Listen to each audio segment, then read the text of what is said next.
Hi guys, my name is Arya and I'm going to be your instructor for this course today. So in this ethical hacking full course video, you'll be learning almost everything that is required for you to get started as an ethical hacker. So come, let's quickly go over the topics that we are going to be covering today. Firstly, we're going to be going through the basics of cybersecurity and cryptography, where we'll be learning the key concepts of confidentiality, integrity and availability, and how the cryptographic concepts also tie into the whole picture. Next, we'll be looking at some cyber threats. We'll be seeing how these cyber threats actually affect our computer, and then we'll also see how we can mitigate them.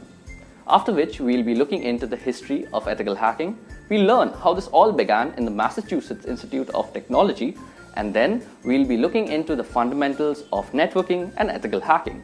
In this, we'll be learning the various tools that are used in ethical hacking and also the network architectures that these tools are used in. After this, we'll be having a look into one of the most famous operating systems that is there, that is Kali Linux. Kali Linux is used by ethical hackers and penetration testers all around the world. We'll be learning how to install this on our local systems, we'll be learning the tools that come along with it and where we should be using them. After that, we'll be learning about penetration testing. And penetration testing is a subset of ethical hacking. So in this, we'll be learning about a tool called Metasploit, and using Metasploit, we'll be learning more about vulnerability analysis and how we can install backdoors in different computer systems and take advantages of these vulnerabilities. Now, Nmap is also another tool that we are going to be discussing in this course. We'll be learning how we can use Nmap to gather information from our networks and how we can use this information to our advantage. After that, we'll be learning deeply about 3 cyber attacks that are there in this industry. First is cross-site scripting, secondly, distributed denial of service, and thirdly, SQL injection attacks. Now, we'll be doing these attacks ourselves on dummy targets and learning more about these attacks and how they're orchestrated. And thus, we'll be learning more about how we can mitigate them if we actually become ethical hackers. Now, we'll also be discussing some very advanced cryptographic methods called steganography, which is basically used for hiding digital code inside images. Last but not the least, we'll be also discussing how you could become an ethical hacker yourself. So we'll be discussing a roadmap, we'll also be discussing the job profiles that are there in the industry, and we'll also be discussing the companies that are hiring for these job profiles along with the salaries that they are trying to offer. Also, we won't be leaving you hanging right there. We'll also be discussing the 50 most common interview questions that come along with these job profiles so that you can snag that job interview. And if you do like our content in the end, please leave us a like. Please leave a comment if you want to, and do hit the subscribe button so that you can join our ever-growing community of learners.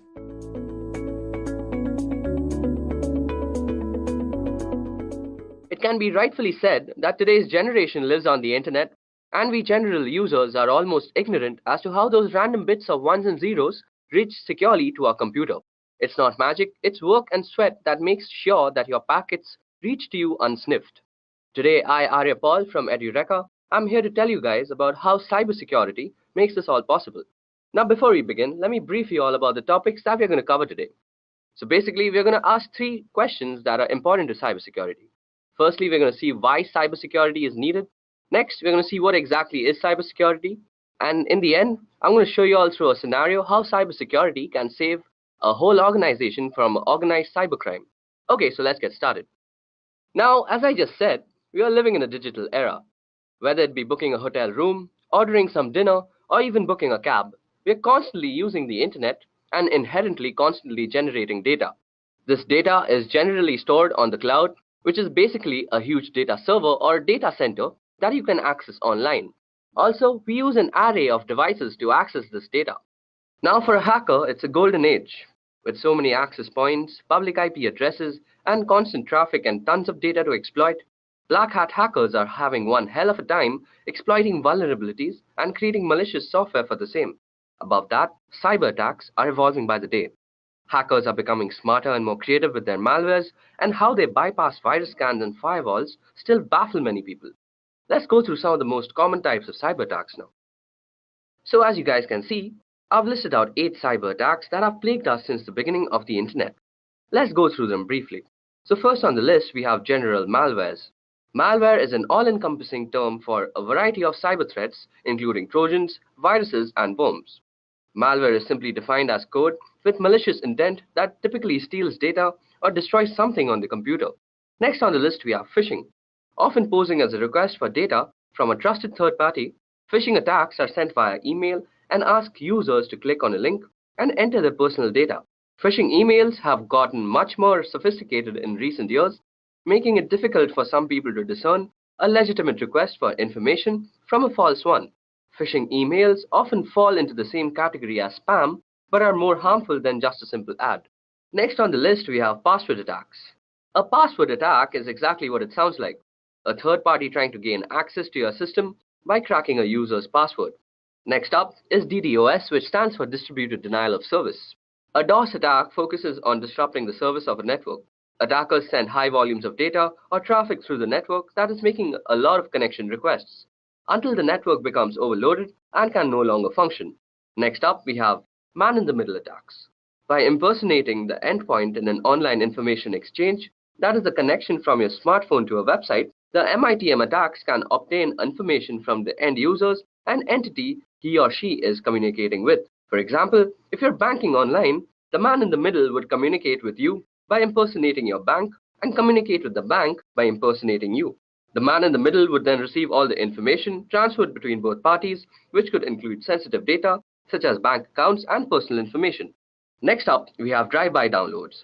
Through malware on a legitimate website, a program is downloaded to a user's system just by visiting the site. It doesn't require any type of action by the user to download it actually. Next up, we have maladvertising, which is a way to compromise your computer with malicious code that is downloaded to your system when you click on an affected ad. Lastly, we have rogue softwares, which are basically malwares that are masquerading as legitimate and necessary security software that will keep your system safe. So as you guys can see now, the internet sure isn't a safe place as we might think it is. This not only applies for us as individuals, but also large organizations. There have been multiple cyber breaches in the past that has compromised the privacy and confidentiality of our data. If we head over to the site called Information is Beautiful, we can see all the major cyber breaches that have been committed. So as you guys can see, even big companies like eBay, AOL, Evernote, Adobe have actually gone through major cyber breaches, even though they have a lot of security measures taken to protect the data that they contain. So it's not only that small individuals are targeted by hackers and other people, but even bigger organizations are constantly being targeted by these guys. So after looking at all sorts of cyber attacks possible, the breaches of the past, and the sheer amount of data available, we must be thinking that there must be some sort of mechanism and protocol to actually protect us from all these sorts of cyber attacks. And indeed, there is a way, and this is called cybersecurity. In a computing context, security comprises of cybersecurity and physical security. Both are used by enterprises to protect against unauthorized access to data centers and other computerized systems. Information security, which is designed to maintain the confidentiality, integrity, and availability of data, is a subset of cybersecurity. The use of cybersecurity can help prevent against cyber attacks, data breaches, identity theft, and can aid in risk management. So, when an organization has a strong sense of network security and an effective incident response plan, it is better able to prevent and mitigate these attacks. For example, end-user protection defends information and guards against loss of theft, while also scanning computers for malicious code. Now, when talking about cybersecurity, there are three main activities that we are trying to protect ourselves against, and they are unauthorized modification, unauthorized deletion, and unauthorized access.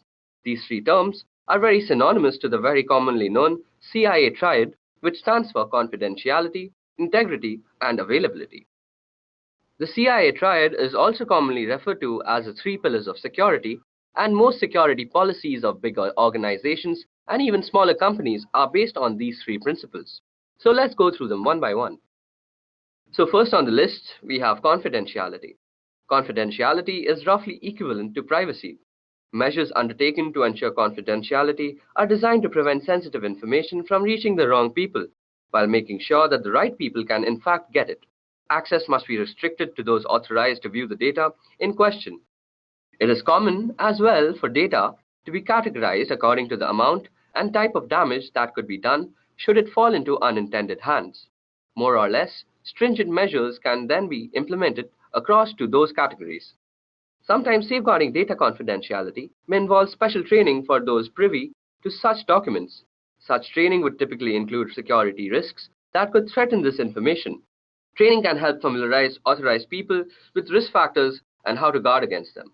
Further aspects of training can include strong password and password-related best practices and information about social engineering methods to prevent them from bending data handling rules with good intention and potentially disastrous results. Next on the list, we have integrity. Integrity involves maintaining the consistency, accuracy, and trustworthiness of data over its entire life cycle. Data must not be changed in transit, and steps must be taken to ensure that data cannot be altered by unauthorized people, for example, in a breach of confidentiality. These measures include file permissions and user access controls. Version control may be used to prevent erroneous changes or accidental deletion by authorized users becoming a problem. In addition, some means must be in place to detect any changes in data that might occur as a result of non-human caused events, such as electromagnetic pulses or server crash. Some data might include checksums, even cryptographic checksums for verification of integrity. Backup or redundancies must be available to restore the affected data to its correct state. Last but not the least is availability. Availability is best ensured by rigorous maintaining of all hardware, performing hardware repairs immediately when needed, and maintaining a correctly functional operating system environment that is free of software conflicts. It's also important to keep current with all necessary system upgrades. Providing adequate communication bandwidth and preventing the occurrences of bottlenecks are equally important. Redundancy, failover, and even high availability clusters can mitigate serious consequences when hardware issues do occur. Fast and adaptive disaster recovery is essential for the worst-case scenarios. That capacity is reliant on the existence of a comprehensive disaster recovery plan. Safeguards against data loss or interruption in connection must include unpredictable events such as natural disasters and fire. To prevent data loss from such occurrences, a backup copy must be stored in a geographically isolated location, perhaps even in a fireproof water-safe place. Extra security equipments or software such as firewalls and proxy servers can guard us against downtimes and unreachable data due to malicious actions such as denial of service attacks and network intrusions. So now that we have seen what we are actually trying to implement when trying to protect ourselves on the internet, we should also know the ways that we actually protect ourselves when we are attacked by cyber organizations. So the first step to actually mitigate any type of cyber attack is to identify the malware or the cyber threat that is being currently going on in your organization. Next, we have to actually analyze and evaluate all the affected parties and the file systems that have been compromised. And in the end, we have to patch the whole treatment so that our organization can come back to its original running state without any cyber breaches. So how is it exactly done? This is mostly done by actually calculating three factors. The first factor is vulnerability, the second factor is threat, and the third is risk. So let me tell you about the three of them a little bit. So first on the list of actual calculations, we have vulnerability. So a vulnerability refers to a known weakness of an asset that can be exploited by one or more attackers. In other words, it is a known issue that allows an attack to be successful.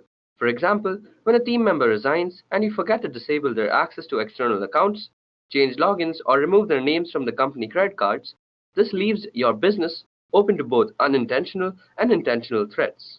However, most vulnerabilities are exploited by automated attackers and not a human typing on the other side of the network.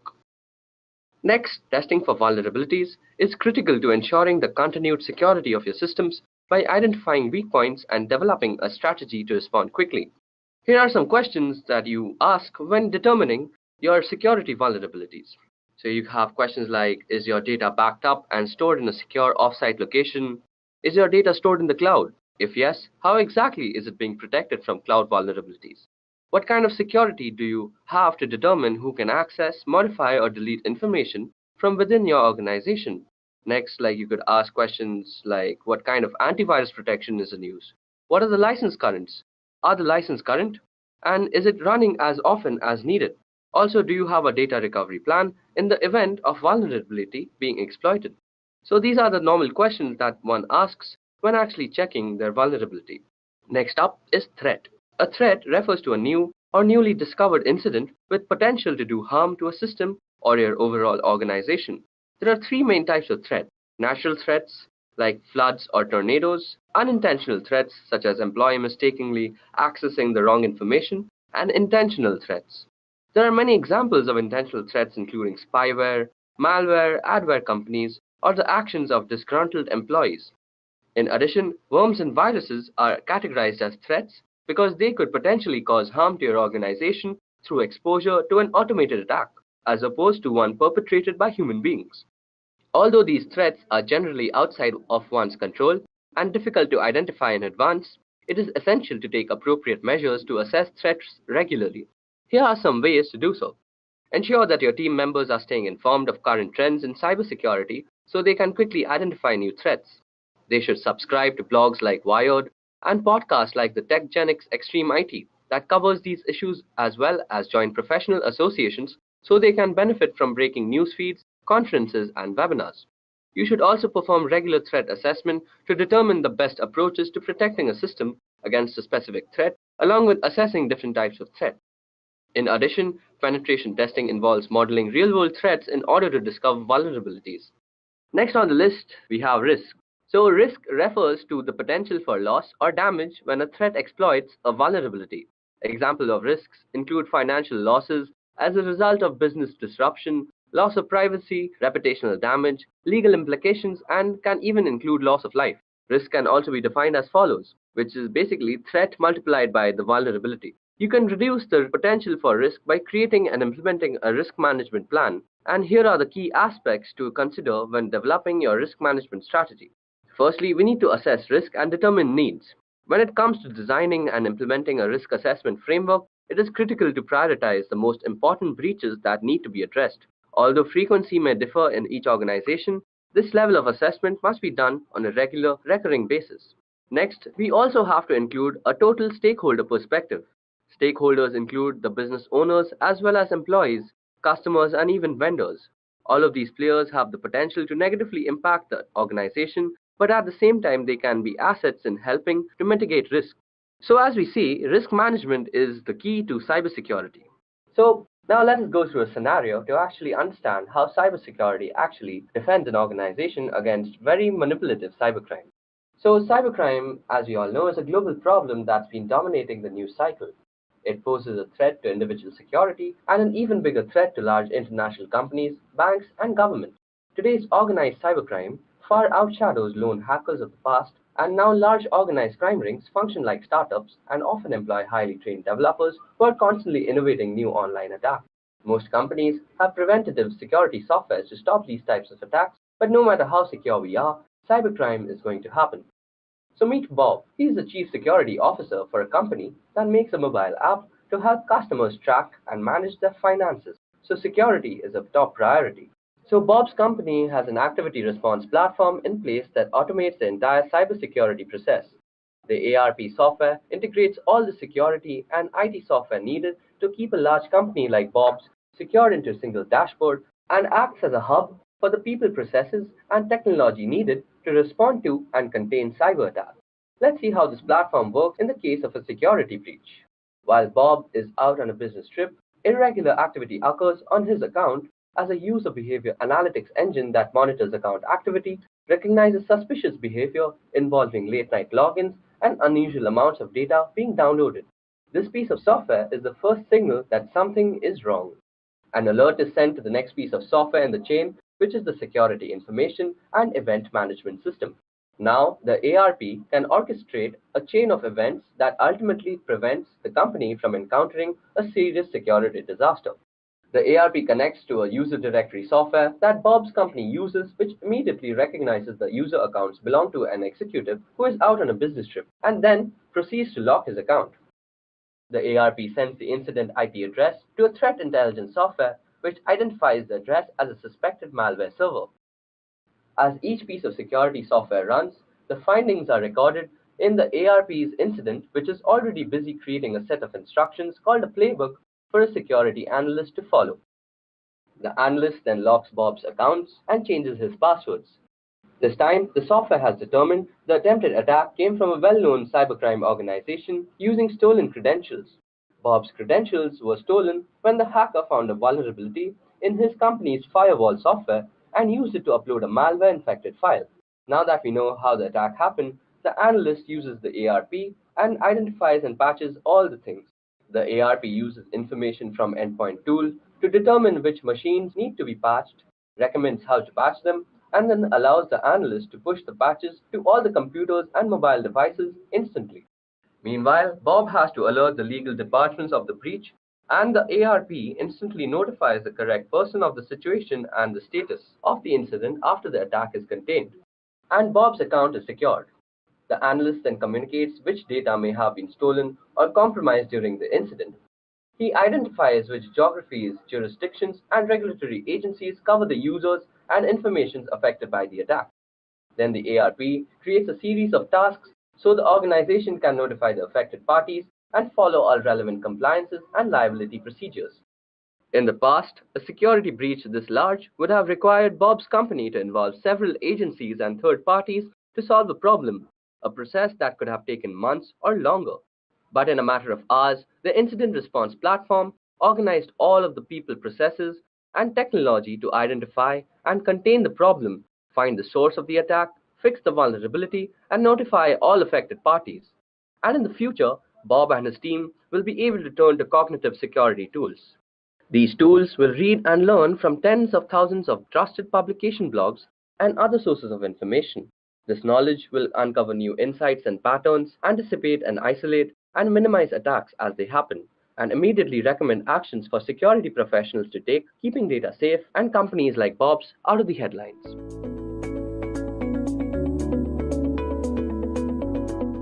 Cryptography is essentially important because it allows you to securely protect data that you don't want anyone else to have access to. It is used to protect corporate secrets, secure classified information, and to protect personal information to guard against things like identity theft. And today's video is basically going to be about cryptography. Now, before we actually jump into the session, let me give you guys a brief on the topics that we're going to cover today. So first of all, we're going to cover what is cryptography through the help of a very simplistic scenario.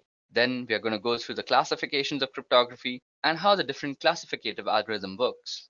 In the end, I'm going to show you guys a nifty demo on how a popular algorithm called RSA actually works. So let's get started. Now I'm going to take the help of an example or a scenario to actually explain what is cryptography. Alright, so let's say we have a person and let's call him Andy. Now suppose Andy sends a message to his friend Sam who is on the other side of the world. Now obviously, he wants this message to be private and nobody else should have access to the message. Now he uses a public forum, for example the internet, for sending this message. The goal is to actually secure this communication, and of course we have to be secure against someone. Now let's say there is a smart guy called Eve who has secretly got access to your communication channel. Since this guy has access to your communication, he can do much more than just eavesdrop. For example, he can try to change the message in itself. Now this is just a small example. What if Eve actually gets access to your private information? Well, that could actually result in a big catastrophe. So how can Andy be sure that nobody in the middle could access the message sent to Sam? The goal here is to make communication secure, and that's where cryptography comes in. So what exactly is cryptography? Well, cryptography is the practice and the study of techniques for securing communication and data in the presence of adversaries. So let me take a moment to explain how that actually happens. Well, first of all, we have a message. This message is firstly converted into a numeric form, and then this numeric form is applied with a key called an encryption key, and this encryption key is used in an encryption algorithm. So once the numeric message and the encryption key has been applied in an encryption algorithm, what we get is called a ciphertext. Now this ciphertext is sent over the network to the other side of the world, where the other person who the message is intended for will actually use a decryption key and use the ciphertext as a parameter of a decryption algorithm, and then he'll get what we actually sent as a message. And if some error had actually occurred, he'd get an error. So let's see how cryptography can help secure the connection between Andy and Sam. So to protect his message, Andy first converts his readable message to an unreadable form. Here he converts the message to some random numbers, and after that he uses a key to encrypt his message. After applying this key to the numerical form of his message, he gets a new value. In cryptography, we call this ciphertext. So now if Andy sends the ciphertext or encrypted message over communication channel, he won't have to worry about somebody in the middle of discovering the private message. Even if somebody manages to discover the message, he won't be able to decrypt the message without having a proper key to unlock this message. So suppose Eve here discovers the message and he somehow manages to tamper with the message and message finally reaches Sam. Sam would need a key to decrypt the message to recover the original plaintext. So using the key, he would convert a ciphertext to numerical value corresponding to the plaintext. Now after using the key for decryption, what will come out is the original plaintext message or an error. Now this error is very important. It is the way Sam knows that message sent by Andy is not the same as the message that he received. So the error in a sense tells us that Eve has tampered with the message. Now the important thing to note here is that in modern cryptography, the security of the system purely relies on keeping the encryption and decryption keys secret. Based on the type of keys and encryption algorithms, cryptography is classified under the following categories. Now cryptography is broadly classified under two categories, namely symmetric key cryptography and asymmetric key cryptography, popularly also known as public key cryptography. Now, symmetric key cryptography is further classified as classical cryptography and modern cryptography. Further drilling down, classical cryptography is divided into two, which is transposition cipher and substitution cipher. On the other hand, modern cryptography is divided into stream cipher and block cipher. In the upcoming slides, I'll broadly explain all these types of cryptography. So let's start with symmetric key cryptography first. So symmetric key algorithms are algorithms for cryptography that use the same cryptographic keys for both encryption of plaintext and decryption of ciphertext. The keys may be identical, or there may be some simple transformation to go between the two keys. The keys in practice represent a shared secret between two or more parties that can be used to maintain a private information link. This requirement that both parties have access to the secret key is one of the main drawbacks of symmetric key encryption in comparison to public key encryption, also known as asymmetric key encryption. Now, symmetric key cryptography is sometimes also called secret key cryptography, and the most popular symmetric key system is the Data Encryption Standards, which also stands for DES. Next up, we're going to discuss transposition cipher. So, in cryptography, a transposition cipher is a method of encryption by which the positions held by units of plain text, which are commonly characters or groups of characters, are shifted according to a regular system, so that the ciphertext constitutes a permutation of the plain text. That is, the order of units is changed, the plain text is reordered. Now, mathematically speaking, a bijective function is used on the character's position to encrypt and an inverse function to decrypt. So as you can see that there is an example on the slide. So on the plain text side, we have a message which says meet me after the party. Now this has been carefully arranged in the encryption matrix, which has been divided into 6 rows and the columns. So next we have a key, which is basically 421635, and then we rearrange by looking at the plain text matrix, and then we get the ciphertext, which basically is some unreadable gibberish at this moment. So that's how this whole algorithm works. On the other hand, when the ciphertext is being converted into the plaintext, the plaintext matrix is going to be referred, and it can be done very easily. Moving on, we are going to discuss substitution cipher. So substitution of single letters separately, simple substitution can be demonstrated by writing out the alphabets in some order to represent the substitution. This is termed as substitution alphabet. The cipher alphabet may be shifted or reversed, creating the Caesar and Upstash cipher respectively, or scrambled in a more complex fashion, in which case it is called a mixed alphabet or deranged alphabet. Traditionally, mixed alphabets may be created by first writing out keyword, removing repeated letters in it, then writing all the remaining letters in the alphabet in the usual order. Now consider this example shown on the slide. Using the system we just discussed, the keyword zebras gives us the following alphabets from the plaintext alphabet, which is A to Z. So the ciphertext alphabet is basically zebras, then followed by all the alphabets we have missed out in the zebra word. So as you guys can see, it's zebras followed by S, C, D, F, G, H, and so on.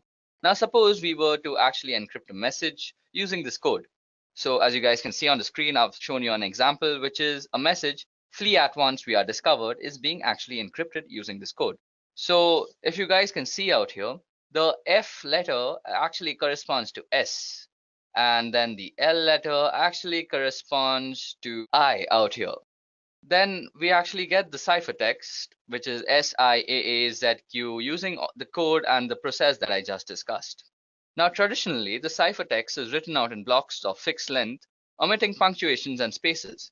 This is done to help avoid transmission errors to disguise the word boundaries from the plain text. Now, these blocks are called groups, and sometimes a group count, that is the number of groups, is given as an additional check. Now, 5-letter groups are traditional. As you guys can see that we have also divided our ciphertext into groups of 5, and this dates back to when messages were actually used to be transmitted by telegraph. Now, if the length of the message happens not to be divisible by 5, it may be padded at the end with nulls, and these can be any characters that can be decrypted to obvious nonsense, so the receiver can easily spot them and discard them. Next on our list is stream cipher. So, a stream cipher is a method of encrypting text to produce ciphertext, in which a cryptographic key and algorithm are applied to each binary digit in a data stream, one bit at a time. This method is not much used in modern cryptography. The main alternative method is block cipher, in which a key and algorithm are applied to block of data rather than individual bits in a stream. Okay, so now that we've spoken about block cipher, let's go and actually explain what block cipher does. A block cipher is an encryption method that applies a deterministic algorithm to the symmetric key to encrypt a block of text rather than encrypting one bit at a time as in stream ciphers. For example, a common block cipher, AES, encrypts 128-bit blocks with a key of predetermined length that is either 128, 192, or 256 bits in length. Now, block ciphers are pseudo-random permutation families that operate on the fixed size of block of bits. These PRPs are functions that cannot be differentiated from completely random permutation and thus are considered reliable until proven to be unreliable by some source. Okay, so now it's time that we discuss some asymmetric cryptography. So, asymmetric cryptography, also known as public key cryptography, is any cryptographic system that uses pair of keys, which is a public key which may be disseminated widely, and private keys which are known only to the owner. This accomplishes two functions: authentication, where the public key verifies that a holder of the paired private key sent the message, and encryption, where only the paired private key holder can decrypt the message encrypted with the public key. In a public key encryption system, any person can encrypt a message using the receiver's public key. That encrypted message can only be decrypted with the receiver's private key. So, to be practical, the generation of public and private key pair must be computationally economical. The strength of a public key cryptographic system relies on computational efforts required to find the private key from its paired public key.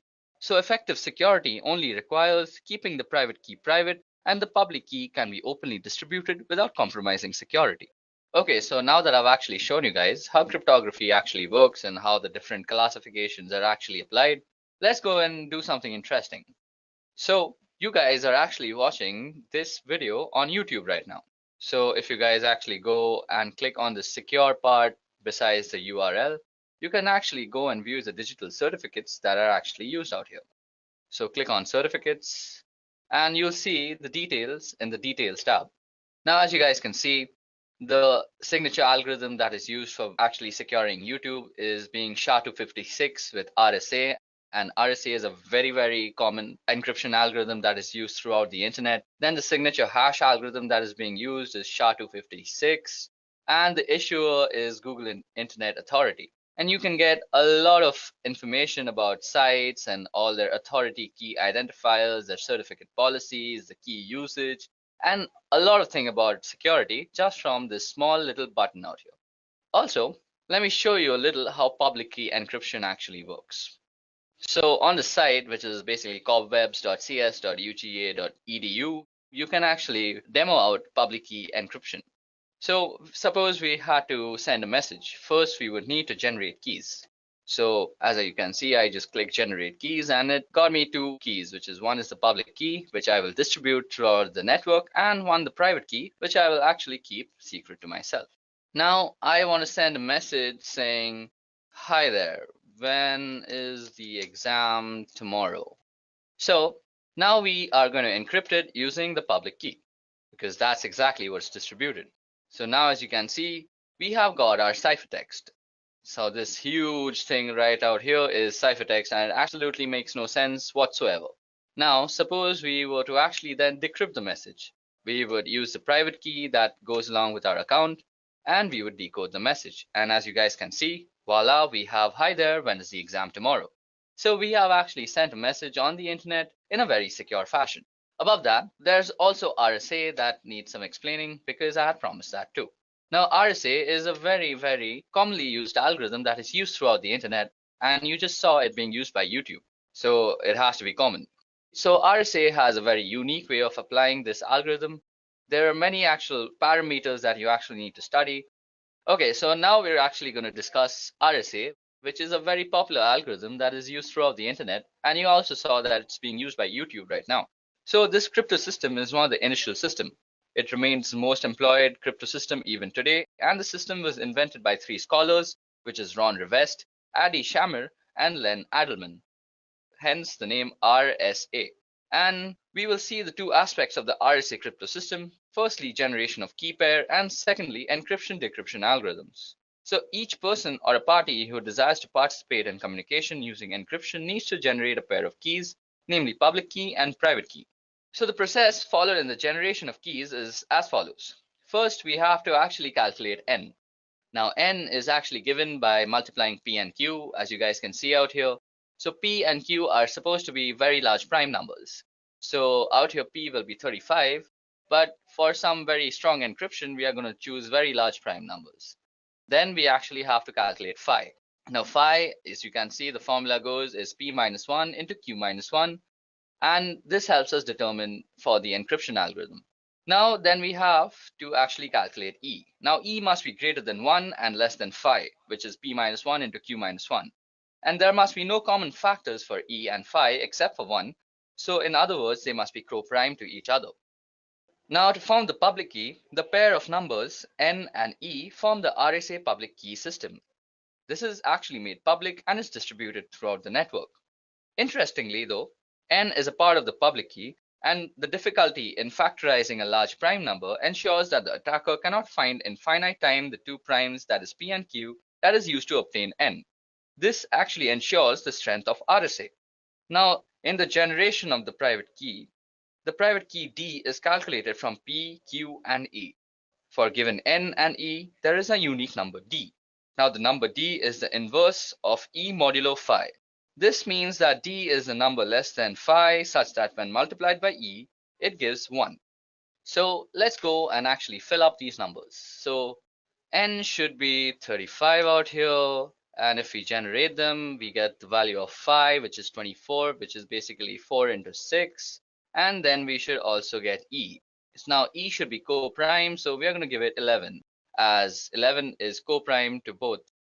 So now for the actual encryption part, we have to put in E and N out here. So E out here for us is 11 and N is 35. And then we're going to pick a letter to actually cipher, which is A. And then we're going to encode it as a number. So as you guys can see, we've encoded it as 1. And out here, now after we've given the message its numerical form, we click on encryption and we get it. Now to actually decrypt the message, we are going to need D and N. Now D for us was 5 and N was 35. So 5 and 35. And then we're going to take encrypted message from above and we're going to decrypt this message. So after you decrypt it, we have the numerical form of the plain text, and to then decode the message, just click here, decode message, and as you guys can see, we have decoded a message using RSA. So guys, that's how RSA works. I explained all the factors that we actually use in RSA, from N to 5 to E to D, and I hope you understood a part of it.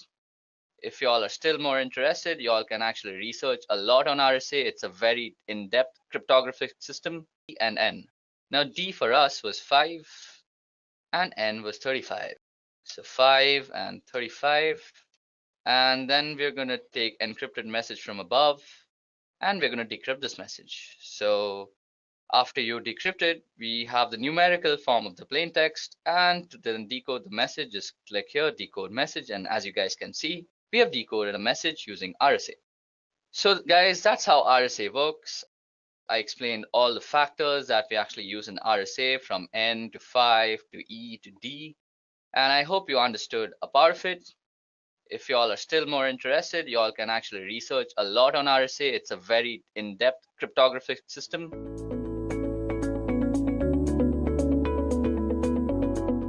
Just as pollution was a side effect of the Industrial Revolution, so are the many security vulnerabilities that come with the increased internet connectivity. Cyber attacks are exploitations of those vulnerabilities. For the most part, individuals and businesses have found ways to counter cyber attacks using a variety of security measures and just good old common sense. We're going to examine 8 of the most common cybersecurity threats that your business could face and the ways to avoid them. So before we actually jump into the session, let me give you how the session will actually work. We are going to discuss the most 8 common cyber threats. We're going to discuss in particular what they are, how the threat works, and how to protect yourself.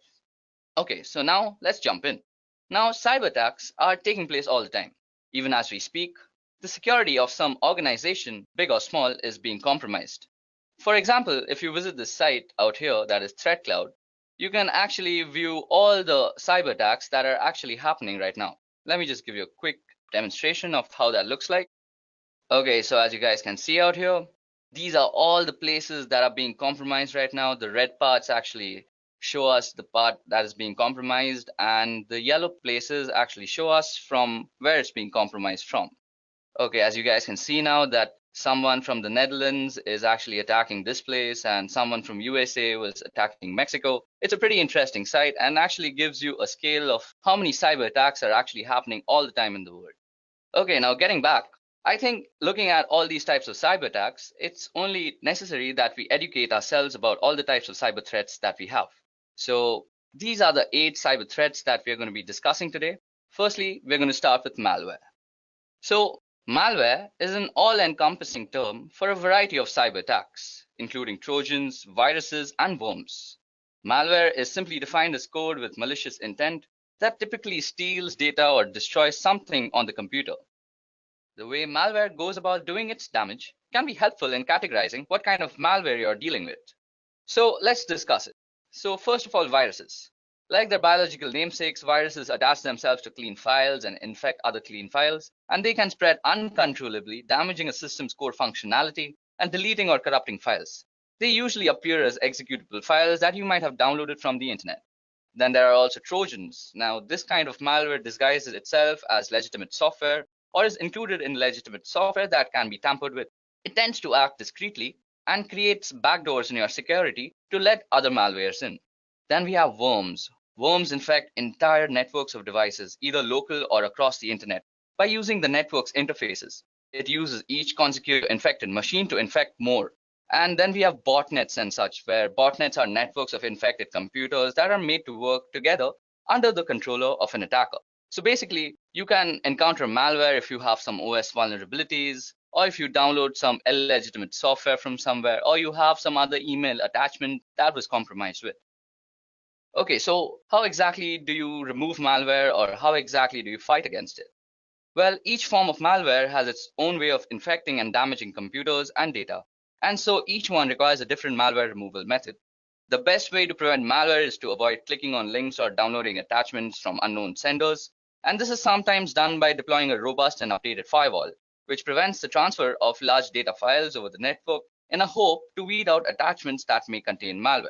It's also important to make sure your computer's operating system, whether it be Windows, Mac OS, Linux, uses the most up-to-date security updates. And software programmers update programs frequently to address any holes or weak points. And it's important to install all these updates as well as to decrease your own system weaknesses. So next up on our list of cyber threats, we have phishing. So what exactly is phishing? Well, often posing as a request for data from a trusted third party, phishing attacks are sent via email and ask users to click on a link and enter their personal data.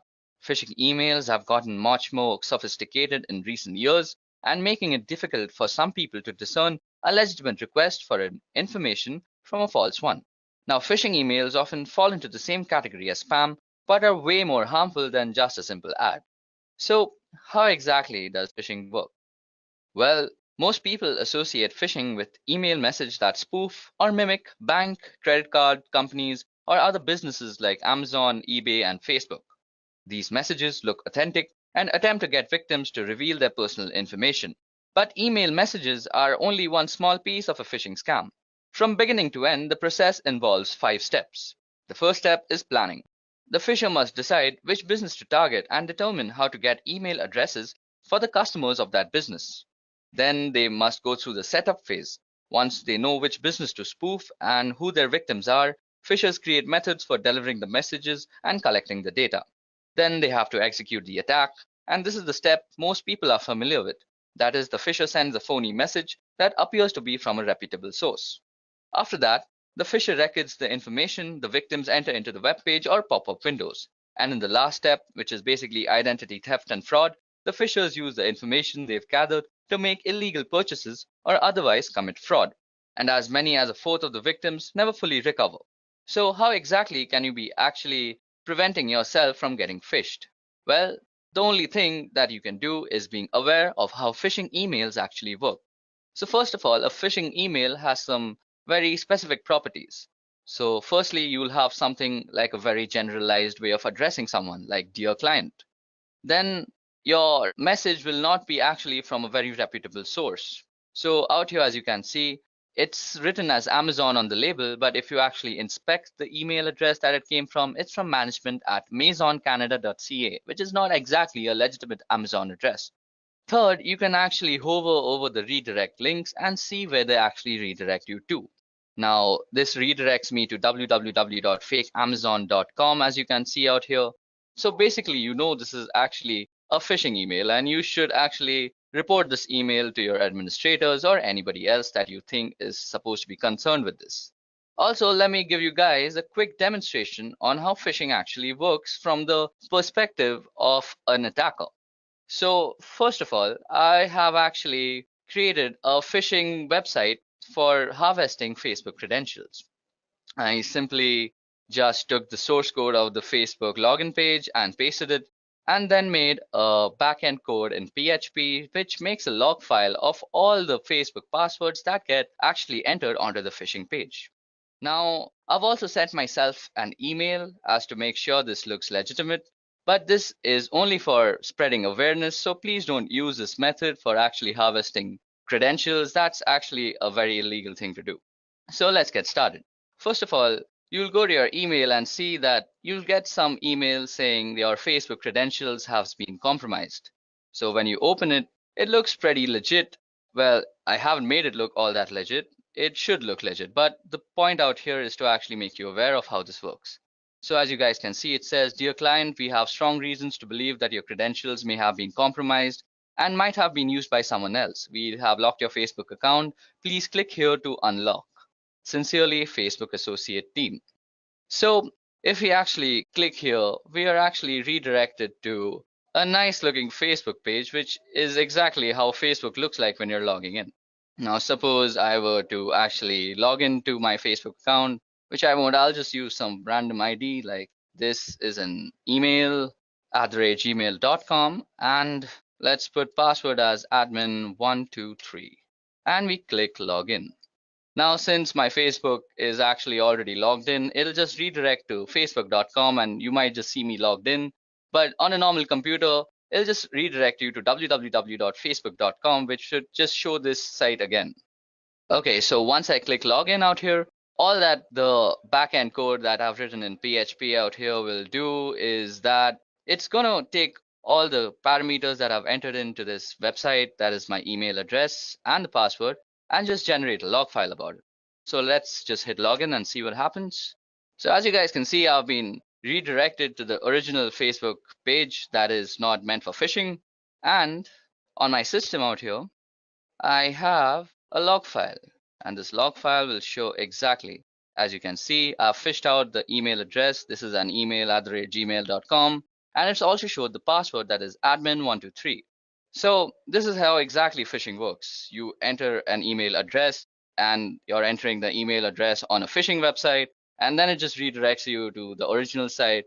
But by this time, you've already compromised your credentials. So always be careful when dealing with such emails. So now jumping back to our session, the next type of cyber attacks we're going to discuss is password attacks.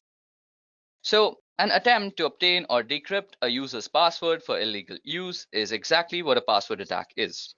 Hackers can use cracking programs, dictionary attacks, and password sniffers in password attacks. Password cracking refers to various measures used to discover computer passwords. This is usually accomplished by recovering passwords from data stored in or transported from a computer system. Password cracking is done by either repeatedly guessing the password, usually through a computer algorithm in which the computer tries numerous combinations until the password is successfully discovered. Now, password attacks can be done for several reasons. but the most malicious reason is in order to gain unauthorized access to a computer with the computer's owner's awareness not being in place. Now, this results in cybercrime, such as stealing passwords for the purpose of accessing bank information. Now, today, there are three common methods used to break into a password protected system. The first is a brute force attack. A hacker uses a computer program or script to try to log in with possible password combinations, usually starting with the easiest to guess password. So just think, if a hacker has a company list, he or she can easily guess usernames. If even one of the users has a password 123, he will quickly be able to get in. The next are dictionary attacks. Now, a hacker uses a program or script to try to log in by cycling through the combinations of common words. In contrast with brute force attacks where a large proportion key space is searched systematically, a dictionary attack tries only those possibilities which are most likely to succeed, typically derived from a list of words, for example, a dictionary. Generally, dictionary attacks succeed because most people have a tendency to choose passwords which are short or such as single words found in the dictionaries or simple, easy predicted variations on words such as appending a digit or so. Now, the last kind of password attacks are used by keylogger attacks. A hacker uses a program to track all of the user's keystrokes. So at the end of the day, everything the user has typed, including the login IDs and passwords, have been recorded. A keylogger attack is different than a brute force or dictionary attack in many ways, not the least of which the key logging program used is a malware that must first make it onto the user's device. And the keylogger attacks are also different because stronger passwords don't provide much protection against them, which is one reason that multi-factor authentication is becoming a must-have for all businesses and organizations. Now, the only way to stop yourself from getting killed in the whole password attack conundrum is by actually practicing the best practices that are being discussed in the whole industry about passwords. So basically, you should update your password regularly. You should use alphanumerics in your password. And you should never use words that are actually in the dictionary. It's always advisable to use garbage words that make no sense for passwords as they just increase your security. So moving on, we're going to discuss DDoS attacks. So what exactly is a DDoS or a DOS attack?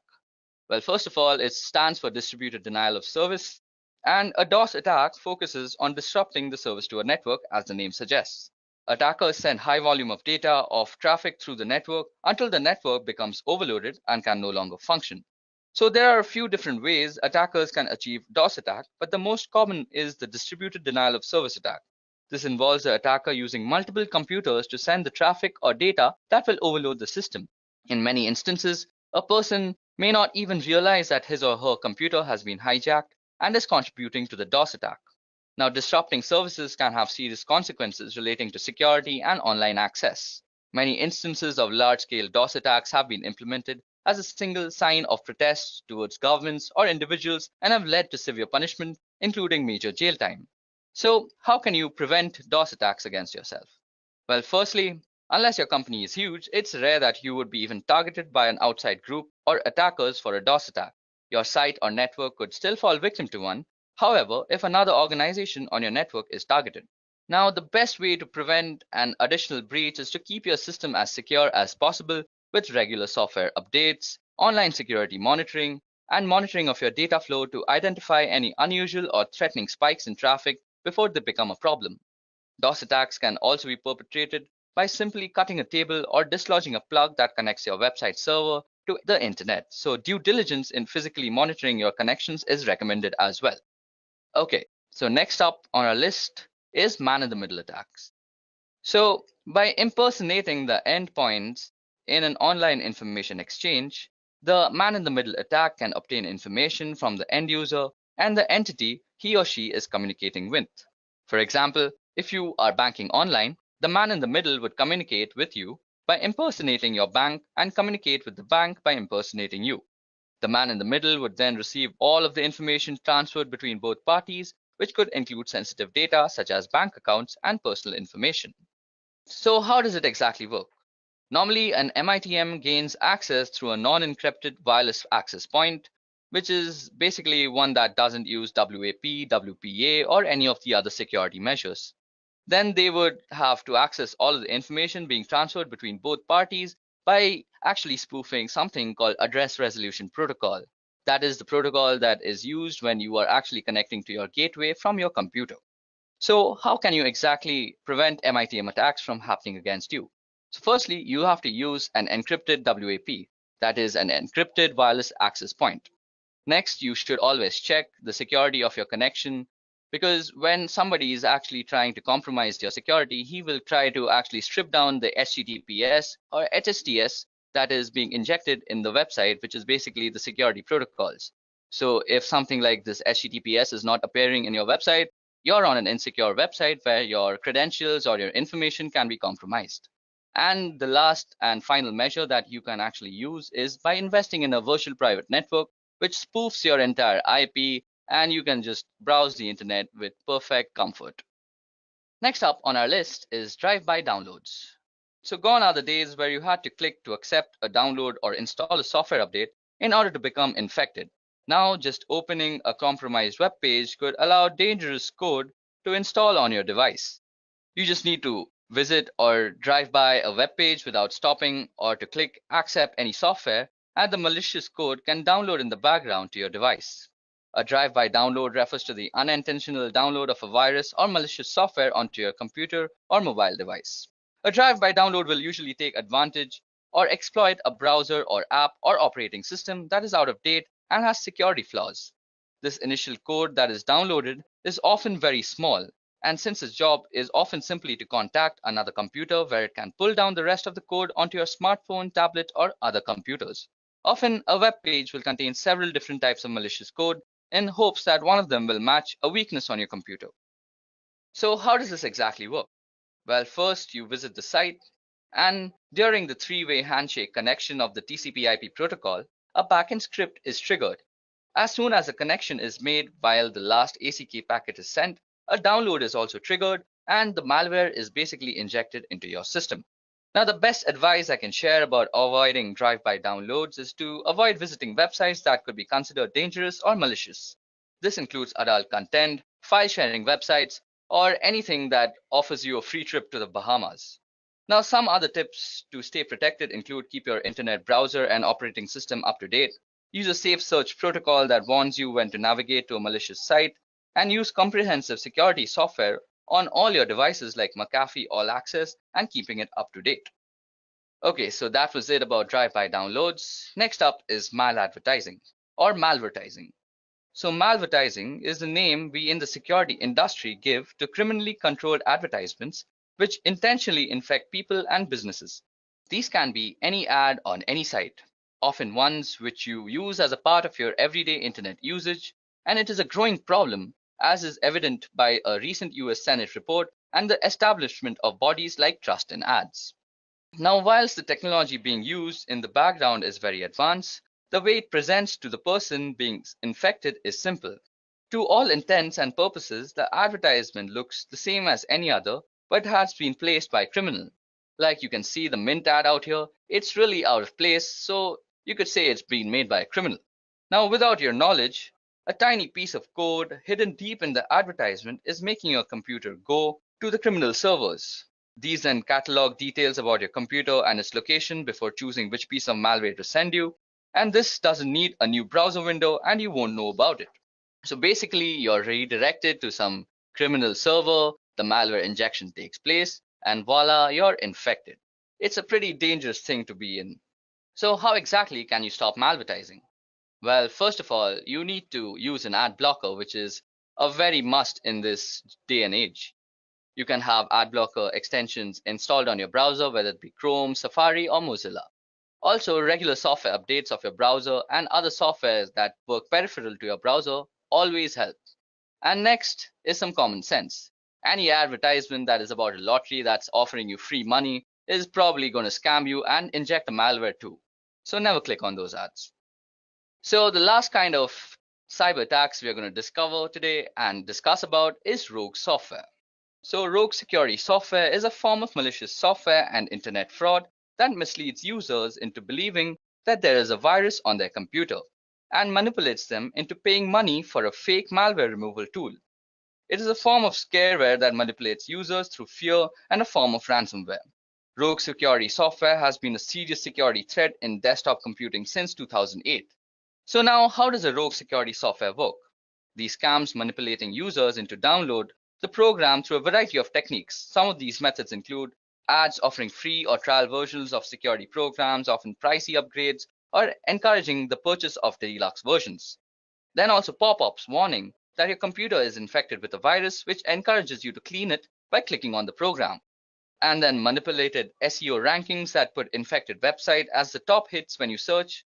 These links then redirect you to a landing page that claims your machine is infected and encourages you a free trial of the rogue security program. Now, once the scareware is installed, it can steal all your information, slow your computer, corrupt your files, disable updates for legitimate antivirus softwares, or even prevent you from visiting legitimate security software vendor sites. Well, talking about prevention, the best defense is a good offense. And in this case, an updated firewall makes sure that you have a working one in your office that protects you and your employees from these type of attacks. It is also a good idea to install a trusted antivirus or anti-spyware software program that can detect threats like these. And also a general level of distrust on the internet and not actually believing anything right off the bat is the way to go. Machine is infected and encourages you a free trial of the rogue security program. Now, once the scareware is installed, it can steal all your information, slow your computer, corrupt your files, disable updates for legitimate antivirus softwares, or even prevent you from visiting legitimate security software vendor sites. Well, talking about prevention, the best defense is a good offense. And in this case, an updated firewall makes sure that you have a working one in your office that protects you and your employees from these type of attacks. It is also a good idea to install a trusted antivirus or anti-spyware software program that can detect threats like these. And also a general level of distrust on the internet and not actually believing anything right off the bat is the way to go.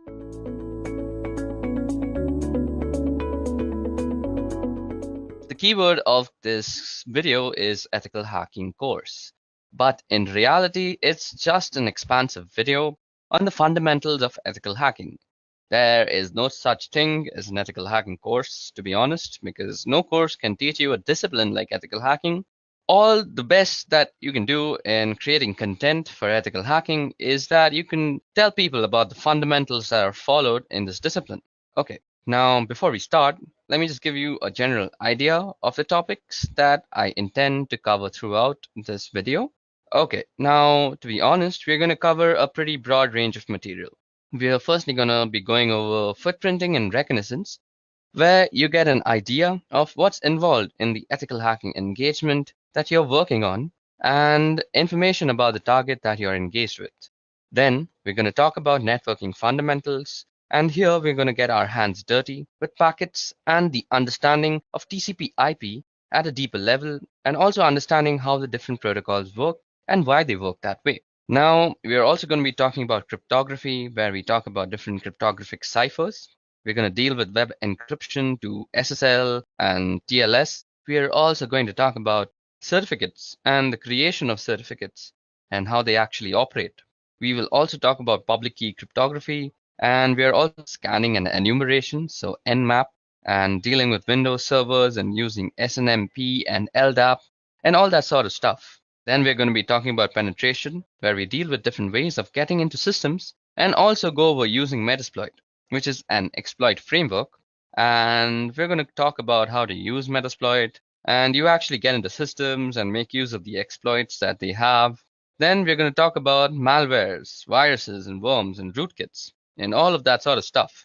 We're going to take a look at the different pieces of malware and how you would pull that apart in order to understand what it's doing and potentially make use of that malware during an ethical hacking engagement. Then we're going to talk about different types of denial of service attacks or DOS attacks and the difference between a denial of service attack and a distributed denial of service attack. And there is a difference there. So we're going to go over those attacks. Now, we're also going to go over web application hacking and the types of tools that you would use during web application hacking and the different vulnerabilities that web applications have and how to make use of these exploits and those vulnerabilities. We're going to talk about wireless networking, how to probe wireless networks, what wireless networks are doing, and how to secure wireless networks. We're also going to talk a little bit about detection evasion. And to be honest with you, detection evasion kind of comes up in a lot of different areas through the many of the topics that we're also going to talk about programming attacks, and how to protect oneself against programming attacks. Okay, so that was the number of topics that we are actually going to cover through this video. Now, the approach that I'm going to be taking in the series of videos is whenever possible, we're going to be going to use a hands-on approach. So we're going to show you the actual tools I'm going to make use of and the tools to do some sort of demonstration and how they actually work. I am a big believer in getting your hands dirty as the best way to learn anything. So, as we go through the series of videos, I strongly encourage you to get access to the tools that I'm going to be demonstrating wherever possible and dig in and get your hands dirty along with me. And there are places where we're going to be going over some theoretical material, and I'm not a big fan of PowerPoint slides.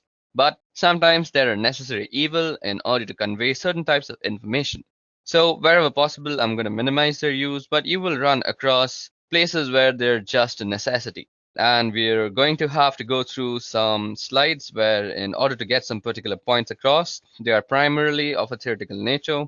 So that's the approach that we'll be taking through this video, and I hope you have fun as you go along the way. Okay, so let's begin. Now, the first topic that we're going to tackle is what is hacking? Okay, so let us take a trip to the early days of hacking to start with. Now, the Internet Engineering Task Force is responsible for maintaining documentation about protocols and various specifications and processes and procedures regarding anything on the Internet.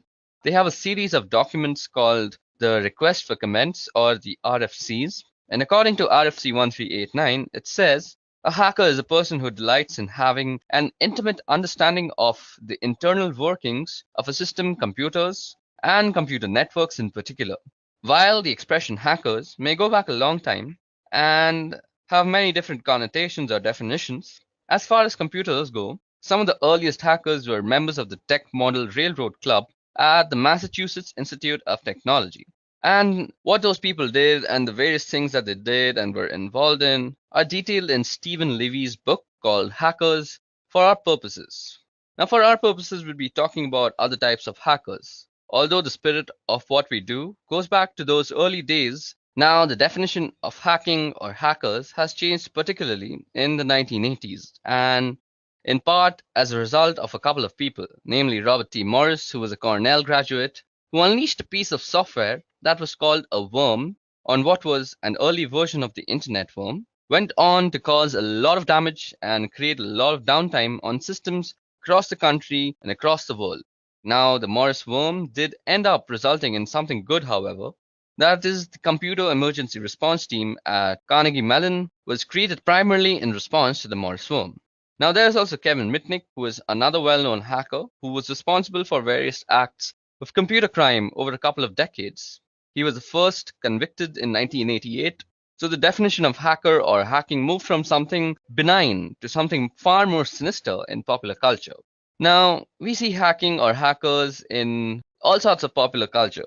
We've seen them in hacker movies called war games, also the movie Hackers. Of course, you also see it in the Matrix movies, where you can see, if you look really closely, that they are using a tool called Nmap, which we will get into the use of in great detail later on as we go on. Now, also the movie Sneakers and the movie Swordfish. And on television, in addition to other places, you can see the agents at NCIS regularly doing things like cracking complex cryptography in just a matter of seconds or minutes. So, what is hacking really? Well, hacking is about a deep understanding of something particularly with relation to computers and computing. It's also about exploring and the joy of learning new things and understanding them very clearly and being able to manipulate those things in ways that maybe other people haven't before. It's also about digging into problems to find out solutions in creative and interesting ways, and sometimes finding problems where there weren't problems previously. And that's a little bit about what is hacking. Okay, so now that we have talked about what exactly is hacking and how the meaning and connotations of that word has changed over time, how it came into existence, how it was coined, let's go over the reasons that people normally hack. Now, you may want to hack just for fun. As discussed previously, hacking is a tradition that goes back several decades at MIT, even preceding the computer related definition of hacking. Now, MIT has a long and storied history of hacking, and sometimes of a computer related nature, which in this case happens to be true, and sometimes of a non computer related nature instance. Now, here you can see that MIT's homepage has been hacked, or you might even say defaced, to indicate that Disney is buying MIT. This was an April Fool's Day prank in 1998, and again, this is just the kind of hacking that you would do for fun rather. Now, sometimes you might want to hack just to prove a political point, or any point for that matter. In this case, again, Bill Gates had donated some money to the MIT, which allowed them to have a new building. And he was coming to MIT to visit and give a talk about Microsoft Windows and its systems. And as you can see, the Windows systems that were installed in the entryway at the building were hacked to be running Linux instead. And you can see here that Tux the Penguin is saying, "Welcome to the William H. Gates building."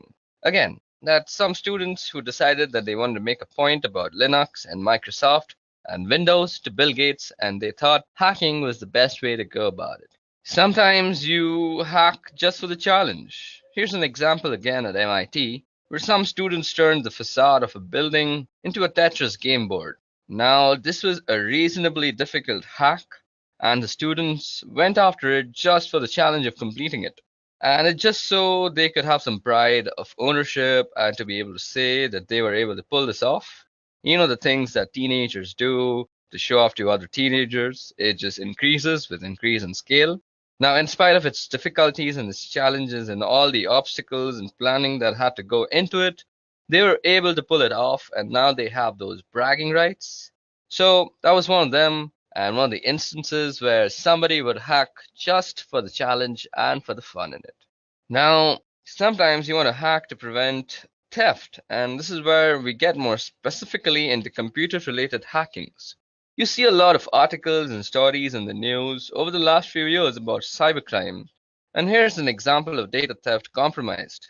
And a fewer than 1.5 million cards for global payments. So there are some attackers who got into this company, Global Payment, and they were able to pull out about 1.5 million credit card numbers during the intrusion there. So what you may want to do is you may want to learn how to hack in order to find these holes in your systems or applications or employer systems so that you can fix these holes and prevent these compromises from happening because of the reputational hit that your company takes whenever things like these happen. You have the risk of completely running out of business. So just to protect your job, to protect your company, and to protect your own desire of business, you may just want to learn to hack, and that's a very good reason. Now, you may also want to find all the problems that exist in your system before putting them out and deploying them so that you can keep these attackers from getting in and stealing critical or sensitive information. Sometimes you may want to hack to get there before the bad guys. And the same sort of idea is the last one where we're just going to talk about, and that exactly is ethical hacking. Now, we were just talking about how sometimes you may want to hack into your own system before publishing it out to the public. Let's take Internet Explorer, for example. Now, Internet Explorer was actually published to the public with some critical error in the code, and these flaws were heavily exploited by people who actually found them. Now, a number of people in the world go out looking for these flaws, and they call themselves security researchers, and they get in touch with the vendors after they found a flaw or a bug and work with the vendors to get it fixed. What they end up with is a bit of reputation, they get a name for themselves, and that name recognition may end up getting them a job or some speaking engagements or a book deal or any number of ways that you could cash in on some name recognition from finding these sort of bugs and getting them fixed. If you want to get there before the bad guys, you may think you're helping out a vendor, you may want to just make a name for yourself, you may want to find these sort of bugs before the bad guys do, because the thing about the bad guys finding them is they don't announce them and they don't get them fixed, and that makes everybody a little less secure. Finally, you may want to protect yourself from hacked computer companies and fight cybercriminals. And this is a new headline from June 18, 2012.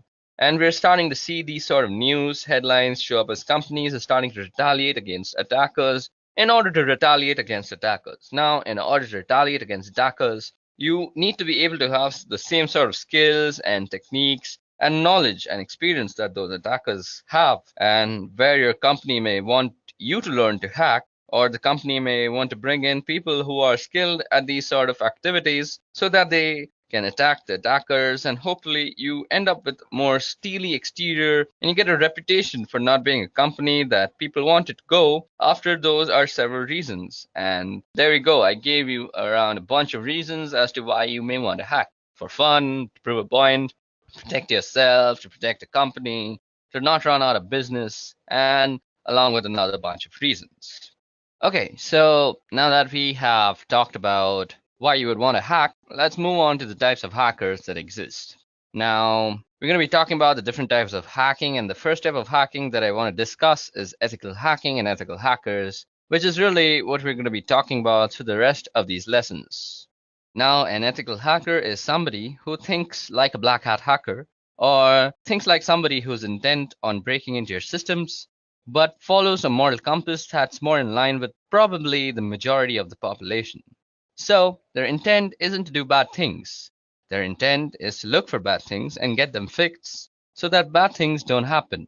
Ethical hackers aren't out to destroy anything, and they're not out to break anything unless it's deemed to be acceptable as a part of the engagement, and also necessary in order to demonstrate a particular vulnerability to the organization that they're working with.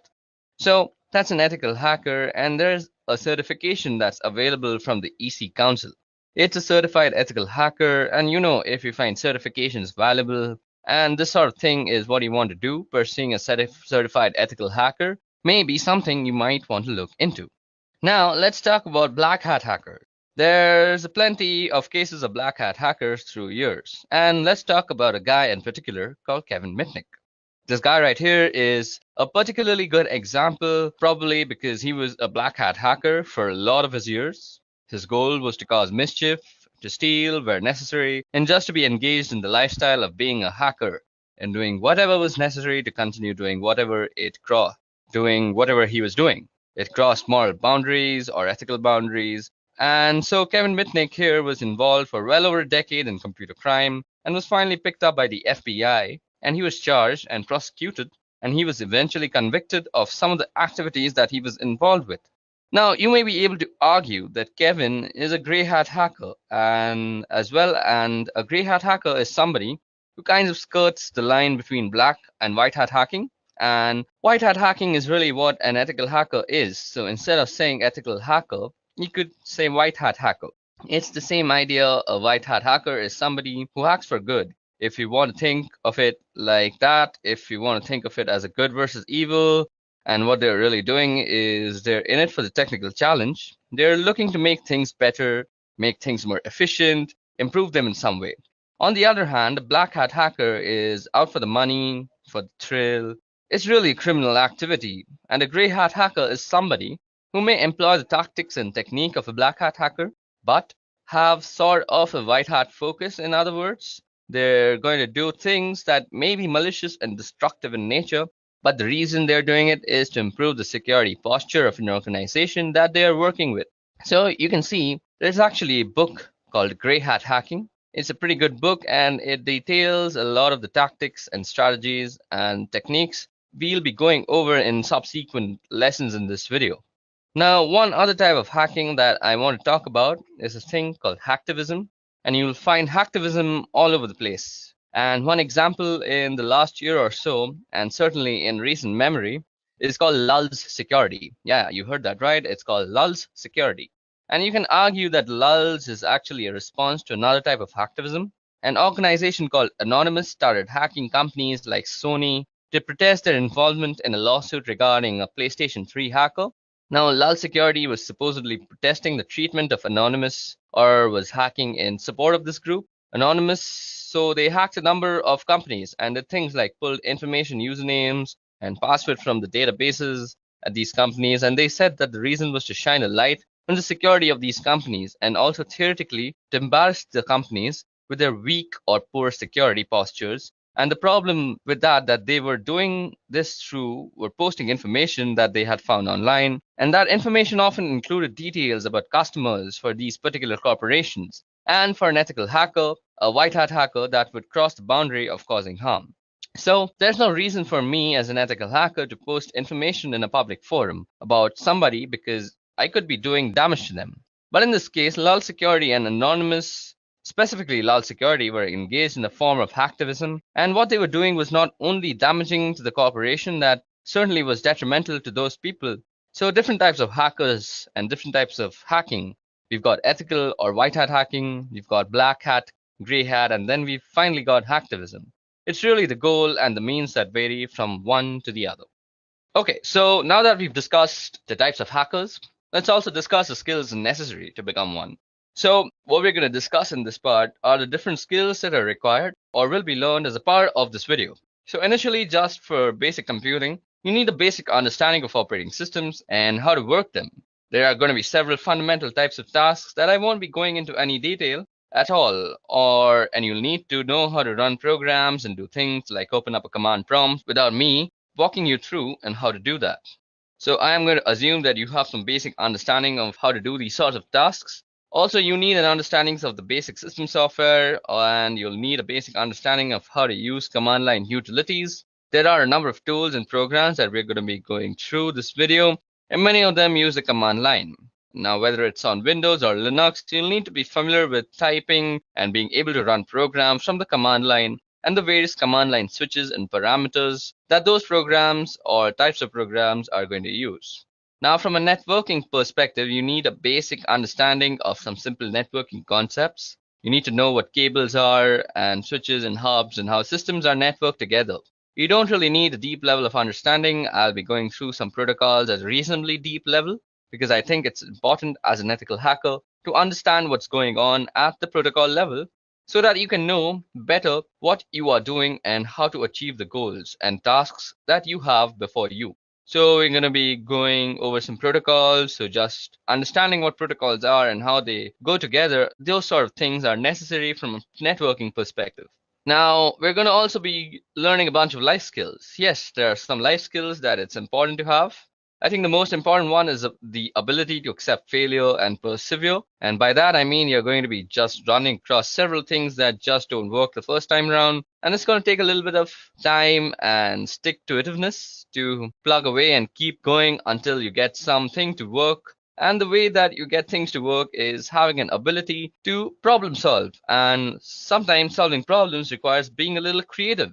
Sometimes you need to think out of the box and come at a problem from a different perspective in order to find a solution. Throughout the course of this video, you're going to run across a lot of sticky problems through the course of learning about being an ethical hacker and just doing the work because it's not as simple. So here's a little recipe for how to do this.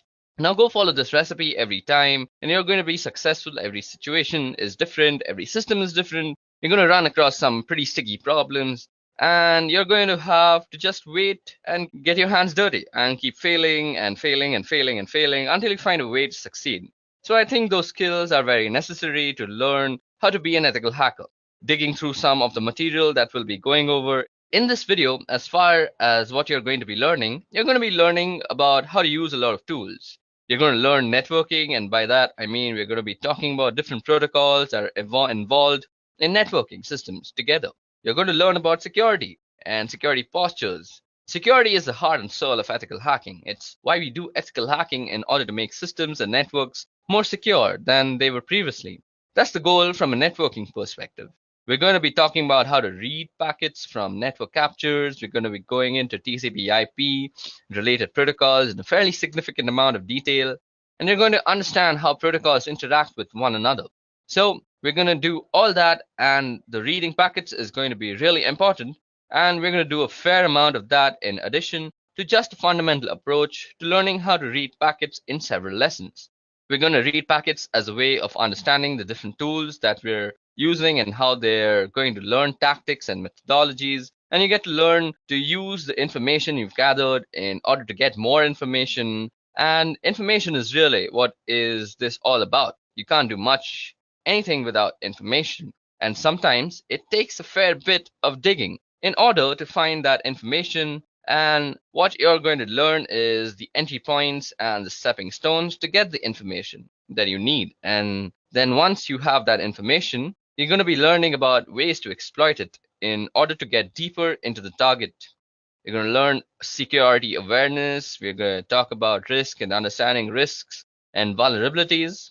primarily recognize the difference between a vulnerability and an exploit, and there's a significant difference. There's security awareness and understanding what a risk is and how that impacts your target, and it's going to be key to a lot of things that we talked about. So it sounds like a lot. We're going to cover a fair bit of ground, not all of it at a deep level. Sometimes we're going to skim the surface, but there's an awful lot of material to be covered. So let's get started into talking about the different skills that are required or will be learned as a part of the series of video.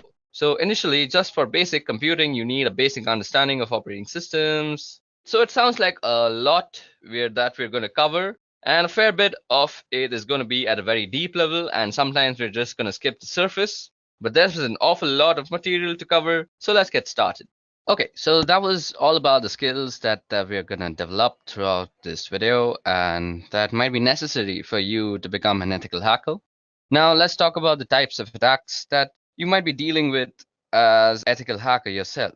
So now we're going to be talking about the types of attacks. Now, one type of attack that you'll find common, particularly in cases of hacktivism, for example, or cases where people are trying to make a particular point or just be a general pain, is this idea of defacing. Now, defacing goes back for quite a while. It's the idea of sort of digital graffiti where you've left your mark or your imprint behind so that everybody knows you were there. Primarily a website thing, and it's really just making alterations to something that used to be pretty common a long time ago.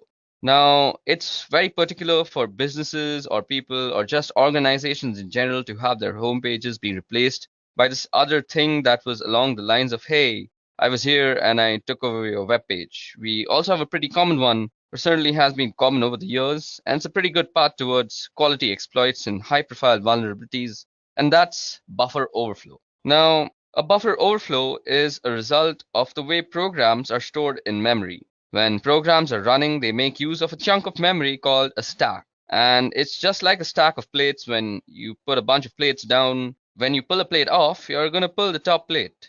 You're not going to pull the oldest plate, you're going to pull the one that was on top. So the same thing with the stack here. We're accessing memory, and this has to do with the way functions are called in memory. When you call a function, a chunk of memory gets thrown on top of the stack, and that's the chunk of memory that gets accessed. And you've got a piece of data in memory within that stack, and that's called a buffer. And when too much data is sent and tried to put into the buffer, it can overflow. Now, the bounds of the configured area for that particular buffer, it can overflow the bounds of the configured area for that particular buffer. Now, the way stacks are put together, we end up with a part of the stack where the return address from the function is stored. So when you overflow the buffer, you have the ability to potentially override that return.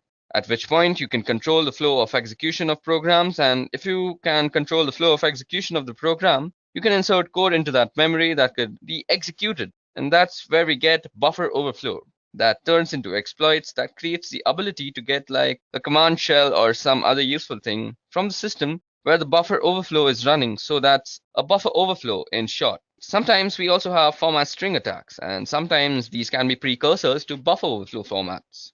Now, format strings come about because the C programming language makes use of these format strings that determines how data is going to be input or output. So you have a string of characters that define whether the subsequent input or output is going to be an integer, or whether it's going to be a character, or whether it's going to be a string or a floating point, that sort of thing. So you have a format string that defines the input or the output. Now, if a programmer leaves off the format string and just gets lazy and provides only the variable that's going to be output, for example, you have the ability to provide that format string. If you provide that format string, what then happens is the program starts picking the next piece of data off the stack and displays them, because that way we can start looking at data that's on the stack of the running program just by providing a format string. And if I can look at the data, I may be able to find information like a return address or some other useful piece of information. There is also a possibility of being able to inject data into the stack. I may be able to find some information like a return address or some other useful piece of information. There is also a possibility of being able to inject data into the stack. I may be able to find some information like a return address or some other useful piece of information. There is also a possibility of being able to inject data into the stack using this particular type of attack. Now, moving on to our next type of attack is a denial of service. A denial of service, this is a pretty common one and you'll hear about this a lot. This is not to be confused though with the one that I'll be talking about after this, and that is a distributed denial of service. So this one that you see is a denial of service attack. And a denial of service is any attack or action that prevents a service from being available to its legitimate or authorized users. So you hear about a ping flood or a SYN flood, that is basically a SYN packet being sent to your machine constantly, or a Smurf attack. And the Smurf attack has to do something with ICMP echo requests and responses using broadcast addresses. That one's been pretty well shut down over the last several years. You can also get a denial of service simply from a malformed packet or a piece of data, where a piece of data is malformed and sent into a program. Now, if the program doesn't handle it correctly, if it crashes, suddenly you're not able to use that program anymore. So therefore, you are denied the service of the program and thus the denial of service.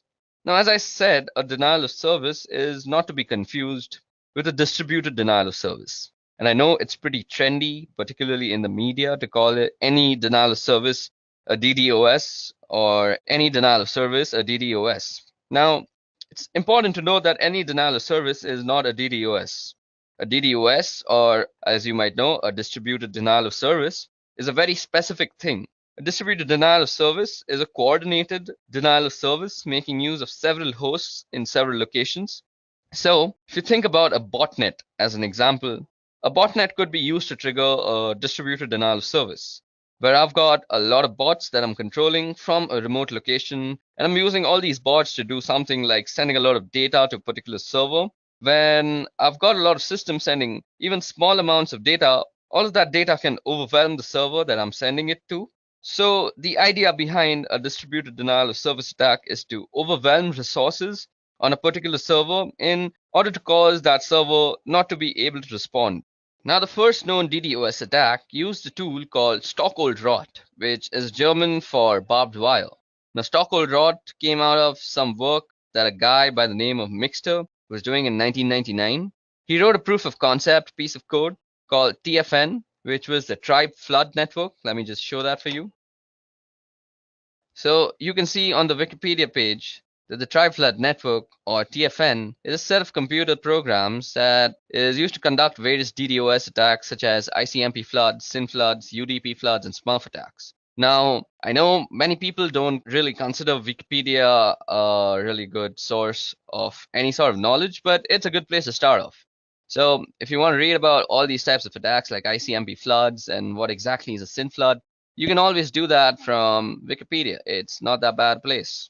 Of course, you shouldn't use Wikipedia as your final Rosetta Stone. Moving on. So this program called OldRod, which was used to attack servers like eBay and Yahoo back in February of 2000. So that attack in February of 2000 was really the first known distributed denial of service attack, which is not to say that there weren't denial of service attacks previously. So to that, there were certainly plenty of them, but they were not distributed. Now, this means there weren't a lot of systems used to coordinate and create a denial of service condition, and therefore we get the distributed denial of service attack. So that's a handful of type of attacks and some pretty common attacks that you're going to see as an ethical hacker when you become an ethical hacker, or if you're trying to become an ethical hacker, you should always know about these types of attacks. Okay, so in this lesson, we're going to be talking about penetration testing and some of the details around how it works and logistics and specifically things like scope. So what exactly is penetration testing?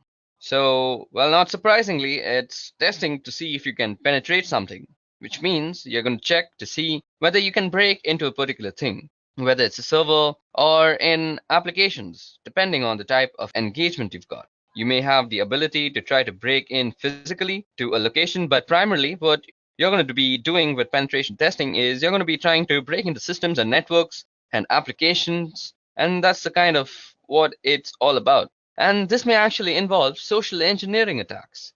So it may require you to make a phone call to somebody and get them to give you their username and password, or some other type of social engineering attack, where maybe you send a URL via a crafted email. Sometimes it's just strictly a technical approach where you're running scans and you're running Metasploit and you're gaining access. That way, or maybe some other type of technical application sort of connection. Sometimes it's physical access, that you need. So in order to get access to a particular system, if you can get physical access, then maybe you can get in. So that's what exactly penetration testing is. It's checking whether you can get into a system, whether it be physically or on a network. So what are the goals of penetration testing? The goals would be to assess weakness in an organization's security postures. You want to figure out what they're vulnerable so that they can go and fix these problems. You want to help them understand their risk positions better and what they can or may be able to do to mitigate those risks. And ultimately, you want to be able to access systems in a particular way to find weaknesses. So, those are really sort of the goals of penetration testing. Now, from a results standpoint, when you're done your testing, what you are going to do, well, you're probably going to generate a report. And by that, I don't mean you're going to run some automated tool and you're going to get it to generate a report for you. You're actually going to give that to the client. You're actually going to give your report to the client. And then they're going to write you a really large check. So that's not really how it works. You're going to write a report detailing the findings in a detailed way so that it includes what did you do to find out what you actually found out and how you can actually mitigate that particular risk. So you should really include remediation activities in order to fix these vulnerabilities that you find. And it's pretty easy to walk around saying, hey, that's a problem and that's a problem and that's a problem. That's really not a lot of value. In that, where there's a value is that, hey, that's a problem and here's how you can go about fixing it.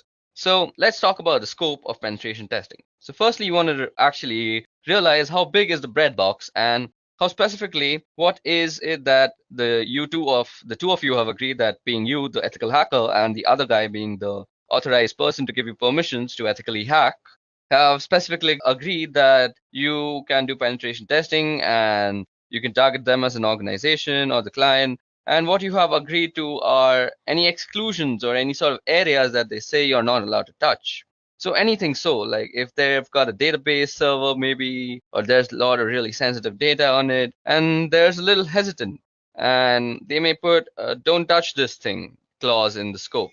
So there are a lot of different reasons why they may exclude areas from the scope. And if they exclude them, then trust their reason and listen to them. What they have to say in terms of this is what we want you to accomplish. So along those lines, you really need to get sign off from the target organization. Now, we've talked about this before, and this is certainly all about the ethics and trust, and it's also about legality, because if you do something that you don't have permissions to do, you could be prosecuted for that. So definitely get the scope very clear in writing and with signatures attached to it as to what you can and what you can't do, and always get approval from the right people, and make sure you get somebody who has the right level of permissions and is the right level of management so that they can sign off on its understanding and accept the risk that is associated with a penetration test. So let me talk a little bit about security assessments and how they differ from penetration tests. The security assessment is a hand-in-hand approach with clients. So you would walk in doing a collaborative thing where you're a trusted partner and you ally with them, and your goal isn't to penetrate them and point out all the things that are really bad, but it's to get a full assessment of the risk that the organization is exposed to. And you would probably provide more details about fixes that maybe you would in a penetration test. Now, what we're going to do is we're going to walk in and make sure that the policies and procedures they have in place are really what they need for the organization and the risk appetite that they've got. And we're going to make sure that the policies and procedures have controls that can tell us whether they are being actually adhered to or not. So the procedures and policies are being followed. A security assessment is probably a little bit more comprehensive than a penetration test, and you would look at more factors to assess the security postures of the organization in their overall risk. And you would tailor the output based on their risk appetite and what they're most interested in. And that's not to say that I'm going to tell them what they want to hear, but if there's something that they know and I know that they're just not going to do, I'm not going to be making a big deal out of it because they're already aware of it. And I'll make a note of it in the report just for a completeness sake. But I'm not going to go out in a lot of detail, so it's really kind of a hand-in-hand collaborative approach, where again, you're not just saying that they want us to say we're providing some real security and risk guidance towards their activities and other things. So it may provide an unrealistic view, so you've got a week, let's say, to do this penetration test against your target. Now you're going to have to go in, you're going to have to get set up, you're also going to have to start doing a bunch of scans and make sure that you're gathering information and screenshots and data for your reports. You're going to have to do all sorts of activities. Also, during the course of that week, you're going to be engaged in probably beginning to write your report and getting a sense of what is going to say and what's going to be in it. If you don't actually get any major penetration during the course of that week, the organization may feel like they're quote unquote secure. That's one of the reasons why penetration testing, while really sexy and show, is nice and all, but if an organization walks out of it believing that in a week you didn't manage to get the keys of the kingdom, then they must be secure. That's really misguided view, because a dedicated, skilled, and motivated attacker isn't going to just take a week or some portion of that week. If they're after something, they're going to dedicate themselves to it and really go after it. So just because you didn't find a penetration in some subset of a week doesn't mean that they're secure and invulnerable to attacks. It just means that during the course of that particular week and other circumstances that were in place, you didn't get a penetration that was really significant or major. That's all it means. It doesn't mean anything beyond that. And if an organization walks away feeling like they're secure, they're going to end up not fixing the real vulnerabilities that may be in place that could expose them to significant risks. So that's penetration testing, its scopes, its goals, and how it differs to security assessments. Now it's time to go over footprinting. So what is footprinting? Well, footprinting is getting an idea of the entire scope of your target. That means not just the scope that you were given, which may be an address block or it may be a domain name, that even may be a set of address blocks.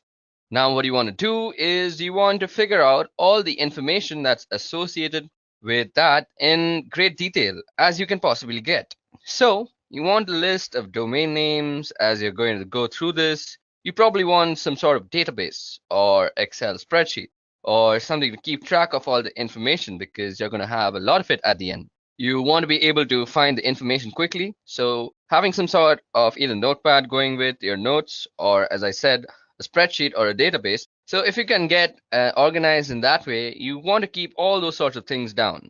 So in this case, I want to do some sort of search on, suppose, let's say edureca.co. Now I need network blocks. So far we found out that just made up IP addresses, because I'm just putting information down. But I need network blocks. So you may have one IP address that you can find externally, or you're going to want a whole range of internal blocks, and you can do a little bit of digging if you aren't provided those. You want specific IP addresses for critical systems, web servers, email servers, databases, if you can find any of these things of those sorts. And you want system architectures. And what kind of stuff are they running? Are they running Intel? Are they running Windows? Are they running some Unix systems? What are they running? What kind of access control lists they have?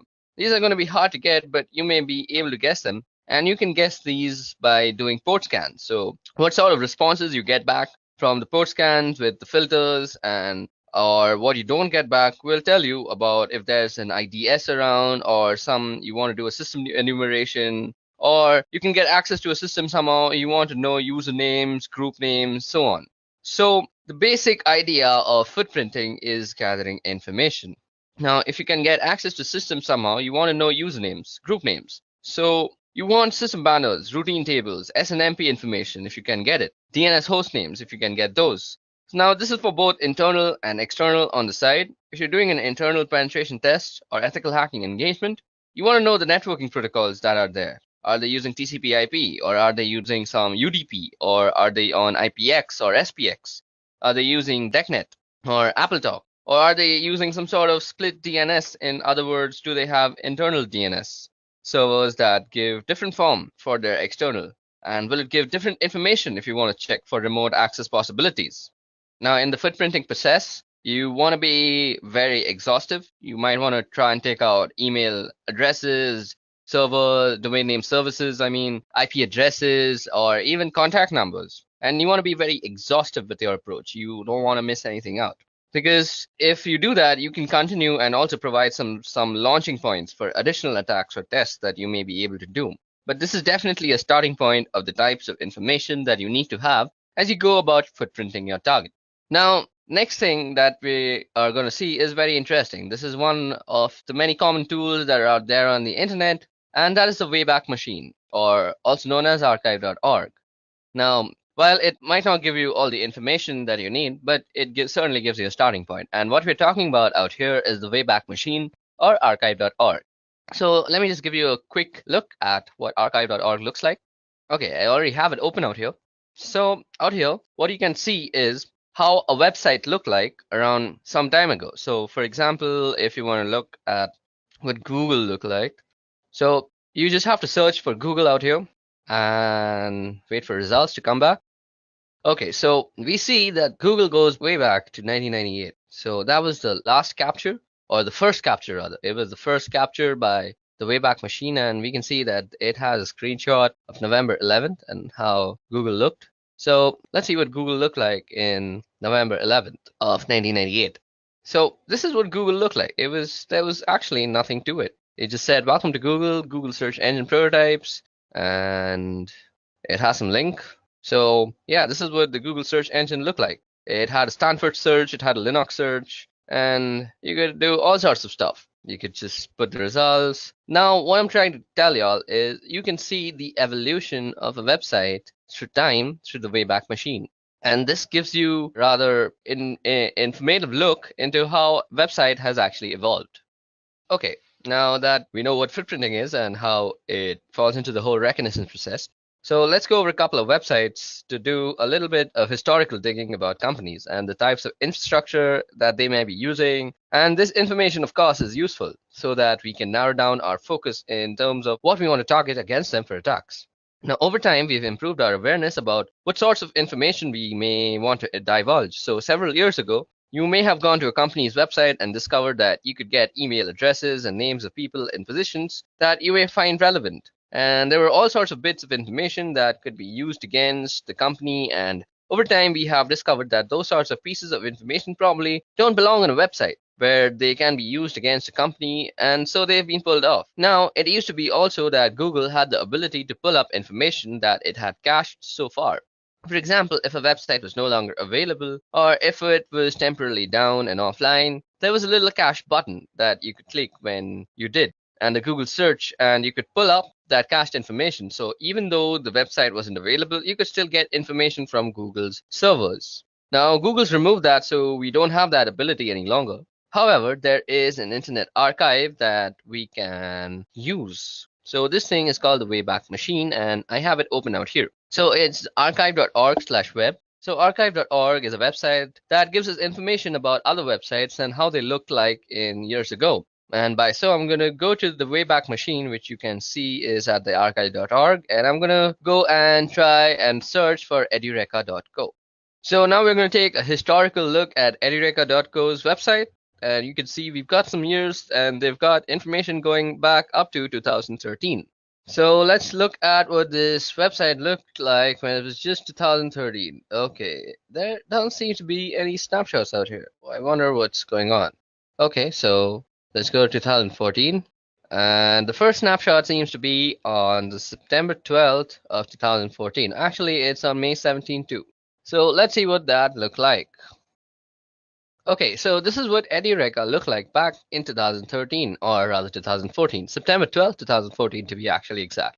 Now, you can see that we have some live classes and all these pictures are there, and they've got this weird picture of this guy out here. I don't know why that was a thing back in 2014. Now we can browse more advanced screenshots, or rather the screenshots that were taken later on, and see how this company has evolved with its infrastructure and the way it actually lays out its content. Okay, so it still hasn't evolved, but I can go a couple of years ahead and see what this has actually evolved into. So if I were to go to December 2016, so this is what it looked like in 2016, and we can see that they've added this weird box out here about browsing courses. They have added a search bar that kind of looks weird, but it's mostly because my internet is slow and it's not loading all the elements. They've also changed how they've actually laid out the courses. We can also see a change in the prices, I guess. So yeah, this tells us about how it evolves as a complete website. Now, this other website that I want to talk about is called Netcraft. Now, Netcraft does internet research, including the types of web servers that companies run. And they have a web server surveys. You can see here as we scroll that Apache Web Services has 64.3% of the internet market, of course, and that's followed by Microsoft with 13%. Interesting information, maybe useful information, but even more useful than that is looking at what different companies run for their websites. And you can see here. Okay, so let's try and search for edureka.co out here. So let's just put in the website URL. and let Netcraft generate the site report. So as you can see that some of the stuff is not available. We know that the NetBlock owner is by Amazon Technologies. The name server is this thing right here. The DNS admin is AWS DNS host master. We also have the IP address. We can go for a virus, look up the IP on VirusTotal. We can do that. There is no IPv6 present, so that's some information that we can see. So we can obviously opt out to not target IPv6 ranges. Then there's also reverse DNS. Then we also have a bunch of hosting history. So this is a history of it. And we know that it's hosted on a Linux system with an Apache web server. And it was last seen, and this was when it was last updated. So this is some very useful information. You can also get information on stuff like Netflix. So if you just type, okay, I just spelled that wrong. So let me just change it from the URL out here. So if you go and type for netflix.com, and you'll see that it'll show you all sorts of information. So as you see that it's on an AWS server, it's an Amazon Data Services Ireland, and this is all the hosting history that it goes along with. It has some send policy frameworks, domain-based message authentication and reporting confirmations, and there's all sorts of information that you can get about websites and their web servers from Netcraft. So the Wayback Machine, along with Netcraft, make up for some interesting tools that are available on the internet, from which you can do a little bit of your reconnaissance process. Okay, now that we have gone over Netcraft and the Wayback Machine, now it's time to actually get to know how to use the little information that this site actually provides. So what the next topic that we're going to go over is using DNS to get more information. Now we're going to be going over a tool, and this is called Whois, and it is a utility that is used to query the various regional internet registries to store information about domain names and IP addresses. And let me just show it to you about all the internet registries that are there. So I have aaron.net open out here, and these are the internet registries that provides the ISPs and looks over the internet control as a whole. So out here we have Afrinic, we have Apnic, we have Aaron, we have Lacnic, and we have RIPE NCC. So these are all the regions and all the different types of stuff that they support, all the different countries. You can look at the map that it is supporting out here by just hovering over the providers. So as you can see, all these brown region out here is Africa, Afrinic. Then we have Apnic, which is this black or grayish thing, which is India and Australia and quite a lot of Asia. Then we have Aaron, which is a lot of North America and the United States mostly. Then is Lacnic, which is mostly the Latino side, which is the South American part. Then we have the rest of Europe, which is RIPE NCC, and this is the part that RIPE NCC is providing internet to. Okay, so that was all about the internet registries. Now let's get back to the topic, and that is using DNS to get more information. Now for this, we're going to be using a Linux-based system. So I have Ubuntu running on my virtual machine out here, and let me just log into it. So firstly, we are going to be using this query called Whois that looks up these internet registries that I just showed you. Let me just quickly remove this. Okay. So for querying information from the regional internet registries that I just talked about, you can use Whois to get information about who owns a particular IP address. So for example, I could do Whois, and let's see, I could do Whois Google, or rather Netflix.com, and we can get all sorts of information about Netflix. So we can see that we have the visit mark monitor. Then let's see, let's go up and look for all sorts of information that is being given to us by this Whois query. So as you guys can see, I just went a little bit too much. Okay, so registry domain ID. We have the domain ID where it is registered. The registered URL is mark monitor. Okay, so this is for marking actually. Now the creation date is 1997. So if you haven't realized, Netflix been around for a long time and it's been updated on 2015. And the registry expiry date, as we see, is 2019. So it's going to actually go off this year.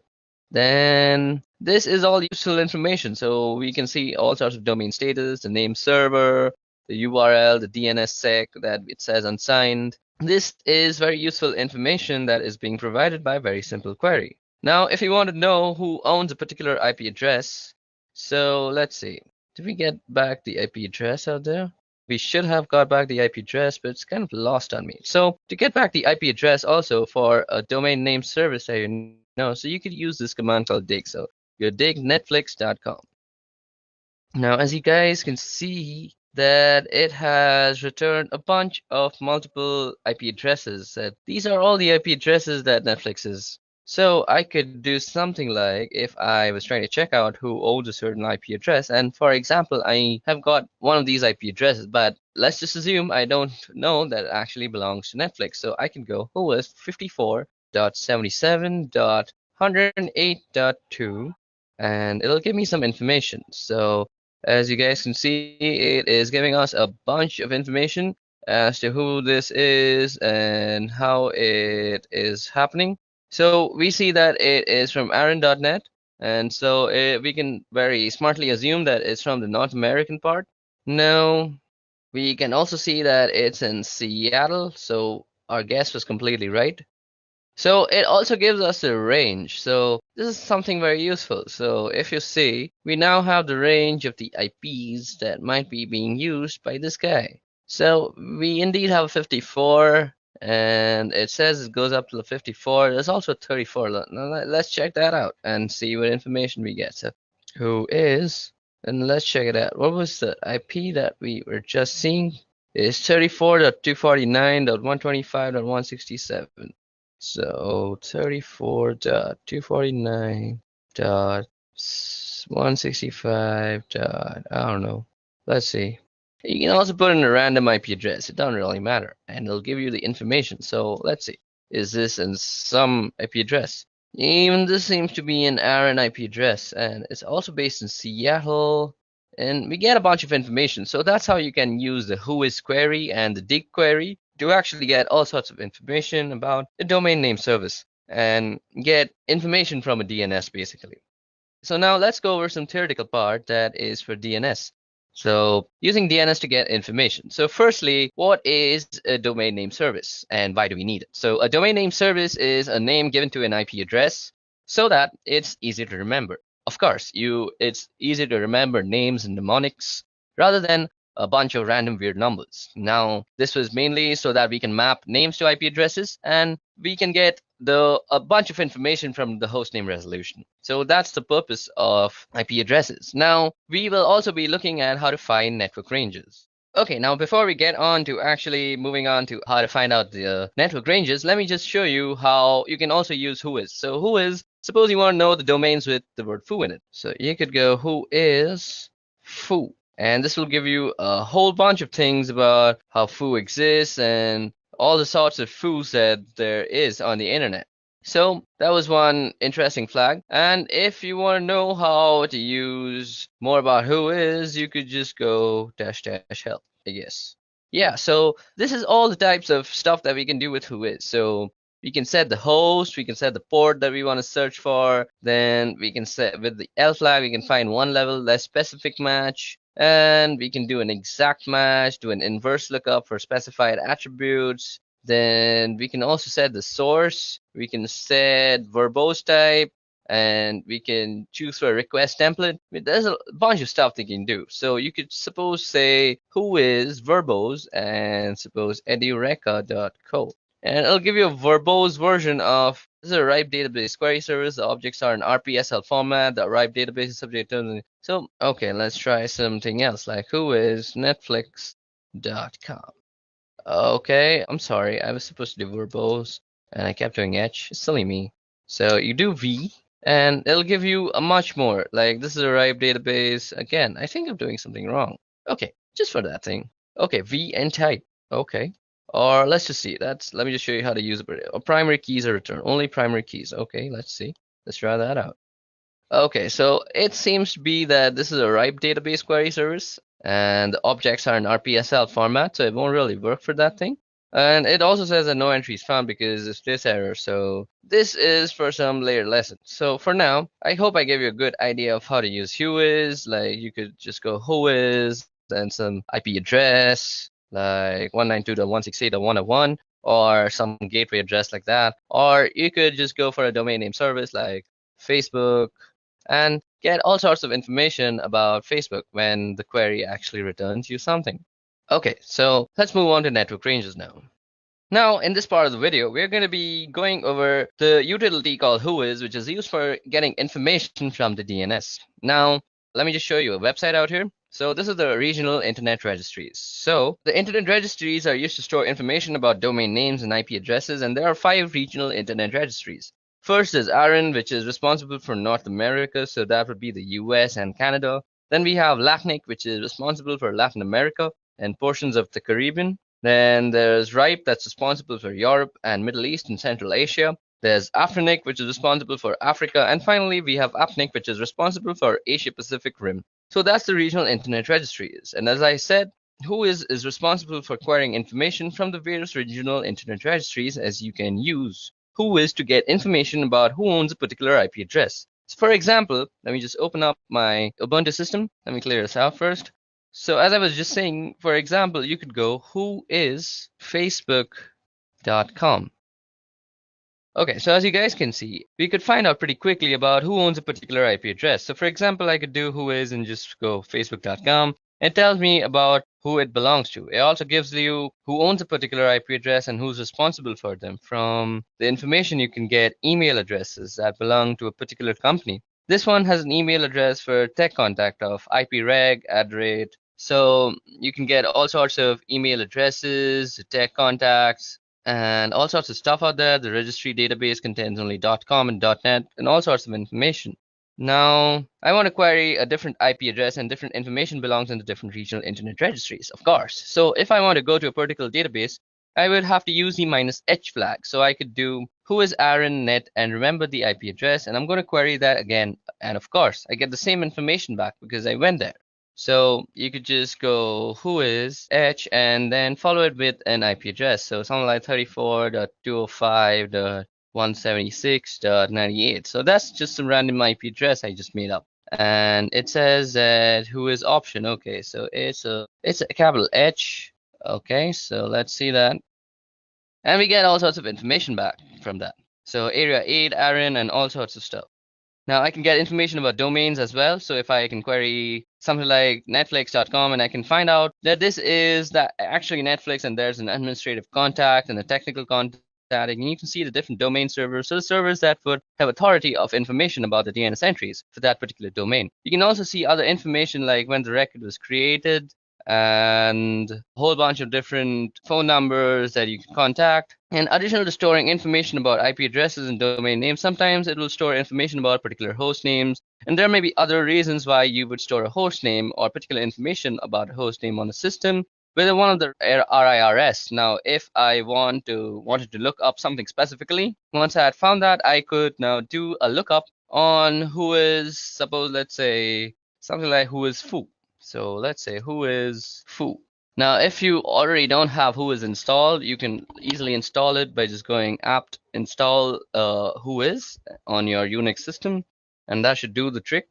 And then you can start use this really nifty tool. Okay, so that was all about using whois. Now let's get on to actually using how to find out network ranges for a domain. Okay, so now let's talk about how we're going to be going over and finding network ranges. So suppose you've got an engagement and you only know the domain name and you don't know much beyond that, and you're expected to figure out where everything is and what everything is. So how do you go about doing that? Well, you use some of the tools that we either have been talking about or will soon be talking about in more detail. And the first thing I'm going to do is I'm going to use the domain name edureka.co, and I'm going to look up edureka.co and see if I get an IP address back. So let's just head over there and go whois edureka.co, or we could use the host keyword.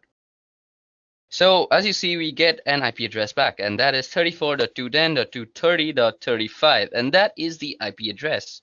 And you see that I've got back an IP address. So here's just an IP address, and I don't know what that IP address belongs to. I also don't know how big the network range or network block is that's associated with. So what I'm going to do is whois, and I'm going to look up with ARIN who owns that IP address. So you can basically go whois 34.210.230.35. So as you guys can see, that gives us a bunch of information and whois. Now, this doesn't seem to have a very big network range, but unlike something like Netflix, so suppose we were to do something like host netflix.com and see, now we have a bunch of IP addresses. So suppose we were to do whois let's see, who is 52.19.40.147. Now, I'm expecting Netflix to be a much larger company and have a better, yeah, now see, we get net range. So this is the network range that we're talking about. So we had a random IP address, and now we have found the network range. So that's how you find network ranges, and this can be very useful. So this gives me evidence that Netflix.com has a presence on different addresses. The one I have also located by looking up that particular host name. So I've got one address here that I can look at, and let's take a look at the website because that may be a different address. Now, if I didn't have that, I could also go and do something like an MX flag. So let's see. I could go dig, and this will give us all the mails. So dig MX, and let's see what MX does actually. You go help. So we could do dig -h for a list of options. So these are all the options that we have, and the one that we're going to use is something like this. So dig MX, and we say something like netflix.com. So these are all the mailings and MXs that we have gotten from Netflix, and this is information regarding it's still producing information. That's a big thing to produce. Okay, so as I was just saying, you can use the MX flag, and I could get back all the mail handlers in this case, and their mail is being handled by Google. And let's see, wait, let's go on to then it's going to tell me that Google's not particularly surprising, and other things that you can do is check for different host names, since I'm assuming DNS probably doesn't allow zone transfers, since most DNS servers don't anymore. Although they used to, you may have to start guessing, so I could do something like webmails that we find out here. So this shows us a dump of all the outstanding memory stuff. Okay, so that was all about finding network ranges. Now moving on to our next topic is using Google for reconnaissance. Now some people also call this Google hacking. Now if you know how to use Google to exactly target and find what you are looking for, Google is an excellent tool for reconnaissance purposes. And today I'm going to show you how you could use Google exactly for your searches. So first of all, let's open a tab of Google.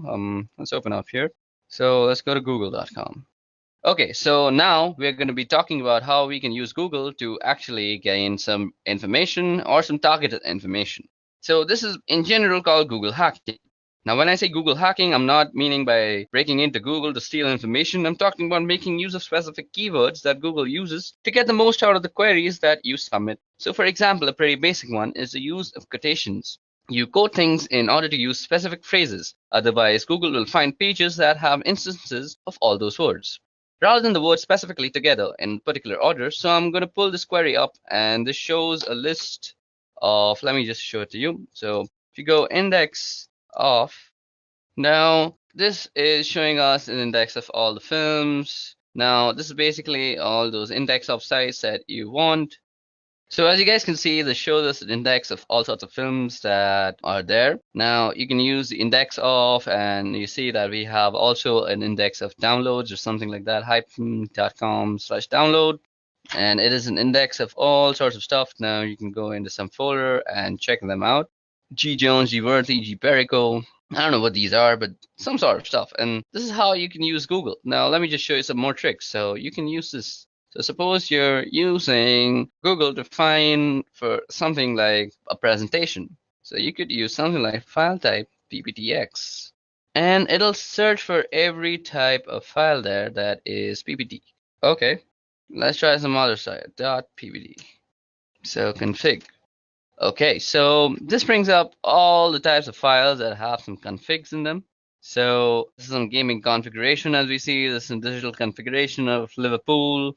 Now you could also use something like this thing in URL, and you could use something like root, and this will give you all the things with root in their URL. So kingroot.n, digital trends, and how to root Android. So that's in the root, and suppose you want to say something like all in file type, or suppose you want some extension. So .ppt, .pptx, does that work? Let's search for JavaScript files.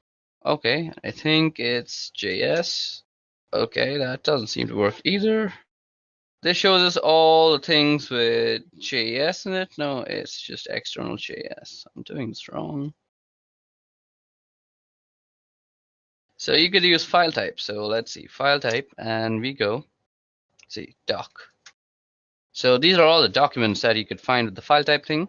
And you could also do JS, I guess. Yep, and this will give you all the JavaScript files that are there. So this is how you can use Google to actually narrow down your searches. So suppose you want a particular set of keyword and we want to make sure we get the passwords file from Google. Okay, so now let's go into more details about the various things you can find using Google hacking techniques. Now, while Google hacking techniques are really useful for just general searching in Google, they're also useful for penetration testers or ethical hackers. You can narrow down information that you get from Google. You get a specific list of systems that may be vulnerable. So we can do things like look for error pages that do in the title error. So I'm going to get a whole bunch of information. So suppose like we go in title and we say error. So as that we get all sorts of stuff and we can do the minus Google part. So if you do a minus Google, it'll not show you the stuff that's from Google. So we get various documentation pages about different vendors and the errors that they support. So here's one doc about Oracle, about Java error. Where you know something more specific, we may be able to get errors about all sorts of other stuff. So this is how you could use the Google hacking technique to your own advantage if you're a penetration tester. Now, let's also show you something called the Google hacking database. Now, this is very useful for an ethical hacker. Now, the Google hacking database was created several years ago by a guy called Johnny Long, who put this Google hacking database together to begin to compile a list of searches that would bring up interesting information. Now, Johnny has written a couple of books on Google hacking, so we're at the Google hacking database website here, and you can see them talk about Google Docs and all sorts of stuff. Now, you can see that we can do all sorts of searches like in URL, SAP, BC, BSP. This brings up some portal pages. Now, out here, you can bring up some password, APS password in URL. Now, this will give you all sorts of stuff on Google. So suppose you go in URL, so like APS password. Now, you can get all sorts of stuff like which have passwords in their URL. So maybe you can just guess a password from there too. Now that was Google hacking. So Google hacking entries, and they also have a number of categories and that you can look through to find some specific things. So you may be interested in, of course, and you can search specific information that you may be looking for with regards to a specific product. For example, let me just show you exploit database. These are all the types of stuff you can go through out here. And as you see, we have all sorts of stuff like this is an SQL injection thing. This is something regarding peer archive tars. So these let you get a foothold into some password cracking attempts, and you can do some brute force checking. And you can see here if it talks about the type of search it is and what it reveals. You can just click here on Google search, and it will actually bring up Google with a list of responses that Google generates. So let's look at this one here. This type is a log. So this is something about cross-site scripting logs, and we can also see some potty logs if I was not wrong. So there's some denial of service POC, and we can see a bunch of stuff. And if you continue to scroll down, there are a lot of interesting information in here. So somehow somebody's got a potty log that has logged a lot of information. They've got it up on a website, and it's basically a bunch of information that you can see. You can also get some surveillance videos sometimes, and you can look into them. And this is basically how you could use Google. So it's basically a list of queries that you can go through, and this is a very useful site if you're a penetration tester and looking for some help with your Google hacking terminologies. So that's it for Google hacking. Now let's move on. Okay, so now it's time for some networking fundamentals, and what better place to begin with TCP/IP. Now, we're going to be talking about the history of TCP/IP and the network that eventually morphed into the thing that we now call the internet. So this thing began in 1969, and it spun out of this government organization called ARPA, which Advanced Research Projects Agency, and they had an idea to create a computer network that was resilient to a certain type of military attacks. And the idea was to have this network that could survive certain types of war and warlike conditions. So ARPA sent out this request for proposals to BBN, which is Bolt, Baranek, and Newman, and they were previously an acoustical consulting company, and they won the contract to build what was called the ARPANET. The first connection was in 1969, So that's where we get the idea that the internet began in 1969, and the internet as we call it now didn't really begin, but ARPANET did. And ARPANET has a long history that goes through NSF.net in 1980s, and after ARPANET was sort of decommissioned, and a lot of other networks were folded into this thing called NSF.net that then turned into what we now call the internet. And once a lot of other networks were connected into its first protocol on the ARPANET, initially there were 18 to 22 protocols, which was very first protocol defining communication on ARPANET. And it was called 1822 protocol because BBN report 1822, which describes how it worked shortly. And after that, there was this thing called the Network Control Program. And the Network Control Program consisted of ARPANET's host-to-host protocol and an initial control protocol. Now, there's certainly not a direct correlation or an analogy here, but if you want to think about it in particular, where you could say that the ARPANET host-to-host protocol is kind of like UDP, and the Initial Connection Protocol, or ICP, is kind of like TCP. So the host-to-host protocol provided a unidirectional flow control stream between hosts, which sounded a little bit like UDP, and ICP provided a bidirectional pair of streams between two hosts. And again, these aren't perfect analogies, but the host-to-host protocol is a little bit like UDP, and ICP is a little bit like TCP now. Now, the first router was called an Interface Message Processor, and that was developed by BBN. It was actually a ruggedized Honeywell computer that had special interfaces and software. So the first router wasn't a ground-up built piece of hardware, but it was actually an existing piece of hardware that was specially purposed for this particular application.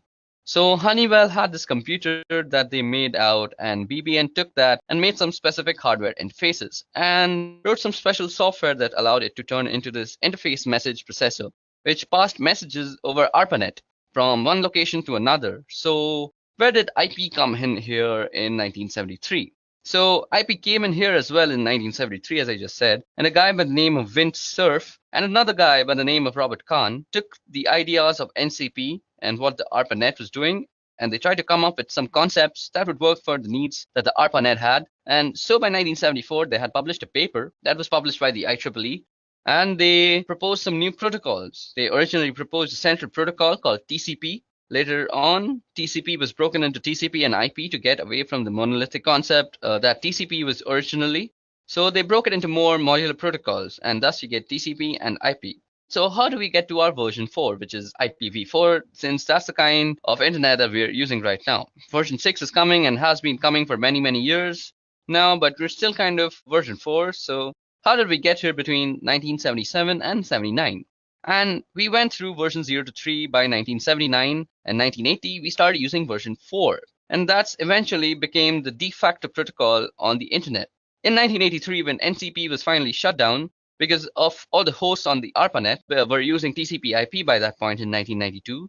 Work began on an IP next generation, and for a long time, all of the specifications in the RFCs talked about PNG eventually, and IPNG became known as IPv6. You may be wondering where IPv5 went. Well, it was a specially purposed protocol that had to do something with streaming, and certainly not a widespread thing. One of the differences between IPv4 and IPv6 is that IPv6 has a 128-bit address, which gives us the ability to have some ridiculously large numbers of devices that have their own unique IP address. IPv4, by comparison, has only 32-bit addresses, and as you've probably heard, we're well on our way to exhausting the number of IP addresses that are available, and we've done a lot of things over the years to conserve address space and reuse address space so we can continue to extending to the point till where we completely run off IPv4 addresses. Another thing about IPv6 is it attempts to fix some of the inherent issues in IP, and some of those has to do with security concerns, and there are certainly a number of flaws in IPv4. And when they started working on IP next generation or IPv6, they tried to address some of those concerns in some of those issues. And they may not have done it perfectly, but it was certainly an attempt. And IPv6 attempted to fix some of the issues that were inherently in IP. And so that's the history of TCP IP till where we've reached today. Okay, so now that we've discussed a brief history on TCP IP and how it came about to the TCP IP version 4, let's discuss the model itself. Now we're going to be discussing two models, and those are the OSI model and the TCP IP model. Now, as I said, we'll be talking about the OSI and TCP models for network protocols and the network stacks. OSI, first of all, is the one that you see out here. It's the one on the left-hand side of the screen. And OSI stands for Open Systems Interconnect. And in the late 1970s, they started working on a model for how a network stack and network protocols would look originally. The intent was to develop the model and then develop the protocols that went with it. But what ended up happening was after they developed the models, TCP/IP started really taking off. And the TCP/IP model was what went along with it and matched better. What was going on with TCP/IP, which became the predominant protocol, and as a result, the OSI protocols never actually got developed. However, we still use the OSI model for a teaching tool, as well as a way of describing what's going on within the network stack. And in networked applications, you'll often hear people talking about different layers, like that's a layer 2 problem, or we're under a layer 3 space. Now, continuing through these lessons, I'll refer occasionally to the different layers, and when I do that, I'm referring to the OSI model. So let's take a look at the OSI model. Starting from the bottom, we have the physical layer, which is where all the physical stuff lives. The wires and cables and network interfaces and hubs, repeaters, switches, and all that sort of stuff. So all that sort of physical stuff is sitting in the physical layer. Now sitting above this is the data link layer, and that's where the Ethernet protocol, ATM protocol, frame relay, those sort of things live.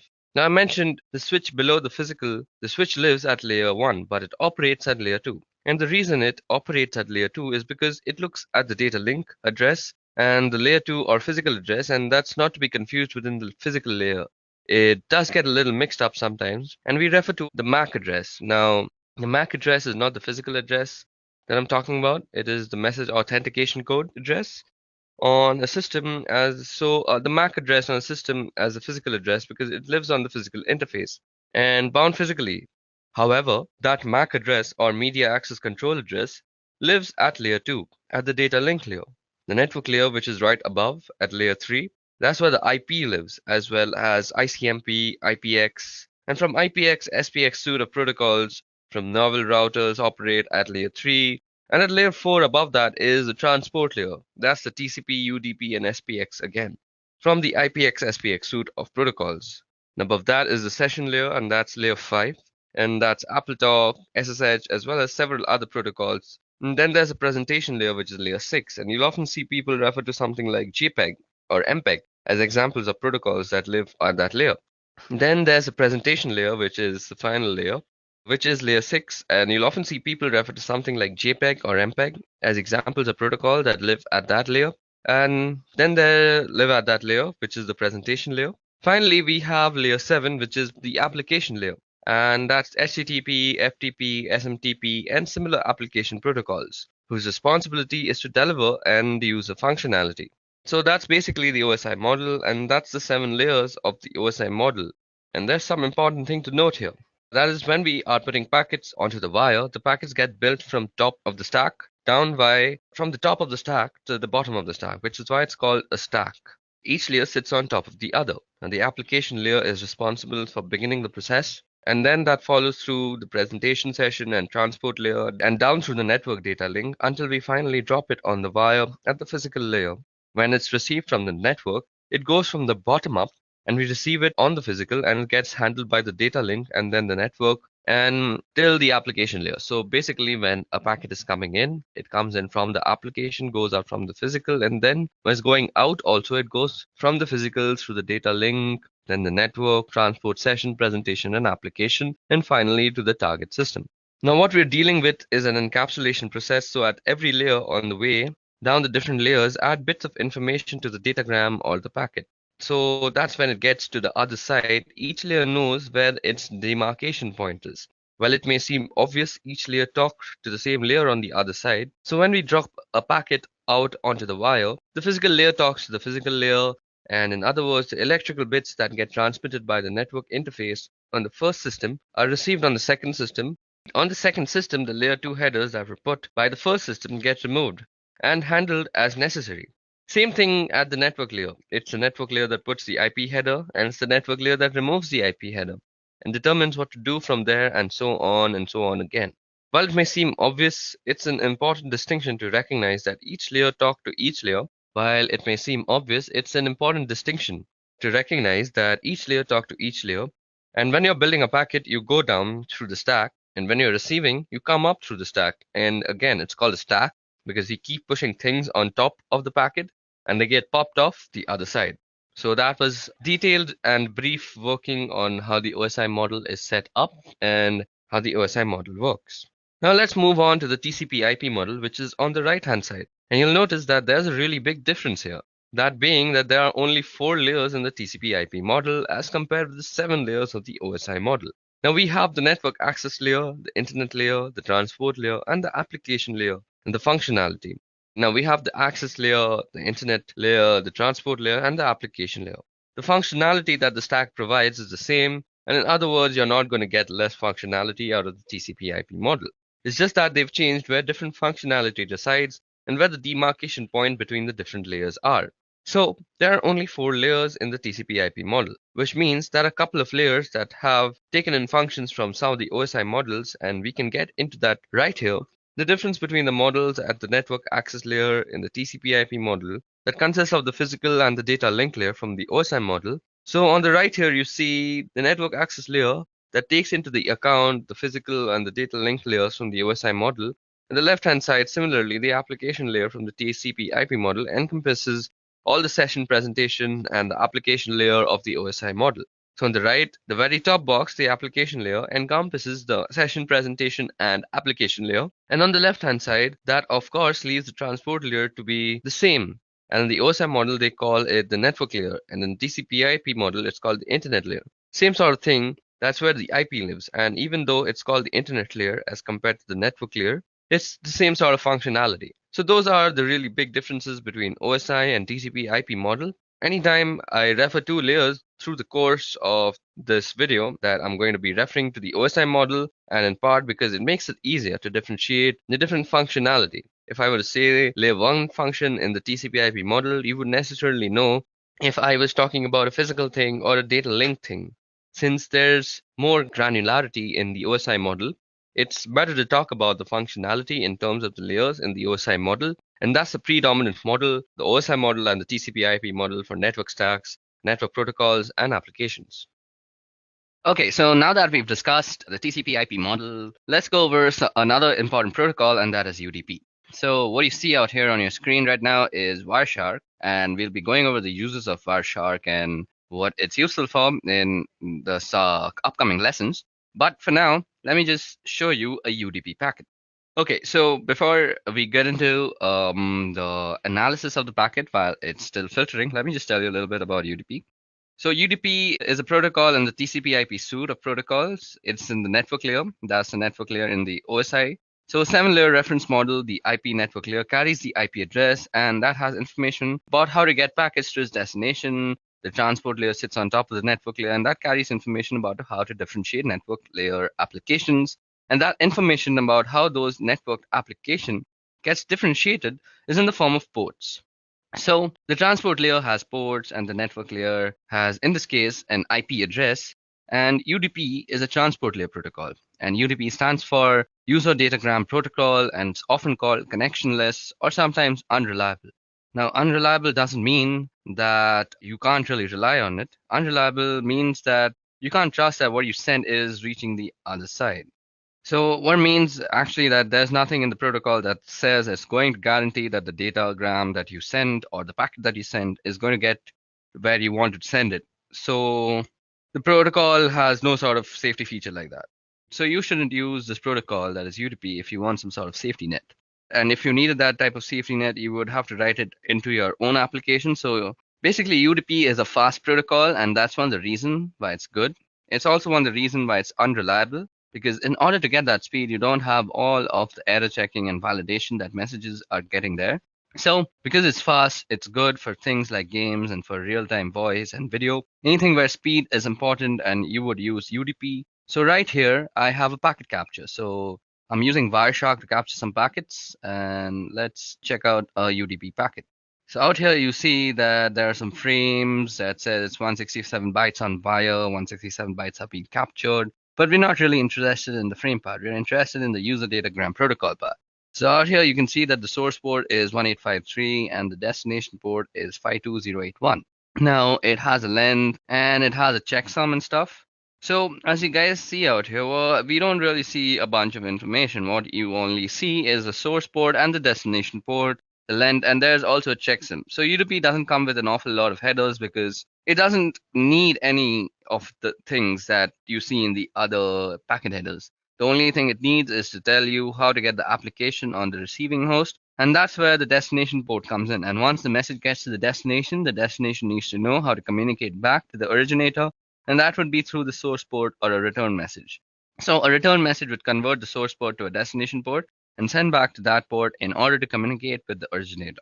So we have a source port and destination port, and the length is a minimal amount of checking, and to make sure that if the packet that you received is different from the length that's specified in the UDP header, then there may have been something wrong. So you may want to discard the message to check for more messages. So the checksum also makes sure that nothing in the middle was tampered with, although it's if there's some sort of man in the middle attack or something like that, a checksum is pretty easy to manufacture after you've altered the packet. So you can see here in the message that there's a number of UDP packets. Some of them just say UDP. The one I look at happens to be from some Skype application, I guess. So talking to Skype servers, and we've already got the DNS. Now DNS also needs some fast response times because you don't want to spend a lot of time looking up information about servers that you're going to before, because just to go to them. So DNS servers throw out their queries onto the wire using UDP hopping to get fast sponsors.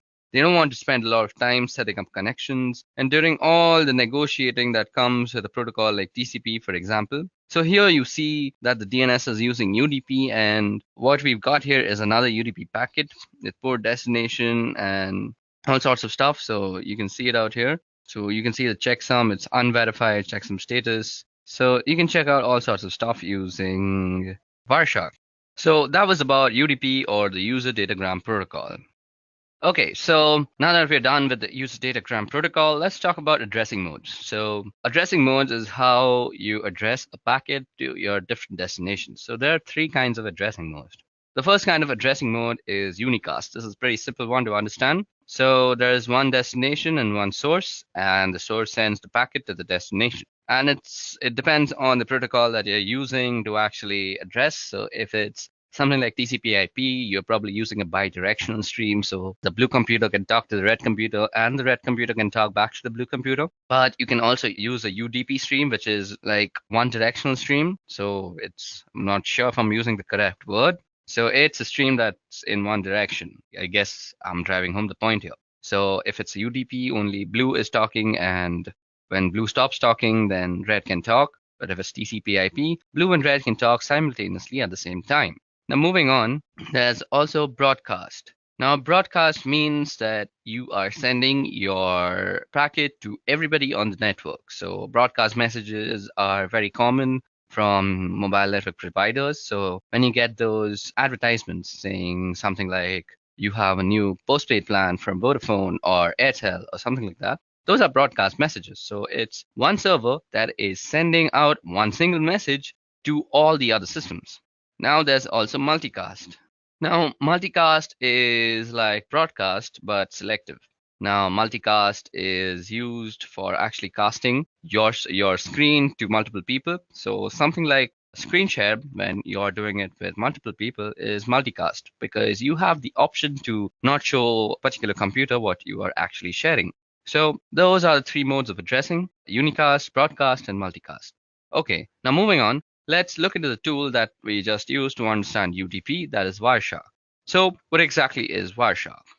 So this utility called Wireshark is a packet capture utility, meaning that it grabs data that's either going out or coming in of a specific network. And there are a number of reasons why this may be useful or important. One of the reasons why it's really important is what's going on in the network is always accurate. In other words, you can't mess around with things once they're on the network, or you can't lie about something that's actually on the network as compared with applications and their logs, which can be misleading or inaccurate. Or if an attacker gets into an application, they may be able to alter the logging. Now, several other behaviors that make it difficult to see what's really going on. And the network, you can really see what's going on once it hits the wire. It's on the wire, and you can't change that fact. Now, once it hits the wire, so what we're going to do here is a quick packet capture. So let me just open up Wireshark for you guys. So as you guys can see, I have already Wireshark open for us. Let me just remove this UDP filter that was there. So Wireshark is recapturing. So let us go over the stuff that you can see on the screen. Some important features of Wireshark so that we can use it later. So what I'm doing here is a quick packet capture, and I'm going to show some of the important features of Wireshark so that we can use it later on. Now, when we're starting to do some more significant work, I select the interface that I'm using primarily, which is my Wi-Fi, and I'm going to go over here and we'll bring up a Google page so that we can see what's happening on the network. So let me just quickly open up a Google page. As you guys can see, it's capturing a bunch of data that's going around here. Now let me just open up a Google page and that's going to send up some data. Let's go back. So it's grabbing a whole bunch of stuff off the network. I'm just going to stop that. I'm going to go back and take a look at some of the messages here. So some of the features of Wireshark, as you can see on the top part of the screen, here there's a window that says number, time, source, destination, protocol, length, and info. And those are all of the packets that have been captured. And their numbering starting from 1, and the time has to do with being relative to the point that we've started capturing. And you'll see the source and destination addresses and the protocol, the length of the packet in bytes, and some information about the packet. At the bottom of the screen, you'll see detailed information about the packet that has been selected. So suppose I'm still selecting this TCP packet out here. So we can go through the frames. The frame also has some interface IDs, the encapsulation type, and all sorts of information is there about the frame. Then we can look at the source port, the destination port, the sequence number, the flag set, the checksums. We can basically check everything about a packet because this is a packet analyzer and a packet sniffer. Now you'll see some detailed information about the packet that has been selected. So I'm going to select, so as I've selected this TCP IP packet, we see that in the middle frame it says frame 290. It means that it has a 290 A flag packet, and the packet that was captured is 66 bytes. And we grab 66 bytes and it's 528 bits later. So what you see out here was the source and the destination MAC address of the layer to layer address. And then you can see the IP address of both source and destination. And it says it's a TCP packet, gives us a source port, destination port. And we can start drilling down into different bits of the packet. And you can see when I select a particular section of the packet down at the very bottom, you can see what's actually a hex dump of the packet. And on the right hand side is the ASCII. So this is the hex dump, and this is the ASCII that you're looking at. What's really cool about Wireshark it really pulls the packet into its different layers that we have spoken about, the different layers of the OSI and the TCP IP model. And the packets are put into different layers, and there's a couple of different models that we can talk about with that. What Wireshark does really nicely is it demonstrates those layers for us, as we can see here. It is actually 4 layers, and in this particular packet here, we can also do something. So I've got a Google web request. So what I want to do here is I want to filter based on HTTP. So I find a filter. So let's see. We can do an HTTP. And what I see here is it gets text input and it's going to get an image. So that's a PNG image. And this is a request to get the icon that's going to be displayed in the address bar. So you also see something called ARP out here, which I'll be talking about very soon. So let just the filtering be done. Now in the web browser, it's a favicon.ico that I can do here. I can select, analyze, and follow TCP streams. You can see all the requests related to this particular request, and it breaks them down very nicely. So you can see we've sent some requests to Spotify because I've been using Spotify to actually listen to some music. Then you can see all sorts of stuff like this was something to some not found place. So let's just take the Spotify one, and you can see that we get a bunch of information from the Spotify thing at least. You can see the destination, the source, it's an Intel Core machine. So the first part of the MAC address, the first few digits lets you tell if it's what is the vendor ID. So Intel has its own vendor ID. So F496 probably tells us that that's an Intel Core. So Wireshark does this very neat little thing that it also tells us from the MAC address what type of machine you're sending your packets to from the MAC address itself. So it's coming from a Sophos 4C and going to an Intel Core, and the type is IPv4. So that was all about Wireshark. You can use it extraneously for packet sniffing and packet analysis. Packet analysis comes very handy when you're trying to actually figure out how to do some stuff like IDS evasion, where you want to craft your own packets and you want to analyze the packets that are going into the IDS system to see which packets are actually getting detected as some intrusion. So you can craft your packet in a relative manner so that it doesn't get actually detected by the IDS system. So this is a very nifty little tool. We'll be talking about how you can craft your own packets just in a little while, but for now, let's move ahead. Okay, so now that we are done with our small little introduction and a brief use and history of Wireshark, now let's move on to our next topic for the video, that is DHCP. Okay, so DHCP is a protocol and it stands for Dynamic Host Configuration Protocol. So DHCP is a network management protocol used to dynamically assign an internet protocol address to any device on a network so they can communicate using IP. Now, DHCP automates and centrally manages these configurations rather than requiring some network administrator to manually assign the IP addresses to all the network devices. So DHCP can be implemented on small local networks as well as large enterprises. Now, DHCP will assign new IP addresses in each location when devices are moved from place to place, which means network administrators do not have to manually initially configure each device with a valid IP address. So if a device with a new IP address is moved to a new location of the network, it doesn't need any sort of reconfiguration. So versions of DHCP are available for use in the Internet Protocol version 4 and Internet Protocol version 6. Now, as you see on your screen is a very simplistic diagram on how DHCP works. So let me just run you down. DHCP runs at the application layer of the TCP IP protocol stack to dynamically assign IP addresses to DHCP clients and to allocate TCP IP configuration information to DHCP clients. This includes subnet mask information, default gateways, IP addresses, domain name systems, and addresses. So DHCP is a client-server protocol in which servers manage a pool of unique IP addresses, as well as information about client configuration parameters, and assign addresses out of those address pools. Now, DHCP-enabled clients send a request to the DHCP server whenever they connect to a network.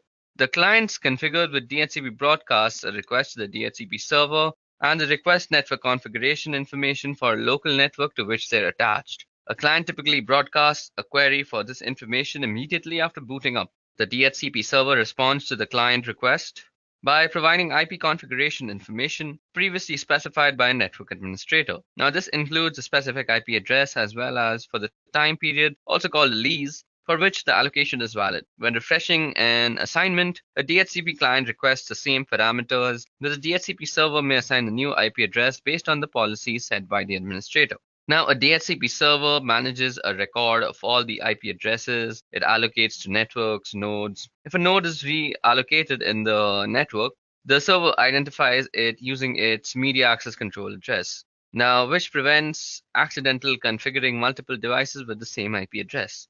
Now, DHCP is not a routable protocol, nor is it a secure one. DHCP is limited to a specific local area network, which means a single DHCP server per LAN is adequate. Now, larger networks may have a wide area network containing multiple individual locations depending on the connections between these points and the number of clients in each location. Multiple DHCP servers can be set up to handle the distribution of addresses. Now, if network administrators want a DHCP server to provide addressing to multiple subnets on a given network, they must configure DHCP relay services located on interconnecting routers that DHCP requests to have to cross. Now, these agents relay messages between DHCP client and servers. DHCP also lacks any built-in mechanism that would allow clients and servers to authenticate each other. Both are vulnerable to deception and to attack, where rogue clients can exhaust a DHCP server's pool. Okay, so let's move on to our next topic, and that is why use DHCP. So I just told you that DHCP doesn't really have any sort of authentication, so it can be fooled really easily. So what are the advantages of using DHCP? So DHCP offers quite a lot of advantages. Firstly is IP address management. A primary advantage of DHCP is easier management of IP addresses. In a network without DHCP, you must manually assign IP address. You must be careful to assign unique IP addresses to each client and to configure each client individually. If a client moves to a different network, you must make manual modifications for that client. Now, when DHCP is enabled, the DHCP server manages the assigning of IP addresses without the administrator's intervention. Clients can move to other subnets without manual reconfiguration because they obtain from a DHCP server new client information appropriate for the new network. Now, apart from that, you can say that DHCP also provides a centralized network client configuration. It has support for boot TP clients. It supports the local clients and remote clients. It supports network booting. And also, it has a support for a large network, and not only for short, like small scale networks, but for larger networks as well. So that way, you see DHCP has a wide array of advantages, even though it doesn't really have some authentication. So because of these advantages, DHCP finds widespread use in a lot of organizations. Okay, so that winds up DHCP for us. So let us go into the history of cryptography now. So let me give you a brief history of cryptography. Now, cryptography actually goes back several thousand years before, shortly after people began to find ways to communicate. There were some of us who were finding ways to make the understanding of that communication difficult so that other people couldn't understand what was going on. And this led to the development of Caesar cipher that was developed by Julius Caesar. And it's a simple rotation cipher. And by that, I mean that you rotate a portion of the key in order to generate the algorithm. So here's an example. We've got two rows of letters and that are alphabetical in order, and means we basically written the alphabets down and the second row is shifted by three letters. So a B is a Z actually, because if you move that way, a B is a Z from the first row gets shifted back to the second row, and then the letter D becomes the letter C. So that's an example of how encryption works. So if you try to encrypt a word like hello, it would look completely gibberish after it came out of that algorithm. So if you count the letters out, you can see that the letter H can be translated to letter L. So that's a Caesar cipher. Now you must have heard of things like ROT13, which means that you rotate the 13 letters instead of 3 letters. That's what we can do here again. And this is just a simple rotation cipher or Caesar cipher. That's what, of course, the ROT stands for. It's rotate or rotation. Now, coming forward a couple thousand years, we have the Enigma cipher. Now, it's important to note that the Enigma is not the word given to this particular cipher by the people who developed it. It's actually the word given to it by the people who were trying to crack it. The Enigma cipher is a German cipher. They developed this cipher and a machine that was capable of encrypting and decrypting messages so that they could messages to and from different battlefields and war fronts, which is similar to the Caesar cipher. Caesar used it to communicate with his battlefield generals, and the same thing with the Germans. You've got to get messages from headquarters down to where the people are actually fighting, and you don't want it to get intercepted in between by the enemy. So therefore, you use encryption. And lots of energy was spent by the Allies, in particular the British, trying to decrypt the messages. One of the first instances that we are aware of where a machine was used to do the actual encryption, and we're going to come ahead a few decades now into the 1970s, where it was felt that there was a need for a digital encryption standard. Now, the National Institute of Standards and Technology is responsible for that sort of thing, so they put out a proposal for this digital encryption standard. And an encryption algorithm, what ended up happening was IBM came up with this encryption algorithm that was based on the Lucifer cipher. That was one their people had been working on a couple of years previously in 1974. And they put this proposal together based on the Lucifer cipher, and in 1977, that proposal for an encryption algorithm was the one that was chosen to be the digital encryption standard, and so that came to be known as DES over time.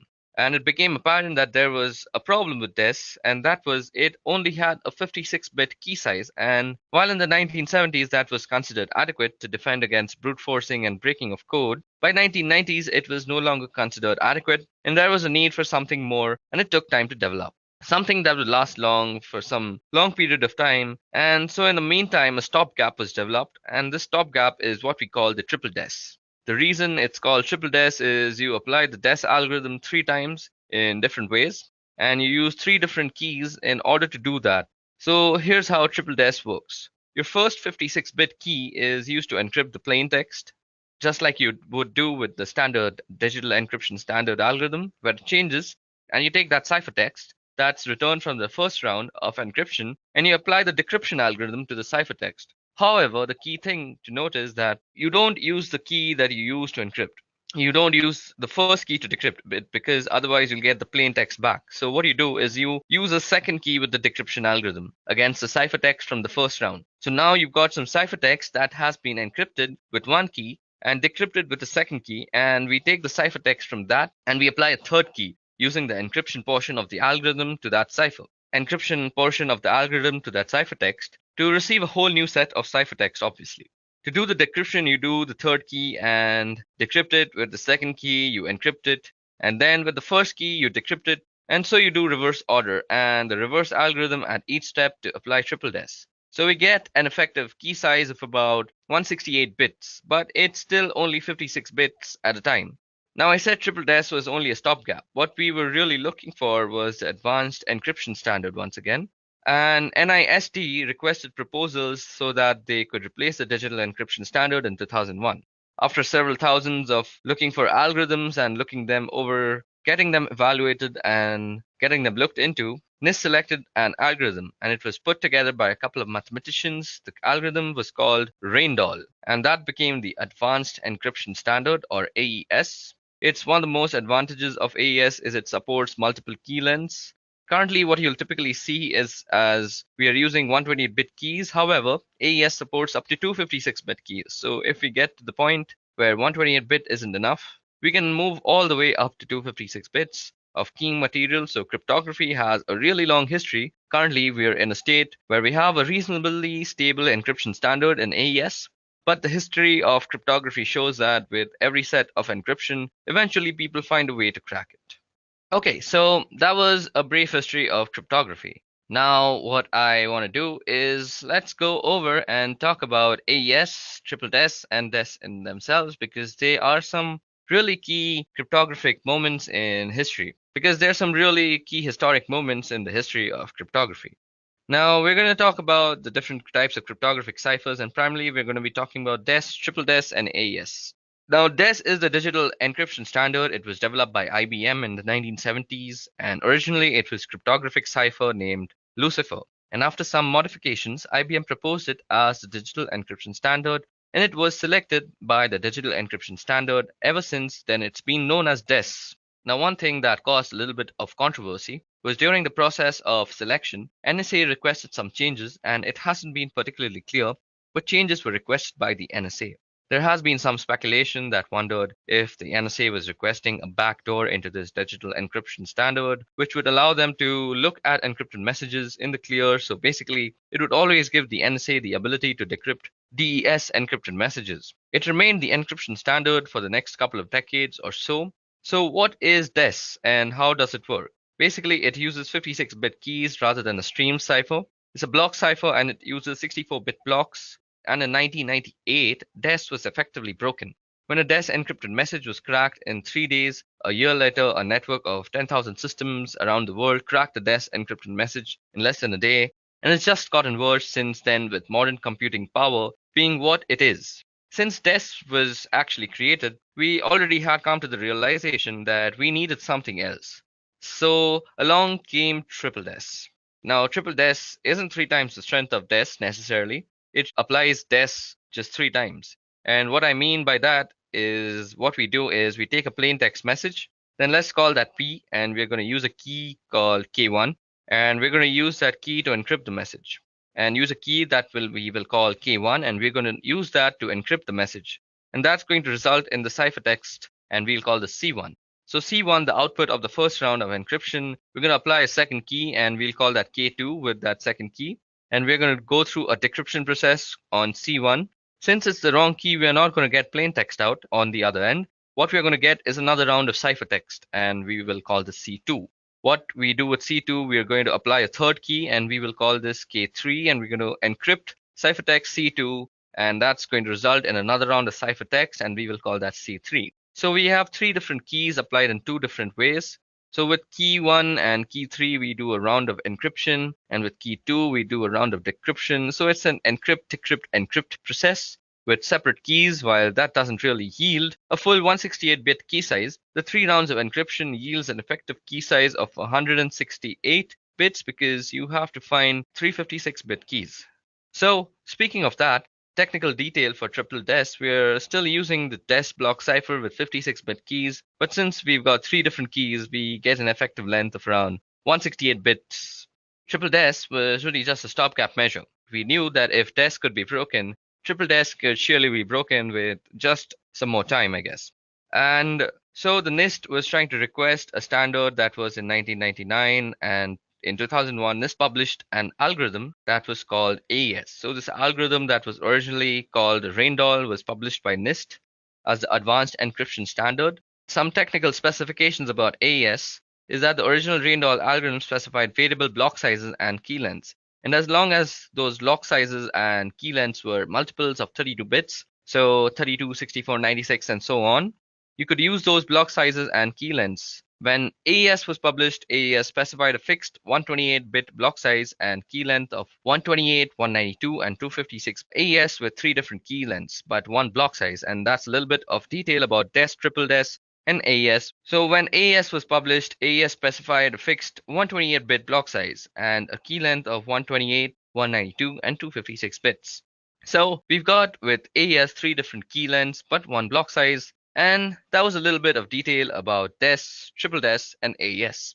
We'll use some of these in doing some hands-on work in the subsequent part of this video. Okay, so now that I've given you a brief history of how we have reached the encryption standards that we are following today, that is the Advanced Encryption Standard, let's go ahead and talk a little bit more about DES, triple DES, and AES. So DES is a digital encryption standard. It was developed by IBM in the 1970s, and originally it was a cryptographic cipher named Lucifer. And after some modifications, IBM proposed it as the digital encryption standard. It was selected to be the digital encryption standard, and ever since then, it's been known as DES or DES. One thing that caused a little bit of controversy was during the process of selection, the NSA requested some changes, and it hasn't been particularly clear what changes were requested by the NSA.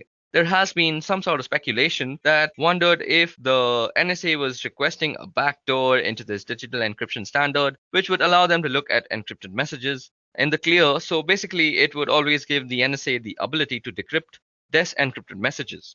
It remained the encryption standard for the next couple of decades or so. And what is DES and how does it work? Now, DES remained the digital standard for encryption for the next couple of decades. So what does it do and how does it work? So basically, it uses a 56-bit key rather than a stream cipher. It's a block cipher and it uses 64-bit blocks. And in 1998, if you know, DES was effectively broken when a DES encrypted message was cracked in 3 days. And then a year later, a network of 10,000 systems around the world cracked a DES encrypted message in less than a day. And it's just gotten worse since then with modern computing being what it is today. Now, since DES was created and broken, we knew we needed something. And what came in between advanced encryption standards and DES is triple DES. Now, triple DES isn't 3 times the strength of DES necessarily. It's really DES applied 3 times. And what I mean by that is we take a plain text message, then let's call that P, and we're going to use a key called K1. And we're going to use that key to encrypt the message, and that's going to result in the ciphertext 1. So we'll call that C1. Now, C1 is the output of the first round of encryption, and we're going to apply a second key called K2. And with that second key, we are going to go through a decryption process on C1. Now, since it's the wrong key, we are not going to get the plain text out of the decryption process. On the other end, we are going to get another round of ciphertext, and we're going to call that C2. Now with C2, we are going to apply a third key, and we are going to call that K3, and we're going to encrypt ciphertext C2, and that's going to result in ciphertext C3. So we have 3 different keys applied in 2 different ways. So with key 1, key 3, we do a round of encryption. With key 2, we do a round of decryption. So it's basically an encrypt, decrypt, encrypt process with 3 separate keys. But what it does really is it doesn't really yield a 168-bit key size, because in effectiveness, it's basically 56-bit keys that are being used thrice, whether it be 3 different keys. So in effectiveness, you could say that it's a 168-bit key, but it is not the same strength, because people realize that triple DES can be easily broken, because if DES is broken, you can do the same thing with 3 different ways with whatever key that you use. So it just takes longer time to decrypt if you don't know the key, and if you are just using a brute force attack, you know that triple DES can be broken if DES can be broken. So triple DES was literally a stopgap between DES and AES, because people knew that we needed something more than triple DES. And for this, the NIST, or the National Institute of Standards and Technology, in 2001, they chose AES as the algorithm that is now called the Advanced Encryption Algorithm. So it was originally called the Randall algorithm. And the main thing about the Randall algorithm and the Advanced Encryption Standard algorithm is that the Randall algorithm specifically states in its papers that it has a variable block size and a variable key size as long as they are in multiples of 32. So 32, 64, 96, like that. But what AES does differently is that it gives you one block size, that is 128 bits, and gives you three different key sizes, that is 128, 192, and 256. So with AES, three different key lengths, but one block size. Okay, so that was a little bit more information on AES, DES, and triple DES, and we are going to be using this information in some subsequent lessons. Okay, now moving on. Okay, so now that we've discussed the different history of cryptography and the more important cryptographic algorithms, let's discuss the different types of cryptography. Now, the first type of cryptography I'm going to talk about is symmetric cryptography. And by symmetric cryptography, I mean that the key is the same for encrypting or decrypting. So I use the same key whether I am encrypting the data or decrypting the data. One of the things about symmetric key cryptography is that they use a shorter key length than for asymmetric cryptography, which I'll get into a couple of minutes. It's also faster than asymmetric, and you can use algorithms like DES or AES, as those are both symmetric key cryptography algorithms, and you can use a utility like AES script. Let me just demonstrate how symmetric key cryptography works. So for this, we can use a tool called AES script. So in AES script is actually available for Linux and Windows and Mac, all the systems. So I'm using it on the Windows one, and I'm using the console version. So first of all, I have a text file called text.txt. So let me just show that to you.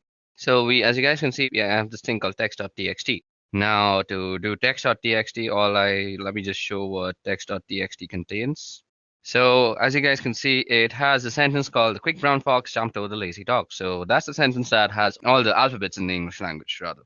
So now we are going to try and encrypt it. So we can use something like AES or DES because both of them are symmetric key ciphers, symmetric key algorithms, rather.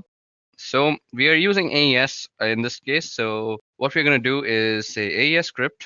We're going to encrypt it, and we're going to use a password of, let's say, Pokemon. So we're going to call it Pokemon, and we're going to do text.txt. We're going to encrypt that file. So now we have encrypted that file. Now let's go see. We must be having a new file. So this is called text.txt.aes. So that is our encrypted file, and this is what we would generally send over the network if we are sending it to anybody.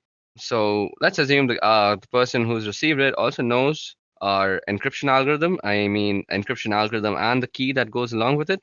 So let's try to decrypt it now. Now, before I decrypt it, let me just show you what an encrypted message looks like. So this is what the ciphertext looks like. Type text.txt.aes. So yeah, as you guys can see, the Windows console can't really read everything, but if I were to go here, if I were to just go into the file and just edit Notepad++, you'll see that it's a bunch of crap. You really can't make out anything. What is being made here, we can't really decipher much. So that's the point of using encryption. Now, if you were to decrypt it, all we have to do is AES script. We're trying to decrypt. We're trying to give the password is going to be, what was the password? Pokemon. Okay, so, and we're going to try and decrypt text.txt.aes. Now let's dir that again. Okay, so that just decrypts our message for us. So this is how you would use AES script for encryption and decryption. So that just decrypts it, and that's how you would use symmetric key encryption to encrypt a file for this example. Symmetric key uses either a stream cipher or a block cipher, and the differences between stream or block ciphers is that block takes a block of bits at a time, and it's a fixed length. So for example, 64 bits, if I were to use a block cipher with 64 bits, I would need to take in 64 bits before I could start encrypting. Now, if I didn't have 64 bits to encrypt, I would have to fill it with padding in order to get up to 64 bits a stream cipher. On the other hand, it will encrypt a bit at a time, so it doesn't matter how many bits you've got. You don't need to have some multiple of the block length in order to encrypt without padding. And another type of cryptography is asymmetric. Now, asymmetric, as you would expect, uses two different keys, and that's where we have public key and private key. Asymmetric key cryptography uses a longer key length, and it also has more computation, and the encryption process is slower with a symmetric key encryption.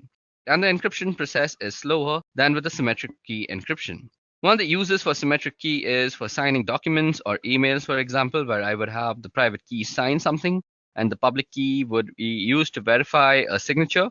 And another reason for using asymmetric key encryption is to ensure that you got it from who actually sent it. Since you've got two keys, you always know who the other end of the equation is. Where with symmetric key, since it's just one key, if you can intercept the key, you can decrypt and also encrypt messages. And so if somebody can figure out the key, you can break into a communication stream using symmetric key encryption. So asymmetric gives you the advantage of ensuring that the other end is who the other end says, and they are, since they're the only ones who should have the private key. And in this particular instance, in practice, however, hybrid encryption models tend to be used, and that's where you would use asymmetric encryption to encrypt asymmetric session keys. So basically, you encrypt the message that you are sending using symmetric key encryption, and then when you're exchanging the key with somebody else, you use asymmetric key encryption. So this is going to be a slower process. You probably won't want to use it for smaller files. In order to do that, fortunately, the file example that I have is a smaller one. So I'm going to try and generate a key right now. So for this, we have to head over to our Ubuntu system. So let's see. Let me show you how public key encryption actually works. And we are going to first create a key. So let me just clear this out for you. So first of all, let's create a file and let's call that text.txt. Now, if you see, we are going to edit text.txt to have some file. So have some text in it. So there seems to be a warning with the GTK. I'll just use echo instead. So now let's see if that is in our file. Okay, so let me just show you how asymmetric key encryption or public key cryptography works. So first of all, we need a text file. So let me see. Do we have a text file? So there seems to be a text.txt. So let's see what this text.txt says. So it says that this is a random text file. Now what we want to do is we want to create a public key first. So I'm going to use OpenSSL for doing this. So we go OpenSSL and we are going to use it with RSA. So we're trying to generate a key. So gen RSA, and we're going to use des3 to use this, and we're going to output it into a file called private.key. So we are also going to be using a 4096 bit. So this is going to be our private key. So this will create a private key using RSA algorithm. So let it work its way out. So first of all, it's asking me for a passphrase now. So since you can protect your keys with a passphrase, so I'm just going to use my name. Okay, so now we see if we ls, and we have a private dot key, I guess. Yep. So we have this private dot key. Now we're using this private key, we are going to generate a public key. So for this, I'm again going to be using OpenSSL. And OpenSSL is a Unix based, so you will need a Unix system. So you go RSA-UTL, that's RSA utility, and what we want to do is encrypt, and we want the public key in key, and we want to use the public key that we just generated. I'm sorry guys, so we are going to be using RSA. So first of all, we need to generate a public key. So for that, we use the private key. So we will give the private key as an argument after the in flag. So private.key, and we are trying to get out a public key. So pub out, and we're going to call it public.key. Okay, so there seems to be, okay, I messed it up a little. I forgot to give the output. So you go out, and then you use public.key. So it's asking me for a passphrase, and now it's writing the RSA key, and since the password was correct, we have a public key too. So if you see, now we have a public key and a private key. So we are going to encrypt our file using the public key. So we go OpenSSL, and we go RSA-UTL, and we go encrypt, and we can do pub in. So we are going to use the public key, and we want to put the text.txt as the file to be encrypted. So text.txt, and what we want to output is an encrypted file. So encrypted.txt. Okay, I call it OpenSLL. I need to go and edit that out now. Yeah, so that makes it a correct command. And now we have an encrypted file. So let's see, ls, and yep, encrypted.txt. So if we just cut that out, so we see it's a bunch of garbage, and we really can't read it unless we decrypt it. So for decrypting the key, all we have to do is again use OpenSSL. Let's clear this out first. So OpenSSL, And we are going to be using the RSA utility again. So RSA UTL, we're going to decrypt this time. So we go with the decrypt flag. And then we are going to be giving the N key, and that is going to be the private key. And what we want to decrypt is encrypted.txt. And what we want to output it is as, let's say, plaintext.txt. So it's going to ask me for my passphrase, which is my name, and I've entered the passphrase, and now we have a plaintext.txt. Now, if we are to go and ls, we see that we have a plaintext.txt out here, just beside info.txt. Now let me just cat that out. So plaintext.txt. So this is a random text file.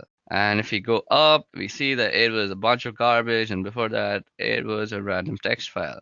Now, you can also run this command called diff plaintext.txt text.txt. So this will give you a difference in the text strings. So it's 0, so it gives you, that's the difference. So both the files are the same, and that's how public key cryptography works and how symmetric key cryptography works. Okay, now moving ahead of cryptography, let's talk about certificates. Okay, so now that we're done with cryptography, let's talk about digital certificates. So what is a digital certificate? Well, a digital certificate is an electronic password that allows a person, organization to exchange data securely over the internet using public key infrastructure. So digital certificate is also known as a public key certificate or an identity certificate. Now, digital certificates are a means by which consumers and businesses can utilize the security application of public key infrastructure. Public key infrastructure comprises of the technology to enable and secure e-commerce and internet-based communication. So, what kind of security does a certificate provide? So, firstly, it provides identification and authentication. The person or entities with whom we are communicating are really who they say they are. So that is proved by certificates. So then we have confidentiality. The information within the message or transaction is kept confidential. It may only be read and understood by the intended sender. Then there's integrity, there's non-repudiation. The sender cannot deny sending the message or transaction. The receiver, we'll get to non-repudiation, and I'll explain how non-repudiation comes into digital certificates. So digital certificates are actually issued by authorities who are business, who make it their business to actually certify people and their organization with digital certificates. Now, you can see these on Google Chrome. Now, let me just open Chrome for you guys, and you can see it out here. You can see certificates, and you can go into the issuer statements, and you can go into all sorts of stuff. So you can see it's issued by Encrypt Authority X3. So that's an issuing authority for digital certificates. Now, that was all about the theory of certificates. Let's go and see how you can create one. So to create a digital certificate, we are going to be using the OpenSSL tool again. So first of all, let me show you how to create a certificate. So we are going to be using the OpenSSL tool for that. So first of all, let me clear the screen out. So in this case, I'm going to generate a certificate authority certificate. So I'm doing an RSA key here to use inside the certificate. So first of all, I need to generate a private key. So to do that, as I had just showed you guys, we can use the OpenSSL tool. You go OpenSSL and gen RSA, and we're going to use dest3. Then we're going to out it, and let's call it ca.key.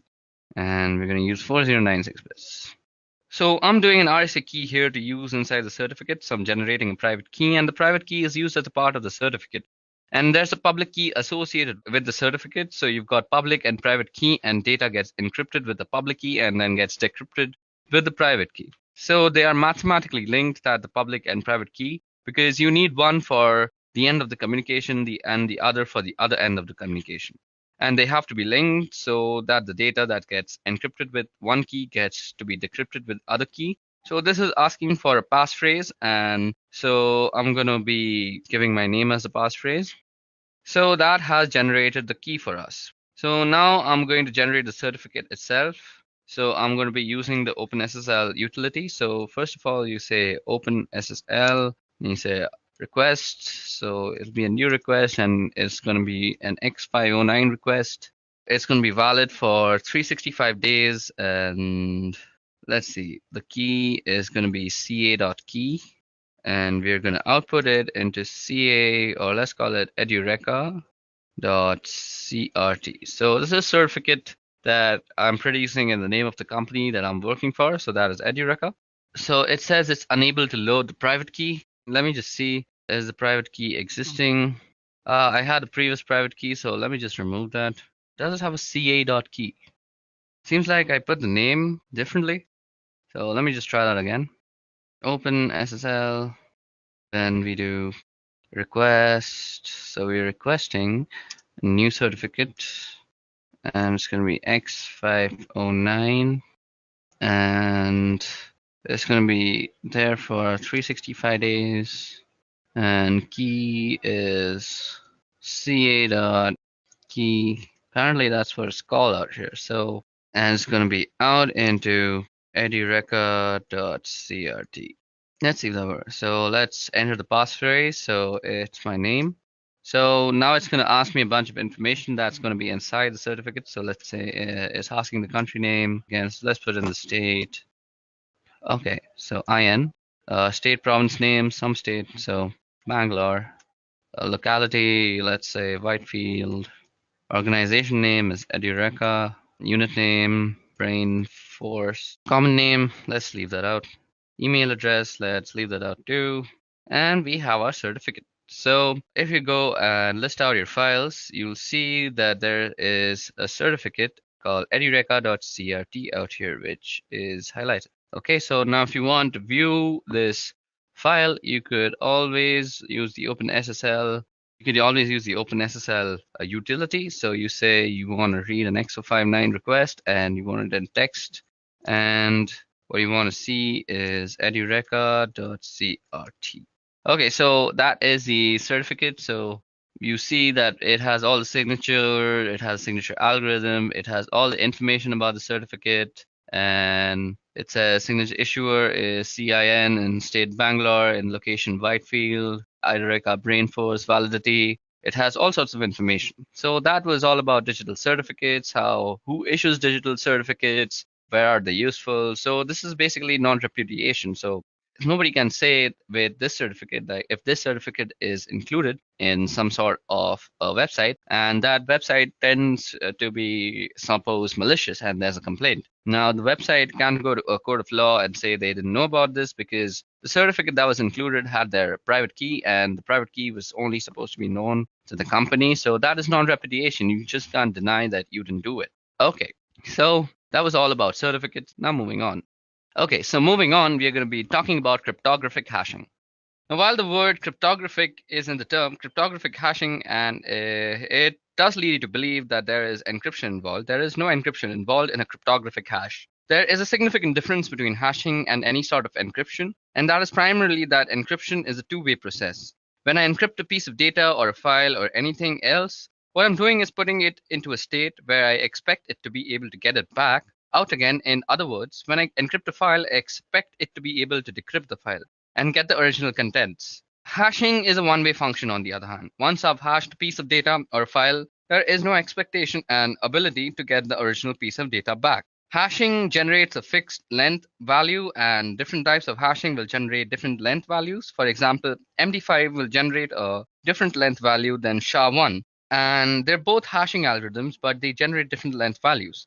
And the resulting value from a hash function should be in no relation at all to the original piece of data. As a matter of fact, if two inputs generate the same hash value, it's called a collision. And if you can generate collisions, you may be able to get a point where you can generate a piece of data that are going to generate the same hash values, and that leads you to the potential ability to break the particular hashing algorithm that you're using. So what we can use hash is for, well, one thing we can use hash is for file integrity. We can run a hash on a file and get a value back, and later we can check that the value to make sure if it's the same. If it's the same, I can be sure that the same file was hashed in both instances. So let me just show you an example of what I just said, that if we hash a file, we'll get the same hash every time. So remember the certificate that we just created. Let me just log in again. So we are going to hash this certificate and it will create a certain hash. And we are going to see that every time we hash it, we are getting the same hash. So we can use this command called md5 sum and we can do edureka.crt. So this is the hash produced after you've hashed edureka.crt. So if I do an MD5 again, so MD5 is a hashing algorithm that you should know of. So edureca.crt, and it will produce very similar hash. Let's see if SHA-1 works like this. So SHA-1 edureca.crt. Okay, SHA-1 is the SHA from the SHA-utils package. Okay, so I've proved my point that with MD5, which is a cryptographic hashing algorithm, we are getting the same hash back. So if you are able to produce the same hash, that means you have broken the algorithm in itself. So if you run MD5 on Linux, you can get a version of MD5 and MD5 summation program on Windows and Mac OS, where with the utility MD5, which does the same thing. So I just showed you the file and I hashed it. And another reason we use hashing is we are storing passwords. So passwords are stored after hashing. We hash the passwords, and the reason for hashing passwords is so you're not storing the password in clear text, which would be easily seen even if you got it protected with permissions. If I hash the password every time I hash that password, I'm going to get the same value back from the same algorithm. So what I do is store the hash in some sort of password database. Since it's a one-way function, you can't get the password back directly from the hash. Now, what you can do with most password cracking programs, do some variation of this, and you just generate hashes against a list of words, and you'll get a hash value that matches the one in the password. Once you get the hash that matches the one in the password, you know what password is there and here. And we come back to the idea of collisions. If I can take two different strings of characters and get the same values back, then it's easier to crack the password because I may not necessarily get the password, but if the hash that I get back from a particular string of data is the same as that I get from the original password, then it doesn't matter whether I know the password because the string of data that I put in is going to generate the same hash value that you're going to compare when you log in. And this hash value will just give you that it's valid and you'll be able to log in. So suppose the password that you chose while making your account is dog, and the dog word produces this hash value. And if I were to like hash cat with the same algorithm, and if the algorithm was prone to collisions, it might produce the same hash value as dog. So with the password cat, I could open up your password. I could open up your account. So that was all about hashing and hashing algorithms. Let's move on now. Okay, so in this part of the video, we're going to go over SSL and TLS. Now, SSL and TLS are ways of doing encryption, and they were developed in order to do encryption between websites, web servers, and clients or browsers. SSL was originally developed by a company called Netscape, and if you don't remember, Netscape eventually spun off their source code and became Mozilla Project, where we get Firefox from. So back in 1995, Netscape released version 2 of SSL, and there was a version 1, but nothing was ever done with it. So we got to version 2 of SSL, and that was used for encryption of web transmission between the server and the browser to do a whole number of flaws between the server and the browser. Now, SSL version 2 had a whole number of flaws, and SSL 2 has the type of flaws that can lead to decryption of messages without actually having the correct keys and not being the right endpoints. And so Netscape released SSL version 3 in 1996. And so we get SSL 3.0, which is better than 2.0, but it still had some issues. And so in 1999, we ended up with TLS. Now, SSL is secure socket layer and TLS is transport layer security. They both accomplish the same sort of thing, and they're designed for primarily doing encryption between web server and web browsers because we want to be able to encrypt the type of traffic. So let me show you what kind of traffic looks like. So first of all, let me open Wireshark. And out here, I already have a TLS scan ready for you guys that you can see. We have all sorts of TLS data. So you can see that here's my source and it's 1.32 and destination is 7612.4059.46, doing a client key exchange and the change cipher spec and an encrypted handshake message. And then we start getting application data. So there are some other steps involved here, and you're not seeing all of it with this particular Wireshark capture because, again, we get fragmented packets, and at some point it starts getting encrypted. And you can't see it anyways because Wireshark, without having the key, can't decrypt those messages. But what ends up happening is the client sends a hello, and the server responds with a hello, and they end up exchanging information as a part of that. Now, including version numbers supported, and you get random number, and the client's going to send out a number of cipher suits that may want to support an order, and it can support the server, and it's going to pick from those suite of ciphers. Now, then we start doing the key exchange and then do the change cipher spec and from the client and server, and eventually the server just sends a finished message. And at the point, we've got this encrypted communication going on, but there's this handshake that goes on between the two systems. And there's a number of different types of handshakes depending on the type of endpoints that you've got. But that's the type of communication that goes on between servers and the client one. Important thing about using SSL and TLS is, as I mentioned, some of the earlier versions had vulnerabilities in them, and you want to make sure that the servers aren't actually running those. So you want to run some scans to figure out the type of calls and ciphers that different systems use. So for this, we can use something called SSL scan. So this is available for Unix. I'm not really sure if there is something that is similar for Windows or Mac, but on a Unix-based system that is Linux, we can use SSL scan. So let me just show you how to use that. Clear this part out. So what we can do is run SSL scan again, suppose www.edureca.co. So I'm going to do an SSL scan here against the website, and you can see it's going out and probing all the different types of ciphers that we know on this system. Start with SSL v3 and are going to TLS version 1. And we could force SSL scan to try to do an SSL v2. If I scroll back up, here I get the surface ciphers, which is SSL version 3. It's using RSA, and it's using RSA for the asymmetric. Now, in order to do the key exchange, and once we get the session key up, we're going to use AES 256, and then we're going to use the secure hash algorithm to do the message authentication, or the MAC. It's sometimes called the HMAC for the hashed message authentication code. And what it does is simply hashes the MAC address that you would check one side against the other to make sure that the message hasn't been fiddled with in transmission. You can see here all the different types of cipher suites that are available. Here's TLS running RC4 at 40 bits using MD5, so that would be a pretty vulnerable type of communication to use. And between the server and the client, a 40-bit cipher using RC4 is a low-strength cipher, and we would definitely recommend that clients remove those from the supported ciphers that they have on their server. All that configuration would be done at the web server as well as when you generated your key and your certificates. Normally, certificates would be handled by a certificate authority. Now, you can also self-sign certificates and have those installed in your web server in order to do communications with your clients. The challenge with that is browsers today warn when they see a certificate against a certificate authority that is entrusted of it, and it doesn't have any certificate authority at all. So you'll get a warning in your browser indicating there may be a problem with your certificate. If your clients are savvy enough, and if the users are savvy enough, you may be able to make use of these self-signed certificates and save yourself some money. But generally, it's not recommended simply because clients are starting to get these bad certificates. And when they run across one that's really a problem, a real rogue certificate, they're going to ignore the certificate message in their browser and just go to these sites that could have malicious purposes in mind and may end up compromising the clients or your customers or users. So that's SSL and TLS and how they work and negotiate between servers and endpoints. Okay, so now that we've talked about TLS and SSL, let's talk about disk encryption. Now, disk encryption is actually something that was not really difficult to do, but sort of out of the reach of normal desktop computers for a really long time. Although there have long been ways to do encryption of files, and to a lesser degree, maybe entire disks, as we get faster processors, certainly encrypting the entire disks and being able to encrypt and decrypt on the fly without affecting performance is something that certainly comes within reach. And it's a feature that shows up in most modern operating systems to one degree or another.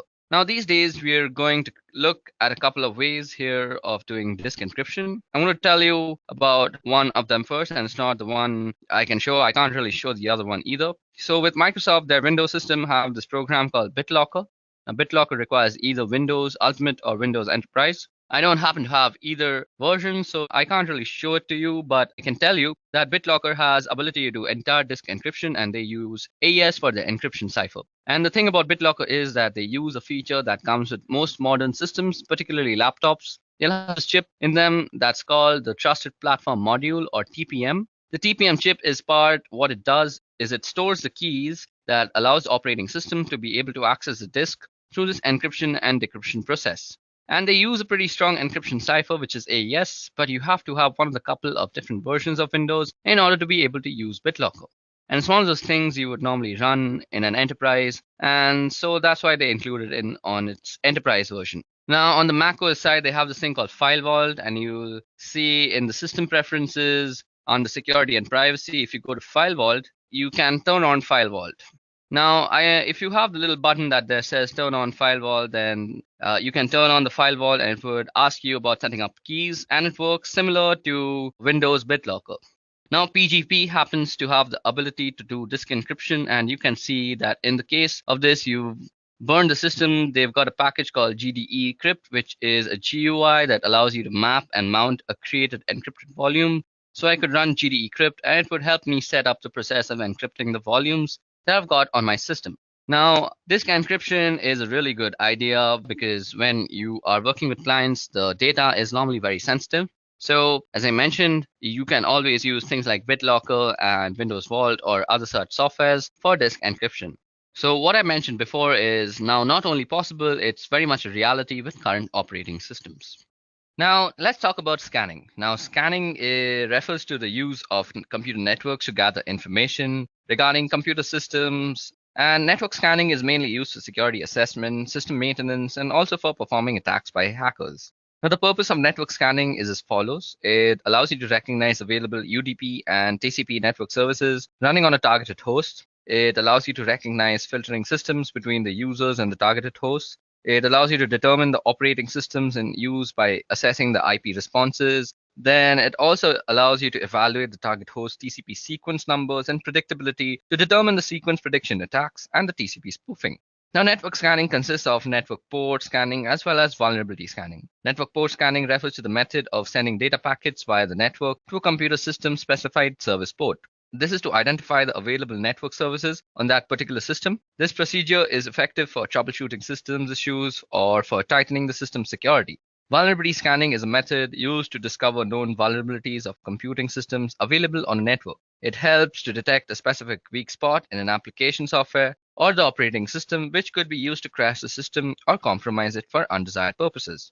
Now, network port scanning as well as vulnerability scanning is an information gathering technique, but when carried out by anonymous individuals, they are viewed as a prelude to an attack. Network scanning processes like port scans and ping swipes and return details about which IP address map to active live hosts and the type of service they provide. Another network scanning method known as inverse mapping gathers details about IP addresses that do not map to live hosts, which helps an attacker to focus on feasible addresses. Network scanning is one of the three important methods used by an attacker to gather information during the footprint stage, and the attacker makes a profile of the target organization. This includes data such as organization's domain name systems and email servers, in addition to its IP address range. And during the scanning stage, the attacker discovers details about the specified IP addresses that could be accessed online, their system architecture, their operating systems and services running on every computer. Now, during the enumeration stage, the attacker collects data, including routing tables, network user, and group names, simple network management protocol data, and so on. So now let's talk about intrusion detection evasion. So before we get into IDS evasion, let's talk about what exactly is an IDS. Now, an intrusion detection system, or IDS, is a system that monitors network traffic for suspicious activity and issues alerts when such activity is discovered. While anomaly detection and reporting is primary function, some intrusion detection systems are capable of taking actions when malicious activity or anomalous traffic is detected, including blocking traffic sent from suspicious IP addresses. Although intrusion detection systems monitor network for potentially malicious activity, they are also prone to false alarms or false positives. Consequently, organizations need to fine-tune their IDS product when they first install them. That means properly configuring their intrusion detection system to recognize what normal traffic on their network looks like compared to potentially malicious activity. An intrusion prevention system also monitors network packets for potentially damaging network traffic, but where an intrusion detection system responds to potentially malicious traffic by logging the traffic and issuing warning notification, intrusion prevention systems respond to such traffic by rejecting the potentially malicious packets. So there are different types of intrusion detection systems. So intrusion detection systems come in different flavors and detect suspicious activities using different methods.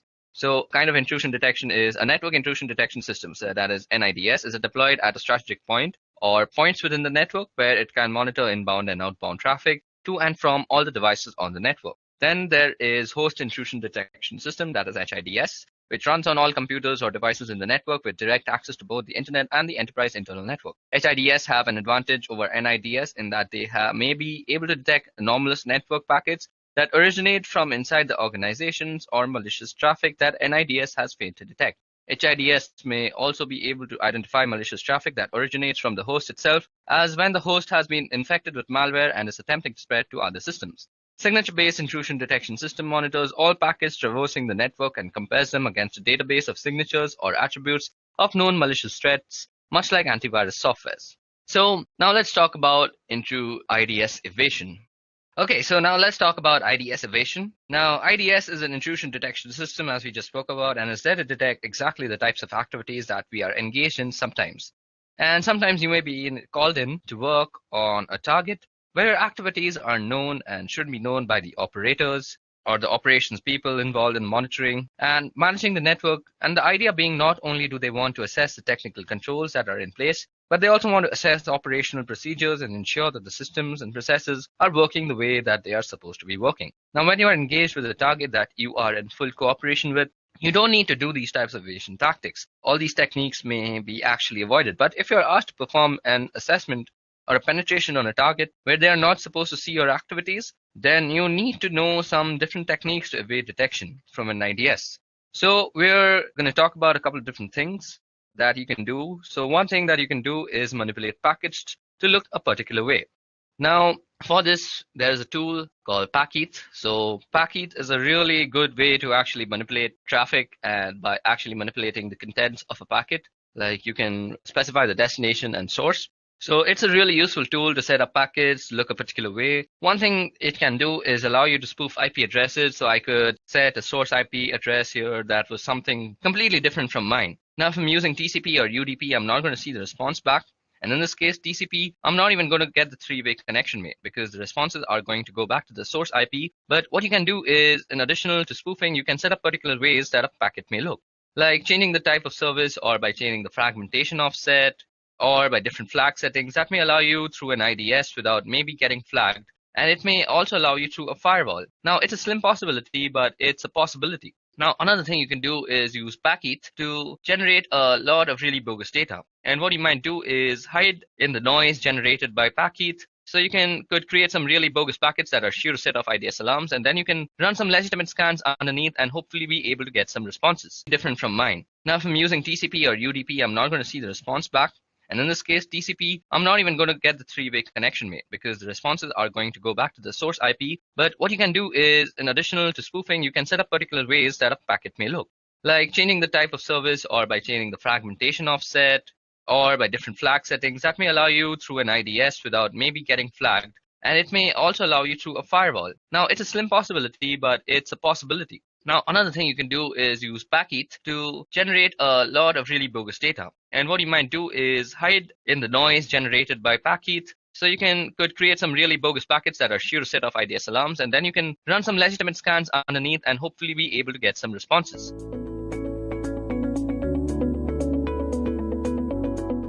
Kali Linux is the industry's leading Linux distribution in penetration testing and ethical hacking.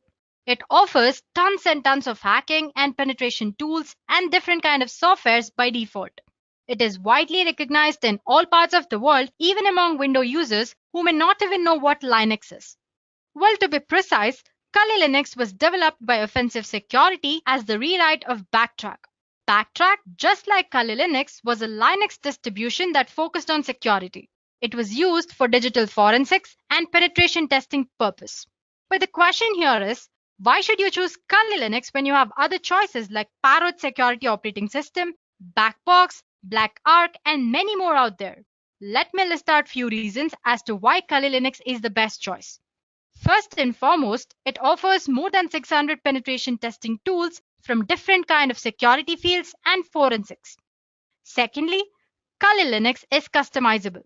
So if you're not comfortable with current Kali Linux tools or features or graphical user interface, you can customize Kali Linux the way you want. It is built on a secure platform. The Kali Linux team is actually made up of a small group of individuals. Those are the only ones who can commit packages and interact with repositories, all of which is done using multiple secure protocols. So Kali Linux is definitely a secure platform. Although penetration tools tend to be written in English, Kali includes multilingual support. This way, more users can operate in their native language and locate the tools that they need for the job that they are doing on Kali Linux. And lastly, Kali Linux, just like Backtrack, is completely free of charge. On top of all these benefits, Kali Linux offers different installation options. One way of installing Kali Linux is by making a Kali bootable USB drive. This is the fastest way of installing Kali Linux and the most favorable as well. We will discuss why in a while. You can also install Kali Linux using hard disk. Installing Kali Linux on your computer using a hard disk is a very easy process. But you should make sure that your computer has compatible hardware. You can also install Kali Linux alongside your operating system. It could be Windows or Mac. But you should exercise caution during setup process because it might mess up with your default BIOS settings. Lastly, you can use different kind of virtualization software such as VMware or VirtualBox to install Kali Linux on your preferred operating system. Well, apart from all this, you can also set up Kali Linux on advanced RISC machines or ARM like Raspberry Pi, Trim Slice, Cube Truck, and many more. So there you go, guys. Now you know what Kali Linux is and why it is a leading Linux distro for ethical hacking and penetration testing. In today's session, we will explore different ways to install Kali Linux. Let's get started then. Earlier, I said that the fastest method for setting up Kali Linux is to run it live from a USB drive. But why? First of all, it's non-destructive. It makes no changes to the host system's hard drive or the operating system that it is installed on. So once you remove USB, your operating system will return to its original state. Secondly, it's portable. You can carry Kali Linux in your pocket and can run it whenever you want, just in few minutes. It's customizable. You can create your own Kali Linux ISO image and put it into USB drive using a simple procedure, which we will discuss later. And lastly, it's potentially persistent. You can configure your Kali Linux live USB drive to have persistent storage so that the data you can collect is saved and you can use it across different reboots. Now let's see how to create a bootable Kali USB drive on Windows. Guys, actually the process is very simple. It's just a 3-step process. First of all, you need to plug your USB drive into an available USB port on your Windows PC. Next, you need to note down the destination drive it uses once it mounts. For example, it could be F drive. After that, you will have to download and launch a software called Win32 Disk Imager. On this software, you'll have to choose Kali Linux ISO file that needs to be imaged and verify that the USB drive to be overwritten is the correct one. Lastly, once the imaging is complete, you need to safely eject the USB drive from Windows machine. So like I said, it's very simple, right? Well, I'm not going to show you demo on this one because like I said, it's very easy and I'm sure you guys can pull it off. If you have any doubts, you can post them in the comment section. We'll get back to you. And as for the demo part, we'll be doing 4 installations here. First of all, we'll see how to install Kali Linux using VMware on Windows operating system. Then we'll see how to install Kali Linux on Mac using VirtualBox. Moving on, we'll see how to install Kali Linux tools on different Linux distributions. I'll be showing how to install it on Ubuntu. Well, the procedure is same for every other Linux distribution, so you can go ahead and use the same procedure for the Linux distribution that you're using. And lastly, we'll see how to install Kali Linux on Windows 10 using Windows Subsystem for Linux. So I hope it's clear that what we'll be learning in the session. Let's get started with the first demo. In this demo, we'll see how to launch Kali Linux using VMware. So guys, you can install Kali Linux using any virtualization software. It could be VMware or VirtualBox. In this demo, I'll show you how to install it using VMware. So first of all, obviously, we'll have to install VMware, right? So just type of VMware. And it's the first link that you find. You can go ahead and download VMware Workstation Pro. You have it in the downloads. Here you can download Workstation Player as well, or you can download VMware Workstation Pro. Now, once that is downloaded, you'll have to download a Kali Linux ISO image. For that, you'll have to go for official Kali Linux website. Just type for Kali Linux and it's the first link. You can see downloads option here. Click on download. And yeah, you can see different download options here. You have Kali Linux Lite for 64-bit as well as 32-bit. And then there is Kali Linux 64-bit and 32. And you have separate images for VMware and VirtualBox as well. Suppose you want to skip the entire lengthy procedure of installing it and you want to just use the image, then you can go ahead and use this Kali Linux 64-bit for VMware or VirtualBox. Same goes for the 32-bit as well. But since we are focusing on installing right now, let's just go ahead and download our ISO file and install it from the beginning until last step. I've already downloaded it, so I have an ISO file downloaded on my computer. So all you have to do is just click on the torrent link, it'll be downloaded. Let's open VMware then. So as you can see, I have VMware Workstation Pro installed here. So I already have about two virtual machines installed on my VMware Workstation. As you can see on the home page, 3 different options. It says create a new virtual machine or open a virtual machine and connect to remote server. So if you want to create a Kali Linux or any other virtual machine from step 1, you can use this create a new virtual machine option. Well, if you have an image of a virtual machine already, and if you want to just use it and avoid installation procedure, then you can go ahead and use this open a virtual machine option. Well, just click on this create a new virtual machine and click on next. As you can see here, you have an option which says installer disk image file ISO file you'll have to attach here. So click on browse. Let's see where I've stored my Kali Linux. As you can see, I already have it here. And there's one file here. Let me click on that and open. So yeah, don't bother about this error. It usually shows that. And then click on next here. So it's asking which operating system will be installed on this virtual machine. I want it to be Linux. So make sure you select Linux 64-bit and click on next. You have an option to name your virtual machine. Let's say Kali Linux. And where do I want to store it? In my documents under virtual machines, Kali Linux. Sure. And click on next. It says it already exists. Let me try this one then. Let's say Kali Linux 1 and next. Yeah. So basically your Kali Linux will need about a 20 GB. Let's assign some 40 GB here. That's the maximum disk size that you can allot. Well, you can allot more than that as well, but minimum it needs about 20 GB. And you have an option which says store virtual disk as a single file or multiple files. Let's just select store virtual disk as a single file to avoid complications and click on next here. So as you can see, you can review your virtual machine settings here. You have an option to make changes to the settings. You can make changes right now or you can do it later as well. Let's just go ahead and make changes now. Click on this customize hardware option here. Well, as for the memory for this virtual machine, it totally depends on what you're using virtual machine for.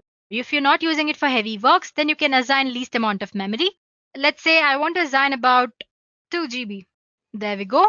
And as for the processors, number of processors 1 and the number of core processors, you can choose as many as you want. Let's say 2. This will increase the performance of your virtual machine. So, and again, it totally depends on whatever you want to choose. And yeah, we have already attached the image. Network adapter, you can set for NAT. USB controller and sound card, you can retain the default settings. And as for the display, click on accelerated 3D graphics since what Kali Linux has a graphical user interface. And it says 768 MB is the recommended amount of memory that you can use for graphics. So let's go ahead and select that and click on close. Well, you can actually make all the settings after installing Kali Linux as well, no problem there. Once you've done that, click on finish here. As you can see, my Kali Linux image is ready for installation. You have two options to power up. As you can see, you have this option here. You can click on that to power on this virtual machine, or you can go ahead and click on this. Let me click on this. So once you click on that, you should be greeted with this Kali boot screen. As you can see, there are a lot of options here.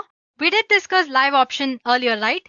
So if you don't want any trace of Kali Linux on your operating system, you can go ahead and use live option here.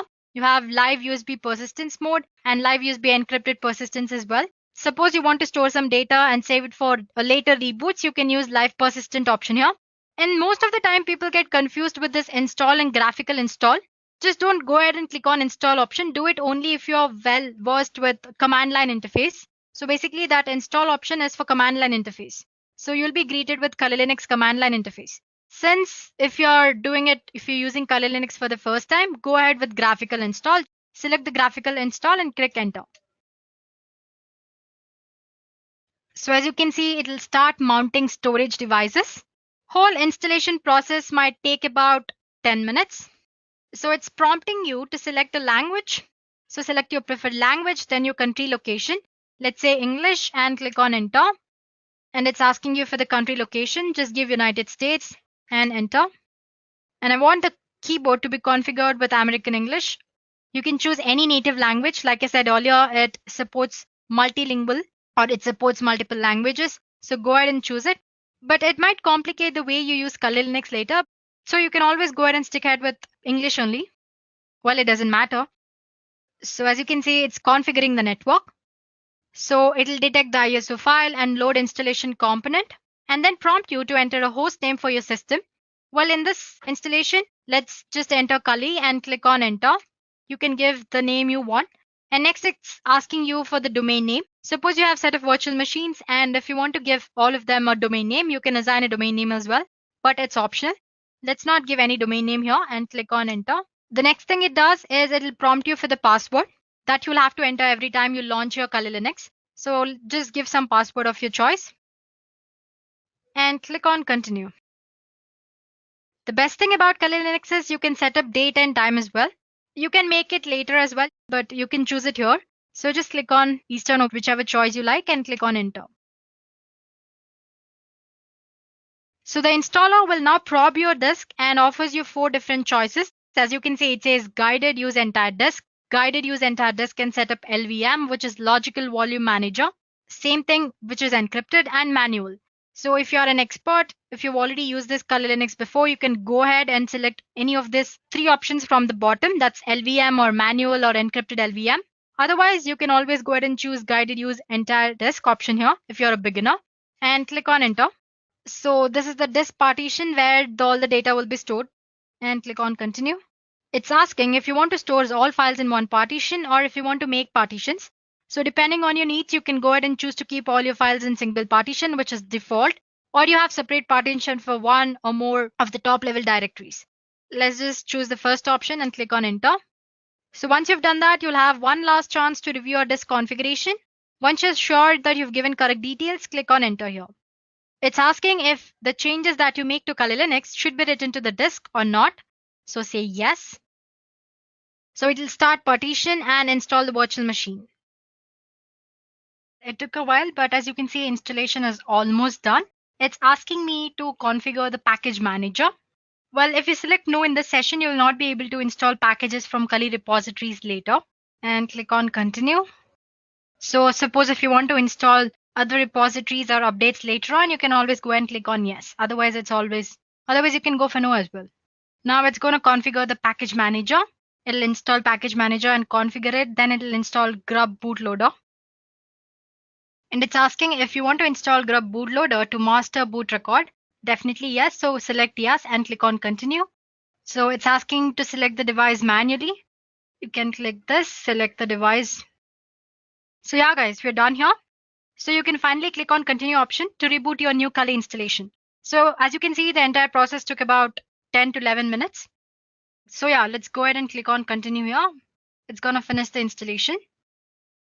So guys, as you can see, the installation process from the step where we selected the language till the last step is same. It's just the medium on which you're installing is different. For example, right now we used VMware.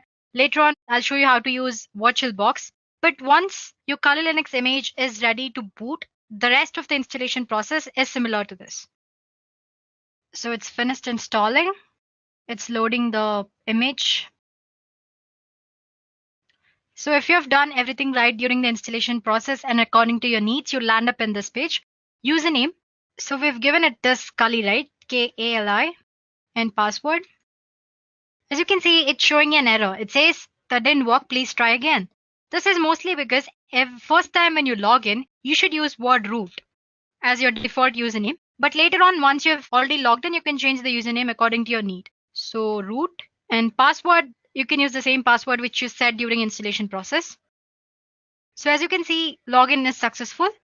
And here I go. My Kali Linux is up and running. So I can start using Kali Linux according to my needs. So once you've done that, you can go ahead and install VMware tools so that you can maximize it, full screen and all that stuff. You can also go ahead and change the date and time settings. As you can see here, you can go for the settings option here and do the settings. And you can start using Kali Linux for hacking and penetration testing purposes. So it's as easy as that, guys. So please go ahead and try installing it. Well, if you find any errors during installation process, let us know in the comment section. We'll get back to you as soon as possible. Now let's move on to our second demo. Now we'll see how to launch Kali Linux on Mac operating system using VirtualBox. In the previous demo, we used VMware, and now we'll be using VirtualBox. But actually, I'm not using any Mac system here, operating system. But I'll show you how to install using VirtualBox. The procedure is very similar. So all you have to do is on your Mac operating system, go ahead and click for VirtualBox download. So this is the VirtualBox official page. You can go ahead and click on downloads here. As you can see, you have different options here. It says Windows for Windows operating system, OS X host, Linux, and Solar host. Since if you're using Windows, then go ahead and select Windows host. But as for Mac, you'll have to select this. It's mostly a .exe file. Once you've done that, you can install VirtualBox. It's just click on next, and it'll work out and provide settings according to your need. I already have installed VirtualBox. The next thing you do is similar as what you've done with VMware. go ahead and download official Kali Linux image. Make sure you don't download any duplicate versions of ISO file from other websites. Make sure you download it from original website. If you want to do it from the beginning, go ahead and install ISO file here, torrent, or you can just go ahead and download just the image for VirtualBox here for 64-bit, and you have option for 32-bit as well. I've already done that. So let me open my VirtualBox. Yeah, here it is. The procedure for VMware and VirtualBox is almost same, just slight difference. Let me maximize the screen for you guys. As you can see, I already have a virtual machine launched up here. I haven't powered it up yet. Anyway, I'll show you how to install new one. Just click on new option here. This is your VirtualBox homepage, guys. So click on new here and just give a name. We've already given Kali Linux earlier, right, for the virtual machine. So let's give it some other name. Let's say capital KL Linux, and choose the type of operating system, that's Linux. And here 64-bit, mine is 64-bit. According to your operating system needs, you can go ahead and choose 32-bit as well. Click on next. And again, like I said earlier, depending on what you're doing on Kali Linux operating system or virtual machine, you go ahead and assign the memory. Since I'm just showing you how to install, I'm not assigning much memory here. So let's just retain the default 1024 MB, that's 1 GB, and click on next. And it's asking, you have three options here. You have not to add virtual hard disk, create a virtual hard disk now, and you can go ahead and add a virtual hard disk here, use an external virtual hard disk. Go ahead and select the second option, click on create, and use VirtualBox image. Like I said earlier, we downloaded ISO image, right? And it's an ISO file with extension .iso. So basically it's nothing but image. So click on next, and I want to the storage on physical hard disk to be assigned dynamically, and click on next. So this is the name of the virtual machine which we just gave earlier. It's asking you to choose the path wherever you want to store your virtual machine. Let's say documents and virtual machines. Click on open and save. So that's the path I've set up. And as for the memory, Kali always needs you to assign at least 20 GB. So let's go ahead and give 20 GB. You can always assign more than that. And click on create. So this is the one we just created, right? It's ready. Just click on settings. Before you power up, you'll have to make certain settings. So if you want to change name or type and version, you can always go ahead and do that here. We don't have anything in advance. It's just the folder where your virtual machine will be stored. Go for systems. We won't be using any floppy disk here. So untick it or uncheck it.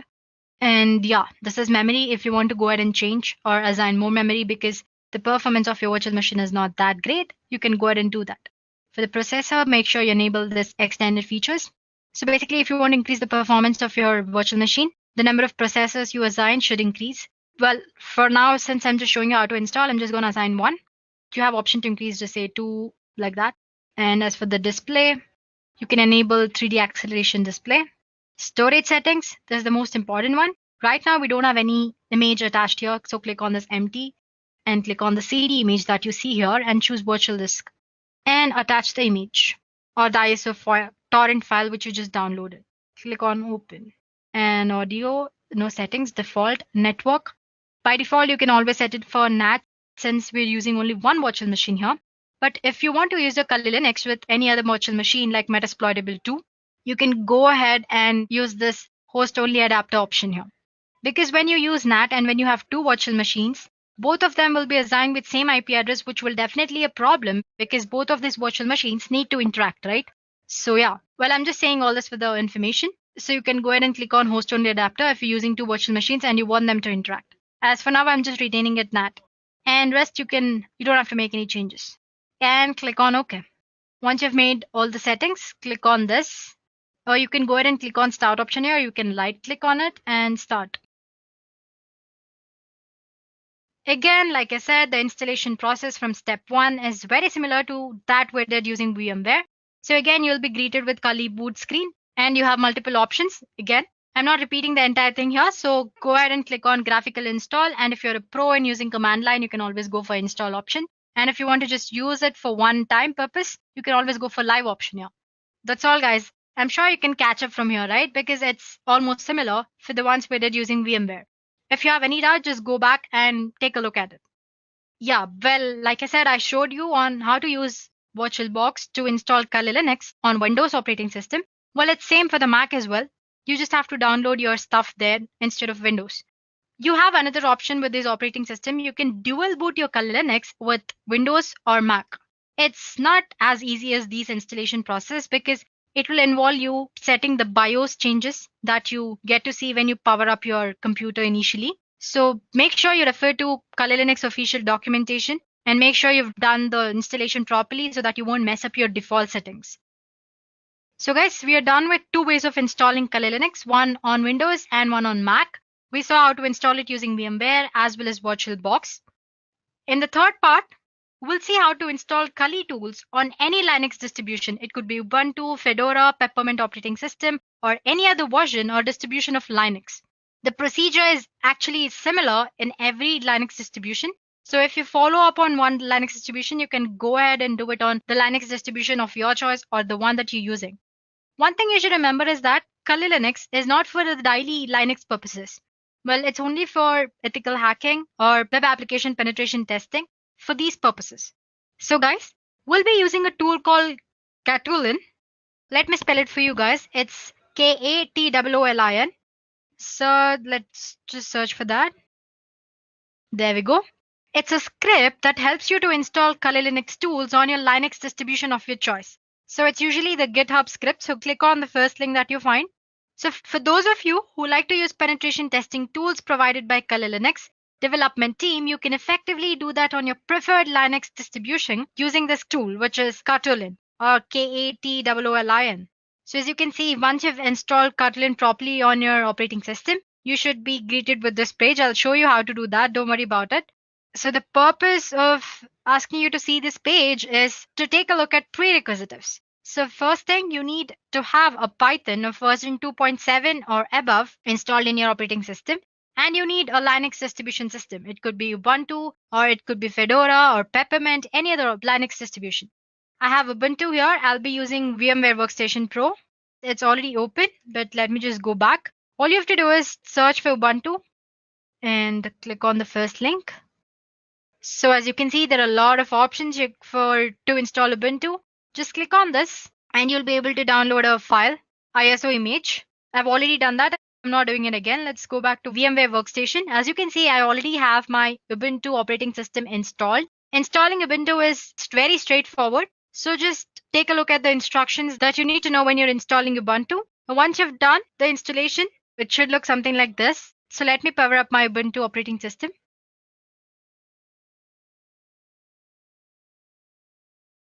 So as you can see, once you install, you'll land up on this page and it's asking for the password. You set up this username and password during the installation process, so don't worry about it. Click on enter.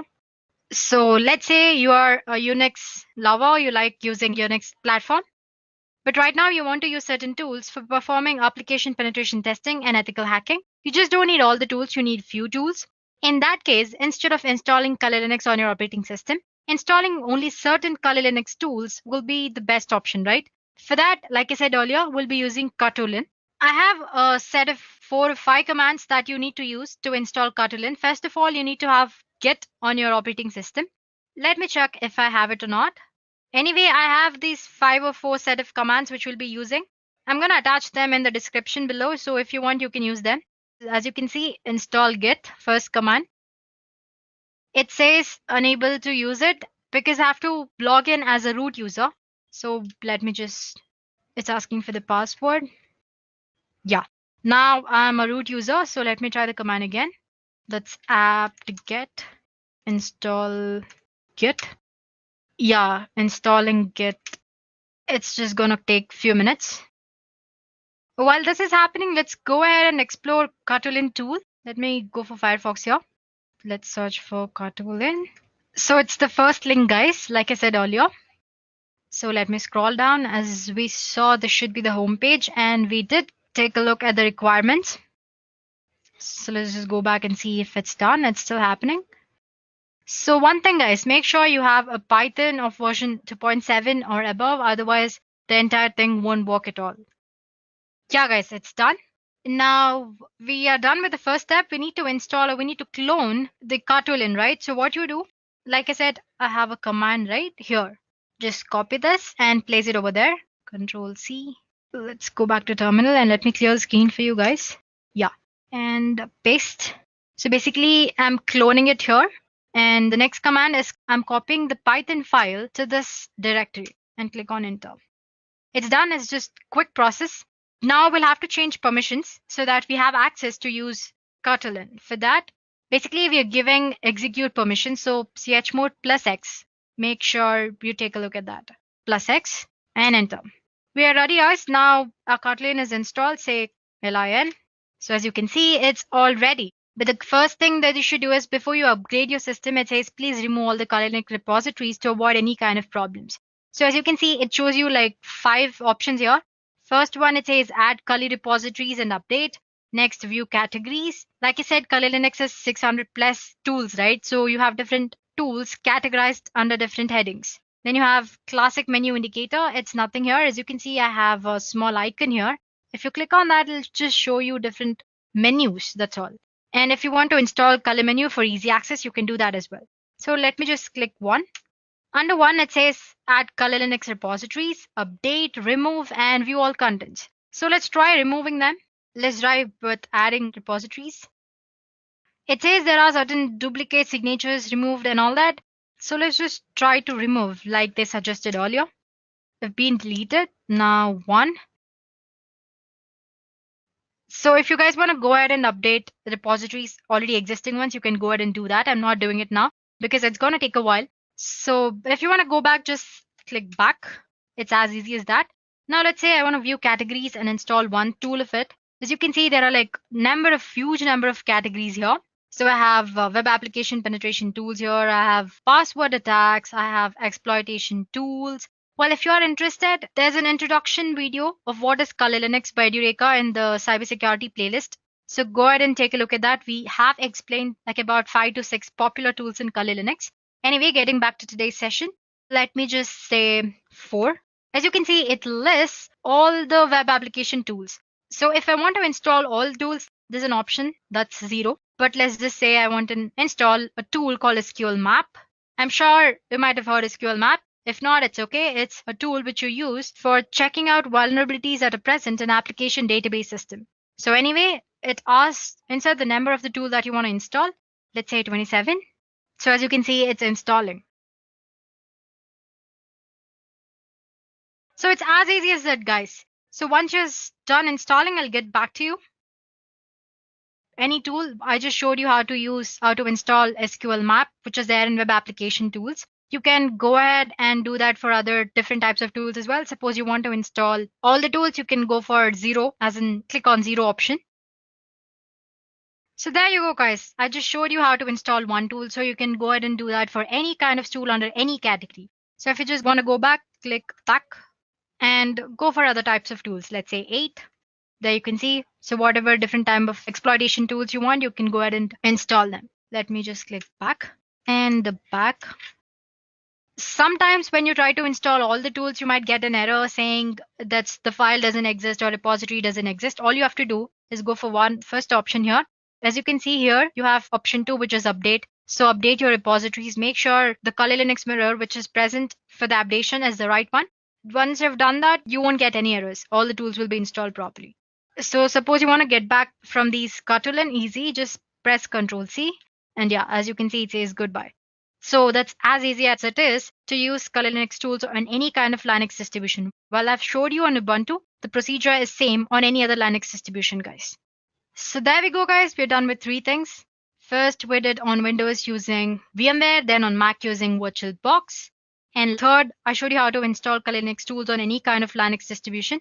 And finally, there's one last demo. Here we'll see how to install Kali Linux on Windows operating system using Windows Subsystem for Linux feature. So let me get back to my operating system.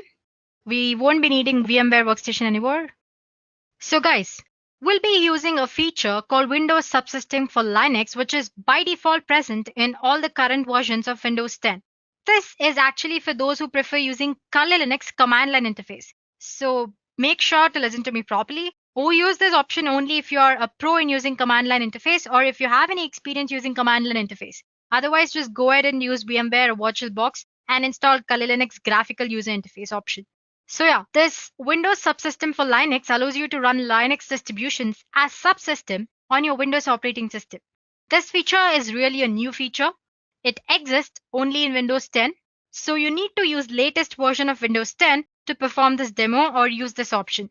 And in addition to that, we also have other prerequisites, especially we need to have Git installed, or you can go ahead and zip the file, which is Windows Subsystem for Linux files normally, but having Git is also a nice thing. Secondly, you need to have Python of version 3 or above. Make sure you've installed Python and set up the path. To check if your Python is installed properly or not, just say cmd, go for your command prompt, and just type for Python version. It should show you version properly, only then you can be sure that your Python is properly installed. As you can see, for me it's showing 3.6.7, which is definitely above 3, and it's properly installed and the path is set. The first thing you need to do is enable WSL or Windows Subsystem for Linux. Just go for the control panel and there click on Programs and turn Windows features on or off. Make sure not to touch any other features. It might mess up your operating system. So scroll down, it's usually at the bottom. By default, it's never enabled. If you're using it for the first time, you need to enable it. So first thing you do is enable it. As you can see here, it says Windows Subsystem for Linux. Make sure you enable it, check mark it, and click on OK. Once you have done that, run your command prompt or terminal as an administrator. All you have to do is right click on it and click on Run as Administrator. And yes. Now we'll be enabling base distribution. That is, like I said, Windows Subsystem for Linux allows you to run a Linux distribution as subsystem, right? But for that, we need to enable this base distribution. For that, you need to install the base distribution or any kind of Linux distribution that you need. So just use lx-run and install. So once you type that, this is the output which you get. It says it's the legacy Windows system for Linux distribution. So you can go ahead and install other Linux distribution which are available in Microsoft Store. But unfortunately, Kali Linux is not available, but it doesn't matter, right? We are anyway installing it using the procedure.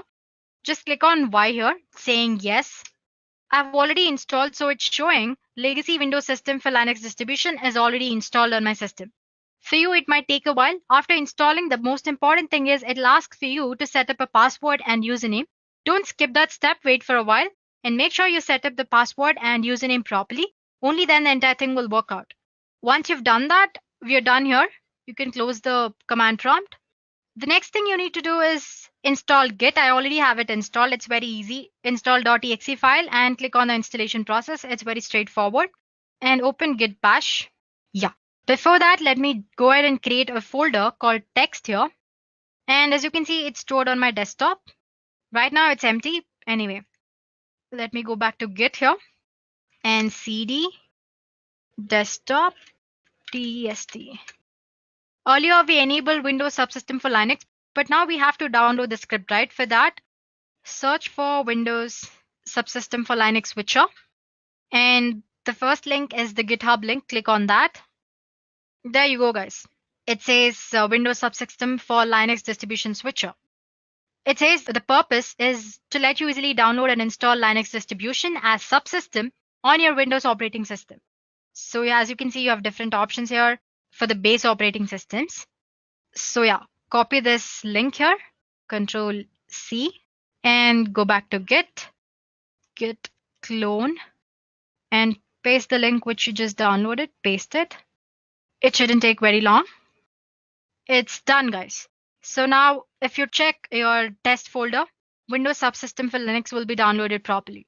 Let's just go back and check that. Here is our test folder. As you can see, Windows Subsystem for Linux is already there. Now open your command prompt, cd, let's go for the text file. And if you search for the directories under that, you can see WSL here. Now let's go for that as well. You can just press tab, directories under that. So as you can see, the two things, the most important things is this get prebuild.py and install py. This get prebuild.py will fetch Kali Linux Docker files, and install.py will install Kali Linux for you. I already have it installed, but I'll just show you how to do it. So go back to the browser and type Docker file. Click on the second link. I just wanted you to copy the command easily so that you won't make mistakes. This is the one which you'll have to copy to fetch the Kali Linux Docker file. So you can just copy this part and go for command prompt. Let me maximize this for you. Here you can say, so if you remember, I said Python is must So make sure you've installed it properly and set up the path. Python get pre-built. Let me just pre-build.py and copy it. As you can see, it's installing. It's going to take probably like 2 minutes.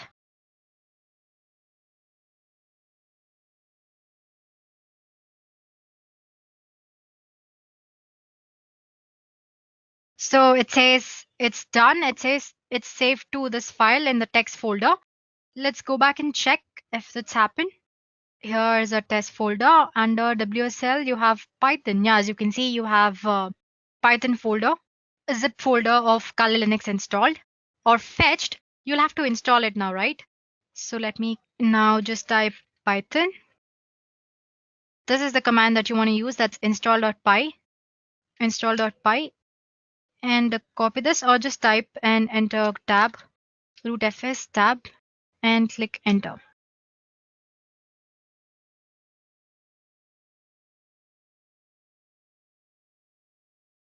So as you can see, it took a while, but it did install, right? Now all you have to do is it's installed, so you can close the CMD and open your command prompt and run it as an administrator. Click yes. Let me maximize the screen. You'll have to set the root password or the default user as root. So set default. It's the command that you need to use. Set default user as root. As you can see, it's now set to root and click bash. Done, guys.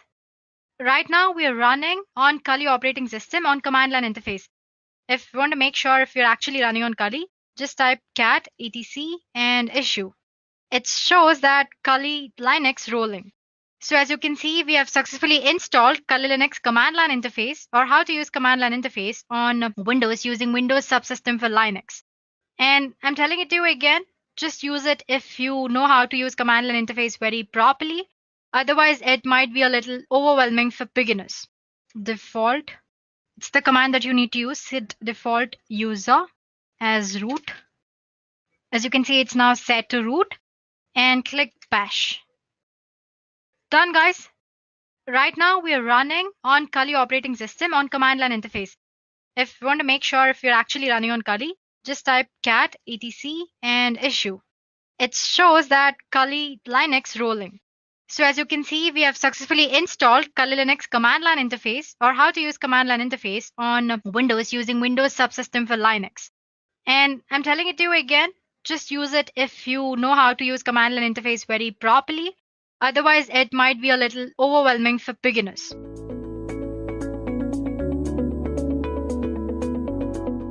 So now it's time that we go through the command line basics of any Linux terminal. Now the Linux terminal is a very powerful tool. It allows you to move around the whole operating system through the files and folders. It allows you to create files, change their permissions, change how they behave, and a bunch of other things. You can do filtering, you can grab stuff, the specific stuff from a specific file, and there's a bunch of interesting things that you can do. And as an ethical hacker, you will be working with a Linux distribution most of the time, whether it may be Kali Linux or some other thing like Parrot OS. But you will be working on Linux most of the time because it's a powerful tool for networking analysis and scanning and all sorts of stuff that you want to do as an ethical hacker. So the first essential step is to actually know how to use the tool that is available to you. And that is out here, which is the terminal.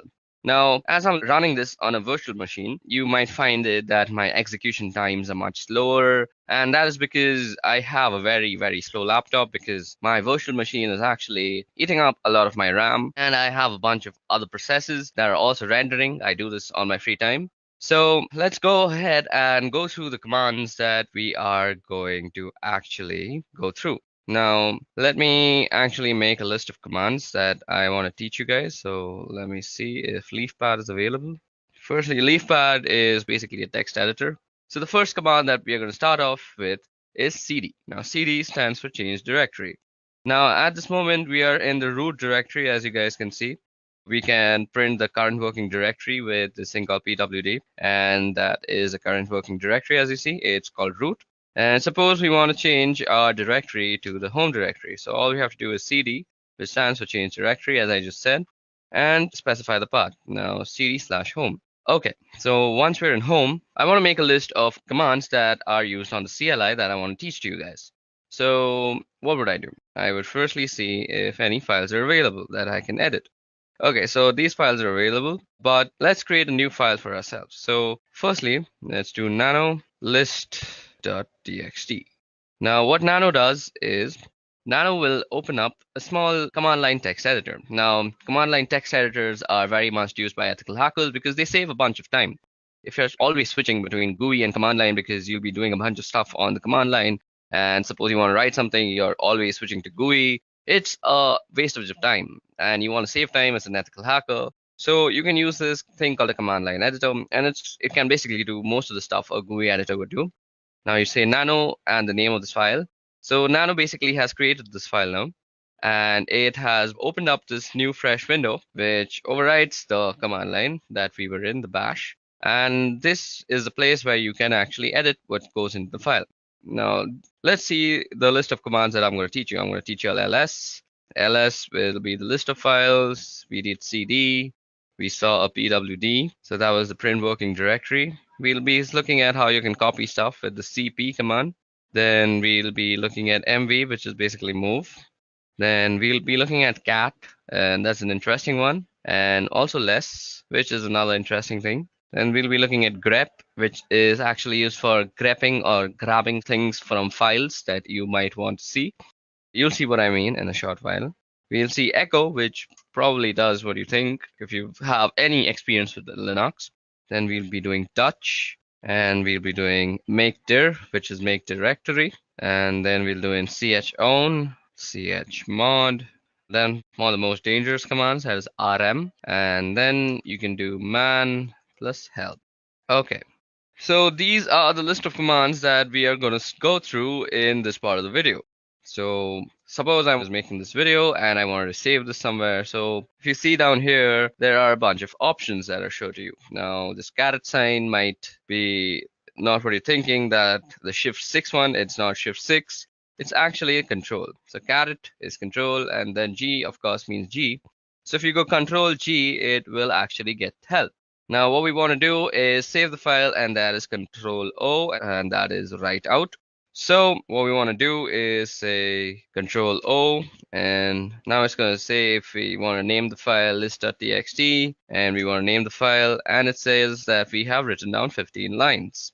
So that's how you save a file. Now all we want to do is exit out of here. Okay, so first let's go ls and let's go through whatever there is. So ls shows us the list of files that are there in that directory. Now ls can also show you the list of files in a directory with the path that you specify. Like if I say ls var, it'll show me everything that is in var. Okay, there are a lot of interesting things in var, so let's head over to var. So cd/var, and you hit enter, and now we are in the folder var. So now to actually demonstrate how powerful ls is, we have a few flags. Now to see the flags of any command, you can just do --help universally throughout the Unix command line. So out here you see some information that is kind of tough to read, but if you go on top and scroll out here, you'll see all the flags that you can use with the command, that is ls, and how you can use them. So you can see what to use and you can read a little bit about it. So if you use all, it ignores entries starting with dot. So suppose we were to do ls in var, let's see. So it shows us like this. Now if we do lsl, it'll show a long list with more information. So these are the permissions that you see out here. We'll be seeing how we can change the permissions of files soon enough. And this is who owns the file, the user and the user group. This is the file number, I guess. I'm not sure. This is when they were created. The name of the file. This is the time when the file was created, I guess. Okay, so that's how you get very detailed information about all the files. Now, there's another thing you might want to use with ls, and that is the a tag. So you can go lsa, and it will show you all the hidden files also. So now you see some 2 files that were not shown out here. Our file list begins from backup, but when we do -la, we see 2 more files, that is dot and dot dot. So let's see if we can move into that, cd dot. So we can't even move into that. So that's interesting. So these are hidden files. So These are not seen to random users, and we can actually do stuff with them. We'll see how we can use hidden files later on. So if you want to show hidden files through ls, all you have to do is ls and -la. So that was all about ls. So let's move back to /home, where our list of commands that I want to show you all was. So cd home, let's ls and see what was it called. It's called list. And suppose I want to see the contents of list.txt. All I have to do is say list.txt. Now it shows us whatever this file is containing. It'll read it out for you. So we've done cd, we've done ls and its various forms, we've done pwd. Now it's time to do cp. So cp is basically used for copying files from one place to another.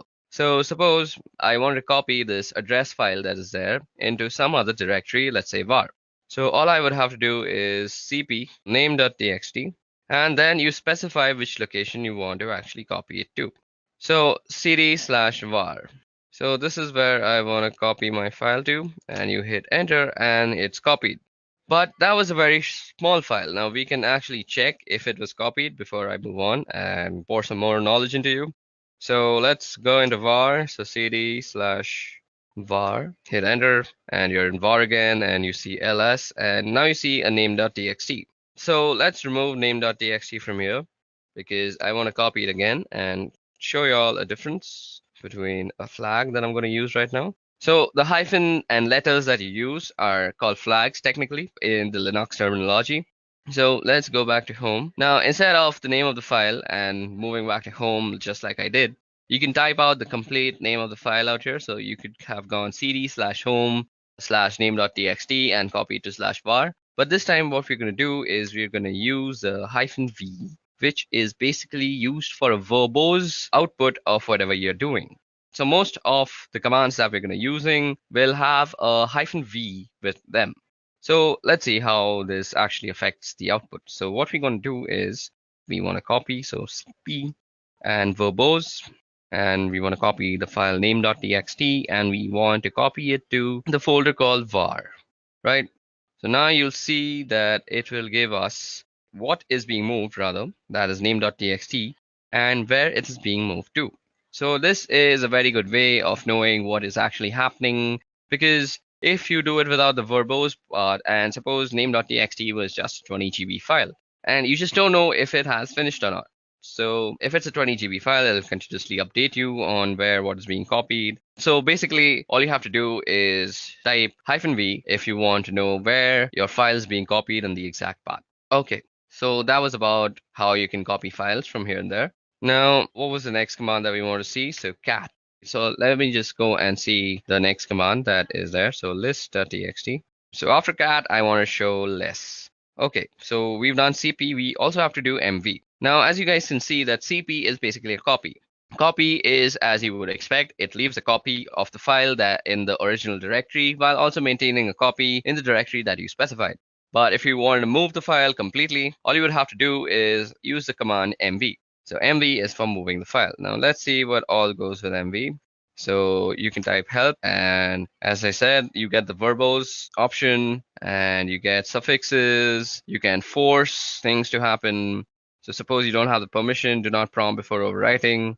So it'll give you a prompt and you can completely overlook the prompt with the F thing. So let me just show you how that looks like. We'll be doing a verbose and we will be copying the address.txt file. And okay, so every time I've been actually typing, so you can do address.txt by just pressing tab and it'll autocomplete. So address.txt to /var. Now it'll show you that it is actually renamed address.txt to var address.txt. Now, if you go and do ls out here, you will see that address.txt is not actually here, but if we were to move to var, so cd/var. Okay, I've also been typing out commands that I've been previously using, and you can simply toggle through all the commands that you've used by the up and down keys. So ls, mv, mvv help, cat list. I did cd home, and now I have to go through all this just to prove a point. So cd var, we want to change there. Now we're in the variable folder, and we also want to see what we have out here. So address should be out here, and ls. And as you guys can see, address.txt is the first file that has come up. And it is basically the same file, and I can prove that to you by just catting the file and there's address.txt. And you see that is some random address for some random person. Okay, now let's quickly clear out our file, our window. You can do that with the Control L, or you can just type out clear. Now, what we want to do is move back to home. So yeah, cd home. Okay, so now that we're back in home again, let's cat out our next file. So list.txt, and after move, I wanted to go through cat. Now cat, as you guys can see, is printing out the contents of a file, and there's also less, which does something very similar to cat. So let's see what it does. So if you go less and do list.txt, you actually see the contents of the file in a completely new window, which overlays on the previous window. And this is a very neat way to actually see the contents of a file, which is through less if you want to keep your main command line interface not so cluttered, which cat clutters it completely. So if you want to get out of this place, this less place, and all you have to do is press Q, and Q gets you back. And as you see, nothing was printed out on our main interface. So this is a very cool way to actually keep your command line interface neat and tidy when you're doing work. Okay, so grep. So grep is used for actually filtering out stuff from a file. So suppose we want to see whether a command has some verbose option to it or not. So now I know that mv has a verbose command, but suppose I didn't know that. So mv dash dash help, then you use the pipe sign. So what the pipe sign means is you have to take this command, the first command, and then you pipeline it through the second command. And you want to see grep-v if that exists. Okay, so let's see grep verbose. Yep, so a verbose exists, and that is -v, and that's -verbose. So explaining what is being done. So what happened out here is basically we took this first command and then we filtered it, and filtering is done through the piping. So basically think about you're taking some information and pipelining it through something else, which funnels it out of this command, which is grep. So you can use mv/help in conjunction with a bunch of other commands, just not grep. And I'll leave the creativity up to you. So grep is basically used for getting what you want from a file. And grep is used very, very much throughout this course of this video, through this Kali Linux tutorial that you're going to be watching. So that is a very easy way to see if you have a particular option, or let me do something else also. So cd/var. Now we're in the var folder, and let's ls. We actually have name.txt. Now let's also go into backup. So cd b and tab, and that brings us the backup folder, and we're now in the backup folder. Let's do an ls out here. Okay, so we have a bunch of files. Okay, we have some password.back. Now see, if you have cat and you go password.back, you can see the entire thing. Now, what if you didn't want this entirety of it, or if you wanted something in particular? You want to be very neat. So you can do that same command. You can pipeline it, and you can say grep, and you want everything with no login. So we can see that there are a bunch of things that say no login, and we only want those. And these are all the things that say no login in them. And it's a much lesser list, and it gives us a very particular list that you are looking for. So that is how you use grep. So now let's head back to home. Okay, I typed that wrong. And again, let's see what the next command is. So now let's start txt. So we've done grep. We now have to do echo. Echo and then touch. Okay, let's go back. Q. We press Q and we get out of there. So what did I have to teach again? I'm such a dummy. We have to do echo. Okay, so what is echo used for? So suppose you were to say echo and open quote hello world. It would basically do what command says, and that is echo whatever you say. Now it'll say echo hello world, and that will basically echo whatever you typed out in the quotations, that is hello world, spelled very wrong. Okay, now suppose you want to actually put this into a file. So you could do echo hello world, let's spell it properly this time, and you want to insert into a file. We had a phone number, I guess, phone number.txt, yep, and we can echo it into that thing. Now that was done. Now let's see what is phone number.txt. Phone number.txt, and it says hello world. So you can basically input text into a certain file with the echo command, and that's how you do it. Okay, now let's also see how you can make directories, and that is with the make directory command. So, okay, we also had to do touch before that. I forgot. Now, touch is used for quickly creating files. So, touch, you could say touch and then the file name. So, we can create a name file again, name.txt. Or that will create a name.txt. Let me just show it to you, lsl. And we have a name.txt. We can also create multiple files with touch. And we could say file 1, file 2, and file 3. So like this, you can create multiple files. And let me just ls that out and show it to you, lsl. And we have file 1, file 2, and file 3. Now we can also create a directory. So make dir and the name of the directory. So suppose you wanted to save all your movies in one directory. So make directory movie. And now you have a directory called movies. And you can also move into movies. So cd movie. Okay, so that's how you create directories, and you can move into them with the change directory folder. Now let's see what the next command was. So cd and dot dot. So with cd dot dot, you can move back to the previous folder if I'm already not told you that. And since we're in movies, we can just go back to home with cd dot dot after. Now let's see what else is there. So cat list dot txt. And okay, now chown chmod.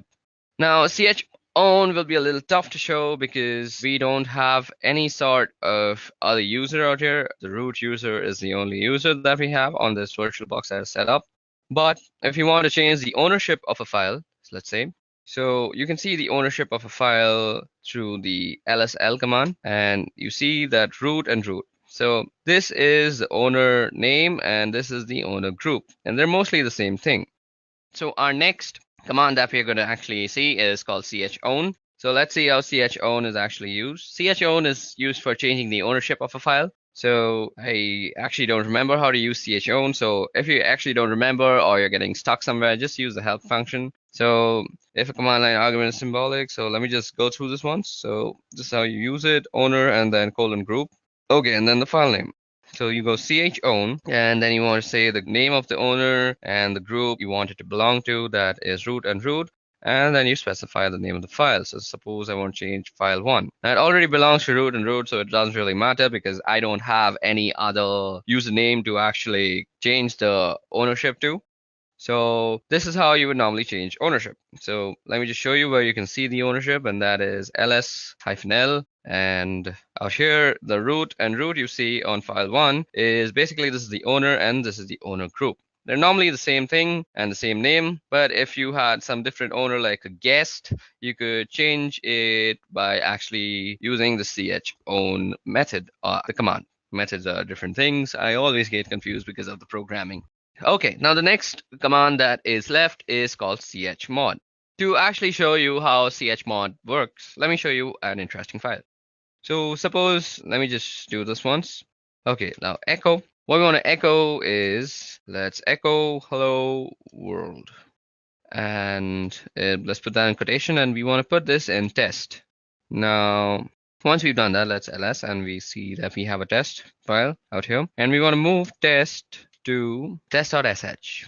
So test.sh is the executable file that is used in bash scripting. So we move test to test.sh, and the way you actually execute bash files on your command line is with the dot and the slash. So you say dot slash, and if I press T and I press tab, you see that there is no options that's coming up. That is because test.sh is not an executable file.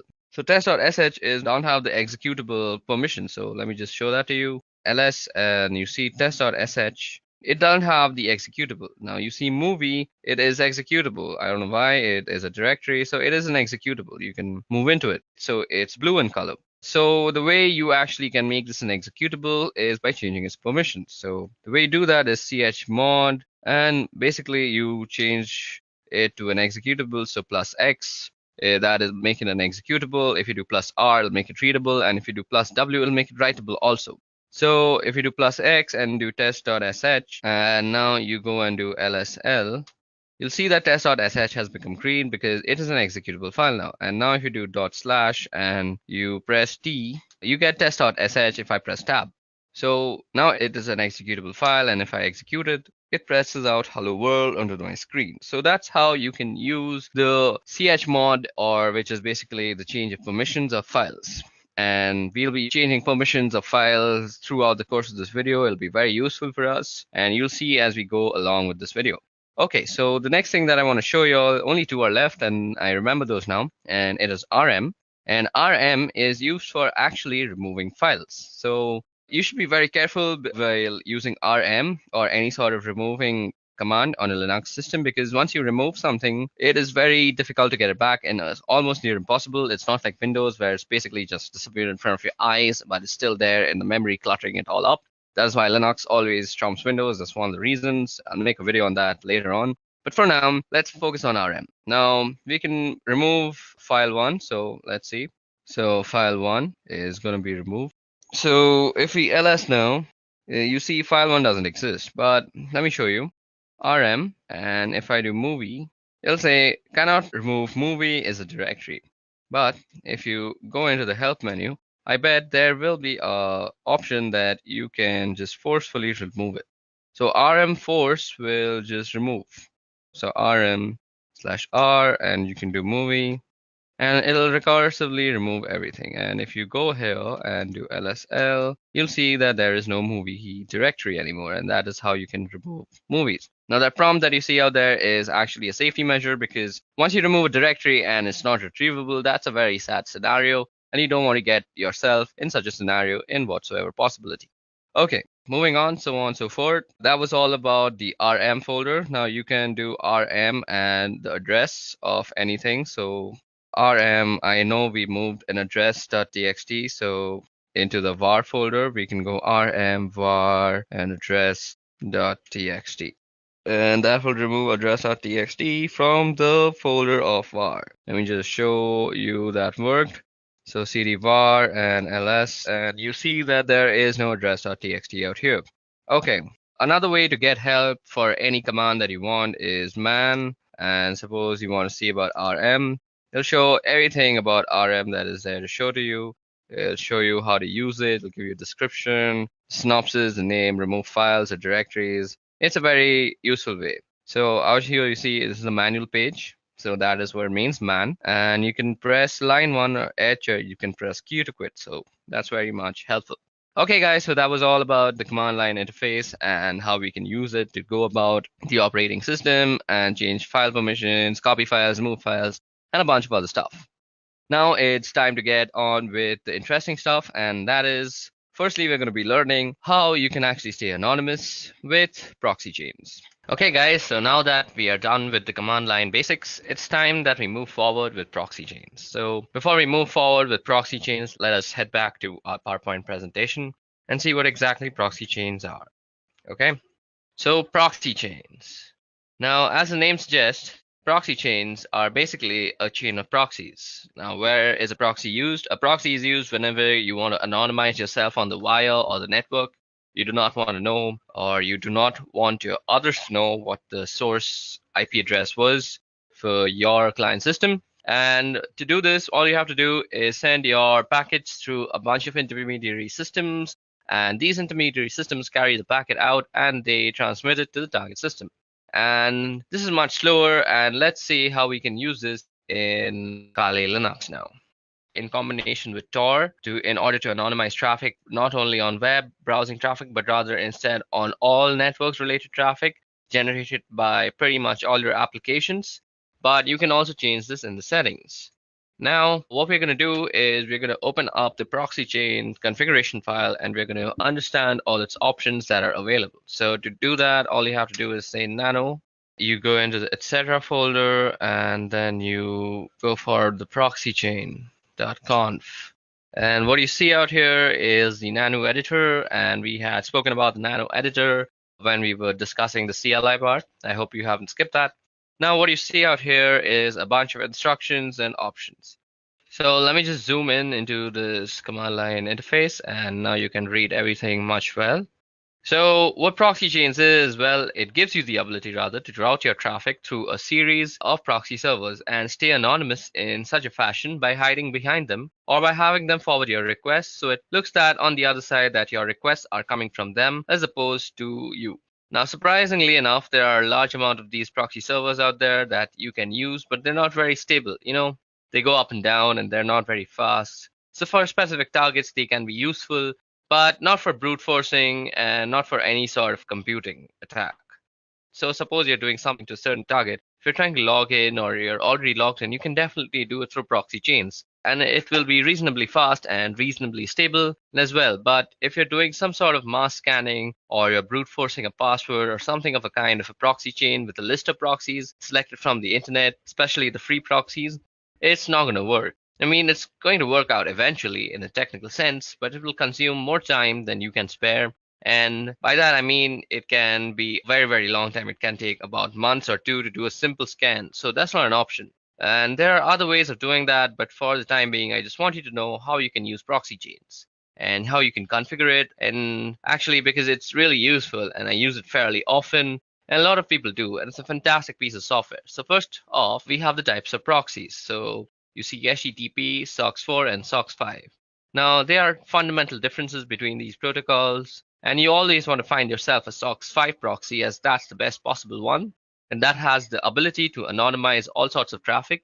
HTTP, well, as the name it says, it's for HTTP traffic. And SOCKS4 is very similar to SOCKS5, but it does not support IPv6 protocol and it does not support UDP protocol.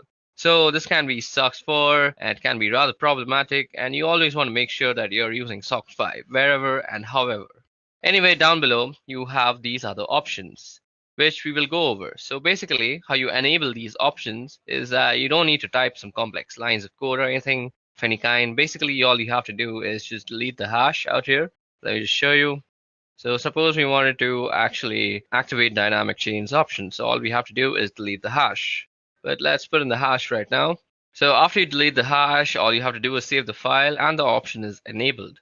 This hash presents a commented outline, meaning that the system reading this will ignore if there is a hash, and if there isn't a hash, it will take it into consideration and interpret it accordingly. Anyway, what we have here are statements which allow us to specify how we want our traffic to be routed. So first off, we have dynamic chain. Now, dynamic chain is a sum and is an option which you will find people using the most. It is most commonly used option and a preferable one too at that. And honestly, I think it's the best one out there, primarily because it's the most stable one. And here's why.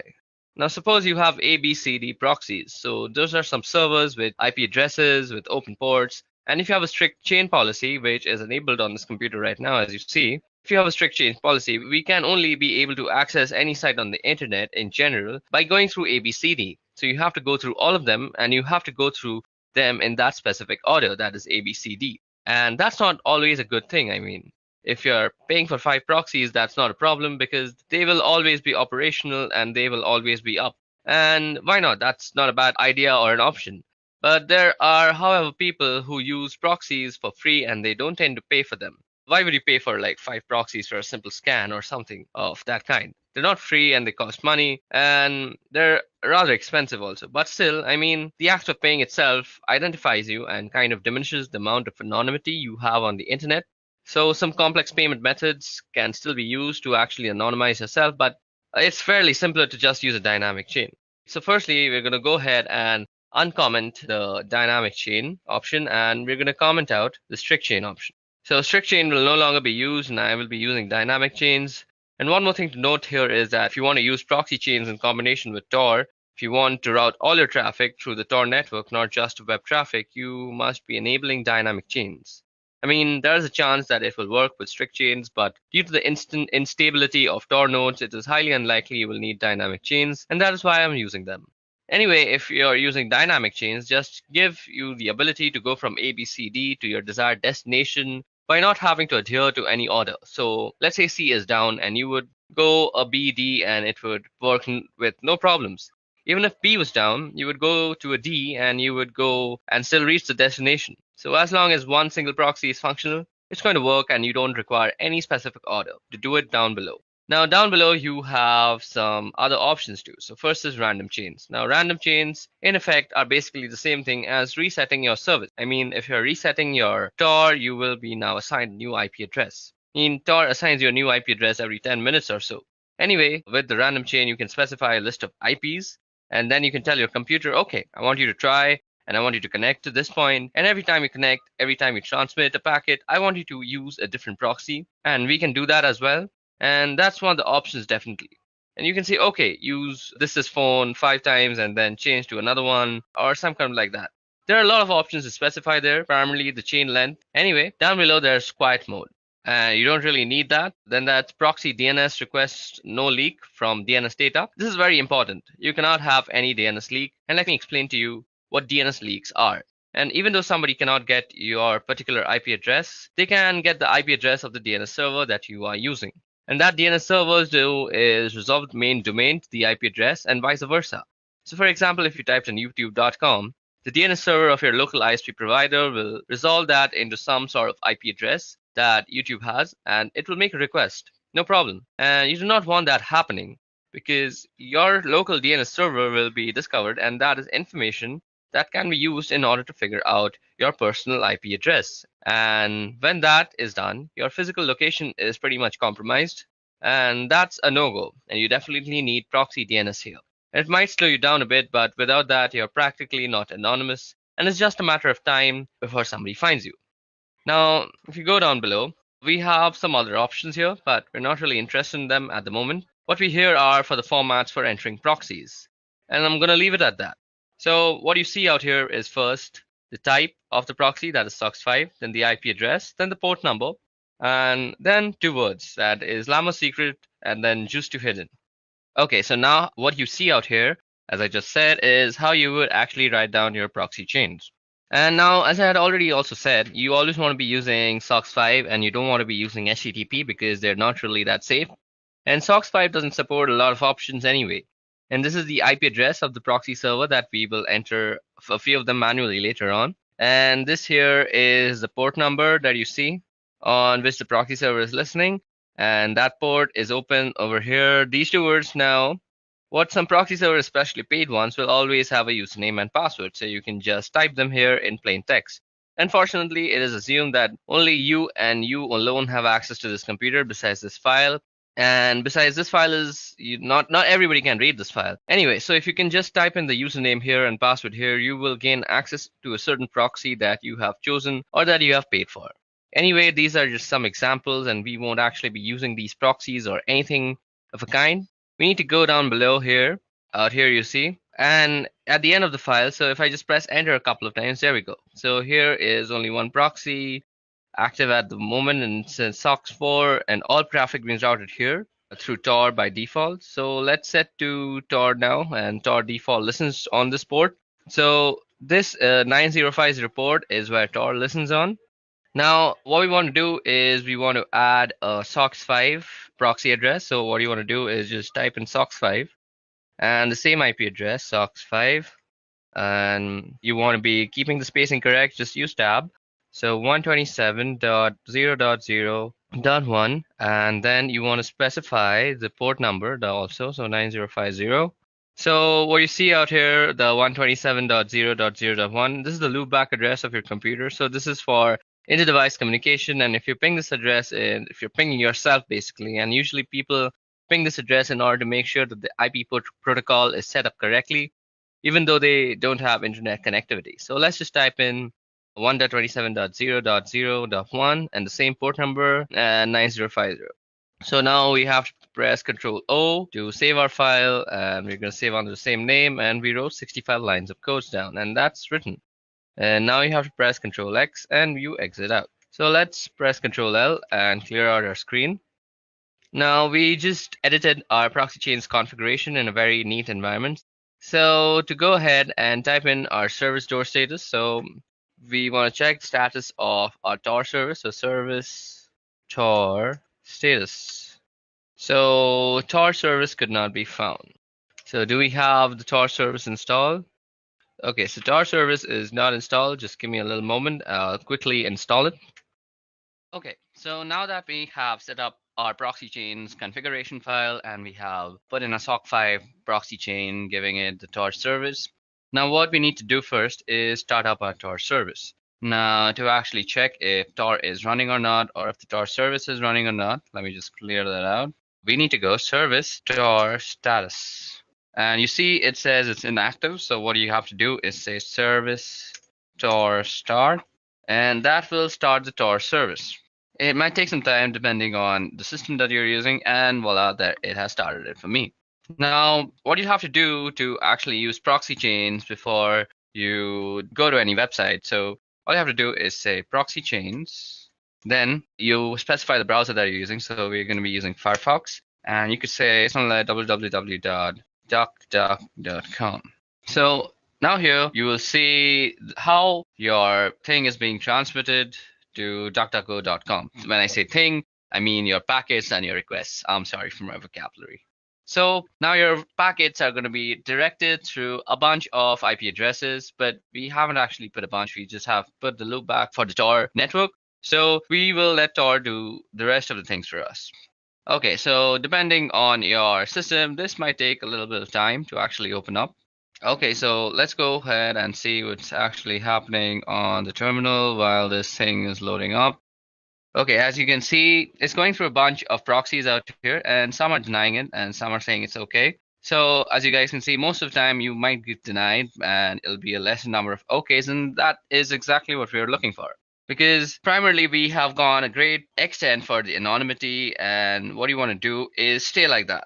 So this is basically how you use proxy chains. Now, if this computer just decides to open up DuckDuckGo.com on Mozilla, I could actually show you some interesting stuff, but it seems my computer has kind of given up on actually opening DuckDuckGo.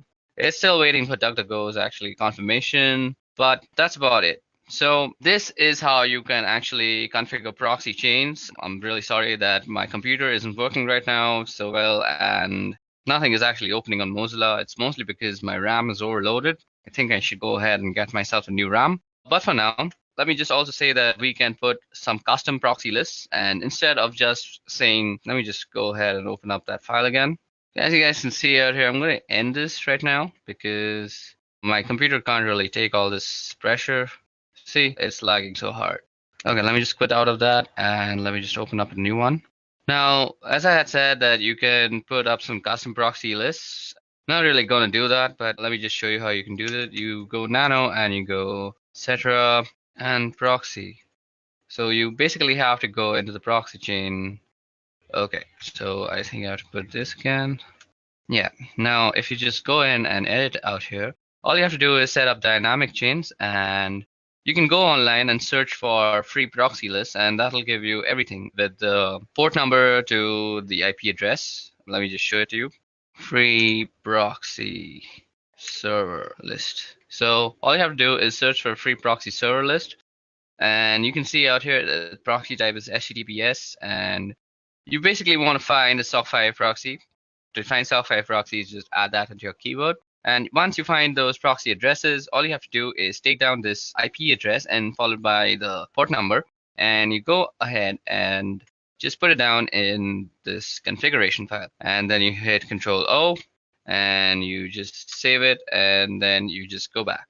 So that was all about proxy chains and how you can set up proxy chains to make yourself very anonymous. I'm sorry, the whole Mozilla part didn't work. That's the sad state of my computer. But moving on, let's go ahead and study about MAC changers. Okay guys, so that was all about proxy chains. Let's move ahead to MAC changer. Okay, now before we go into the tool called MAC changer, let's just see what a MAC address is. Now, MAC address actually stands for Media Access Controller Address of a device and is a unique identifier assigned to a network interface controller for communication purposes. Now, MAC addresses are used as a network address for most IEEE 802 network technologies, including Ethernet, Wi-Fi, and Bluetooth.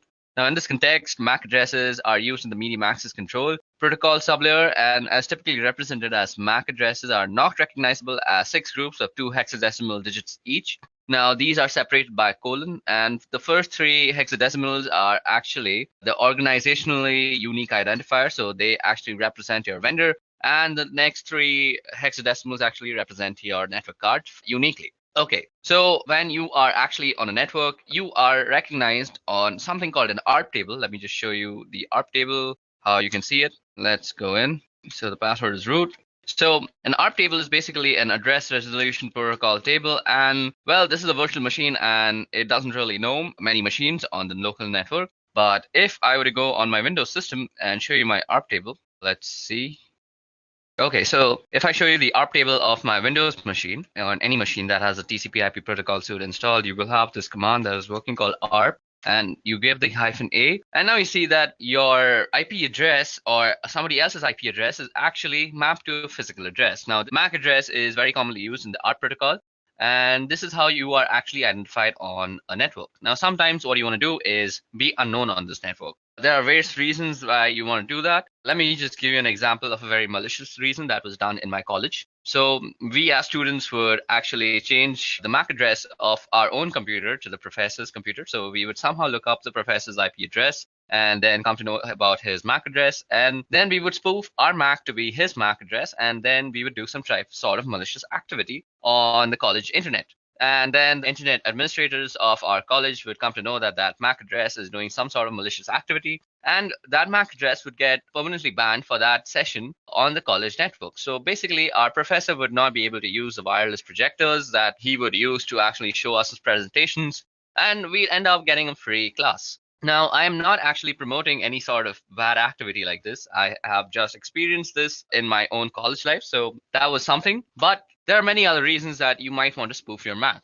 Now, Mac Changer is an amazing tool for actually spoofing your Mac. So first of all, how do you come to know your MAC address? So let's see, you go ifconfig, and this will give us our MAC address. Now, this address that you see out here is the MAC address of this machine. So you can also check out the MAC address by going MAC Changer. Then let's type in the help options, and this will show us how to get the MAC address. So if you see there's a show flag, so we can go MAC Changer, and you can put the S and then you put the interface. Now the interface is where it's working. So Eth0 is where we are actually getting. We don't want the loopback one. So Eth0, and this will give us the MAC address. So our current MAC address is 080027. Let's see if that was the same one shown. Where is that MAC address? Okay, so Ethio 080027. So I'm sorry, this was the MAC address. I selected the wrong thing. What I was showing you is the IPv6 address, and you can see that's very, very long. So this is our MAC address. Now, what you might want to do to change your MAC address, well, let's see. With V, we can get the version. With S, you can show. We can do the E. And as I said, if you remember that the first 3 bits is about the vendors, so you can also get the vendor list by going -L. So you go -L, and this will give you a list of MAC addresses and which vendor they belong to. So sometimes if you know the vendors that are actually being used on the network of your college, for example, and you want to just stay anonymous and not raise any flags of suspicion, so you could hide yourself as a Cisco router.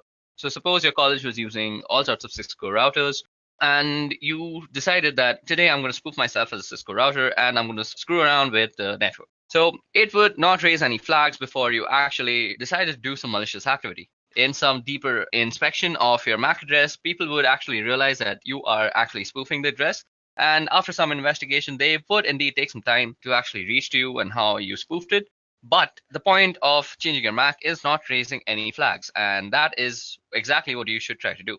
So MAC Changer is also very useful for getting the list of all the MAC addresses and their vendor IDs. Now let me just clear the screen out quickly.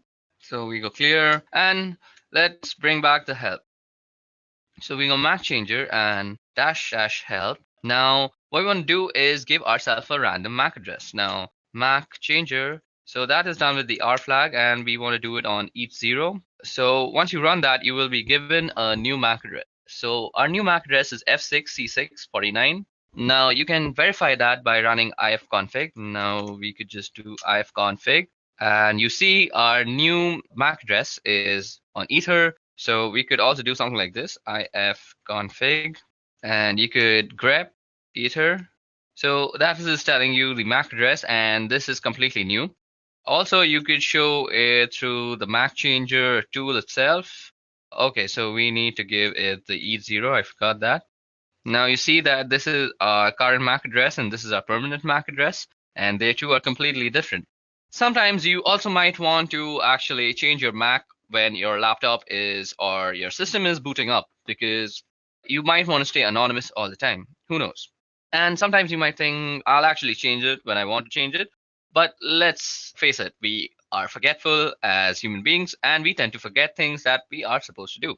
So what else is better than to actually automate the whole process yourself and forget about remembering all these stupid nitty-gritty stuff? So you can tell Linux or Kali Linux to actually change your MAC address on boot up is use this tool called crontab. Now crontab is actually used for scheduling tasks on Linux. So let me show you how to do that. Firstly, let's clear our screen and go crontab and go help. Now you see it's a pretty small menu. So first we start with the U flag, which user this file is going to work for. Then we got the E flag, which is for editing crontab users, the users crontab list. And you can see the list of users crontab. And let's see, so do we have any crontab lists? So there is no cron tab at this moment, so we can set up one for ourselves by going to the E. Then there's the R, which is delete users cron tab. And I want to tell you all, be very careful when deleting anything of that sort, because once you delete something from Linux, as I've already said, that it is very, very difficult to actually retrieve it back. You might get fragmented pieces of what you had actually deleted, and that will only leave you with sadness and devastation. Now, what you want to do is go through cron tab and press E, and this will bring us to select an editor. To change, later run select editor. So we'll do with nano. So what you have out here is the readme file of cron tab, and if you read this entire thing, you will get how to use cron tab completely. But if you have any sort of doubts even after reading it, you can leave them down in the comment section below. Now what you want to do is actually set up a cron tab so that you can change your MAC address whenever you reboot your computer. So all you have to do is say at reboot, what you want to run is MAC changer. And if you remember, we want a random MAC address and we want it on ETH0. So that's done. Now all you have to do is save this thing. So you go Control O, and that will write it out to cron tab. And you press enter and you have written down one line. Now you go Control X and you have exited out. So now let's us clear the screens by pressing Control L and enter. And let's go ahead and get our MAC address. So if we go ahead and run that, our MAC address is set to F6, C6, 49. So just remember the first few letters, F6, C6, and 49. Now let me just reboot my computer, and you will see after I reboot and run ifconfig again with grep ethio, we will see a different MAC address. Now, rebooting might take some time because I'm actually using a virtual machine, but till now it's given problems with the Firefox, but let's hope this won't take much time. Okay, so now that our computer has booted up and we have actually opened up our terminal, let's go in and type ifconfig and let's get in our ether, that is the MAC address. So if you remember the MAC address, now you see that it has completely changed. And that's how you can spoof your MAC address on a local network. And this will basically help you in staying anonymous on our protocols and anything that actually maps your IP address to the MAC address. Okay, so that was all about MAC changers. I'll meet you in the next section now. So in this section, we'll be talking about wireless encryption protocol cracking. So that is basically Wi-Fi cracking. Now, Wi-Fi in today's day and age uses pins or passwords to normally encrypt their data usage. Basically, if you want to access the wireless access point, you need a password or a pin to actually gain authorization. Now, this authorization is done using a four-way handshake, which we will try to capture using a tool called aircrackng. And then we will try to crack into the password using a wordless generator called crunch. Now you can use aircrackng to crack WPA and WPA2. There's also another protocol called WEP or WEP, and that is not normally used these days. If you find anybody using that, you should always advise them to actually upgrade to WPA or WPA2 because WEP is actually very easily cracked in these days, and people are generally punished for using WEP by hackers all around the world. Okay, so now you can actually go ahead and go into a terminal and type ifconfig to actually look at your network card name. As you guys can see out here, it's called WLO1. So the first step that we need to do to actually go into the process of Wi-Fi cracking is set up our network access card or our access point into monitor mode. So as you guys can see out here, after typing ifconfig, it shows me that my Wi-Fi access card is WLO1 interface. Now, our process of cracking passwords is pretty simple. What we want to do is actually monitor for all sorts of access points that are nearby to us. Once we have chosen the access point that we want to actually penetrate into and find the password, what we want to do is run an arrow dump scan on it, and then we will try and de-authenticate any device that is connected to that access point. Now, one assumption out here is that the password is saved in that device and it will automatically try to re-authenticate itself with the access point. And we want to catch and log this re-authentication process, which will actually have a four-way handshake between your device and the access point. So this is basically the procedure we are going to follow. Now, another thing that you need to know before actually using this process to gain any access to any Wi-Fi is that you need to know a little bit about what the password is. Maybe it could be the length, or it could be something like a specific character at a specific place. Maybe you know a series of characters. So you just can't really guess the password out of thin air. That is not how cracking works, unless you have some unlimited potential of processing power. In that case, you can very well brute force it and just find the password. But if you're not somebody who has unlimited processing power and you're trying to use AirCrack NG, you need to know a little bit about the password. Also, before we proceed with this wireless encryption protocol cracking, what I want to say is if you want to get into somebody's Wi-Fi network or you want to actually test for vulnerabilities, it's better that you test for router vulnerabilities than actually cracking a Wi-Fi password because you're more likely than not to find more router vulnerabilities than actually successfully crack a Wi-Fi password if you don't know anything about it. If you don't know anything about the password, just go ahead and run some vulnerability tests on the router itself, and more often than not, you will just find something you can abuse. Okay, now let's talk about the two tools that I'm going to be using. Now, these two tools, one of them is already installed on Kali Linux, but if you are not using this on Kali, you can also use this on any Linux-based system. So what you have to do is download and install aircrack ng, which is easily installed with the command apt-get install aircrack ng. And you also have to install this word list generator called Crunch. Now, Crunch is easily downloadable by just Googling the name, and the first link will be a SourceForge link, and all you have to do is go inside that and install it. And once you figured out how to install Crunch, you can make sure that it's installed.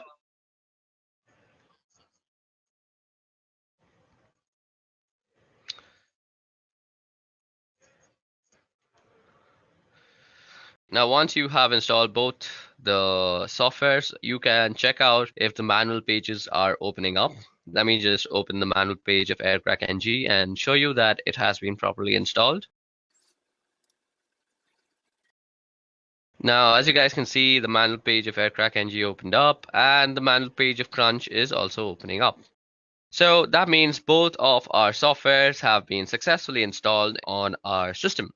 Now, before we go ahead, let me just show you how Crunch actually works. So Crunch is basically a word list generator. What you would do is you try and generate a word list with given characters. So what you can see out here is I've typed in Crunch 35. So that means the minimum length is 3 and the maximum length is 5. And I've given it a series of numbers. So it will use these numbers and generate all the words that are possible from length 3 to length 5.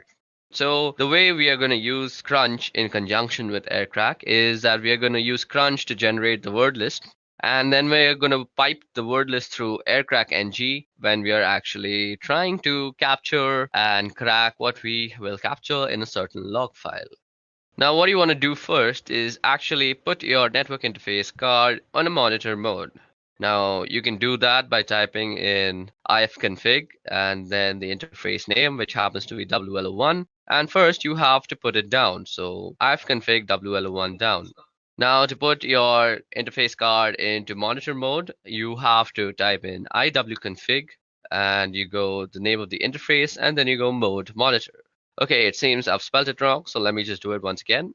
So that has put our network interface card into monitor mode.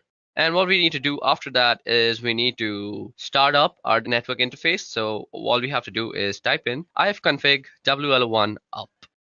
Now, once it is up and running, you can check by typing in ifconfig that indeed your network interface card is up and running. Don't worry, it's running in monitor mode if it's up and running. What we want to do next is pretty important to the whole process. So what we want to do now is check for some services that might still be running in the background that might hamper with our whole scanning process. So we do this by actually typing in the command airmon ng check, and then the name of the interface. So as you guys can see, nothing is exactly running right now. But if there were any process running, you would only add the command airmon ng check, and instead of writing the interface name, all you have to do is say kill. And it will kill any processes. Now, if you see any process named the network administrator, you want to kill that process first separately and then kill any other child processes. You may need to actually run this command a few times before all the processes are killed, and then you're good to go. Okay, so now that we have finished killing all the subprocesses, what we want to do is run an error dump scan on the network card. So that is WLO1. So for this, we go error dump -ng, and then we put in the name of the interface. And this will start up a scan that will look something like this. So after you run the error dump scan on your interface, what you see out here is a result of all the access point that is found out through the monitoring mode. Now, if you see, we have a bunch of columns out here. First of all, we have the BSS ID column. Now, the BSS ID column is basically the MAC address of all the routers that are found. Now, every router obviously has a MAC address. So those are the MAC address that is tied to the router names, which is shown by the ESS ID. Then we have the PWR column, we have the beacons column, we have the data packets column. Another important column is the channel column. It's important to know which channel your router is working on. Then we can see the cipher column, the authentication. So out here we can see the encryption that is used. So most of it is using WPA2. So what we will be cracking is basically WPA2. So from this list, what you need to recognize is basically the Wi-Fi router that you want to crack into. Now, I'm performing this particular test in my office, and I don't really have the permission to actually go in and test them for these vulnerabilities. I'm not the security analyst of here, so I don't really have the permissions to penetrate into them. So what I have done is I have run a similar test at home using my own Wi-Fi, and I will show you the results for that. But for this working example, you will see the scans that I'm running in this office. So as we intend to stay ethical, what we are going to do out here is we are going to capture whatever we find in our office for only educational purposes. But when we are doing the actual cracking step, that is the last step of this whole procedure, I'll be running it on a file that I had generated at home, as I just said, because I have permissions to do whatever I want with my own Wi-Fi and passwords. Okay, so for this example, I'm going to pick this Wi-Fi that is called Edureka Wi-Fi, and it's running on channel number 6. So what we want to pick from here is the BSS ID and the channel number. We need to remember these two things. First, the BSS ID, and second, the channel number. Now, what you want to do after that is open up a new window on your terminal and log in as root. Now, what we want to do here is run a separate error dump scan on this specific BSS ID and check for all the devices that are actually connected to this access point. Now we do this by running the command error dump ng, and while we're doing this, we also want to capture all the scan outputs that we actually get into a certain file. So we'll be actually storing it in a file called capture, and then we just have to pass in the BSS ID and the interface. We also have to specify the channel. So let's see what the channel is one. So the channel is channel 6. So that's what we want to do. And we specify the channel with the -C flag.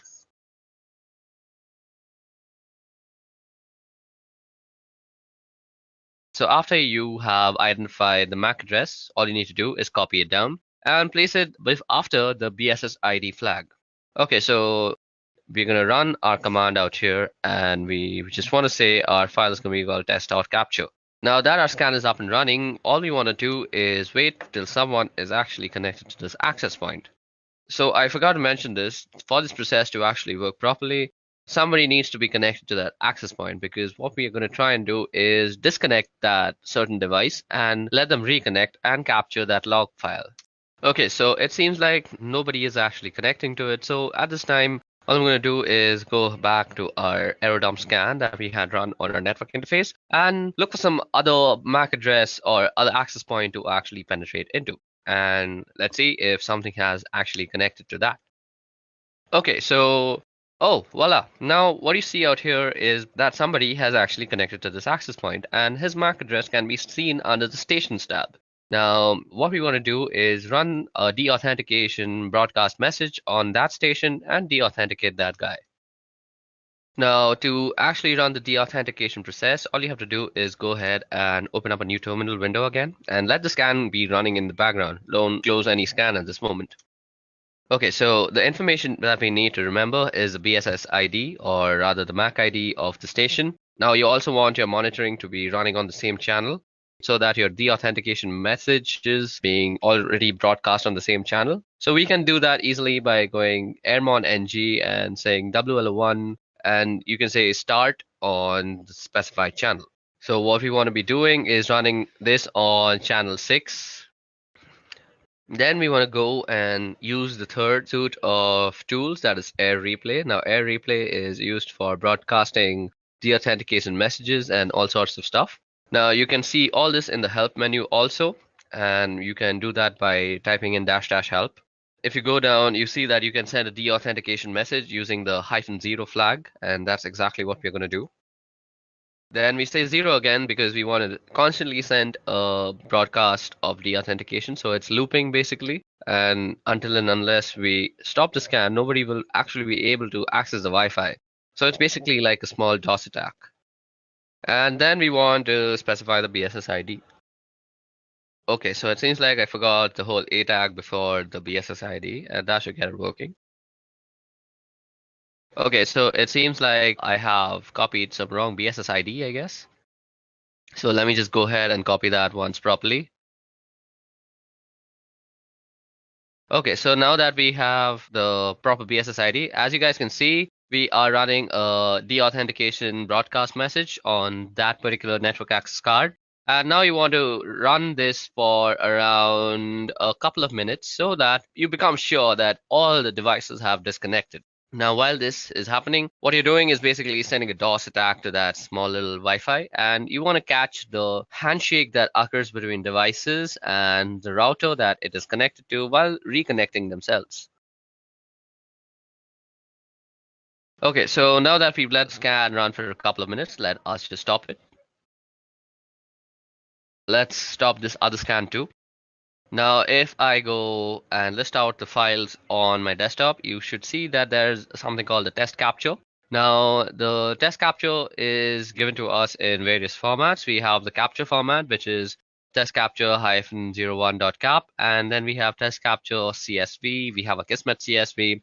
So it gives you a bunch of formats to actually run your cracking on. Now, if you remember, I had told y'all that I have already generated a similar file at home, basically, when I was trying to crack into my own home password. So I will be running the test on that file, or the cracking procedure on that file, and that is the last step of this whole procedure. So let me just go ahead and move into that folder. So I go cd scan. Now, as you guys can see out here, if I list down the files, you can see a capture1.cap, capture1.csv, there's a Kismet CSV, and there's a netxml. So I was not lying when I said that I have already done this at home. So we're going to run our cracking process on capture01.cap. Now, let me just tell you guys, the password for my home Wi-Fi is sweetship346. So you can say that I know the entire password, but I'm going to act like somebody who only has a general idea of what my password looks like. So let's say I know that my password contains sweet ship, but I don't really know the last 3 numbers or letters or whatever they may be. Okay, so we are going to use Crunch once again to generate a list of words that might include sweet ship 346. And let me just open the Crunch manual for once. Now, if you go down in the Crunch manual, what you'll see is the -T. So as you guys can see, there is a pattern that is specified like @God, and then followed by 4 other @, and all the @ will be replaced by a lowercase character. Now you can remove @ and use a comma, and it'll be replaced with an uppercase character, or you can use percentages, which in case it'll be numbers, or you could use the caret sign, in which case it'll insert symbol. So when you know the length of the password and also a certain degree, a few letters, you can use the -T flag. So that is exactly what we're going to use with Crunch out here for this example. So let me just remind you guys that the password for my home Wi-Fi is sweetship346. Now what we can do is we can ask Crunch to actually generate something that looks like sweetship346. So what I could do is say Crunch. So the minimum length is 12. I already know that. And the maximum length is also 12. Now let me just input in the pattern. So we put in the pattern after -t. So now I'm going to just show you how long it can take. So we are just going to say sweet and then put in some at the rates and then also try and guess in the numbers. So after you've put in the pattern, you want to also input which letters and numbers they could be. And I'm just going to input my entire keyboard out here. Now what you want to do is pipe this command through aircrackng's cracking procedure.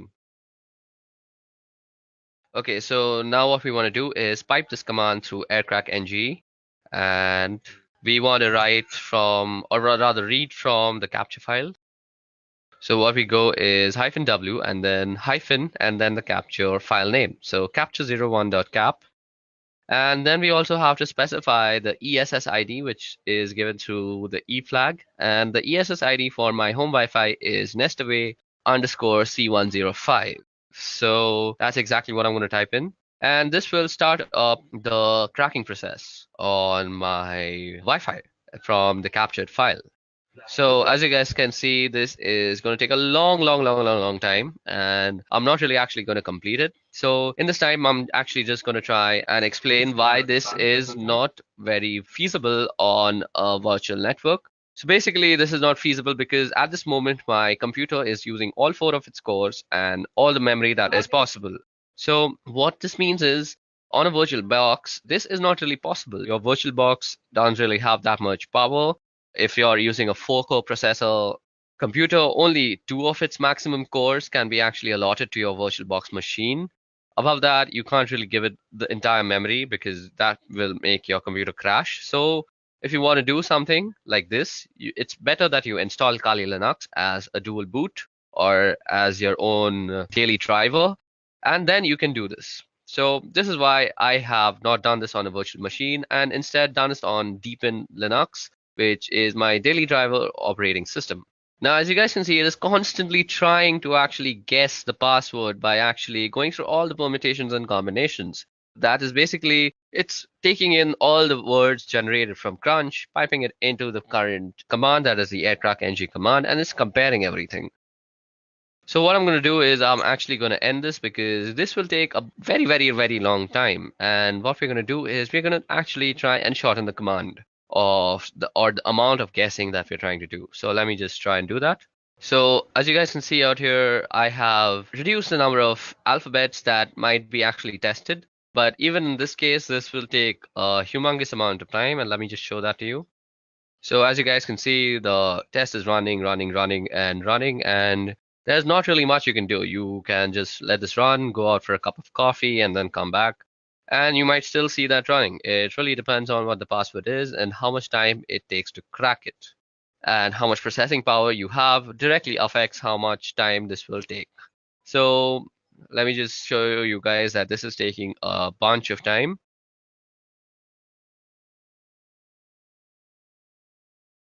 Okay, so now that I have fast forwarded a lot into the scan, you can see that I have tried almost 2127608 keys. So that's more than a million keys. That's 2 million keys that I've tried.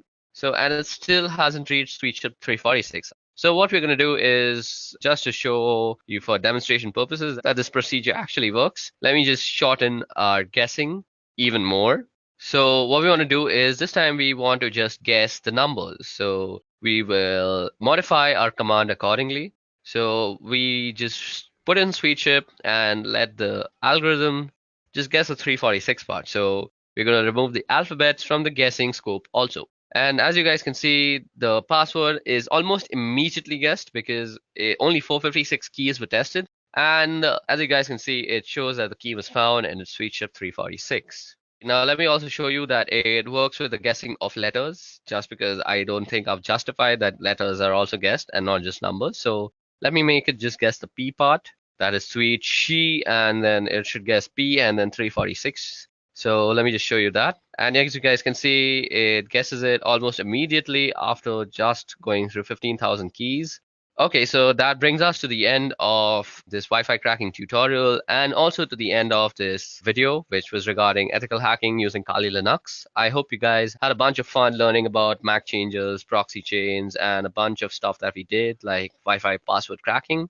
I hope you practice these procedures and methodologies that I've taught you only for your own educational purposes and not use it to harm anybody or do anything harmful with it, because let me just tell you very seriously that you can be prosecuted by the law. So let's end this video on a good note by saying please practice this for only educational purposes. Let me just show you that. And as you guys can see, it guesses it almost immediately after just going through 15,000 keys. Okay, so that brings us to the end of this Wi-Fi cracking tutorial and also to the end of this video, which was regarding ethical hacking using Kali Linux. I hope you guys had a bunch of fun learning about MAC changes, proxy chains, and a bunch of stuff that we did, like Wi-Fi password cracking. I hope you practice these procedures and methodologies that I've taught you only for your own educational purposes and not use it to harm anybody or do anything harmful with it, because let me just tell you very seriously that you can be prosecuted by the law. So let's end this video on a good note by saying please practice this for only educational purposes.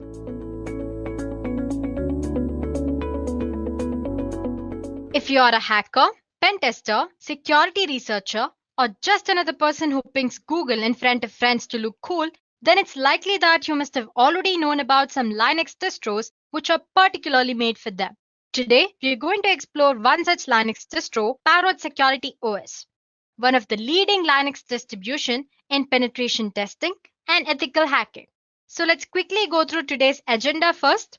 We will begin by discussing how Linux distributions are suitable for ethical hacking and different type of Linux distros that are available for ethical hacking and penetration testing. Then we will begin with our today's topic, which is Parrot Security OS. We will discuss its features, its history, if or not Parrot Security OS is suitable for you. Moving on, we will see how Parrot Security OS is different from Kali Linux. And then I'll show you how to install Parrot Security OS using VMware software. And finally, we'll end this session by taking a look at few popular Parrot Security OS tools. So I hope agenda was clear to you guys. Let's get started then. A security-focused operating system is a hacker's best friend, as it helps a hacker to detect the weaknesses in computer systems or computer networks. Whether you want to pursue a career in information security, or you are already working as a security professional, or if you are just interested in this specific field for fun, a decent Linux distro that suits your purpose is always a must. Now, if you're wondering what a Linux distro is, it is a Linux distribution that has been curated to perform security-related tasks. And most of the time, a Linux distro will have a Linux base of Ubuntu or Debian flavor, and they usually have some custom tools pre-installed in it as well. As you guys know, Linux is the best choice for security professionals for obvious reasons, and hence, most of the distros are usually built on it. A Linux distro can help you in performing analysis, ethical hacking, penetration testing, digital forensic tasks, and various other auditing purposes. But guys, apart from these distros, there are other open source tools as well that you can bundle and use as per custom requirements. But using these distros have a lot of advantages. Like first of all, they save a lot of time and effort that you need to spend when you are dealing with custom requirements. Secondly, they help beginners to easily start with security testing without having to get into the nitty-gritties of operating system. And lastly, the most popular reason is you have great pool of distros that you can choose from. Most of the time, Kali Linux is the obvious first choice of operating system for every new hacker. If you ask me why, the obvious answer would be because Kali Linux has a lot of cool things. It comes bundled with a curated collection of tools. Moreover, these tools are organized into easy to navigate menu and a live boot option that's very newbie user friendly, as in it's very friendly to new ethical hacker. But guys, Kali Linux isn't the only distribution which is targeted at pen testers. There are many exciting alternatives that may better fit your use case. Anyway, let's begin our discussion with Kali Linux. It was developed by Offensive Security as a rewrite of Backtrack. Kali Linux distros tops the list of best operating system for ethical hacking purposes. And then there is Parrot Security OS, which is our today's discussion. It is a mixture of frozen box operating system and Kali Linux. It's the second most popular operating system for ethical hacking and penetration testing as well. And then you have Backbox Linux. It's a Ubuntu-based operating system with its focus mainly on security assessment and penetration testing. Then you have Pen2, an excellent hacking operating system with wide variety of tools that you can choose from. Apart from these, you have Deft Linux, Blackout Linux, Cyborg, Bucktrack, and many others. But as for today's session, we will be discussing about Parrot operating system. Parrot OS is the second most popular Linux distro for ethical hacking after Kali Linux. It is a comprehensive, portable security lab that you can use for cloud penetration testing, computer forensics, reverse engineering, hacking, cryptography, and many other security purposes. Now, a little bit about its history. The first release of Parrot OS appeared in April 10, 2013. Originally, it was developed as part of Frozen Box. Now it has grown to include a community of open source developers, professional security experts, advocates of digital rights, and Linux enthusiasts from all over the world. Well, compared to others, Parrot Security OS promises a lightweight operating system and it's highly efficient. Along with its plethora of legally recognized tools, you also get the opportunity to work and surf anonymously, which is like a granted wish to an ethical hacker or any penetration tester. We'll learn about other features in the later part of the session. So, moving on, since its release in 2013, Parrot has grown rapidly and currently offers many different flavors targeted towards different use cases. For example, like I said, we have Parrot Security. It's the original Parrot OS and is designed with penetration testing, forensics, hacking, development, and privacy in mind. Then you also have Parrot Home, which is targeted towards desktop users. It strips out the penetration testing packages and presents a nicely configured Debian environment. Then you have Parrot Air. It's focused on wireless penetration testing. Parrot Studio. It's designed with multimedia creation in mind. Then you have Parrot Cloud, the most popular.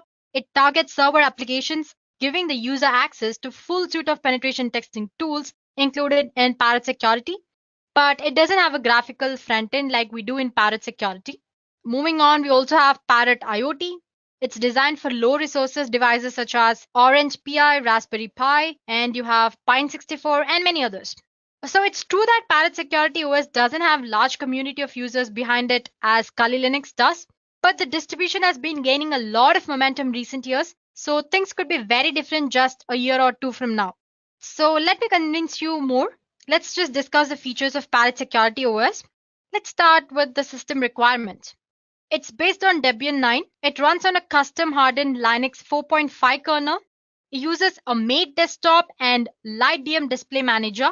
It requires a minimum of 256 MB RAM and works with both 32 and 64-bit systems as well as ARM compatible version. Apart from this, Parrot OS can also be installed on cloud and updated to perform cloud-based security testing. So basically, it runs on Debian 9. It is compatible with 32 as well as 64-bit systems and ARM systems as well. And it requires a minimum of 256 MB RAM. So those are the system requirements. Moving on, it also supports anonymity. It offers a tool called AnonSurf, including anonymization of entire operating system. It comes with custom-built anti-forensic tools, interfaces for GPG and CRISP setup. Additionally, it also supports encryption tools such as LUKS, TrueCrypt, and VeraCrypt, and many others. Moving on, it also supports forensic boot option to shut boot automations plus many more. It braces Falcon programming language, multiple compilers, debuggers, and beyond. It also provides full support for developing frameworks for embedding systems and many other amazing features. So guys, these are a few features of Parrot OS. So basically, Parrot operating system supports anonymity. It offers different kind of cryptography tools. It also supports forensic mode, and it also provides opportunity to develop frameworks for embedded systems and many other amazing features. Moving on, before you go ahead and use Parrot OS, there are some important considerations that you need to take a look at. First of all, Parrot OS provides general purpose features like any other normal operating system. But guys, before you go ahead and use Parrot OS, there are some important considerations that you need to take a look at. First of all, it provides general purpose features like any other normal operating system does, but at its core, it is still tuned for security and forensics. Now let's see how different Parrot OS is from other distributions. Parrot is different from a general purpose distribution because it does not try to hide its features. For example, there is a tool called Parrot Update Reminder. It's simple yet powerful program. Using this program, you can check for system upgrades once a week. But instead of hiding the upgrade process behind a progress bar like any other operating system, it shows the user the full upgrade process from the apt output. So you can see the upgrade process going on. Secondly, Parrot was designed to be a very comfortable environment for security experts and researchers. It includes many basic programs for daily use, which other penetration testing distributions usually exclude. Parrot security includes its own sandbox system. I mean, it provides a secure distribution. User applications in Parrot are protected to limit the damages in case if the system is compromised anytime. So this way, no harm is caused. So, like we discussed earlier, it also supports digital forensics. Digital forensics experts need an environment that does not compromise their proof. So, Parrot comes with auto-mount functions which are disabled by default to allow forensics acquisitions to be performed in a very safe way. So, before you go ahead and choose any of these operating systems, make sure you check out their features or the services they offer and make sure if they are suitable for the task which you want to perform. But as for Parrot OS, these are its features we discussed earlier, and these are the certain points that you should take into consideration before you go ahead and use it. Now, if you're wondering who the Parrot security is made for, well, it's made for security experts, digital forensics experts, engineering and IT students, researchers. You have journalists and activists as well in the list. And you have the newbie hackers, police officers, and special security institutions. So basically, if you ask me, it's suitable for a student or the entry level security experts as well. So first, I'll show you how to install Parrot Security OS on VMware. So basically, when it comes to installation, you have two options. You can install Parrot Security OS alongside your operating system using dual boot option, or you can install it using any of these virtualization software like VirtualBox or VMware. As for today's session, I'll show you how to install it using VMware. So let's get started with our installation. So guys, just search for the Parrot Security OS and it's most probably the first link that you find on the net. This is Parrot Security OS official website. As you can see, there's a little bit about its history, its features. It says it's based on Debian. It's designed for security development and privacy in mind. It also includes a laboratory for security and digital forensics experts. Along with that, it also focuses if you want to develop your own software and all that. And its project goals mostly are security, privacy, and development. This is the part which you should consider important development, unlike other operating systems. Its features, it's secure, lightweight when compared to Kali Linux or any other operating systems, and it's a free source. So go ahead and explore it. So as for the download options, you can go for Security Edition here. In the download menu here, you can see other options as well. It says Home Edition, Security, and other builds. We discussed few of the flavors of Parrot OS earlier. We discussed Parrot Home, Parrot Air, Parrot Studio, and many others. Anyway, today we're concerned with Parrot Security. 4.5.1 is the current version that's running. So you have two options here to download. First of all, take a look at the size. It's 3.7 GB and 5.9 GB. So make sure whichever you want, you're downloading it depending on your operating system requirements. And as you can see, this is a live plet installer ISO. This is a virtual appliance. You can choose any of these. If download is taking a little longer than you've expected, maybe you can go for Mirrors or a torrent. So I've already installed it. I'm not doing it. I have both ISO file as well as this OVA format installed as well. Next thing we need to do is install VMware. So VMware Workstation Pro. So you have a download option here. You can go ahead and download it. You have for the free option here. You also have VMware Player, I guess. Wait, here I go for the link. Sorry about that. Here in the downloads. So you can go for Workstation Pro or you can also go for Workstation Player here. Any of this, whichever suits you.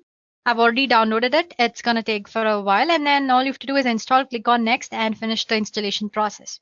So before you start your virtual machine, make sure you have your Parrot OS image, ISO file or OVA format, whichever is of your choice.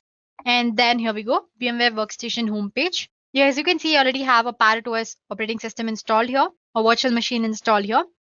I've installed it using ISO file. It's very easy. I'll show you how to do it. But if you have OVA format, all you have to do is click on this file menu here, open. And as you can see, I have a Parrot Security OVA here and click and import it. That's all. Click, select it and click on open. So I'm not going to show you how to do that. So it's very straightforward process. That's it. This is my ISO file. Let me show you again how to install it anyway. Click on file or you can just go for create a new virtual machine here. Click on next and attach the ISO file. browse. I have it in my local disk D. Here I have Parrot Security and open. Next, it's a Linux. It Debian, the latest version, which is 64-bit, and click on next. Give any suitable name for your virtual machine. Let's say Parrot Security. Okay. OS. And click on next. Let's assign about 40 GB. It again depends on what you want to do. If you're doing heavy tasks, maybe you can assign more disk. So as it asks, store virtual disk as a single file or split into multiple files. I'm going to choose single file. Click on next. And you can always go ahead and make this customize hardware settings earlier later. But you can do it now as well. Customize hardware. I have NAT connection as for network adapter, memory 512. Let's just say 2 GB. And NAT, yeah, we set processors. I'm just assigning one for now. Cool. And close. As you can see, the changes which are made are displayed here. Once you're satisfied with your settings with that you made, click on finish. You're good to go. Your security system is being displayed here. So like I said, you can always make settings later on. You have this edit virtual machine setting options here. Just click on this. Let me maximize the screen for you guys. So as you can see, the Parrot Security ISO is very flexible. There are quite a few options. You have live mode, you have terminal mode, you have RAM mode. So basically live mode is just a standard live USB boot option, just like you can see while you're installing Kali Linux. Suppose if you don't know how to install Kali Linux, there's a video on how to install it as well by Dureka. You can refer to that in the ethical hacking playlist. Okay, so coming back, sorry about that. You have persistence mode, encrypted persistence, forensics mode, and all that. Terminal mode, as you can see, is another live boot option, but without graphical user interface. But the most popular one among new hackers, or if you're the first time user, is install option with a graphical user interface. So it's almost familiar with Kali Linux users. If you want to get a feel of Parrot Security, if and all its features, maybe you can go for live mode. But if you want to get just started, then you can always go for install mode. I'm going to click on that and click on standard installer. So it's mounting all the installation tools and all that. So once the machine is booted up, you'll be asked to select your preferred language. In the grub menu, select the graphical installer options and click on, let's say English and United States, American English. So then the loader will automatically install some additional components and configure your network related settings. It might take a while. So basically then the installer should prompt you for a host name and the root password. Let's give some root password. Give the password of your choice. Re-enter the password for verification. And now it's going to ask you to set up a user apart from the root user. So let's just say test user. Continue. I'm going to keep it as test. Continue and choose a password for the new user, which is different from the root user password that you'll have to remember. So just give this new user a password. Continue. Re-enter the password. Okay, let me just go back and my mistake. Let me try it again.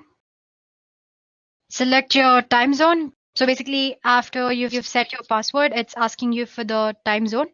Let's say Central, Eastern.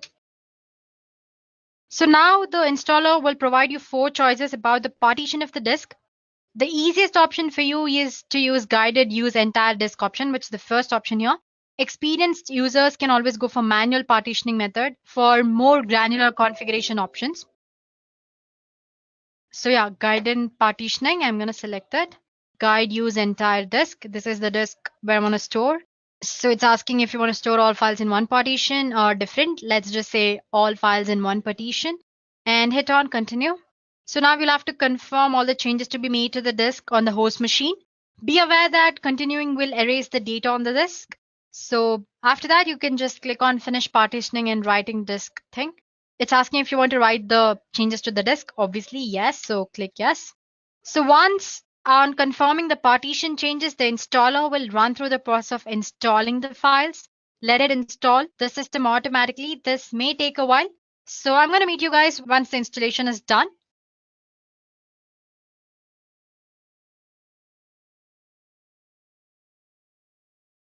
So once the installation is done, it'll ask you if you want to install the grub bootloader on your hard disk. Just say yes and click on enter device manually.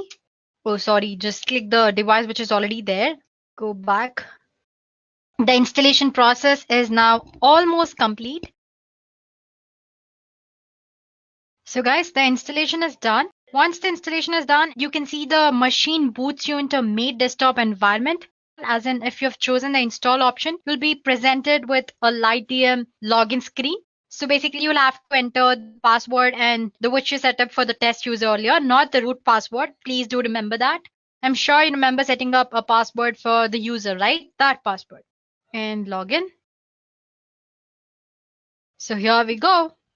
So guys, here we are. As you can see, the machine boots you into the Mate desktop environment. Let me pronounce it MATE. You can call it whatever you want, Mate or Mate desktop environment. So as you can see, it's very good looking.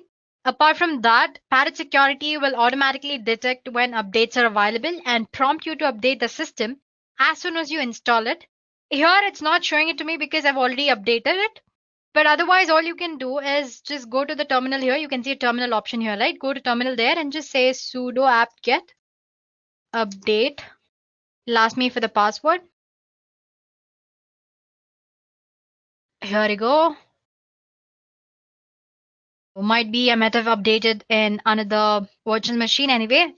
I installed the other one as well. Maybe it's in that. Anyway, it'll update for you. So let me just minimize this. While it's updating, let's go ahead and do other things. Oh, it's almost done, I guess.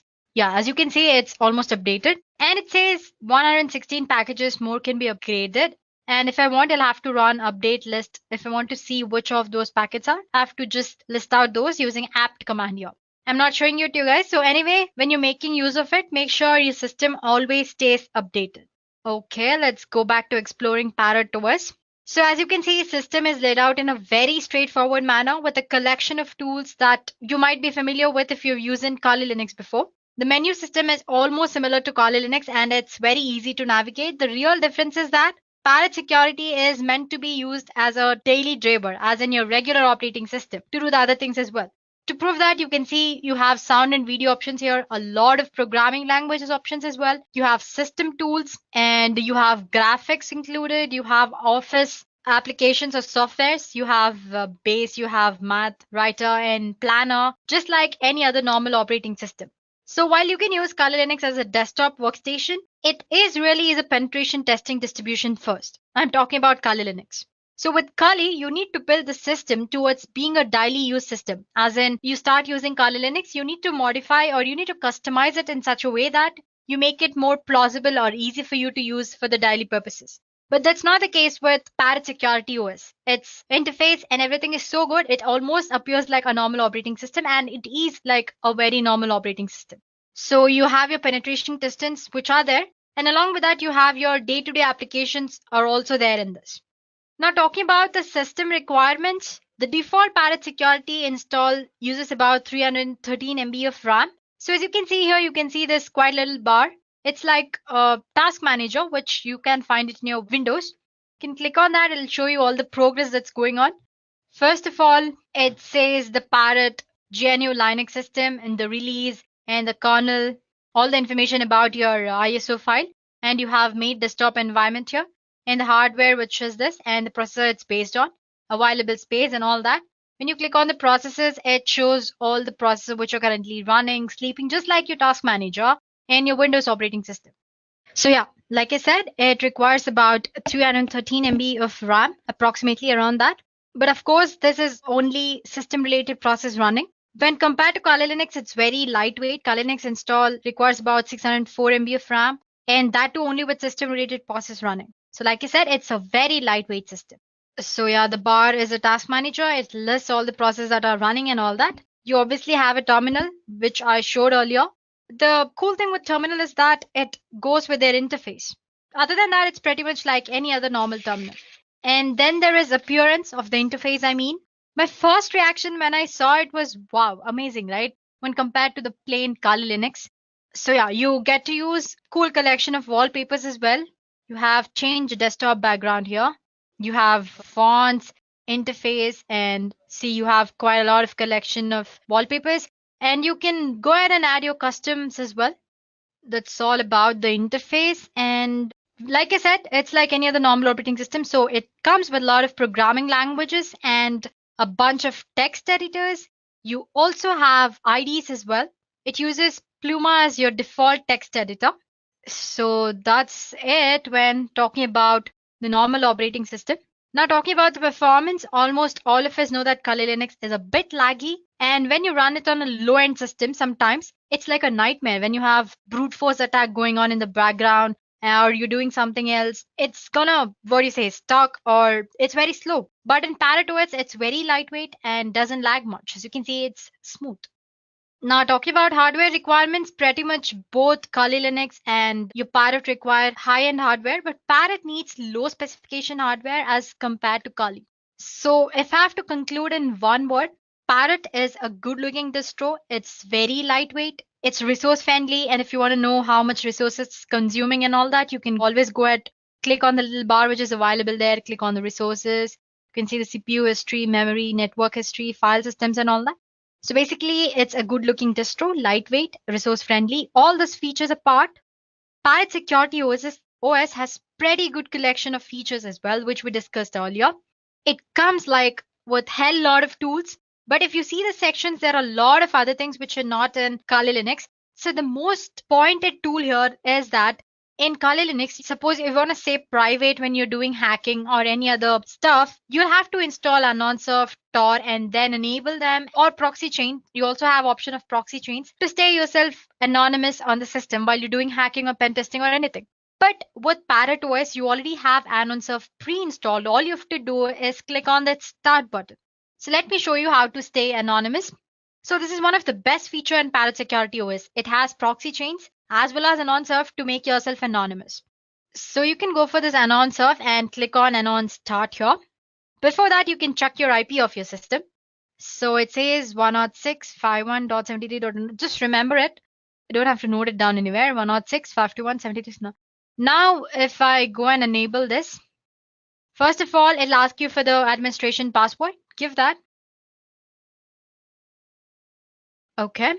So basically, once you enter the password, it'll ask you if you want the AnonSurf to kill the dangerous process, which that can be de-anonymize your clear cache files or modify your IP table rules and all that. It'll ask you if you want to do that. Just say yes. So basically, as soon as you click on S, as you can see the notifications here, the tool will attempt to kill dangerous processes that can de-anonymize you anytime.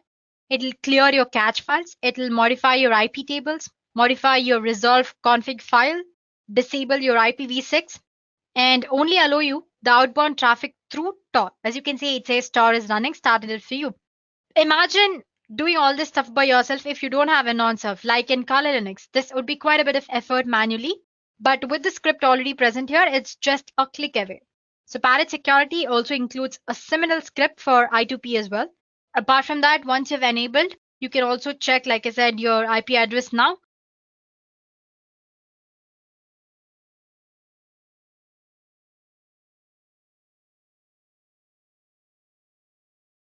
So as you can see, it says global anonymous proxy activated, dance like no one's watching, encrypt like everyone is. So basically, it's saying that surf is started up. As you can see, my IP address has been changed. It was something of 160 something, but right now it's 182. So AnonSurf has made me anonymous. Now I can do whatever you want in an anonymous mode. So that's all I wanted to show you here. Now back to Firefox. It has quite a documentation part. Well, it's still in the creation stage here. As you can see, documentation. It's not all that well prepared or created yet. So if you have any minor doubts, you can go ahead and refer to the documentation part here. So yeah, here you go. Okay, then let's go back to the distro. One thing that you can point out about Parrot OS is that it has a lot of cryptography tools, such as it has Zulu script, Zulu mount, a graphical utility that will help you mount your encrypted volumes. Then there is something called Crypt Keeper. It's another graphical utility that allows you to manage encrypted folders and much more. These utilities makes confidentiality easily accessible even with the minimal experience. I mean, if you do not have any idea about cryptography, you can easily start learning here. That's what I meant. So it just doesn't stop with cryptography or non-surf. You have a lot of other tools which you might not find in Kali Linux. So let me show you guys that Parrot, as you can see, you have a lot of tools. You have most used tools which is Armitage. You have Wireshark, ZenMap, OWASP, and all that. Then you have wireless testing tools. Give me a second. Yeah, post exploitation. This set of tools, mostly you can't find them in the Kali Linux. You have OS backdoor tools, web backdoor tools. You have Webco, Weavly, and all that. And you have something called social engineering kit. If I'm right, it should be in the exploitation tools. Where's exploitation? Here. You can see a social engineering toolkit. Just click on that. Password. So it is started up, all that. So if I just click one, you have a lot of options. The update, set configuration, you have social engineering attacks. So you have different type of attacks here. You have PowerShell attack vectors, you have mass mailer attack, you have phishing attack vectors and all that. So basically you can click on that and enable all the attacks. I'm not going to show you in this demo how to do it. This is just the basic introductory video about Parrot OS. So let me just close the terminal. Well, there are common tools like you have Nmap. I'm sure you know how to use Nmap. Let me just show you anyway. Nmap is one of the scanning tools. You can find it in information gathering. I'm sure Nmap is here. Yeah, it's one of the basic tools. Okay, let's just explore Nmap and Dimitri here. Let me just show you how to use Nmap first. Just click Nmap. You have all the help or the Nmap configuration options are displayed in front of you. If you don't know how to use, just go through them. It's pretty easy. A simple example, I'm already using the one which is already there. Just say scanme.nmap.org. Okay, here I go, making spelling mistake again. Sorry about that.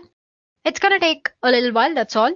While it's scanning, let me just show you another tool, which is Dimitri. It's a deep magic information gathering tool. It has ability. So here it is. It should be in the information gathering only. You have, yeah, here it goes. So basically, like I said, it has ability to gather as much information as possible about a host subdomains, its email information, TCP port scan, who's lookup, and all that. Let's just check out if the Nmap scanning is done. Here is the terminal. Yeah, it's going to take a little while. So once the scanning is done, it's going to show you how many seconds it took, what are the ports which are open, and the closed ports and all that. Now about Dimitri, you can enable it from your terminal, but you can also do it from here, information gathering, and click on Dimitri. Password. So let's say, here we go. So let me maximize. All you have to do is you have a lot of options here. You have W, which performs a who's lookup. You can do it online as in using Firefox. As well, you have a lot of websites where you can gather all the information once you have your IP address and all that. And you have retrieve ncraft.com information on a host, perform search for possible subdomains, email address, and all that. So basically, you can give all these options in one go. Let's say try hyphen O option says the output your host.txt or to the file specified by -o. So I just press click 0. Let me just give sudo. Let me just check if I have given any file here. I do have a file called test.txt. Okay. So like I said, in the -o option, it'll save your output to the .txt file or to the file specified by -o option. So basically just specify the file name where you want to store all the scan info and the website where you want to, website of whose information you want to scan. So let's say www.pinterest.co. Here you go. It started as scanning. Let me just scroll up. The host name and the host IP address it's showing. Once you have IP address, as you know, you can gather almost all the information. It's also showing the places where it's originated, it's created, lost, modified. You have sources, you have address here, and then, yeah, last modified, created, source, and all that. So basically, it's showing a lot of information here. Similarly, you can, using Dimitri or a deep magic information gathering tool, you can actually gather information about any other website you want to know. Let's just check out if Nmap is done scanning. So see, as you can see, it's done. So I've given a website name here. Instead of that, you can go ahead and give the IP address, which is this one, and it will show you the same results. As you can see, there are a lot of ports. Usually Nmap scans about more than 1,000 ports. As you can see, it says 992 are the closed ports and these are the open ports. And suppose you want to know information about each port, because basically if you're an hacker, if you try to hack something, you don't need information about all the ports. It's basically the one port which you want to. So to know that, there are a lot of options which are provided by Nmap. If you want to know more about by Nmap, there's a video in the Edureka playlist all about Nmap. It's under network security. So you make sure to take a look at that. So while you are taking a look at Parrot Security OS, make sure you go ahead and watch a video on Kali Linux as well. So you will know how different Parrot OS and Kali Linux are, though they are similar in few parts. So yeah, that's it about system as in Parrot OS. So like I said, it's one good looking distro, which is lightweight when compared to Kali Linux and lot of tools, lot of unique tools as well when compared to Kali Linux. And it's very smoother, way smoother. Apart from all these good things, there are a few things that are problematic with Parrot OS. First of all, like you don't find a search bar here. That's not a problem, but that's one demerit you can say. And it's also a little problematic when it comes to launching your application. The process is a little slow, unlike Kali Linux. So guys, this is your Parrot OS. So basically, this was a crisp video on what Parrot OS is, its review, its features and all that. And make sure to watch a video on Parrot OS versus Kali Linux.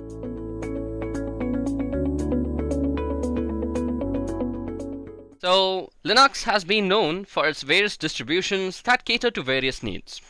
One of the most famous distributions is Kali Linux. That is a penetration testing oriented distribution which was built to bring about much needed corrections in its previous iteration known as Backtrack OS. Now, since the release of Kali Linux, it has gone under various iterations in the form of updates, while other penetration testing and security related distributions were also being developed all around the world. So in this session we will compare Kali to one such distribution that has come under the spotlight, and that is Parrot OS. So today in this video I will first be giving you guys a brief introduction to what exactly is Kali Linux, and then I will also give a brief introduction to what Parrot OS is.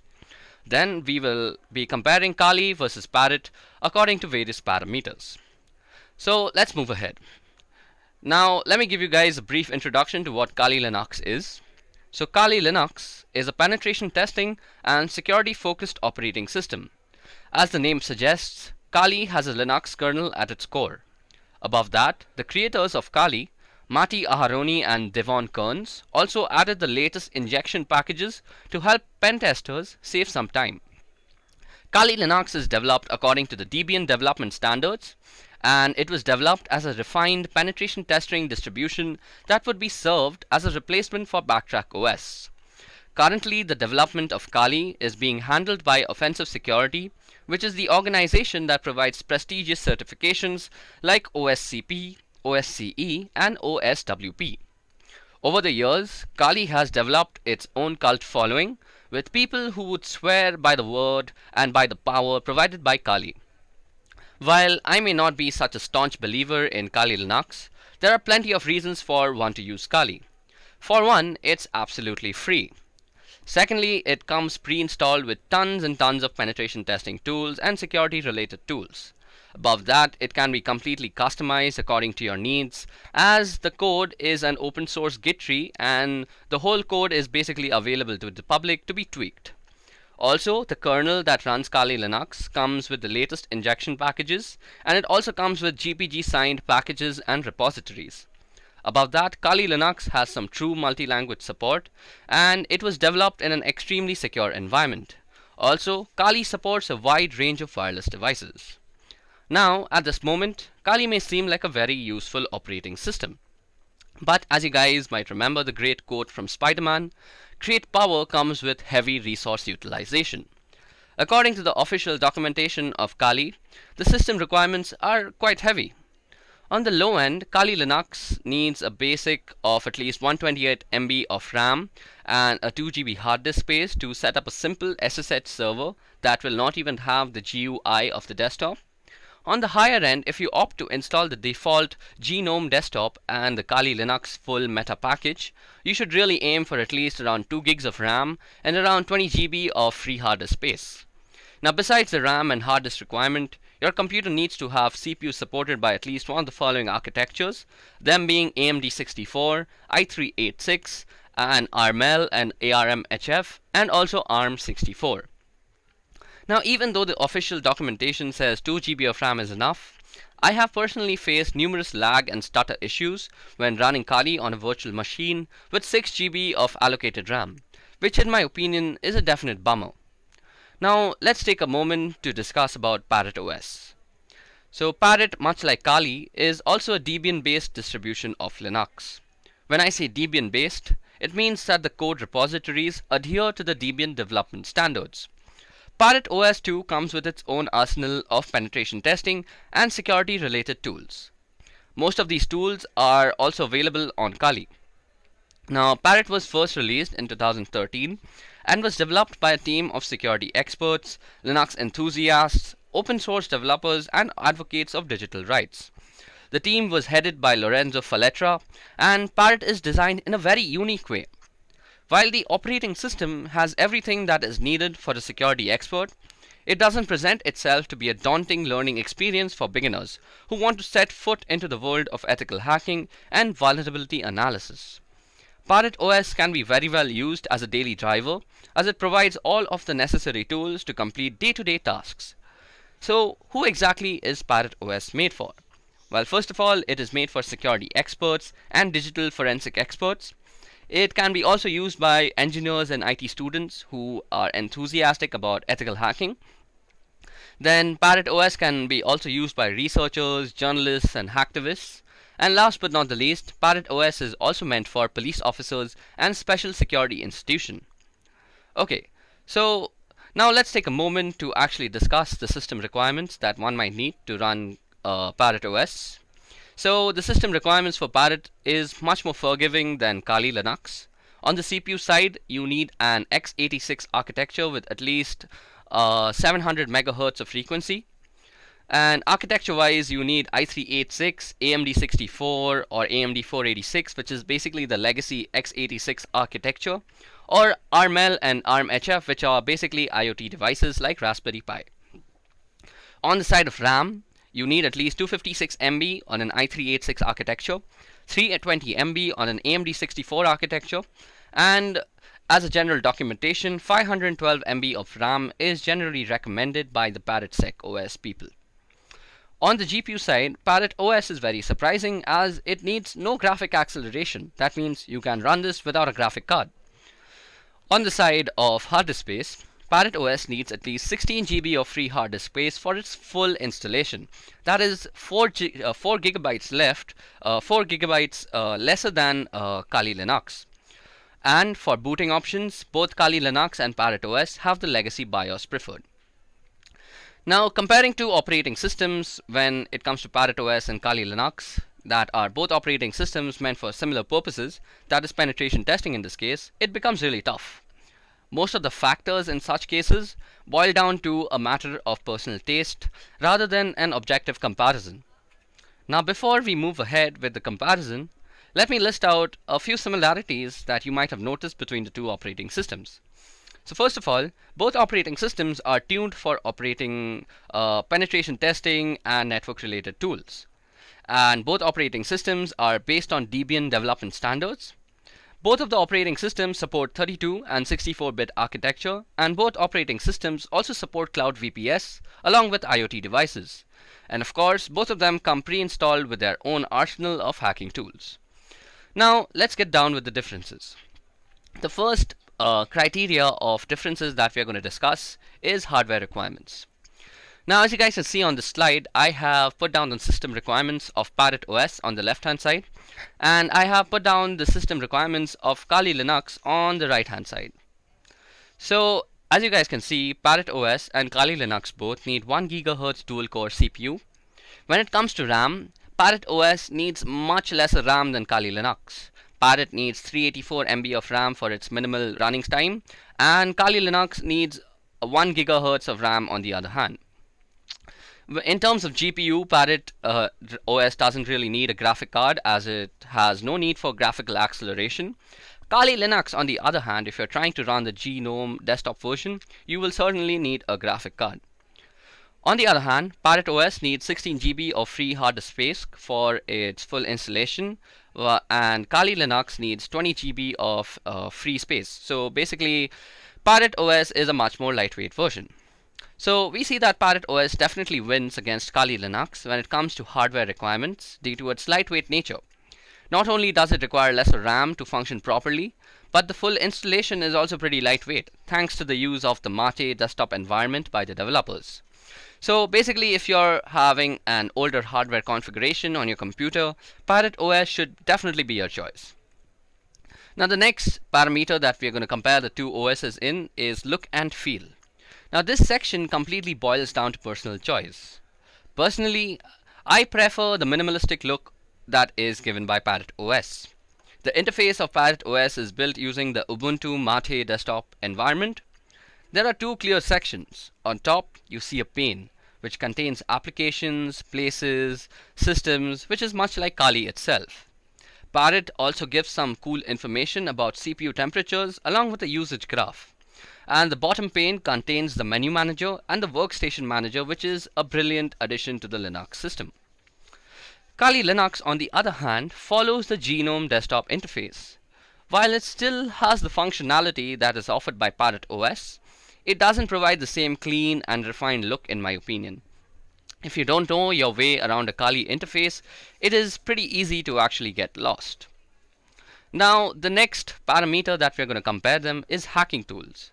Now, since both these operating systems are tuned for penetration testers and ethical hackers, I think hacking tools is the most important criteria that both the operating systems are going to be compared in.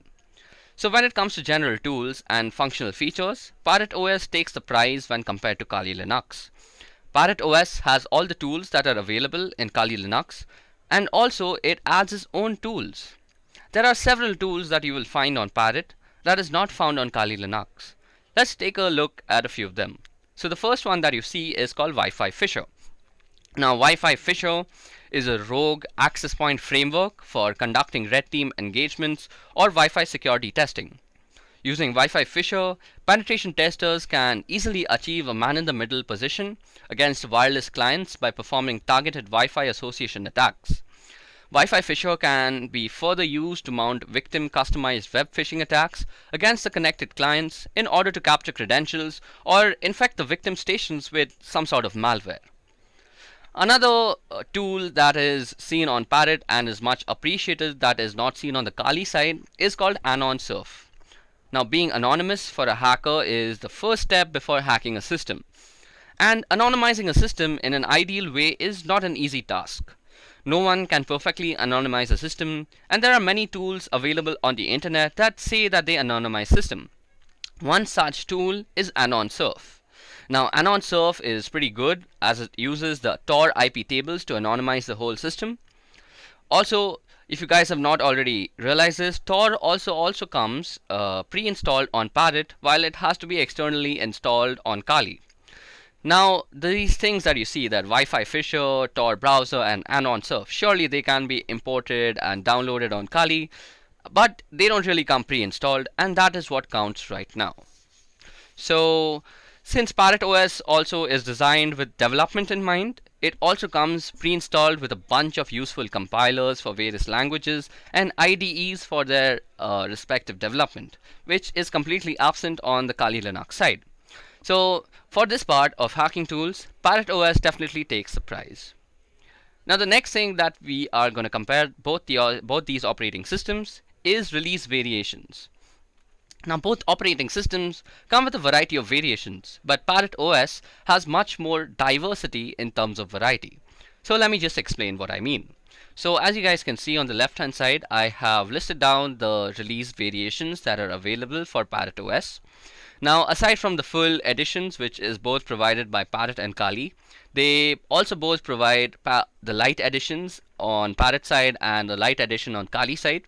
They are both basically the same thing, wherein minimalistic tools are actually pre-installed and you can install and customize the operating system according to your own needs. If you don't choose to customize the operating system, you can very well use it as a very lightweight and portable operating system. So Parrot OS Lite Edition and Kali Lite Editions are two flavors of the operating system. Now this is where the differences start. So Parrot OS Air Edition also exists. So this is an edition that is used for wireless penetration testing and wireless vulnerability testing. So basically anything wireless, Parrot OS Air Edition does it faster and does it better. Then there's also Parrot OS Studio Edition, which is used for multimedia content creation. Yes, you heard that right. Parrot OS can also make content for your social media. So if you're thinking about using Parrot OS for marketing as well as security, Parrot OS here is definitely your go-to operating system. Kali, on the other hand, aside from its light version and full edition, offers some desktop interfaces like the E17, KDE, XFCE, the Ubuntu Mate, and the LXDE.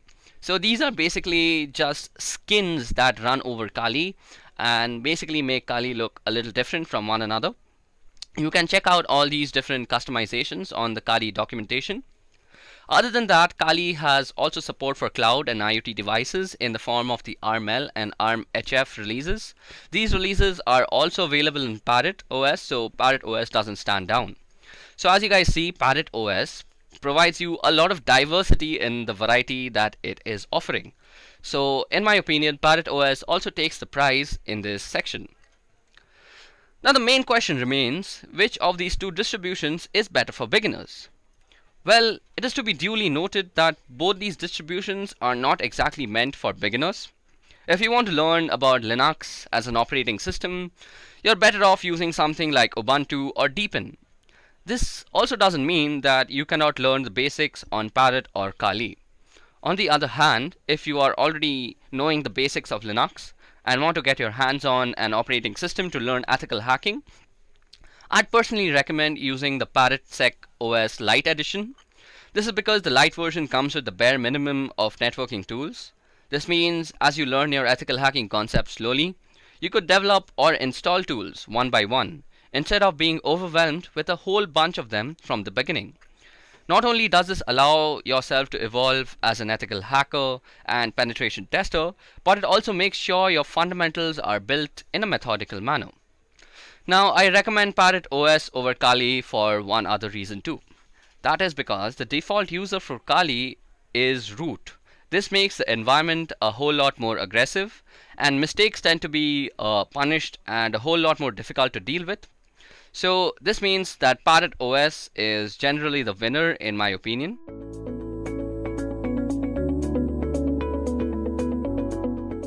When you get hired as a penetration tester or a security analyst, one of your main roles is vulnerability assessment.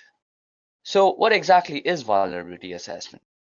Well, a vulnerability assessment is the process of defining, identifying, classifying, and prioritizing vulnerabilities in a computer system, application, and network infrastructures, and providing organization doing the assessment with the necessary knowledge, awareness, and risk background to understand the threats to its environment and react appropriately to them.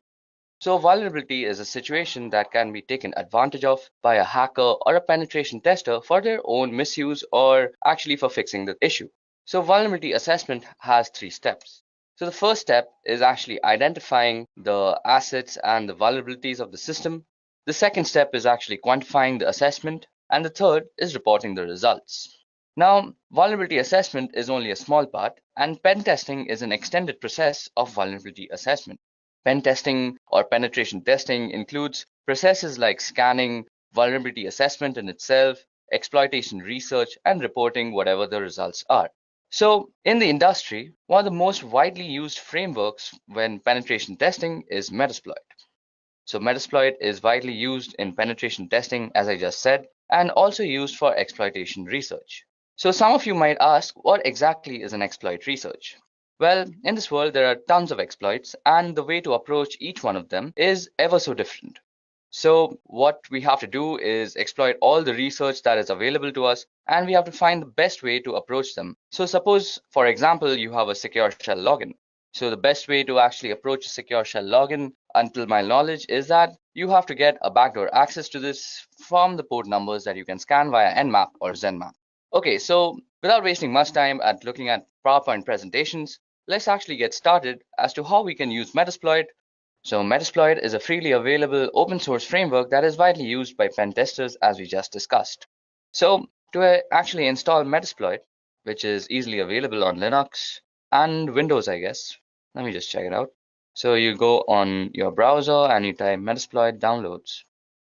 Now you just visit the first link, and as you guys can see, it says it's the world's most used penetration testing tool, And then you just download the Metasploit framework by clicking the download button here. So y'all might also find a pro version, which is a paid thing. And this has a little bit of extra features like group support and actually helping a company work as an organization. But we don't actually need that when practicing our pen testing abilities. So for that, you just go ahead and download Metasploit framework and install it on your system. Above that, there's another thing I want to make you guys aware of, and that is Metasploitable. So when actually pen testing, we need a server or a website to actually pen test things on. So normally this is a very illegal thing to do without permission. So Metasploitable has actually created a server with a lot of vulnerabilities on it, and it's called Metasploitable 2. So Metasploitable 2 is easily downloadable from this link, and it's a VirtualBox file, so you guys must have a virtual machine software on your system to actually set this thing up. I'll also go through how to actually set up Metasploitable because it has a lot of configuration and network management to go with it. So we'll get to that later. But for now, let's get started with Metasploitable. So before that, Metasploitable is written in Ruby. And if you all know Ruby coding and you all know how to make exploits, you all can also always contribute to the Metasploit community. So Metasploit is one of the most widely used pen testing tools in the industry.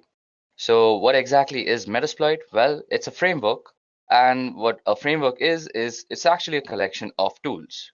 So these tools are majorly used for penetration testing and exploitation research. Now one might ask, what exactly is exploit research? Well, there are tons of exploits out there, and there are tons of ways to actually approach them. And this only comes to us from thorough research as to how we can approach each and every exploit in their best way.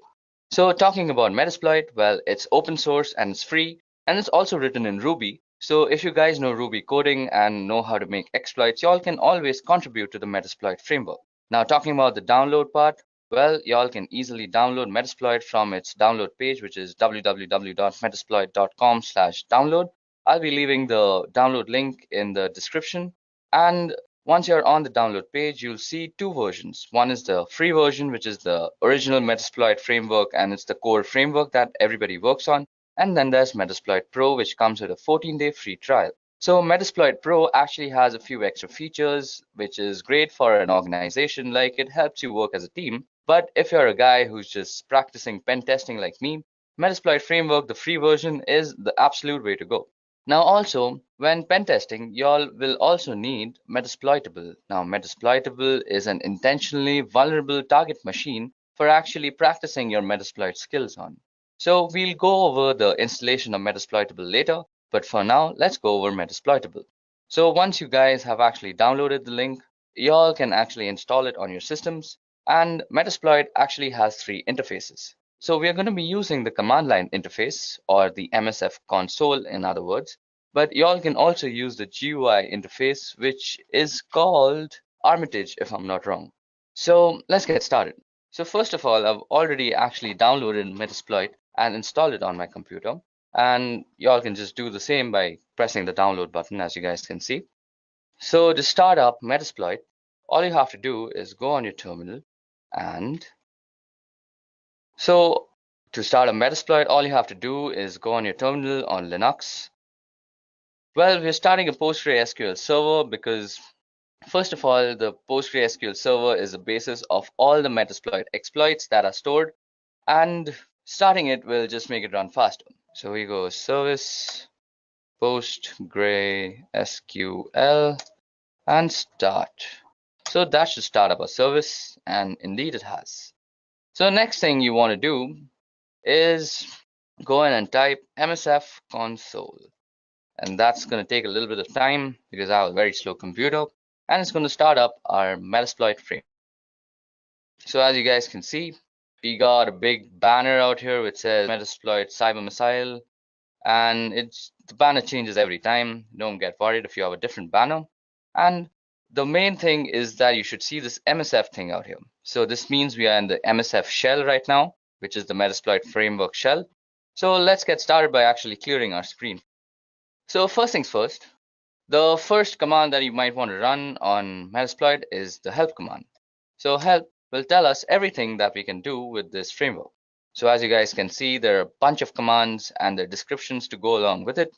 Y'all can give it a quick read and find the things that are interesting to you. So as you guys can see, banner is display an awesome Metasploit banner. Y'all can change the banner.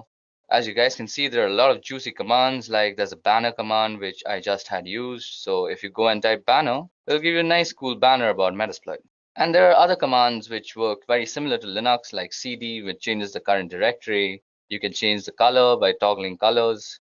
And then you can connect with a host and all sorts of stuff. So Metasploit has a bunch of exploits. So before we go further, I want to make you guys aware of three important terms regarding Metasploit. So the first is a vulnerability. And we had already discussed this, that a vulnerability is a situation which can be taken advantage of by a system or a person who access. So the second part is an exploit. So what exactly is an exploit? Well, an exploit is a module which is a bunch of code written in Ruby on Metasploit that is used to target different vulnerabilities. And the third thing is a payload. So a payload is the action that you do once you actually have access to somebody's system. So basically, suppose you've hacked somebody and you've gained access to their system. Now the activities you do after gaining access is defined as the payload. So we just spoke about exploits, and I told you guys that Metasploit has a bunch of exploits. So how do we see all the exploits that are there? So you go show exploits.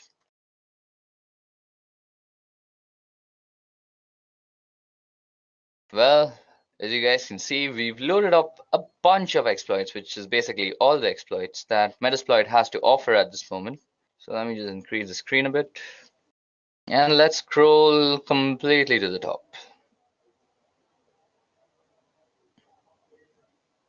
Yep.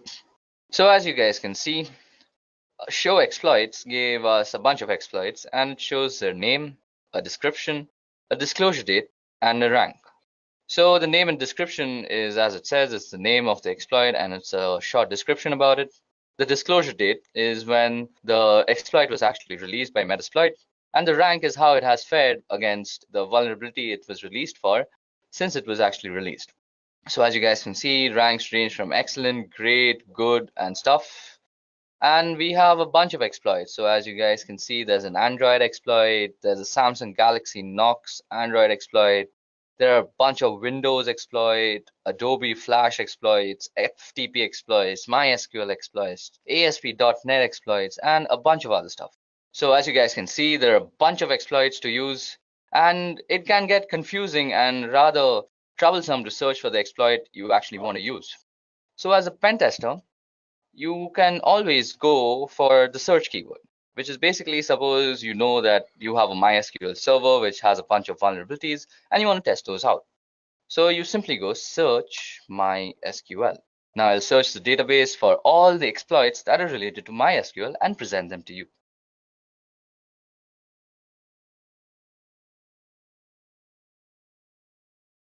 Okay, so we have our results. So as you guys can see, we have a bunch of MySQL related modules now.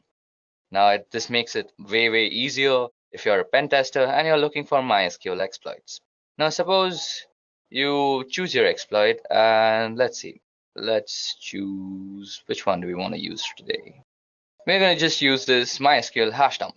So to actually use this, we have to copy the name. So double click on it and it'll just select it, and then you go Control Shift C in your terminal.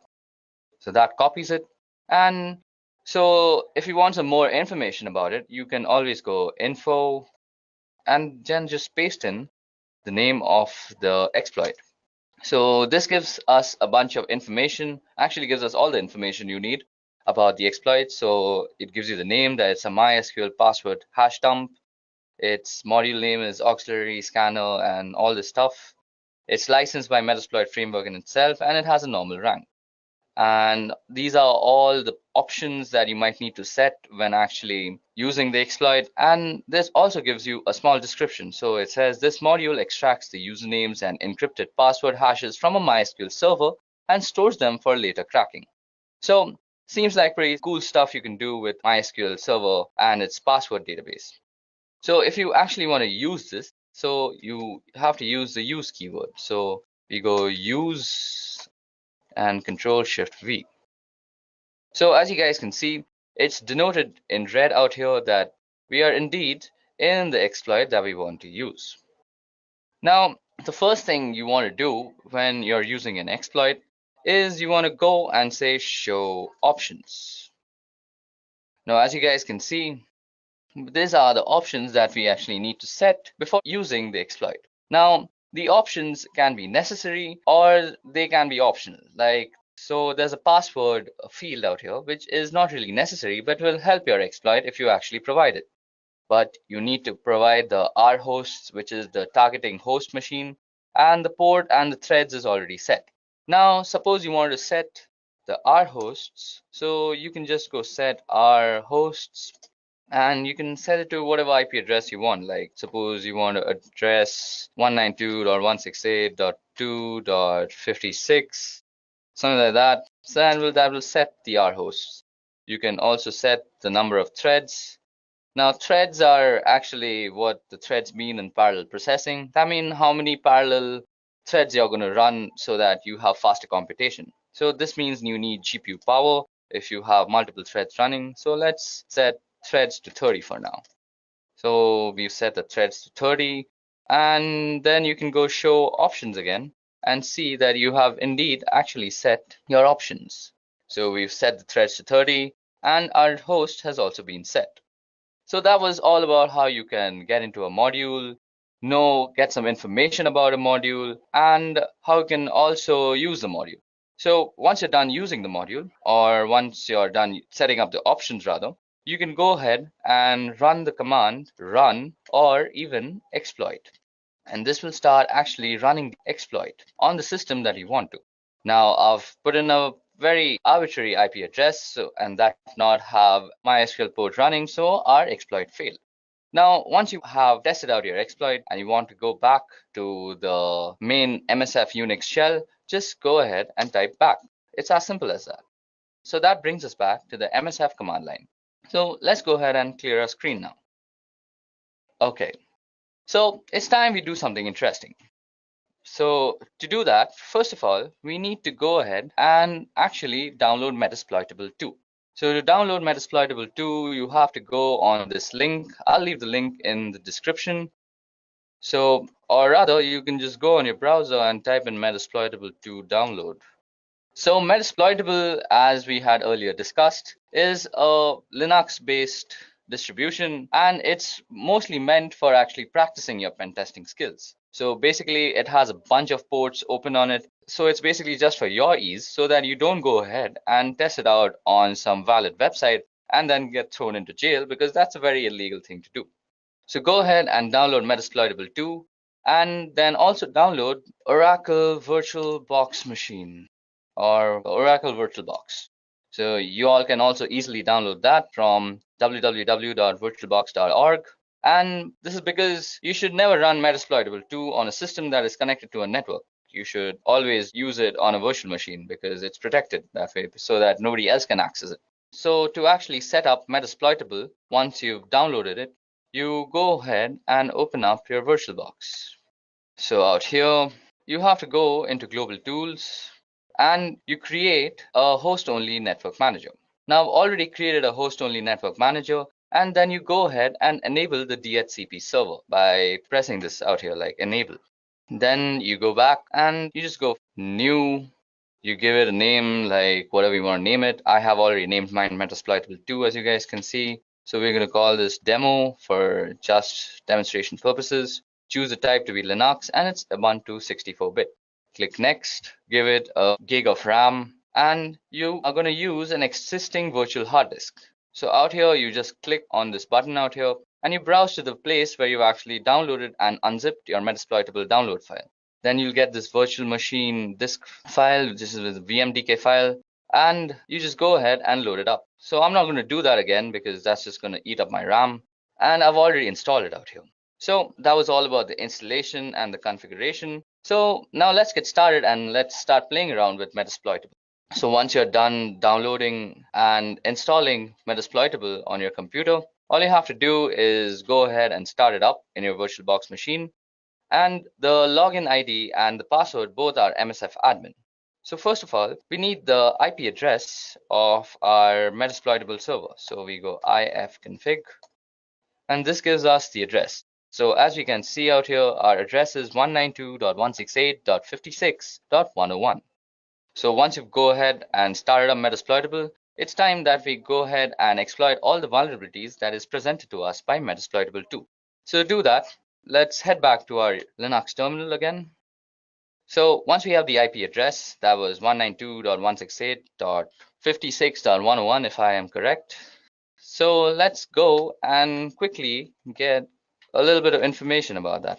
So who is 192.168.56.101?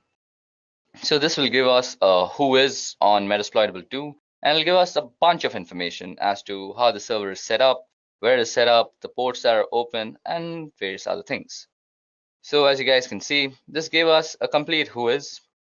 So to get some more information about our Metasploitable server, we're going to be using Nmap. Now, if you guys don't know about how to use Nmap, you can go out and check my other video on the playlist. I've made a pretty good Nmap tutorial. So we go Nmap -f-s and v, which is steel version, and we give it the name or the domain name server, 92.168.56.101. So we've got a juicy result out here, and we can see that there's a bunch of stuff open. So as you guys can see, there's the FTP port open, which has a version of VSFTPD 2.3.4. There's also OpenSSH, which is 4.7 P1 Debian. There's also Telnet, which is almost miserable to have Telnet running on your computer. Then there's SMTP, there's HTTP, and there's a bunch of ports open, as you guys can just see on your screen. So it's time we actually use Metasploit like a pen tester to go ahead and test out these vulnerabilities. So let's choose these FTP things. So we have this FTP out here. So from the version number, which is given to us by the steel version flag on Nmap, we know that it's using VSFTPD 2.3.4. So we can easily search for an exploit of the same version. So as a pen tester, you would go search VSFTPD 2.3.4. So this should give us all the exploits that are available for this particular vulnerability. So as you guys can see, after a long search from the search VSFTPD, we found a vulnerability or an exploit that can take advantage of the vulnerability. So it's time we actually use this. So first of all, let's get some info about this. So info, let's copy down this thing, and then let's get some info about this. So as this module description says, this module exploits a malicious backdoor that was added to VSFTPD download archive. This backdoor was introduced in the VSFTPD 2.3.4 tar.gz archive between June 30th and Walla Walla. So we have the options of setting an R host. It has an available target. It's provided by these guys, and it's a pretty good exploit in my opinion.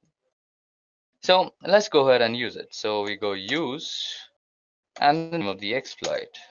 So it's visible to us that we've again entered the exploit module, which is Unix/FTP/VSFTPD234 backdoor. So what we're going to do is we are going to actually gain a backdoor access to our Metasploitable system. So to actually make this more believable, so if you guys go into your Metasploitable system, so you guys can see that you're in the root directory. So you can gain some root access by going sudo su and going msf admin. So we're now a root user in the msf admin, or rather the Metasploitable console. So if we go ls, we can see the various files. And if we go /home, we're in the home directory now. And if we do ls out here, we can see that there are a bunch of stuff. So there's an FTP folder, there's a hacked folder, there's an MSF admin folder, and there's service and there's user. So that's 5 folders if you guys remember. So now what we're going to do is we're going to gain some backdoor access into this system, and we're going to create a bunch of folders in the home directory. So let's get on doing that. So to do that, we head back to our Metasploit terminal, and we go show options as we had already entered our exploit. So go show options. So as we see, the options that we have to provide is the R host and the port number. Now the port number has already been set because it's 21, and that's where FTP runs, or rather TCP runs, and we now just have to set the host. So to set the host, we have to just put in the IP address of our Metasploitable server. So if I remember correctly, it's set our host to 192.168. 156.101. So that has set our hosts. So we can again check that if we've done it correctly by going show options. And we indeed have set our hosts. Now all we have to do is run the exploit. So we go and hit run. So as you guys can see, we have actually gained a backdoor service has spawned and it's handling, and the command shell session has started. Now you might be confused as to why do I have this blinking line? Well, this blinking line actually means that you are inside the Metasploitable server. That means we have already gained a backdoor access, and this blinking line denotes that we are on the terminal of Metasploitable 2. Now if you guys don't believe me, let's do some experimenting. So as I had said, I'll create a bunch of folders in the home directory. So let's change to the home directory first. Or rather, first you can also do a who am I, and instead you that you're the root user. Next, you go and do cd/home, and I'll change to the home directory. Now, let's make a bunch of folders, like make directory, this is a test. So that should have made a directory. So let's go into that directory, cd, this is a test. So we're already into the directory, this is a test. Now let's make a file called targets.txt. So that creates a file. So just to see if we have actually done it properly, let's go back to our Metasploitable server. Now in the home directory, you go and type in ls again. Okay, so let's type in ls and see. So as you guys can see, we have created a this is a test folder, and it's already available there. So let's go and move into that folder. So this is a test, and we are already in that folder. So, and we had also created a text file which was called targets.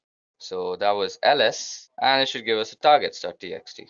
So as you guys just saw, we gained a backdoor access into a remote system through a vulnerability that was available to us on the FTP port. So we first did that by scanning the entire domain name server of Metasploitable via Nmap and gaining some intelligence as to what ports are running and what ports are actually open. Then we found out that the FTP port was open. Then we went on to Metasploit and we found out exploit that vulnerability very successfully. We found out how to use the exploit, some information about that exploit, and in the end, we actually executed our commands. And we're already in that folder. So, and we had also created a text file, which was called targets. So that was ls, and it should give us a targets.txt. So as you guys just saw, we gained a backdoor access into a remote system through a vulnerability that was available to us on the FTP port. So we first did that by scanning the entire domain name server of Metasploitable via Nmap and gaining some intelligence as to what ports are running and what ports are actually open. Then we found out that the FTP port was open. Then we went on to Metasploit and we found out exploit that vulnerability very successfully. We found out how to use the exploit, some information about that exploit, and in the end, we actually executed our commands.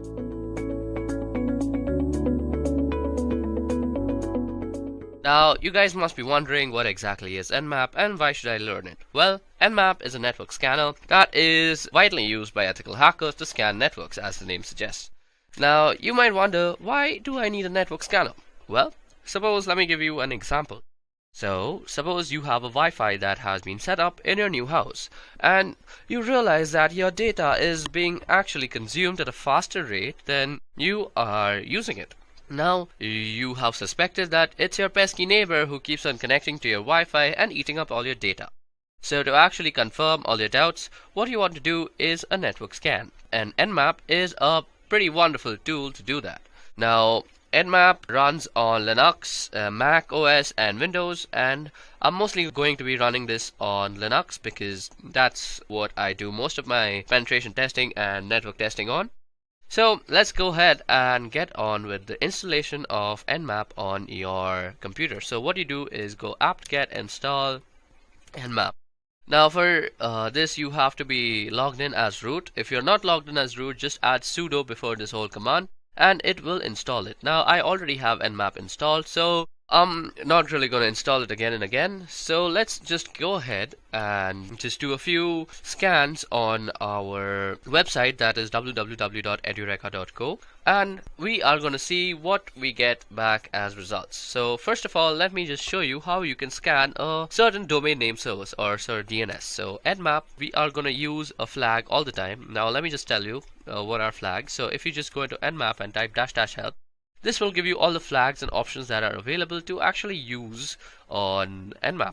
So if you are actually stuck and you can't remember stuff, just go in and type nmap --help and it will give you all the stuff. Now, network scans generally take a long time, so I'm going to be using the fast mode most of the time. So for fast mode, all you have to do is type in edureka.co and sit and wait for this scan to get over. Now when the scan gets over, you will see a bunch of information, and let me just wait till that information pops up and then we'll talk about the information together. Okay, so as you guys can see, our scan has been completed. It took 13.71 seconds to actually do the scan. Now as you guys can see, it shows us the ports, the states, and the services. Now the ports is basically the port number which our service, that is also binded to, is working on. So we can see that SSH service is working on port number 22, SMTP on 25, HTTP on 80, RPC bind on 111, and HTTPS on 443. So that is how you can use Nmap to scan a certain website. Now if you see, Nmap has also given us the public IP of the DNS, because what Nmap does is it looks up the DNS and then translates it to an IP that is recognized to the DNS server. So Nmap also returns the public IP. So what we can do also is nmap-f and 34.210.230 and .35. Okay, so as you guys can see that our command also works when we put in the IP address and it produces the same results. Now we can also scan for multiple hosts.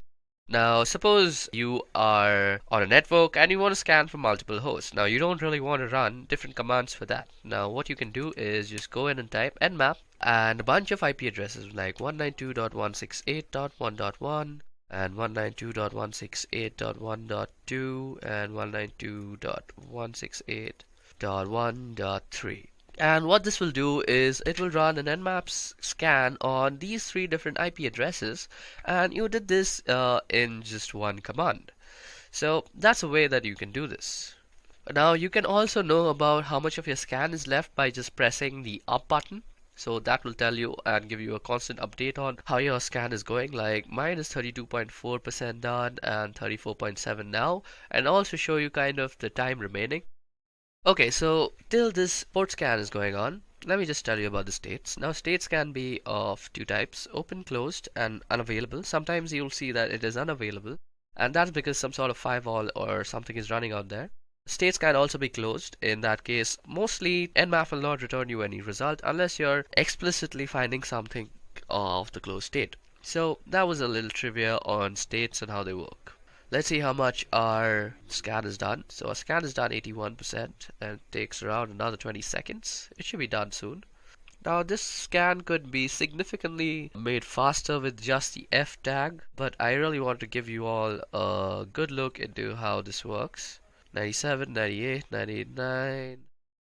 Okay, so as you guys can see, this is our result. It gives us a bunch of ports and services. Now, as I just said, this thing can be also closed and also unavailable.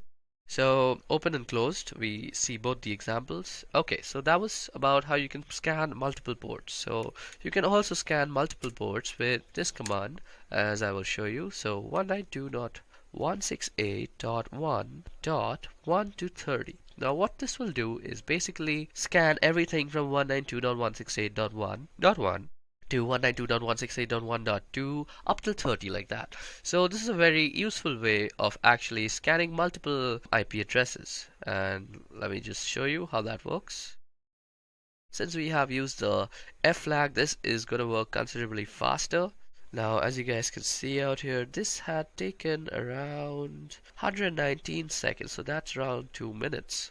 Now this will take a considerably lesser time.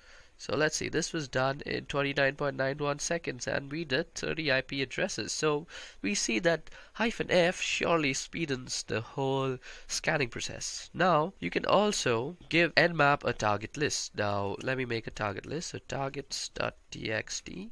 Let me just cat it out for you. So there's nothing in it. Now all I want to do is edit this file. So let me just edit that file and put in 192.168.1.1, 192.168.1.2, 192.168.1.3, 192.168.1.4, 192.168.1.5, or 15. Boom, roasted. Now all we have to do is save it. So that saves it, and Control X to actually exit it. Now you can go ahead and view what is in targets.txt. So as you guys can see, this is what is in targets.txt. And now you can just pass it to nmap with the IL flag, and you could say that nmap is going to actually scan all the IP addresses that are in this file. So let that just run. So this will take a little bit of time because it's 5 IP addresses and it's not really running on the fast mode. 83% of our work is done. Okay, so as we see, our scan has been completed. Now what you see out here is the scan results for whatever we had provided in the targets.txt list. So that's how you can also provide nmap input file, and it will give you the results for all the targets that were specified in the file. Now let's go ahead and talk about a little bit on port scanning. So nmap is also a brilliant tool for scanning ports, and if you have a server or a website, you know that there are around 65,535 ports out there on every server, and almost 99% are unused. So sometimes scanning ports is really a necessity. Now you can scan ports by just using the P flag and specifying the port number, and this is how you would do it, and you would just specify the IP address after that. So I'm going to use www.edureka.co, and what you can also do is this will scan only the port number 20, but you can also scan from port number 20 to 25. You can also put in commas and tell nmap you also want to scan all these other port 80 is HTTP and 443 is HTTPS. So you can surely do that. So let me just go ahead and run this. Okay, so that gives us an information on the ports that is there.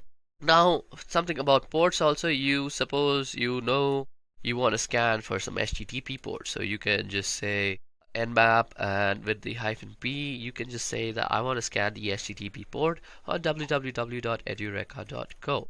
So that will just go ahead and do that, and as you guys can see, that gave us the result. And you can also add in stuff like MySQL, FTP, and stuff like that. So let me just see and show you how that runs. Okay, HTTP is not a port, HTTP. Okay, so as you guys can see, these are the ports that are running, and it gave us according to the name. Now if you want to scan all the ports, you can use -p and then the IP address at www.edureka.co. Now this generally takes a lot of time because you're basically doing 65,000 scans, so I'm not really going to do that. I'm going to quit this out. Another thing that I wanted to show you all that generally takes a lot of time to actually execute is called something like an aggressive scan. So as you guys can see out here, I have done an aggressive scan on Edureka.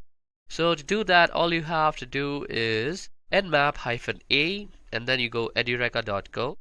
So let us see how much time did this take to actually execute. This took 459 seconds. That's a long time for a scan. But it gives us a bunch of other information. For example, it gives us the trace route. So what is a trace route, first of all? So trace route is the route taken by a packet to actually reach the clients and the target server. So as you guys can see, our packet had 22 hops. First it went to the first hop was to the gateway router, that is 192.168.1.1. Then it went to the Airtel lease line, then it went to this IP address, then it went to the BSNL VSNL.net, and it went to London, New York, then Chicago, and it went all the way up to wherever this thing is hosted. That was some information, and then there is some other information given to us like the TCP open, TCP wrap, program versions, port types, port states, and all sorts of other information is given about in an aggressive scan. Another scan that I have previously also done and kept for y'all is because it takes a lot of time, and I have done something called the service version. So nmap-s and v with v capital will give you the service version. So it tries to actually guess the version of the service that is running. So for example, on the TCP port it tells us it is postfix SMTPD. On the Apache it's Apache HTTPD, and you can see all sorts of versions that are here. Another thing Nmap is generally brilliant is for guessing the operating system that is running. Now, I have already done this scan previously because this takes a humongous amount of time that I don't really have, and that is 386.34 seconds. And this scan together basically took me more than 10 minutes, and I don't really have that kind of time for explaining all this stuff. So, as you guys can see out here, the OS is kind of, OS details is Fortinet, FortiGate. It kind of tries to guess the OS upon the time to live that is in the response from the packets that it sends. So, -SV, -O, and -A are some really cool stuff that you might want to know. Another thing that you can do is traceroute, as I had just told y'all, and y'all can do traceroute separately. So you go --traceroute, and then you say the name of any sort of website. So suppose I want to know how I reach netflix.com. So I go netflix.com, and this will give me a trace route that shows me how my packet actually reaches netflix.com. Okay, so this is basically, it was a direct one hop. Okay, so that was surprising. On the other hand, if I were to do this on edureka.co, it would take a bunch of hops to actually reach there. Okay, this might just take some time to run. Okay, so it's 94% done. I'm just waiting for it to get completed. Okay, so this gave us the hop, and as you guys can see, we took 22 hops to actually reach edureka.co, and it's the same process. You go through a bunch of IP addresses, and then you reach this thing called US West to compute.amazon AWS. Okay, so that was about traceroute.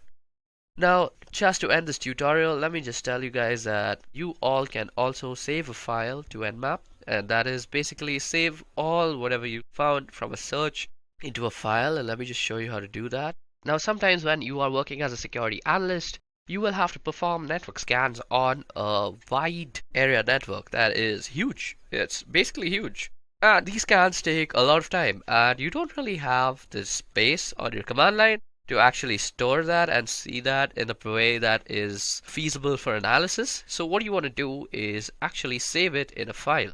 So what you can do is say nmap on, and then you can say the name of the file. We could say results.txt, and we could save this in file. So www.edureka.co. So whatever search result is going to be generated is going to be stored in this file called results.txt. Now this file need not exist from before. It will just be created by nmap. And now you see if I do ls, we have a targets or a results.txt. Now if I just cat out that file, let me just less it actually. Results.txt. And what you see out here is an nmap scan result that is stored. Another thing that I would like to show you all before I end this Nmap tutorial is a verbose mode. So for verbose mode is basically when we were pressing up arrows to see how much of our scan is done, you can basically do that with verbose mode. So you go -F and -V for verbose, and you could say www.edureka.co. And this will basically give you a verbose mode of what is actually going on. I'll tell you everything, and boom, roasted, there it's done, and we have finished our Nmap tutorial. And now you see if I do ls, we have a targets or a results.txt.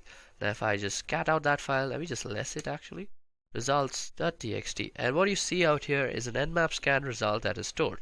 Another thing that I would like to show you all before I end this Nmap tutorial is a verbose mode. So for verbose mode is basically when we were pressing up arrows to see how much of our scan is done, you can basically do that with verbose mode. So you go -F and -V for verbose, and you could say www.edureka.co. And this will basically give you a verbose mode of what is actually going on. I'll tell you everything, and boom, roasted, there it's done, and we have finished our Nmap tutorial.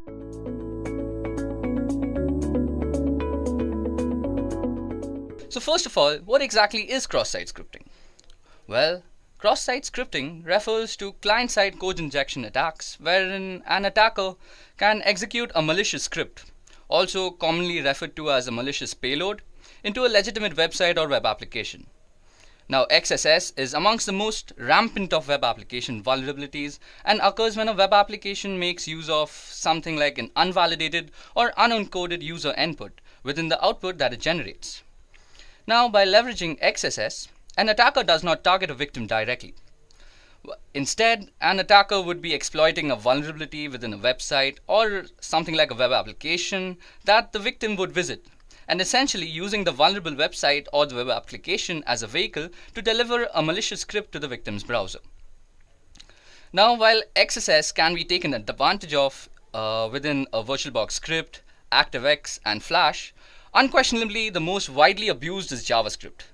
This is mostly because JavaScript is the fundamental to any browsing experience. All the modern sites today have some JavaScript framework running in the background. Now, XSS can be used in a range of ways to cause serious problems. Well, the traditional uses of XSS is the ability for an attacker to steal session cookies, allowing an attacker to probably impersonate a victim, and that just doesn't stop there. So XSS has been used to wreak havoc on social websites, spread malware, website defacements, and phish for credentials, and even used in conjunction with some clever social engineering techniques to escalate to even more damaging attacks. Now, cross-site scripting can be classified into three major categories. So the first is reflected cross-site scripting, the second is stored or persistent cross-site scripting, and the third is DOM-based cross-site scripting. So out here, DOM refers to the document object model that is used while web application building. So let's take a moment to discuss the three types of cross-site scripting. So the first one we're going to be discussing is reflected cross-site scripting. Now, by far the most common type of cross-site scripting that you'll be coming across is probably reflected cross-site scripting. Here, the attacker's payload is a script and has to be part of a request which is sent to the web server and reflected back in such a way that the HTTP response includes the payload from the HTTP request. Now, using a phishing email and other social engineering techniques, the attacker lures in the victim to inadvertently make a request to the server which contains the cross-site scripting payload, and then he ends up executing the script that gets reflected and executed inside his own browser. Now, since reflected cross-site scripting isn't really a persistent kind of attack, the attacker needs to deliver this payload to each victim that he wants to serve. So a medium like a social network is very conveniently used for dissemination of these attacks. So now let's take a step-by-step look at how cross-site scripting actually works. So firstly, the attacker crafts a URL containing a malicious string and sends it to the victim. Now the poor victim is tricked by the attacker into requesting the URL from the website which is running a website response script, and then the website includes the malicious string from the URL in the response. And then in the end, the victim's browser executes the malicious script inside the response, sending the victim's cookies to the attacker's server. Okay, so at first, reflected XSS might seem very harmless because it requires the victim himself to actually send a request containing a malicious string. Now, since nobody would be willingly attacking himself, so there seems to be no way of actually performing the attack. But as it turns out, there are at least two common ways of causing a victim to launch a reflected cross-site attack on himself. So the first way is if the user or targets a specific individual and the attacker can send a malicious URL to the victim, for example using email or for example instant messaging, and then trick him into visiting the site. Secondly, if the user targets a large group of people, the attacker then can publish the link or the malicious URL on his own website or social media, and then he'll just wait for visitors to click on it. So these two methods are similar and both can be very successful with the use of a URL shortening service like one provided by Google. So this masks the malicious string from users who might otherwise identify it. Okay, so that was all about reflected cross-site scripting. Let's move on to stored cross-site scripting now. So the most damaging type of cross-site scripting that is there today is persistent or stored cross-site scripting. In stored cross-site scripting attacks, in stored cross-site scripting attacks, the attacker is injecting a script into the database that is permanently stored on the target application. So a classic example is a malicious script inserted by an attacker in the comment field or on a blog or a forum post. So when a victim navigates to the affected web page now in a browser, the cross-site scripting payload will be served as a part of the web page, just like any legitimate comment would be. Now this means that the victim will be inadvertently ending up executing the malicious script once the page is viewed in the browser. Now let's also take a step-by-step look at how cross-site scripting in the stored version works. So the attacker uses one of the website's form to insert a malicious string into the website's database first. Now the victim unknowingly requests a page from the website, and then the website includes the malicious string from the database in the response and then sends it to the victim. Now the poor victim will be actually executing the malicious script inside the response and sending all the cookies to the attacker's server. So that's basically how stored or persistent cross-site scripting works. Now it's time for the last type of cross-site scripting, which is document object model based cross-site scripting. So DOM based cross-site scripting is an advanced type of cross-site scripting attack. So which is made possible when the web application's client-side script writer uses provided data to the document object model. So basically it means that data is subsequently read from the document object model by the web application and outputted to the browser. So if the data is incorrectly handled in this place, an attacker can very well inject a payload which will be stored as a part of the document object model and then executed when the data is read back from the DOM. Now let's see how that actually happens.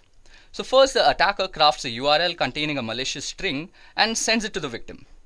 Now this victim is again tricked by the attacker into actually requesting the URL from the website. This is like the primary step in actually performing cross-site scripting.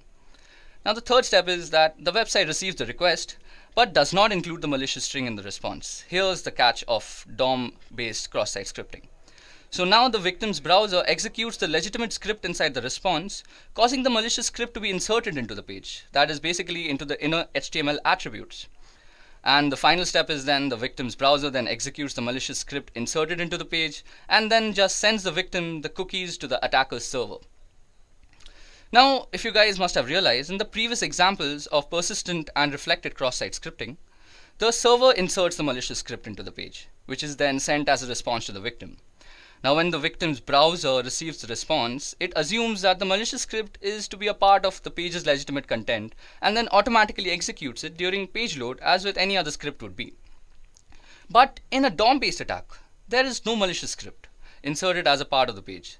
The only scripts that are being actually automatically executed during the page load is legitimate part of the page. So that's the scary part. So the problem is that this legitimate script directly makes user input in order to add HTML to the page. So the malicious string is inserted into the page using inner HTML. So it's passed as HTML. So mostly people who are actually servicing or surveying any server for cross-site scripting attacks, they will not be actually checking the client side. So it's a very subtle difference, but it's very important. So in traditional cross-site scripting, the malicious JavaScript is actually executed when the page is loaded as a part of the HTML server. And in DOM-based cross-site scripting, the malicious JavaScript is executed at some point after the page has already been loaded, because the page's legitimate JavaScript treating user input is using it in an unsafe way. So now that we have actually discussed all the three types of cross-site scripting that is widely available today, now let's see what can actually happen if if you were actually a victim of cross-site scripting. So let's see what can happen if you actually were a victim of cross-site scripting. So the consequences of what an attacker can do with the ability to execute JavaScript on a web page may not immediately stand out to you guys, but especially since browsers like Chrome run JavaScript in a very tightly controlled environment these days, and JavaScript has very limited access to users' operating systems and user files. But when considering that JavaScript has the access to the following that we're going to discuss, we can only see how creative JavaScript attackers can get. So firstly, with malicious JavaScript has access to all the same objects that the rest of the web page has. So this includes a thing called cookies. Now cookies are often used to store session tokens, and if an attacker can obtain a user session cookie, they can impersonate that user anywhere on the internet. Secondly, JavaScript can read and make arbitrary modifications to the browser's document object model. So your page will just be incorporated with all sorts of scripts and viruses without you even knowing from the server side. Now, JavaScript can be used with the XML HTTP request to send HTTP requests with arbitrary content to arbitrary destinations. And the most scary part is that JavaScript in modern browsers can leverage HTML5 APIs, such as accessing a user's geolocation, webcam, microphone, and whatnot, and even specific files from the user's file system. Now, while most of these APIs require the users to opt in, cross-site scripting in conjunction with some very clever social engineering can bring an attacker a very long way. Now, the above in combination with social engineering, as I just said, allows an attacker to pull off advanced attacks including cookie theft, key logging, phishing, and identity theft too. Now, critically, cross-site scripting vulnerabilities provide the perfect ground for attackers to escalate attacks to more serious ones. So now that we understand what cross-site scripting attacks are and how damaging they can be to your application, let's dive into the best known practices that are actually followed to prevent them in the first place. So the first mechanism that is used is called escaping. So escaping data means that taking data an application has received and ensuring that it's secure before actually rendering it for the end user. Now, by escaping user input, key characters in the data received by a web page will be prevented from being interpreted in any malicious sort of way.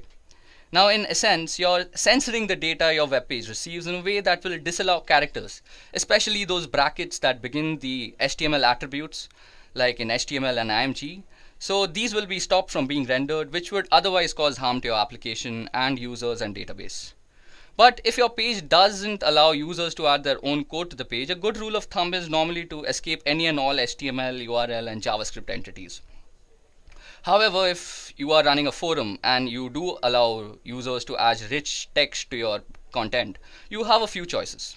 So firstly, you will need to carefully choose which HTML entities you will escape and which you won't, or by replacement format for raw HTML such as Markdown, which will in turn allow you to continue escaping all the sorts of HTML characters.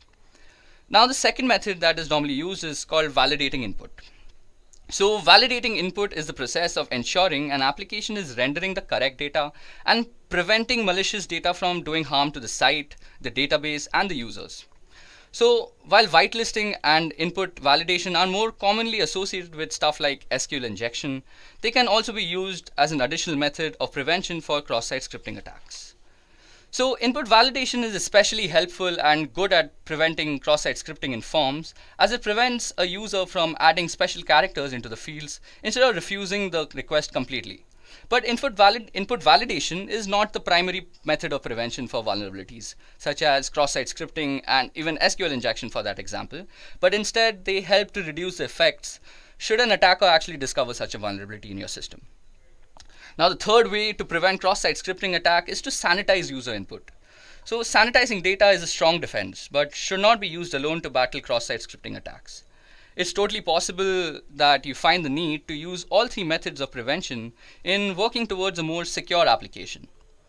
Now, as you guys might notice, that sanitizing user inputs is especially helpful on sites that allow HTML markup to ensure data received can do no harm to users, as well as your database by scrubbing the data clean of potentially harmful markup and changing the unacceptable user input into an acceptable format.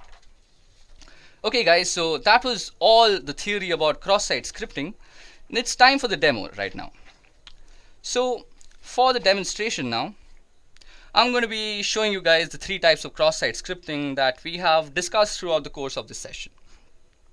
So not only will this be rather interesting to see how cross-site scripting works on a vulnerable web application, but it will also give us a better understanding of cross-site scripting in itself. Now, to perform cross-site scripting is a very big crime, so we really can't target any random website or web application for that matter. So keeping that thing in mind, I have chosen the Broken Web Application project. So this is brought to us by OWASP, which stands for Open Source Web Application Security Project. Now, the Broken Web Application Project, or BWAP, is a broken web application that is intentionally vulnerable, and it incorporates a majority of the known bugs that are out there. And it is widely used by security enthusiasts, students, and practicing ethical hackers to mostly practice and nurture their skills in the right direction. Okay, so to get started, first of all, we need to download a few files and get things ready. So first of all, we'll download the Broken Web Application project, and I'll be leaving the download link in the description just in case you guys want to practice in your own free time. Secondly, we'll need to download a VirtualBox. Now, after we have both the files ready and we have it installed and we have our Broken Web Application installed in the virtual machine, we are good to go. Now, I've already done all that boring job and actually installed the Broken Web Application. As you guys can see, I'm already running the OWASP Broken Web Application on my virtual machine. And this is the OWASP virtual machine. So as you guys can see, it's based off Linux, and if we go ifconfig, it'll give us the IP address that it's running on. So as you guys can see, it's running on 192.168.146.4. So if we just head over there, yeah, I've already opened that up, we get a portal. So for this particular demonstration, I'm going to be using the Broken Web Application project and also WebGoat. So first of all, let's head over to the Broken Web Application project. So we'll be greeted with a login screen out here, and the credentials for this is B and bug, as you guys can see. So just go and enter login after you've entered the credentials.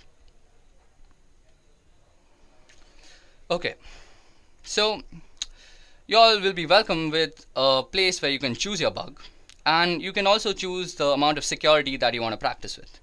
So since this is a very simple demonstration, I'm going to set the security to low. And the first thing that we're going to test is actually reflected cross-site scripting. So reflected cross-site scripting mostly has things to do with the GET request when we are actually coding on the back end. So let's see. So first of all, we go ahead and choose reflected cross-site scripting for the GET method, and we go and press hack. Now we'll be presented with a form. Now form is a very good way of actually showing reflected cross-site scripting, because normally when an attacker will be trying to attack you, he'll be trying to send you a form or any way you can actually input something into his server. So interestingly, if we go and just input nothing into these two fields and just go, we'll see the URL change out here. So firstly, you guys see that the fields are very clearly visible, and these are the two fields, and that means that it's an unencoded input. So this is a very rich place to actually practice your web vulnerability and penetration testing skills. So if I were a hacker, I would try and run a script out here. So if I were to go script, and I've already practiced a few out here, as you guys can see. So if we go script alert, this is an example of reflected XSS.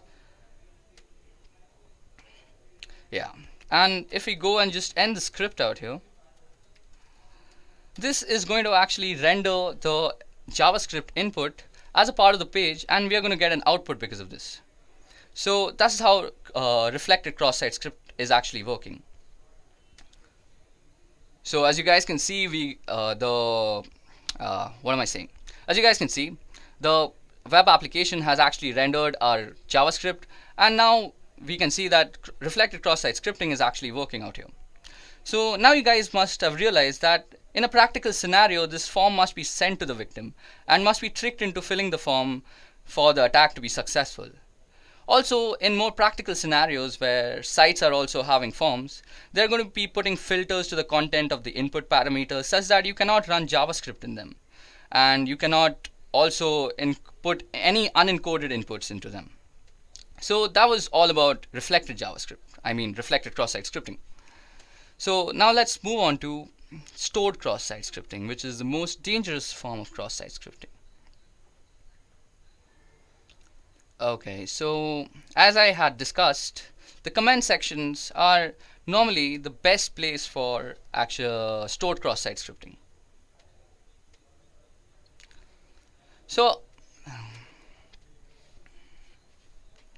as you guys can see out here, we already have a few comments that I had added for practicing. Now in stored cross-site scripting, the attacker is normally attacking the data that is stored. So basically we are going to inject the script into the database, into the server.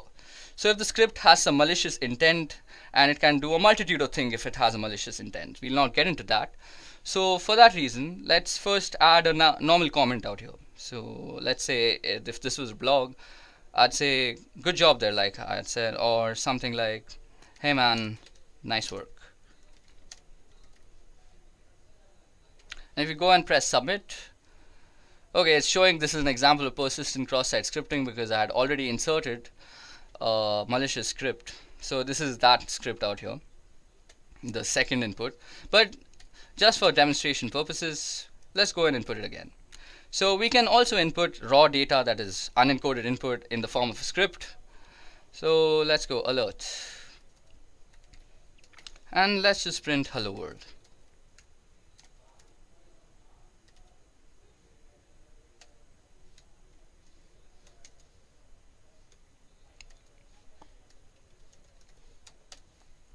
So if we go and press submit, so it first runs that other cross-site script, and then it'll say that this page isn't working. So this is also a very good example. Now we have two scripts actually running on this page. So the first one is actually, this is an example of cross-site scripting, persistent. So that was the second one. And then comes the hello world. So that's actually two scripts running back to back. So anybody, if I were to actually come back to this site any other day and these comments existed, it would just get automatically executed from the database because we are referring to it. Okay, so time for DOM-based cross-site scripting, and I was using this application for the first time yesterday, and I realized that there is actually no way that we can actually test DOM-based cross-site scripting here. So to actually test DOM-based cross-site scripting, we are going to be using this thing called WebGoat. Now the login credentials to WebGoat is guest for the username and guest for the password. I had already logged in, so it didn't ask me. So now if you go out here and go under cross-site scripting in XSS, you will also see that there is no options available for actually DOM-based cross-site scripting. This is because it's under AJAX security, or AJAX if you might pronounce it that way. So this is under AJAX security because if you guys remember, we had just discussed that DOM-based cross-site scripting is a client-side cross-site scripting. So things like a normal script would normally be checked on the server side. But when we are talking on client side, we are talking about languages like HTML, AJAX, etc. So you can put your scripts in HTML form. So suppose we were to go, so let's input a script first. So suppose we were to go script hello world. Now if we go and submit the solution, nothing actually happens because we are actually putting in encoded inputs out there. It's the DOM that is unencoded. Now if we were to actually go in and input in a language that the client side actually understands, for example HTML, so we'd immediately get a result. So first of all, it's going to actually manipulate the inner HTML attributes of the site. So if we go image and we put a source, now let's not give the source anything, and on an error, we're going to run some simple JavaScript. So alert, and we can say this is an example of DOM-based XSS. Now as soon as I end the image tag, this is going to get run because the client side is always rendering the client side page. So watch this.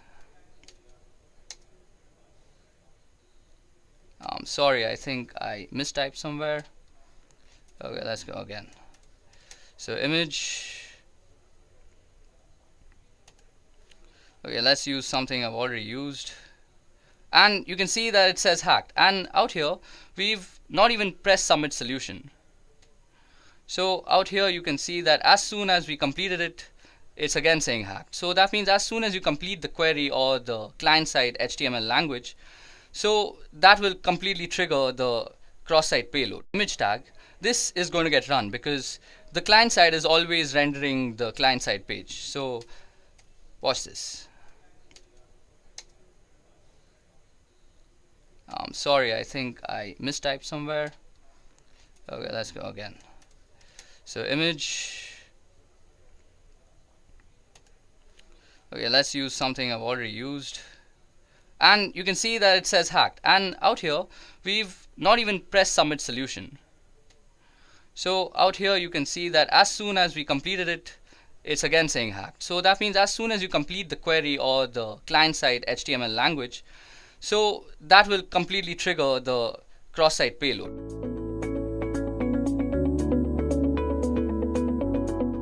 Firstly, let's go over what DOS and DDoS means. Now, to understand a DDoS attack, it is essential to understand the fundamentals of a DOS attack.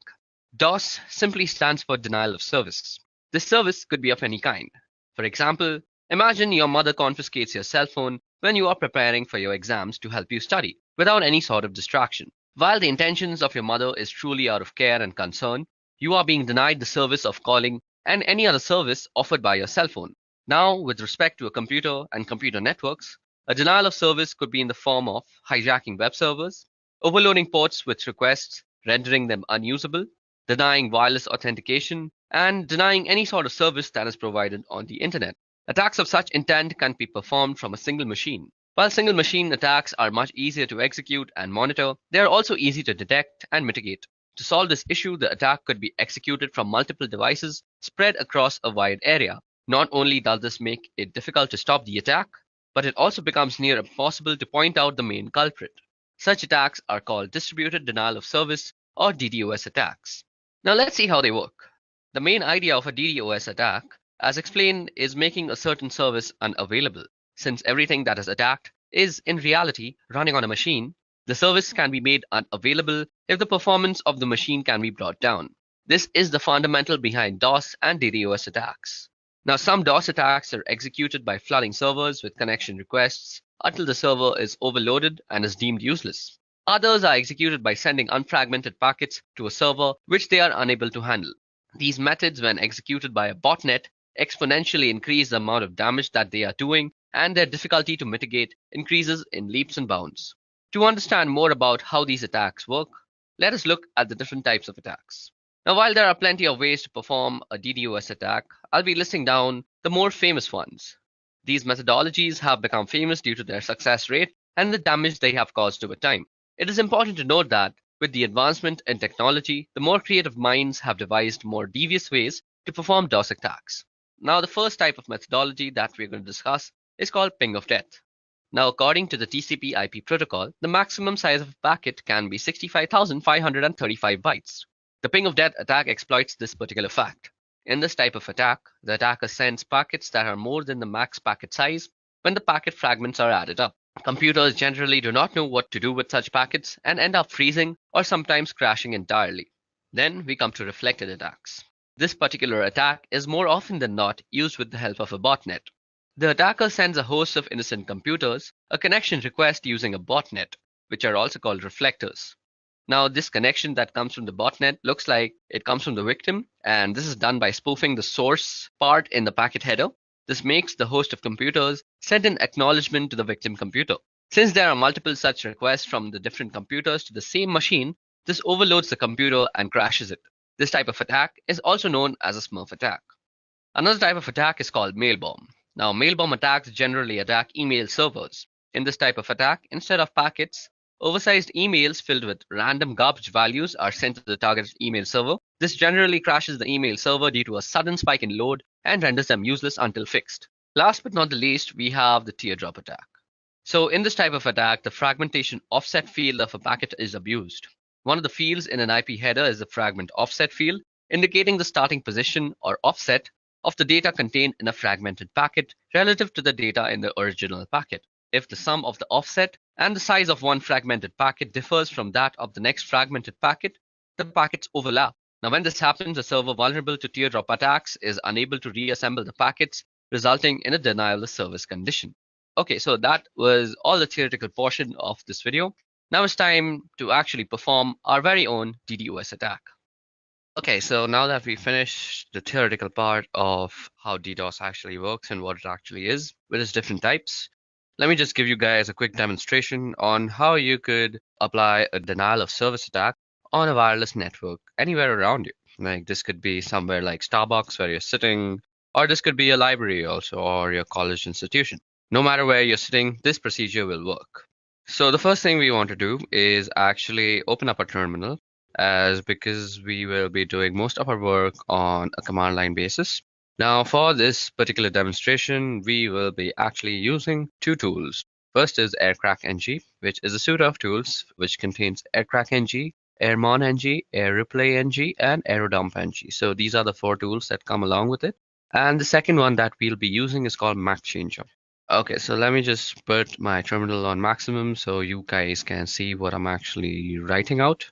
So first thing we want to do is actually log in as a root. So let me just do that quickly. So because we need to log in as root because most of the stuff that we're going to do right now will need administrator access.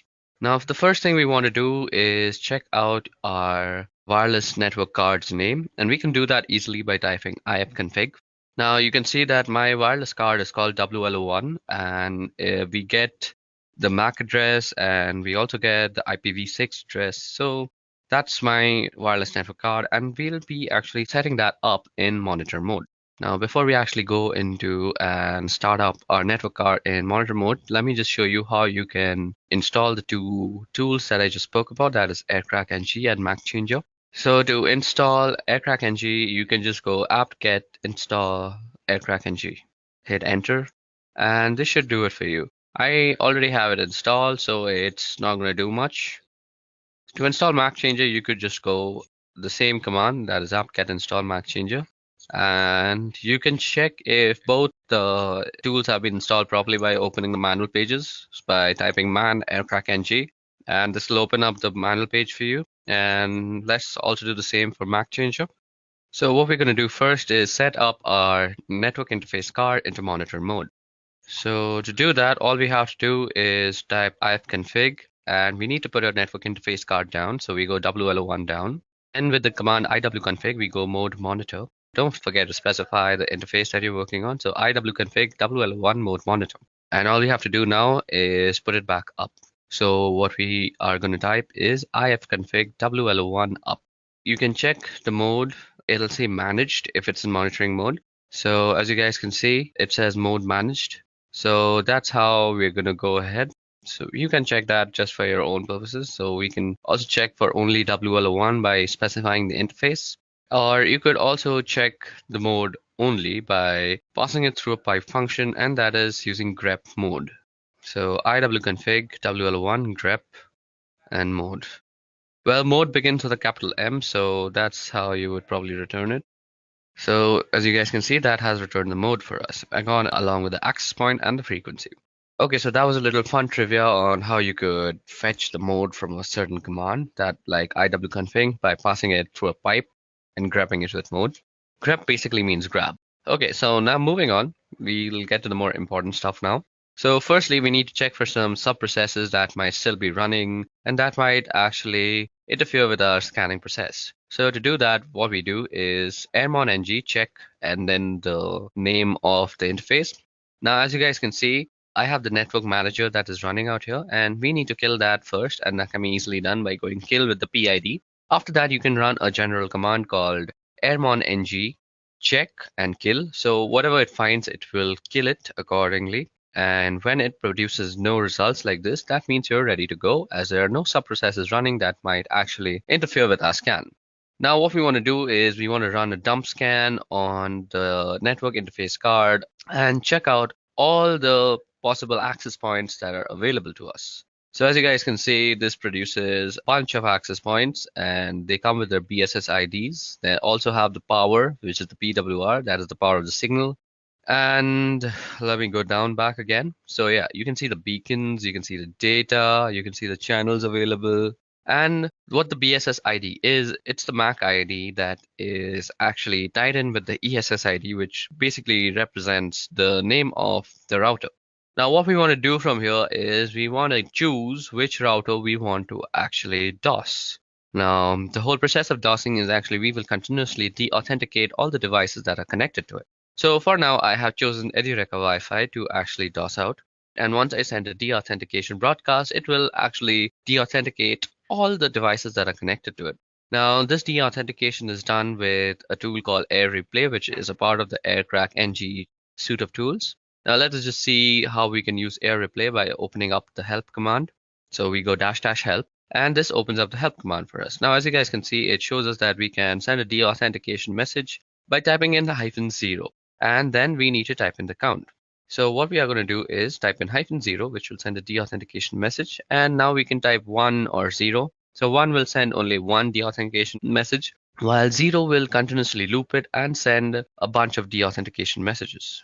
We are going to say 0 because we want to be sure that we are deauthenticating everybody. And we can also generally specify the person we also want to specifically deauthenticate. But for this demonstration, I'm just going to try and deauthenticate everybody that is there. So what we are going to do is we are going to copy down the MAC address or the BSS ID as you would know it. And then we are going to run the authentication message. Now, as you guys can see, our deauthentication message is beginning to hunt on channel 9. Now, as you guys know, and as I already know, that our BSS ID or the MAC address is working on channel 6. Now, we can easily change the channel that our interface is working on by just going iwconfig w1 and then channel and then specifying the channel. Now, as you guys can see, our chosen router is working on channel 6, so that's exactly what we're going to do. Now, as you guys can see, it immediately starts sending deauthentication codes to the specified router, and this will actually make any device that is connected to that router almost unusable. You might see that you are still connected to the Wi-Fi, but try browsing the internet with them. You will never be able to actually reach any site, as I'm constantly deauthenticating your service. You will need that four-way handshake all the time, and even if it completes, you are suddenly deauthenticated again because I'm running this thing on a loop. Now, you can let this command run for a few moments or how much of a time you want to DDoS that guy for. Well, this is not exactly a DDoS because you're doing it from one single machine, but you can also optimize this code to actually look like it's running from several different machines. So let me just show you how to do that. We're going to write a script file to actually optimize our code a lot. So this script file will actually automate most of the things that we just did and also optimize a little by changing our MAC address every single time. So we become hard to actually point out. So the first thing that we want to do is we want to put our wireless network card down. And maybe that's not the first thing that I want to do. Just give me a moment to think about this. I haven't actually thought this through, and I'm doing this on the fly. Okay, so the first thing that we're going to do is we're going to start a while loop that is going to continuously run until we actually externally stop it. So we go while true, and then we're going to say do. And the first thing that we want to do is send out a deauthentication message, and we are going to send it around 10 deauthentication messages. And we want to run it on a specific BSS ID. So that is the BSS ID that I had copied. So let me just put in that. And then we just put in the interface that it's supposed to work on. Now, what we want to do after that is we want to change the MAC address after we have sent all these 10 packets. So what we will need to do is put down our wireless network. And as I already discussed, we can do that with ifconfig w1 down. And now what we want to do is change our MAC address. So we can do that with the simple tool that we had installed and saying MAC changer -r. So let me just open up a quick tab and show you guys how MAC changer actually works. Now you can already check out my other video called the ethical hacking course, which actually covers a lot of topics, and MAC changer is just one of them. And you can check how to use it in depth in that video. But for now, let me just give you a brief introduction to how MAC changer works. The MAC changer will basically give you a new MAC address every time. Let me just open up the help menu for you guys. So as you guys can see, these are the options that are available to us. We can get a random MAC address. We can also tell it to show our MAC address. And we also have to specify the interface when we want to show us the MAC address. Now let me just generate a new MAC address.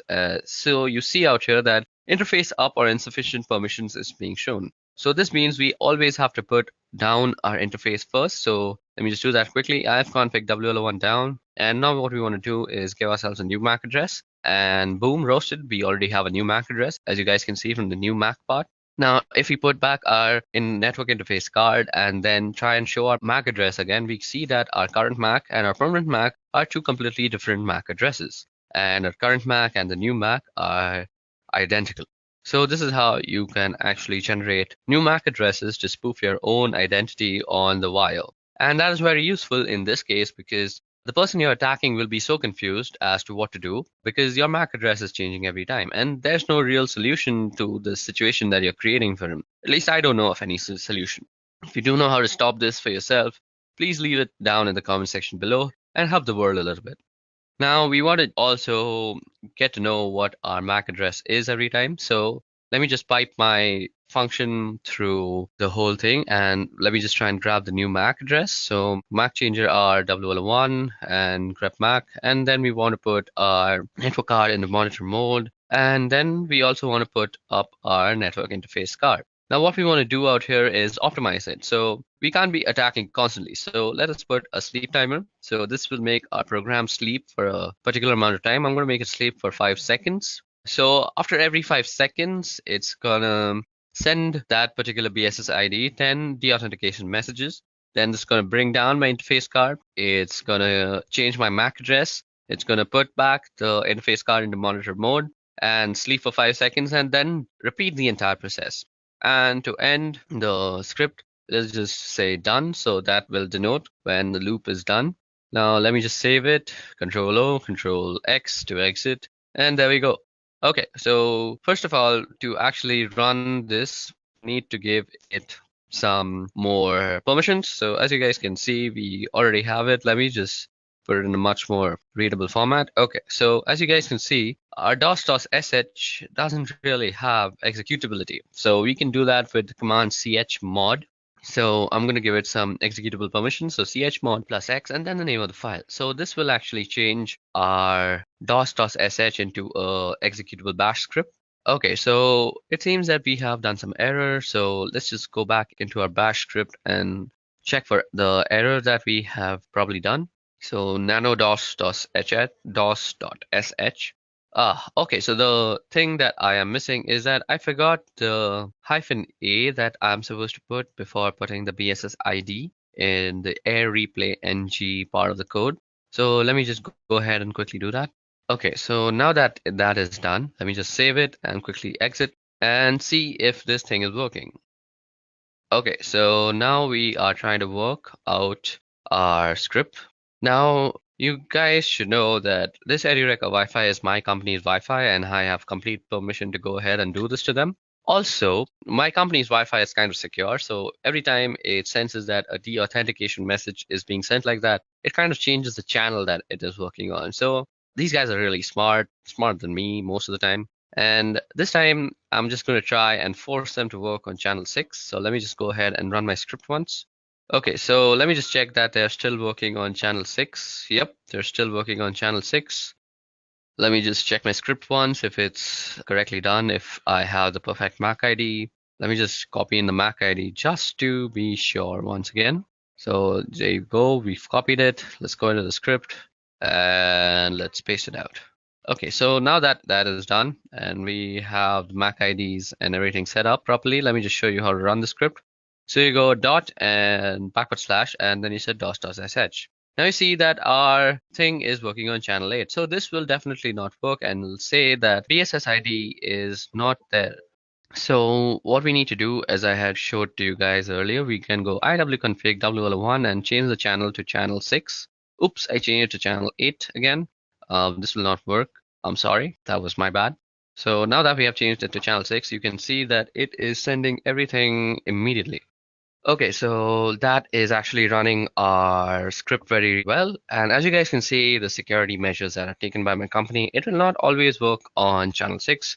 It'll keep rotating now until it finds a safe channel. So it really can't find a safe channel. I will always be DOSing on channel 6, and it will run sometimes and it won't run sometimes, but mostly with unsecure Wi-Fi that is running at your home mostly, this will work 100% times. So let me just stop this because my company will go mad on me if I just keep on DOSing them. So this brings us to the end of our demonstration. This is how you can always DOS your neighbors if they're annoying you. But remember, if you're caught, you could be prosecuted. So this was about how DDoS works, what DDoS actually is, and the different types, and how you can do one on your own with your own system. And by my company, it will not always work on channel 6. It'll keep rotating now until it finds a safe channel. So it really can't find a safe channel. I will always be DOSing on channel 6, and it will run sometimes and it won't run sometimes, but mostly with unsecure Wi-Fi that is running at your home mostly, this will work 100% times. So let me just stop this because my company will go mad on me if I just keep on DOSing them. So this brings us to the end of our demonstration. This is how you can always DOS your neighbors if they're annoying you. But remember, if you're caught, you could be prosecuted. So this was about how DDoS works, what DDoS actually is, and the different types, and how you can do one on your own with your own system.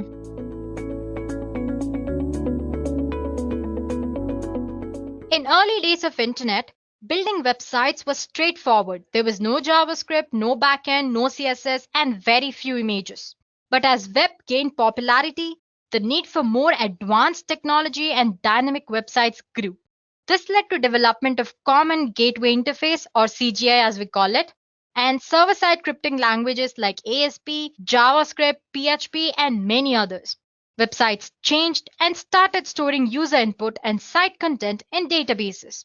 Each and every data field of a website is like a gate to database. For example, in login form, the user enters the login data. In search field, the user enters a search text. And in data saving form, the user enters the data to be saved. All this indicates data goes to database. So instead of correct data, if any malicious code is entered, then there are possibilities for some serious damage to happen to the database and sometimes to the entire system. And this is what SQL injection is all about. I'm sure you've heard of SQL. SQL Query Language, or SQL, is a language which is designed to manipulate and manage data in a database. SQL injection attack is a type of cybersecurity attack that targets these databases using specifically crafted SQL statements to trick the systems into doing unexpected and undesired things. So by leveraging an SQL injection vulnerability present in web application or a website, given the right circumstances, an attacker can use it to bypass web application's authentication details, as in if you have login and password, user can or attacker can enter just the user ID, skip the password entry and get into the system. Or it can sometimes retrieve the content of an entire database. He can also use SQL injection vulnerability to add, modify, and sometimes delete records in a database, affecting data integrity. Well, using this vulnerability, attacker can do unimaginable things. This exactly shows how dangerous an SQL injection can be. Now let's check out how a typical SQL injection is carried out. Well, let's start with non-technical explanation. Guys, I have a simple analogy here. So first, let's go through this. Once you understand this, you'll easily able to relate this with what SQL injection attack is. So anyway, first imagine that you have a fully automated bus that functions based on the instructions given by human through a standard web form. Well, that form might look something like this. For example, the form might say, drive through the route and where should the bus stop?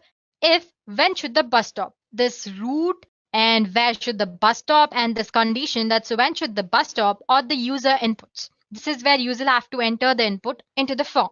Now after putting some data into the field, it looks something like this. Drive through Route 77 and stop at the bus stop if there are people at the bus stop.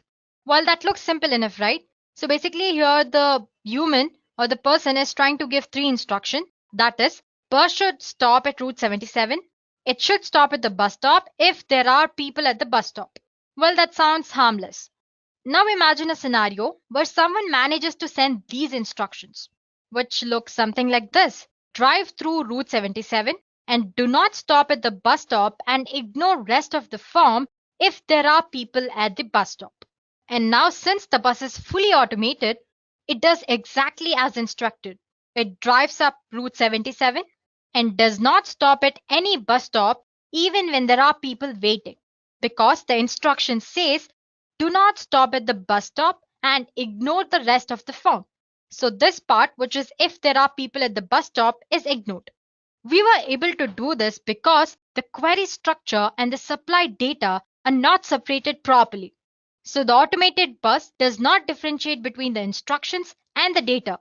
It simply does anything that it is fed with or asked to do. While SQL injection attacks are based on the same concept. Attackers are able to inject malicious instructions into good ones, all of which are then sent to database server through a web application. And now the technical explanation. An SQL injection needs two conditions to exist, which is a relational database that uses SQL and a user-controlled input which is directly used in an SQL query.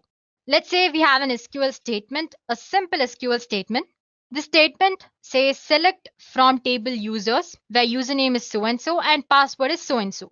Basically, you can think of it as a code for a login form. It's asking for the username and the password.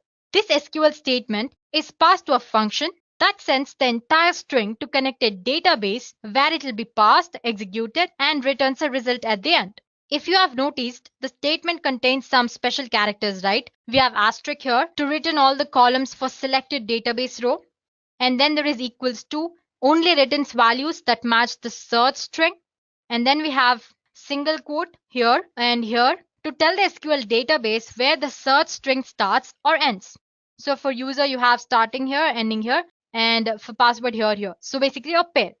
Now consider the following example in which a website user is able to change the values of this user and password such as in login form. So if the values are put into user and password, it looks something like this. Select from users table where username is Dean and password is Winchesters. And the SQL statement is simple enough. It's very direct. So if there is a user called Dean with password Winchesters, then all the columns of table users are extracted. Now suppose if the input is not properly sanitized by the web application, the attacker can easily insert some malicious SQL statement like this. The username might be Dean or 1 is equal to 1, and then you have double hyphen followed by password is equal to Winchesters. So basically, along with the data, the user or the attacker has tried to enter a malicious SQL statement disguising it as a data here. So guys, you need to notice two things here. First one, we have or 1 is equal to 1. It's a condition that will always be true. Therefore, it is accepted as a valid input by application. For example, if Dean is not a valid user or if there is no user called Dean in the database, application would consider the next value because there is or in between. Our next value is 1 is equal to 1, which always returns true. So basically, our input will be something like this, Dean or true. And if there is no user called Dean, the next input will be true and it will be taken as an input value and the values will be displayed. So the next part, which is double hyphen. I'm sure you know what double hyphen represents, right? Basically, it's commenting the next part of the SQL query. So it instructs the SQL parser that the rest of the line is a comment and should not be executed. So the part that's password part will be ignored. So basically what we're trying to do is we're trying to bypass the password authentication here. So once the query executes, the SQL injection effectively removes the password verification, resulting in an authentication bypass. By using double hyphen, we're commenting rest of the comment. And before that, using 1 is equal to 1, which is translated to true, we are trying to enter the database without even giving an valid value. So the application will most likely log the attacker in with the first account from the query result. And as you guys know, most of the time, the first account in a database is that of an administrative user. So basically by doing nothing or basically by giving some random data here, the attacker was able to extract the admin details. It sounds very dangerous, right? So that's all an SQL injection attack is all about. Basically, you're trying to manipulate the valid or the correct SQL statement as a malicious code and trying to extract data from the database. Now, what's the worst that could happen when you suffer an SQL injection attack? There are a number of things that an attacker can do when exploiting an SQL injection on a vulnerable website. First of all, he can access data without authorization. For example, by tricking the database into providing too many results for a simple query. Then he can extract sensitive information like social security numbers or credit card details. Next thing, he might somehow get in touch with authentication details of users registered on a website, and then he can use this information to log in during other attacks. He can also alter data in the database without authorization. For example, he can create fraudulent records or add extra users, or he might even actually delete the entire table. Or an attacker can easily control application's behavior that's based on data in the database. For example, by tricking an application into allowing a login without a valid password, which we saw earlier. I showed you how using an SQL injection attack, you can bypass an authentication mechanism or you can avoid password verification. Well, it all depends on the capabilities of an attacker, but the exploitation of an SQL injection vulnerability in a website or an application can lead to complete takeover of the database and the web server. It sounds as dangerous as it looks.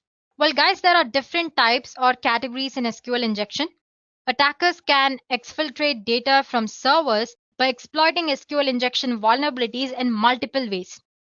So guys, till now we've learned what SQL injection attack is and what worse could happen as a result of an SQL injection attack. Now let's explore different type of SQL injection attacks that there are. Attackers can exfiltrate data from data servers by exploiting SQL injection vulnerabilities in multiple ways.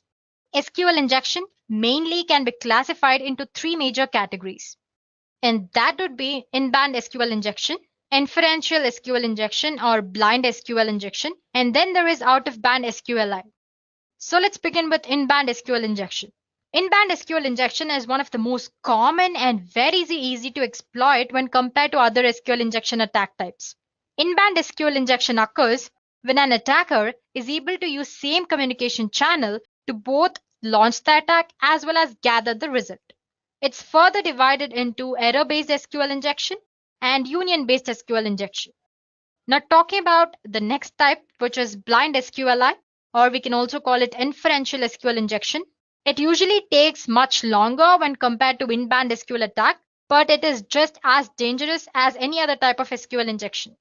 So in this attack, no data is actually transferred via web application, and the attacker will not be able to see the result of an attack like in in-band. That is why what we call it as the blind SQL injection.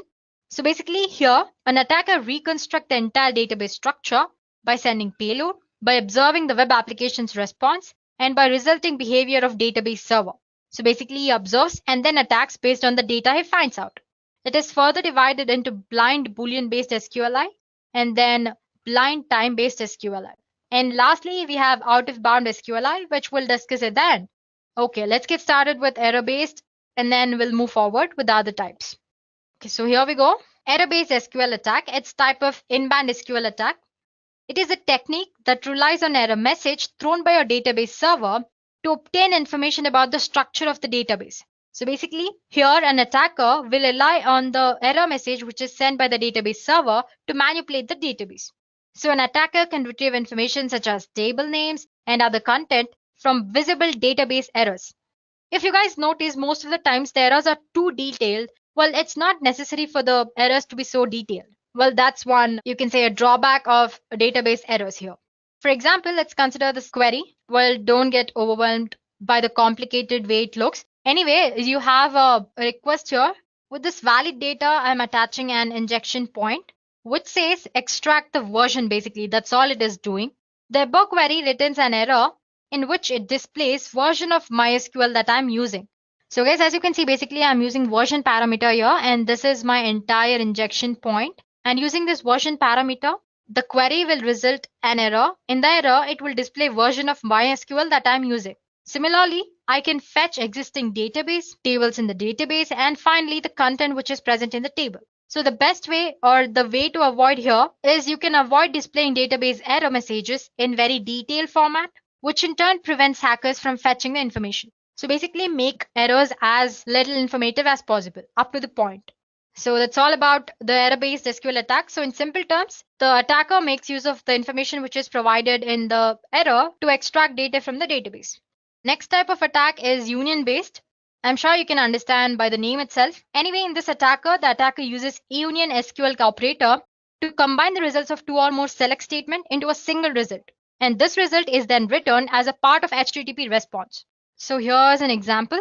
So as you can see, I have an HTTP response here, which ID is equal to 1. Till here, it's a valid statement. After that, it's our injection point. We are trying to use select MySQL, which is a standard database name, and union operator select version. So basically, this will again display the version of MySQL that I'm using.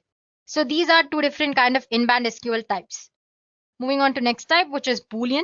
So like I said earlier, guys, this inferential or blind SQL injection are referred to as blind because no data is actually transferred via web application, and the attacker will not be able to see the result of an attack here. Okay, so the first type, which is Boolean based. So when an SQL query fails, sometimes some part of web page or disappear. I'm sure you might have noticed, right? Suppose if you're entered something wrong in the URL, sometimes the page which you're viewing either disappears, or it might change the entire website, or it might fail to load anyway. These indications allow attackers to determine whether the input parameters is vulnerable and whether it allows extraction of data. This attack is typically very slow, especially on large databases, since an attacker would need to enumerate a database character by character. So guys, for example, you can see the query which is on the screen. With this request, the page should load as usual if the database version is 5x. But if it behaves differently, for example, like it might display an empty page or half the details of the website are gone, then you can consider the website version is different, indicating if the website is vulnerable to an SQL injection or not. So basically what he does is here, the attacker gives some sort of input. He observes what kind of response does a database server gives to that query. Based on that, he'll determine if it's possible to exploit the SQL vulnerability present in that application, or if at all the SQL vulnerability is present or not. So that's all about Boolean based. Then comes the time-based SQL injection. In some cases, even though a vulnerable SQL query does not have any visible effect on the output of the page, it may still be possible to extract information from an underlying database. Hackers determine this by instructing the database to wait or sleep a stated amount of time before responding. So basically here, if there is no visible output from the database server, the attacker will ask the entire database to sleep for a while. If the page is not vulnerable, it will load quickly. If it is vulnerable, it will take longer than usual to load in response to the query. So to execute that, the true function is changed to something like sleep 3, which instructs the database to sleep for 3 seconds. So basically, as you can see in this example, we are instructing the database to be sleep for 3 seconds. If the page takes longer than usual to load, we can assume that the database version is 5.x. Okay, then comes our final SQL injection type, which is out of bound SQL. It's not very common. Sometimes only when attacker can retrieve information from a database is used some sort of out of band techniques. Usually these type of attacks involve sending data directly from the database server to a machine that is controlled by the attacker. So guys, these are the major categories of an SQL injection. And now that we have learned the theory part, it's better if we know how to actually perform them in reality. So let's explore at least a few of these types, if not all. So to show you guys how to perform an SQL injection, first of all, I need a web application or a website on which I can actually perform an SQL injection. There are a lot of web applications which are vulnerable. All you have to do is just type php id is equal to 1. This should give you the applications which have SQL vulnerability present in this database. But the thing is, I'm still not sure if I can use these websites. It's almost illegal, right? Because these are actually present on the net. But that won't be posing a problem since we're just trying to learn how to perform SQL injection. There are a lot of vulnerable web applications or websites which are especially made to actually perform such attacks. I'm sure you might have seen in other previous videos related to ethical hacking and cybersecurity, where we used Kali Linux and we used Metasploit level 2. We had different other kind of vulnerable web applications like a DAM vulnerable application and Mutility and many others. As for today's session, we'll be using another such web application, which is called WebGoat. As you can see, it says WebGoat is a deliberately insecure web application maintained by OWASP designed to teach web application security lessons. So you can install and practice with WebGoat. It not only has SQL injection, it also has other kind of vulnerabilities, which you might have seen when we were discussing the WordPress website vulnerabilities, like cross-site scripting, SQL injection, and content delivery, many others. Okay, the latest version of WebGoat that's running right now is version 8. So basically all you have to do is you can search for WebGoat 8. So here you go, you have a GitHub version here, you can click on that. So that's a brief introduction about WebGoat. So basically it's a vulnerable web application where you can test your skills or actually see how the attacks happen. So all you have to do is install WebGoat. Right now the current running version is WebGoat 8. All you have to do is type for WebGoat. You can see the WebGoat GitHub link here. Click on that. And if you scroll down here, it says download the latest release of WebGoat. You can run it as a container using Docker. Anyway, you can just click on this. And there you have your jar file. Just click on that, it'll be downloaded. I already have it downloaded. You can store it in your favorite folder or the folder which you access very easily. So one more point is that there's a prerequisite which you need to have to use WebGoat, which is your Java, latest version of Java. So let's say cmd command prompt. Let me just check if I have Java version. So as you can see, I have latest version, which is Java 11.0.2. So if you have older versions, delete them or just update them to the new version.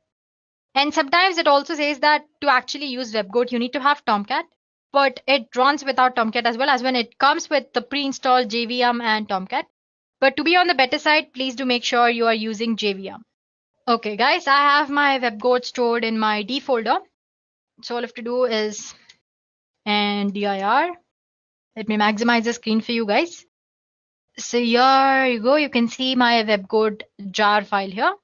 So now to start using that, all you have to do is java -jar and WebGoat. Let me just press tab. There it goes. Click enter.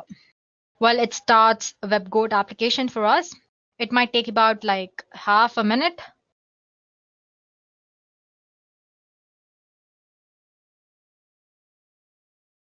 So guys, it has started. It says Tomcat started at port 8080 and it says started WebGoat in so many seconds. As in it says, it took so many seconds to actually install at the start the WebGoat application. Now we go back to a browser. Here I type for localhost. Okay, that's WebGoat login page. So guys, here we go. We are into the application. Well, if you haven't registered, if you're using it for the first time, all you have to do is click on this register new user and create a username and password. Okay, let's create a username. Let's say Deepthi. Password, some password, and agree. It's as easy as that, and click on sign up. It says it must be between 6 and 10.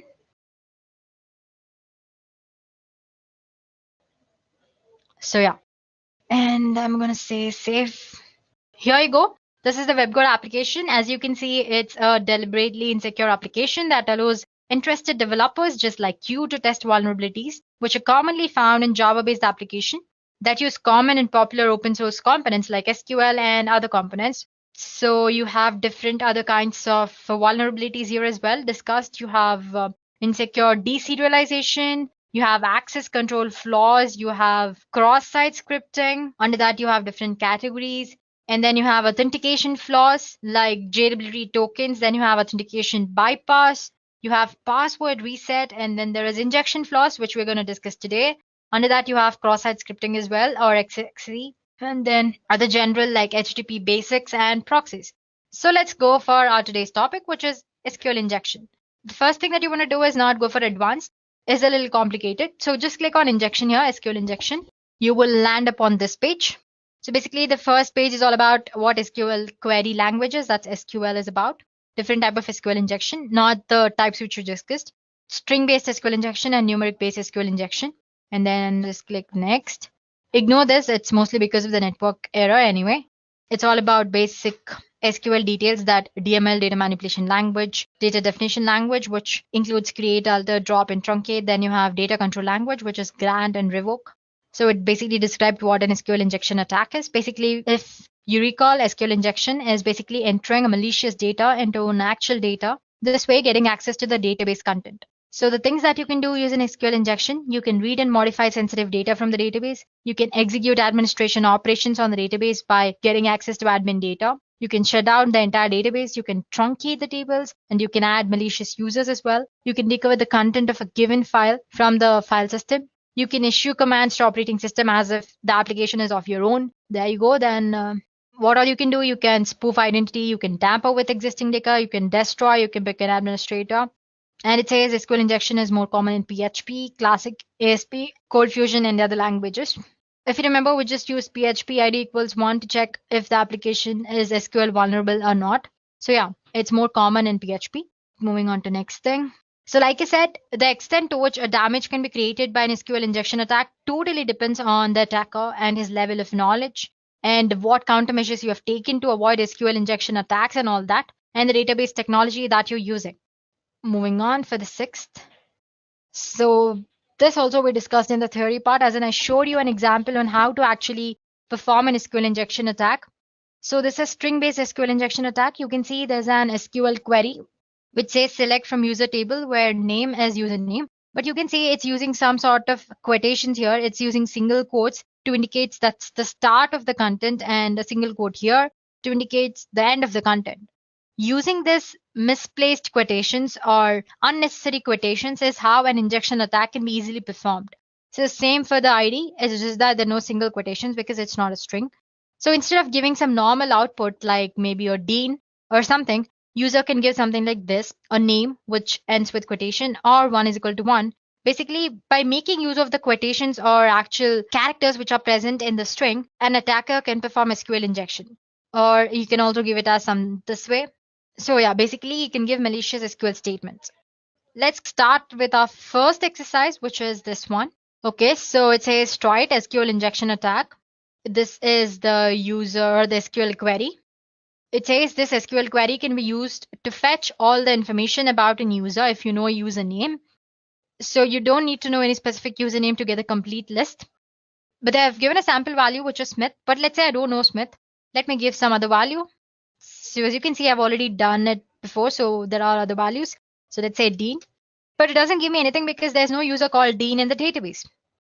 Okay, it says give Smith because Smith is a valid user. So let me just give Smith. So as you can see, it is displaying the values of user Smith. Well, this is straightforward. They've mentioned a username which we've used and we got the information. But now suppose if I want to know other user's name as well, all you have to do is manipulate this data. So as you can see here, this part, there was a single quotation, but right now what's showing is different garbage characters. Anyway, so I'm ending with this another single quote and saying or 1 is equal to 1, which is always true as you guys know. And there is already a single quote here, one more, so I'm not giving one here. And I'm clicking on get info. So there you go, it successfully fetched me other information about other users as well. So basically, I manipulated the data into some malicious SQL statement. So like I said, 1 is equal to 1 is always true. So basically, it accounts to Smith or true when it actually goes to database. Since true is a valid input, it's displaying me the content. Now let's say I just want to know the first user. And you guys actually, you can give that as this as well, as in you don't have to use the quotations, just give 1 is equal to 1. This also works. I'm saying comment rest of the SQL query like we did earlier, as in we avoided password verification, right? So whatever is after the username, it's going to avoid rest of the query. So get info. So you can see it's worked again. Let's say now I want to fetch just one user or the first or second users. Okay, let's use another name. Okay, just let me clear it. Plain or 1 is equal to 1 and I want to limit the content to 1. So as you can see, it has limited the content to the first user. It's not taking the first input, it's skipping, it's coming to this part, 1 is equal to 1, and it's limiting to the one user. Let's say Dave. So yeah, since the Dave user is not there, it's skipping this part and it's going to this part, which is 1 is equal to 1 and limiting to 1. Let's say 2 here. It should give the next username. Let's say 5 users. So there you go. Similarly, the way you want using malicious SQL statement, you can manipulate and get the data. Let's go to next exercise, which is 8.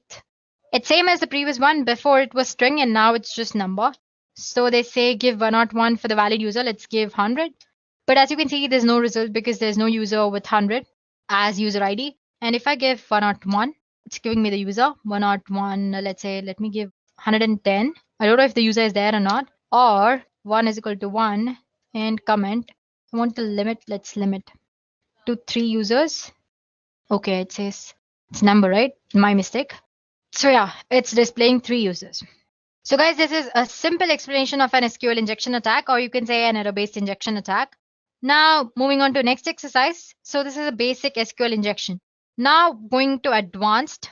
Again, click on the first. It says the purpose of this lesson is to combining multiple SQL techniques and use blind SQL injection as well. Okay, I'm gonna click on one here. That's one. Okay, second one. Like we discussed, if you have misplaced special characters in your SQL statement, using that you can make use and you can extract data. For example, we used comment character to comment rest of the SQL query. We have colon, which command, or see, as you can see, it says star select from users and the command drop table users. Basically, I'm using 2 queries here. One is to select display all the users, which is a valid according to the given form details. And next statement or the injection I'm adding is drop table users. And then you have concatenation plus is again the concatenation, string without quotes and all that. Let's get with our third exercise. It says try it pulling data from other tables. It says one of the table in WebGo database is user system data, which has a username of character, password, which is again a character, and a cookie, which is again a character. So the first thing that we have to do is execute a query to union or join these two tables. The other table was users, if you've forgotten. Let me just take you back to that exercise. As you can see, the first table is users, which I've used in this query. So going back to advanced, we were in this exercise. So yeah, we need to join users table as well as user system table, or do whatever you want. But the final thing they want is see if we can fetch Dave's password. Dave is one of the user. So guys, like I said earlier, the union operator is used in SQL injection to join a query. And the result of this forged query will be joined to the result of actual query. So you have one query, for example, let's say you're giving username and I'm giving union there. I'm attaching another statement. So basically for the result of the previous query, I'm adding my injection point via union. We are asked to fetch Dave's password here. Well, there are a lot of ways you can do it. We can do it without using union as well. Let me show you one way. Let's say I have Smith. I'm going to end this here. And let me say select star from user system data. And I'm again quoting it. And that should do it. So sorry about that, guys. Earlier it was an error, right? So basically, let's say Smith. And I'm commenting it. And then I'm giving select star from user. What is the table name? System data in the query and comment the rest. So as you can see, it has fetched the password of Dave. This is one way of doing it. But then we explored error-based SQL injection earlier. Now I want to show you how to use union command to extract or to perform this exercise. Anyway, so basically, like I said earlier, again, you can use union to combine two results. So the first thing you need to do is you need to know the number of columns in your user tables. For that, the simple thing that you can do is Smith. You can use group by or order by. Both of them works fine. I'm using order by 1 and let me comment it. It is giving me some sort of output. So I can say number of columns is more than 1 or actually 1. Let me try one more. 2 comment. It's still giving output. Let's give 3, 4, 5, 6. 7. It's still giving me output. Let me try go for 8. Yeah, as you can see, when I've given till 8, it says invalid order by expression. It's because, as you can see, if I give 7, the number of columns here are 7. User ID, that's 2 first name, 3, 4, 5, 6, and 7. Total number of columns is 7. And when I give it 8, it's giving me error because the number of columns are just 7. So this way, based on the error it's displaying, you can actually extract data, or you can actually know. So now that we know there are 7 columns, I'm going to use union statement. Remember guys, when you're giving union, in the select statement, the number of fields or the number of columns that you're giving should be the same number of columns as in the users table. That's 7. That's why we found the number of columns. The values are needed because the two queries must have equal number of columns in order to avoid syntax error. If you have like 5 columns in your second table and if you have 7 columns in the first table, the union won't happen properly and you're going to get the syntax error. To avoid that, we found out the number of columns so that you can manipulate it in the query. For example, let's say Smith, and now the union select user ID, 7 columns, user ID, then password. Let's give username as well, username, password, then cookie. Make sure the data types is right as well, matching, then cookie, then user ID. Let me just count. So I have 1, username 2, that's 3, password 4, 5, 6 the field, and 7 user ID. From which user table? That's user SYSTEM system. Sorry about the mistakes, guys. Data, and comment the rest of the session. Now if I give get info, as you can see, it is fetching the information. So basically we used union operator. We combined that with actual getting, which was name. So basically we gave Smith as the username. Along with that, we attached our next query, which is select. We found there are 7 columns in our user tables. Since we're using union, we are adding 7 tables in the query as well and asking it to display the information. So as you can see, it displays Dave password, which was same as before. That was when we performed Smith in the query, and select star from user data system data. Okay. So as you can see, the password now and the password earlier was also different, as in same. Sorry about that. Now if I give this to check pass W0 and then I have R and capital D. So it says, congratulations, you have successfully completed the assignment. There you go, guys. I've showed you error-based SQL by finding out number of columns and in the simple SQL as well. After that, we also learned how to use union operator to extract the data. So like I said, we have learned at least 2 types of SQL injection attacks here. Then going to next one, it says blind SQL injection attack. We've already learned about blind SQL injection attacks. Basically, no output, or an attacker can't actually see the database input here. So basically, the attacker determines the answer or the data he wants based on the application's response to the query he gives. And the next part is about difference. So it says in a normal SQL injection, error messages from database are displayed and given enough information to find out how query is working. Or similarly in the case of union-based SQL as well. So in case of this blind SQL, nothing is displayed. You will start asking questions based on true or false statement. And depending on the response the system or database server gives to you, you determine what kind of attack can you actually perform. So for example, you have this SQL query and it'll change to URL in this form. That's HTTP. This is the query is equal to 4 and 1 is equal to 1. This will be translated to this form. You know the website is vulnerable for a blind SQL injection. But if the browser responds with page not found or something else, you know that a blind SQL injection might not work or that there is no vulnerability present in that application. Similarly, you can go ahead and change 1 to 2, which will not return anything because obviously the query returns false, which 1 is not equal to 2, right? So basically it equates to some content or data and false. Now, how do we actually take the advantage of above true or false thing? So here you go. I have my actual data, which is http myshop.com, article is equal to 4. And this is my injection point substring. I'm trying to find database version here. Similarly, you can also find the number of databases present, the database's names, tables present in database, and actual content of the database and all that. If the Boolean blind SQL injection doesn't work, you can always go for time-based blind injection. Basically here, instead of true, you're replacing by some time limit, say sleep for 3 seconds. Even after giving that, if the application actually loads properly, it means there's no SQL vulnerability. If it takes a little time to load, then it means that there is some sort of SQL vulnerability and you can exploit that. So there you go. And our next assignment is, it says, now that you know all the basics of SQL injection, go ahead and log in as a Tom. Well, you can obviously cannot do the thing which we did earlier, that's try Smith or 1 is equal to 1, because as you know, there's no user called Tom there. So guys, go ahead and try this exercise on your own and see if you have understood the concept properly. If not, you can always post in the comment section below and we'll get back to you guys. So as for this session, this is more than enough. We have explored the basic SQL injection as well as advanced. So there you go, guys. Now you know what SQL injection attack is and how an actual SQL injection is performed in reality. So the first step you do is to discover SQL injection vulnerabilities by routinely testing your application using both static testing as well as dynamic testing. Secondly, you avoid and repair SQL injection vulnerabilities by using parameterized queries. I'm sure you know that programming languages talk to SQL databases using database drivers, right?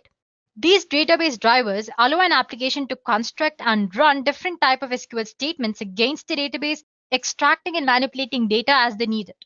And these parameterized statements make sure that the parameters or the input which user gives passed into SQL statement are treated same way as the data rather than a part of SQL command.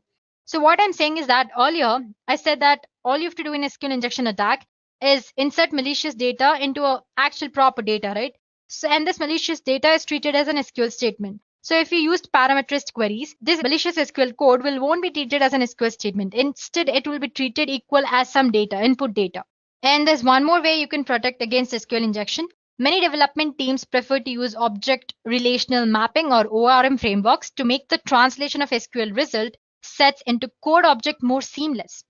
And then comes the third thing, which if you are unable to use parameterized queries or a library that writes SQL for you, the next best approach is to ensure proper escaping of special string characters.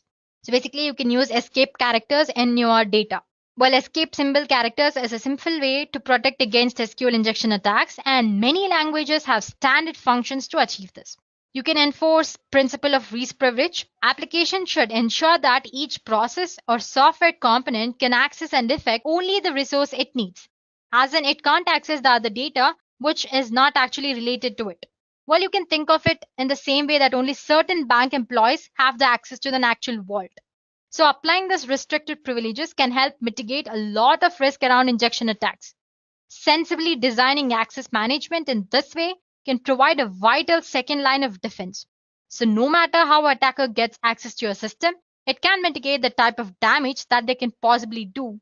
And finally, you can use a web application firewall. Well, they're not as effective as other measures, but they can help you identify SQL injection attempts and sometimes help you prevent SQL injection attempts from reaching the application as well. So guys, SQL injections are popular attack methods for cybercriminals. But by taking proper precautions such as ensuring that data is encrypted, performing security tests, and by being up to date with patches, you can take meaningful steps toward keeping your data very secure. There are a variety of ways an hacker may infiltrate an application due to web application vulnerabilities. So guys, stay informed and stay alert. No matter how an attacker gets access to your system, it can mitigate the type of damage that they can possibly do. And finally, you can use a web application firewall. Well, they're not as effective as other measures, but they can help you identify SQL injection attempts and sometimes help you prevent SQL injection attempts from reaching the application as well.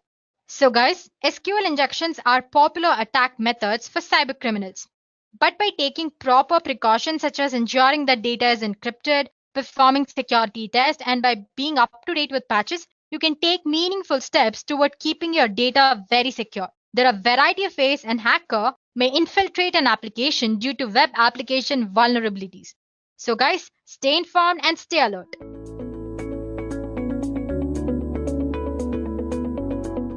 So you remember the last time you went shopping online? Remember all the pictures of clothes, books, and electronics that you looked at? What if I tell you that those images weren't really for you? What if those pants you were looking at were really detailed blueprints of military installments? You would never know, right? This is the nature of steganography. Steganography is science of hiding information from plain sight. Secret communication is very important because if your message is important and if you do not want others to know about your message, then you use different kind of techniques to hide your message from third person. And steganography is one such technique. However, criminals and terrorist organizations are using this for their own purpose. So understanding how to hide data using steganography and prevent the data from being misused will be very helpful. However, to talk about steganography, we should consider its predecessor, cryptography, which is science of writing in secret codes. Basically, cryptography makes messages meaningless to the casual reader by encrypting the data using set of rules which are known to both sender and receiver. Only the intended receiver with the decryption key can extract the actual message. Thus, when an attacker discovers the message, it is still difficult for him to get the secret message. If cryptography is a strong way to encrypt and secure a communication, then why do we need a new technique? Answer is very simple. When we are using any cryptography technique, we need to send a secret key and third person can easily judge that some secret kind of communication is going on.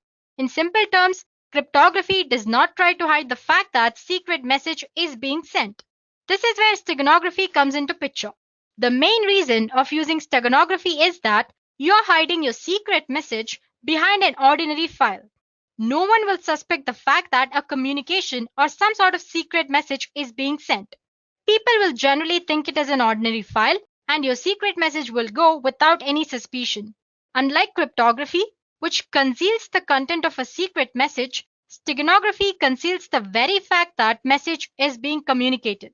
So if I have to define steganography, it is an ancient art of covering messages in a secret way such that only the sender and the receiver knows the presence of the message. Well, now if you're thinking steganography is a brand new method, then you are mistaken. Steganography is an ancient practice. The word steganography is derived from Greek word steganos, meaning hidden or concealed, and graphen, which means writing or drawing. Before moving further, let's get a glimpse of how steganography evolved from past. The concept of steganography was first introduced in 1499, but the idea itself has existed since ancient times. There are stories of a method being used in Roman Empire whereby a slave choosing to convey a secret message had his scalp shaved clean and a message was tattooed onto his skin. When the messenger's hair grew back, he was dispatched on a secret mission. On the other end, the receiver shaved the messenger's scalp again and read the secret message. Well, that was one way of doing it. Demaratus, the king of Sparta, sent a secret message on tablet covered with wax. When it was received at the other end, the wax was scraped off to recover the message. Another oldest and the most fascinating and common way to hide message is to use invisible inks. The actual message can be made visible if document was heated gently. Next came the null cipher. Null cipher refers to the method of encrypting where plain text is mixed with actual message. Next was hiding data in the images. Microdots were used to conceal a message. A microdot is a simple text or an image which is reduced in size to hide its contents. And this microdot or the images or the text which are present in a microdot are then read using magnifiers. Apart from these techniques, there were others as well, like spread spectrum, semograms, etc. So like I said earlier, steganography is an ancient practice. The majority of today's steganographic systems use multimedia objects like image, audio, video, etc. as cover media. Well, if you don't know what I mean when I say cover media, don't worry about it. You will know more about it as we progress through this session. But for now, cover media is a place where you actually store your hidden information or you store your secret information. So based on the type of cover media, steganography is divided into multiple types. To begin with, we have text steganography. Text steganography is hiding information inside the text files. It involves things like changing the format of existing text, changing words within a text, generating random character sequences, or using some sort of context-free grammar to generate readable text. Well, there are different methods to hide data in text. Some of the popular ones include format-based method, random and statistical generation, linguistic method. Moving on, we have image steganography. This is nothing but hiding data in an image. It's one of the most popular way of hiding data because in image, there are huge number of bits present in digital representation. So it's easy to store or hide data in an image. There are a lot of ways to hide your information inside an image. Common approach includes LSB steganography, which we'll be discussing in detail later. And then there is masking and filtering, some sort of encryption techniques, and many others. Moving on, audio steganography. It sounds according to its name. In audio steganography, secret message is embedded into an audio signal, which alters the binary sequence of corresponding audio file. Then there is video steganography. In video steganography, you can hide any kind of data in digital video format. The advantage of this type of steganography is that large amount of data can be hidden very easily. You can think of it as a combination of image steganography and audio steganography. Well, there are two classes of video steganography. One is embedding data in uncompressed raw video and then compressing it later. Other one is embedding data directly into compressed data stream. And next there is network steganography. Like it sounds, it's a technique of embedding information within network control protocols like TCP, UDP, ICMP, and many others. For example, you can hide information in the header of an TCP/IP packet in some fields that are either optional or not important. And finally, there's email steganography. It's not a very well-known type, but anyway, email that contains the files embedded within hidden information using steganography can be very difficult to detect as well as read. Now that we have learned of different types of steganography, let's take a look at few features that a steganographic technique must and should possess. I'm sure you can see an image of an adorable and cute kitten on the screen, right? Well, that's our cover image or the file where we store our secret data. So the first feature that any steganographic technique must possess is transparency. It's an important feature. Each cover media, it can be image or audio or video, has certain information hiding capacity. If more information or data is hidden inside the cover, then it will result in degradation of cover media. As you can see, the stego image or our final image after hiding data inside our cover image is not proper or exactly similar to our original image, right? So there's some sort of distortion. So if attacker notices this distortion, then our steganographic technique fails and there is possibility that our original message can be extracted and damaged by attacker. Well, that's the first feature. Next feature is robustness. Robustness is the ability of hidden message to remain undamaged even if the stego media undergoes some sort of transformation like cropping or scaling and blurring or linear and non-linear filtering or some sort of hindrance. So we have to make sure that technique in any way doesn't affect our secret message. And the last property, tamper resistance. This is one of the most important feature because if attacker is successful in destroying the steganographic technique, then the tamper resistant property makes it difficult for the attacker to alter or damage the original data. While you can think of it as a last step that as a sender you can do to protect your data from other people. Okay, so till now we have covered what steganography is, a bit about its history and its types. Now let's go through a basic steganographic model. Well, it's pretty simple concept. But before we start, we should be aware of few technical terms that I was using earlier and which I said I'll explain later. So here we go. We have something called cover object or cover file. This is the file that we will use to hide the information. It could be an image or a video or an audio or network or the different types which we discussed earlier. And then there is our secret message. As you know, this is the secret information that we want to hide into cover object. And sometimes you also have something called stego key, and I'll explain you what that is when we encounter it. So let's get started then.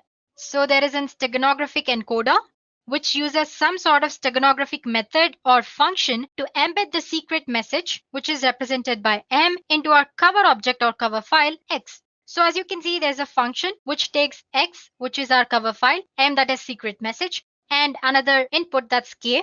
Like I said, K is nothing but key or stego key. It is a key to embed data in a cover and extract data from the stego medium. Well, it's optional. Using a key provides extra security, that is all. So basically our steganographic encoder method or function takes this cover image, secret message and key as an input and embeds our secret message into cover object.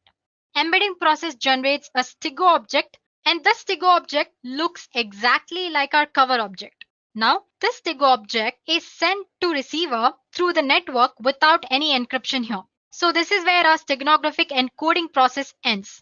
Now, if on the other end, receiver wants to extract the secret message, all he has to do is feed the stego object into steganographic decoder, which also takes key as one of its input, and then as a result, he gets secret message which was intended for him. So like I said, it's a very simple process, right? So if I summarize, you have your cover file, which could be image, audio, or anything.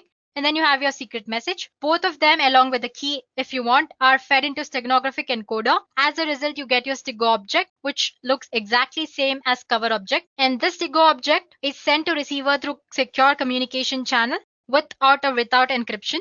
On the other end, if receiver wants to extract the secret data, he feeds this stego object into steganographic decoder and he gets cover object and secret message as an output. So this is how steganography actually works. Well, if I want to make this process more secure, I can add one more step, which is encryption. Let's see how to do that. So like I said, there's a sender. Before actually feeding the secret information into steganographic encoder, he encrypts this secret message along with an encryption key. As a result, he gets a ciphertext, or like we discussed when we were discussing cryptography, the meaningless text or the ciphertext. This ciphertext along with steganographic key or stego key and cover file is fed into steganographic encoder. Embedding process generates a stego object, and this is where our encoding process ends. This stego object, which looks exactly like our cover object, is sent to receiver using a secure communication channel. Now on the other end, if the receiver wants to extract the secret message, he feeds this stego object along with stego key into steganographic decoder. As a result, he gets a ciphertext, and to decrypt the data, he feeds this ciphertext and the key, that's decryption key, into decryption algorithm. And as a result, he gets the secret message which was intended for him through the sender. So there you go, guys. That's simple. So like I said earlier, we discussed the most simple process. If you want to make it more secure, you can include encryption as well. So basically, any type of steganographic method or technique works this way. It's just that the type of algorithm they use or the encryption algorithm or the technique they use to embed data into an image or an video, or it could be anything that's cover object, is different. So guys, till now we've learned about what steganography is and how a steganographic technique actually works. It's time that we should learn about one of the most popular steganographic technique, which is LSP steganography. If you remember, earlier we talked about image steganography, where we hide secret data inside an image. Well, one of the popular technique to hide secret message inside an image is LSB steganography or least significant bit steganography. Now, before we jump into what LSB steganography is, let's take a look at a few basic concepts. On the screen, I have an image. To be more precise, let's call it a digital image. Every digital image is a finite set of digital values called pixels. You have probably heard the term before and generally know that pixels make up an image.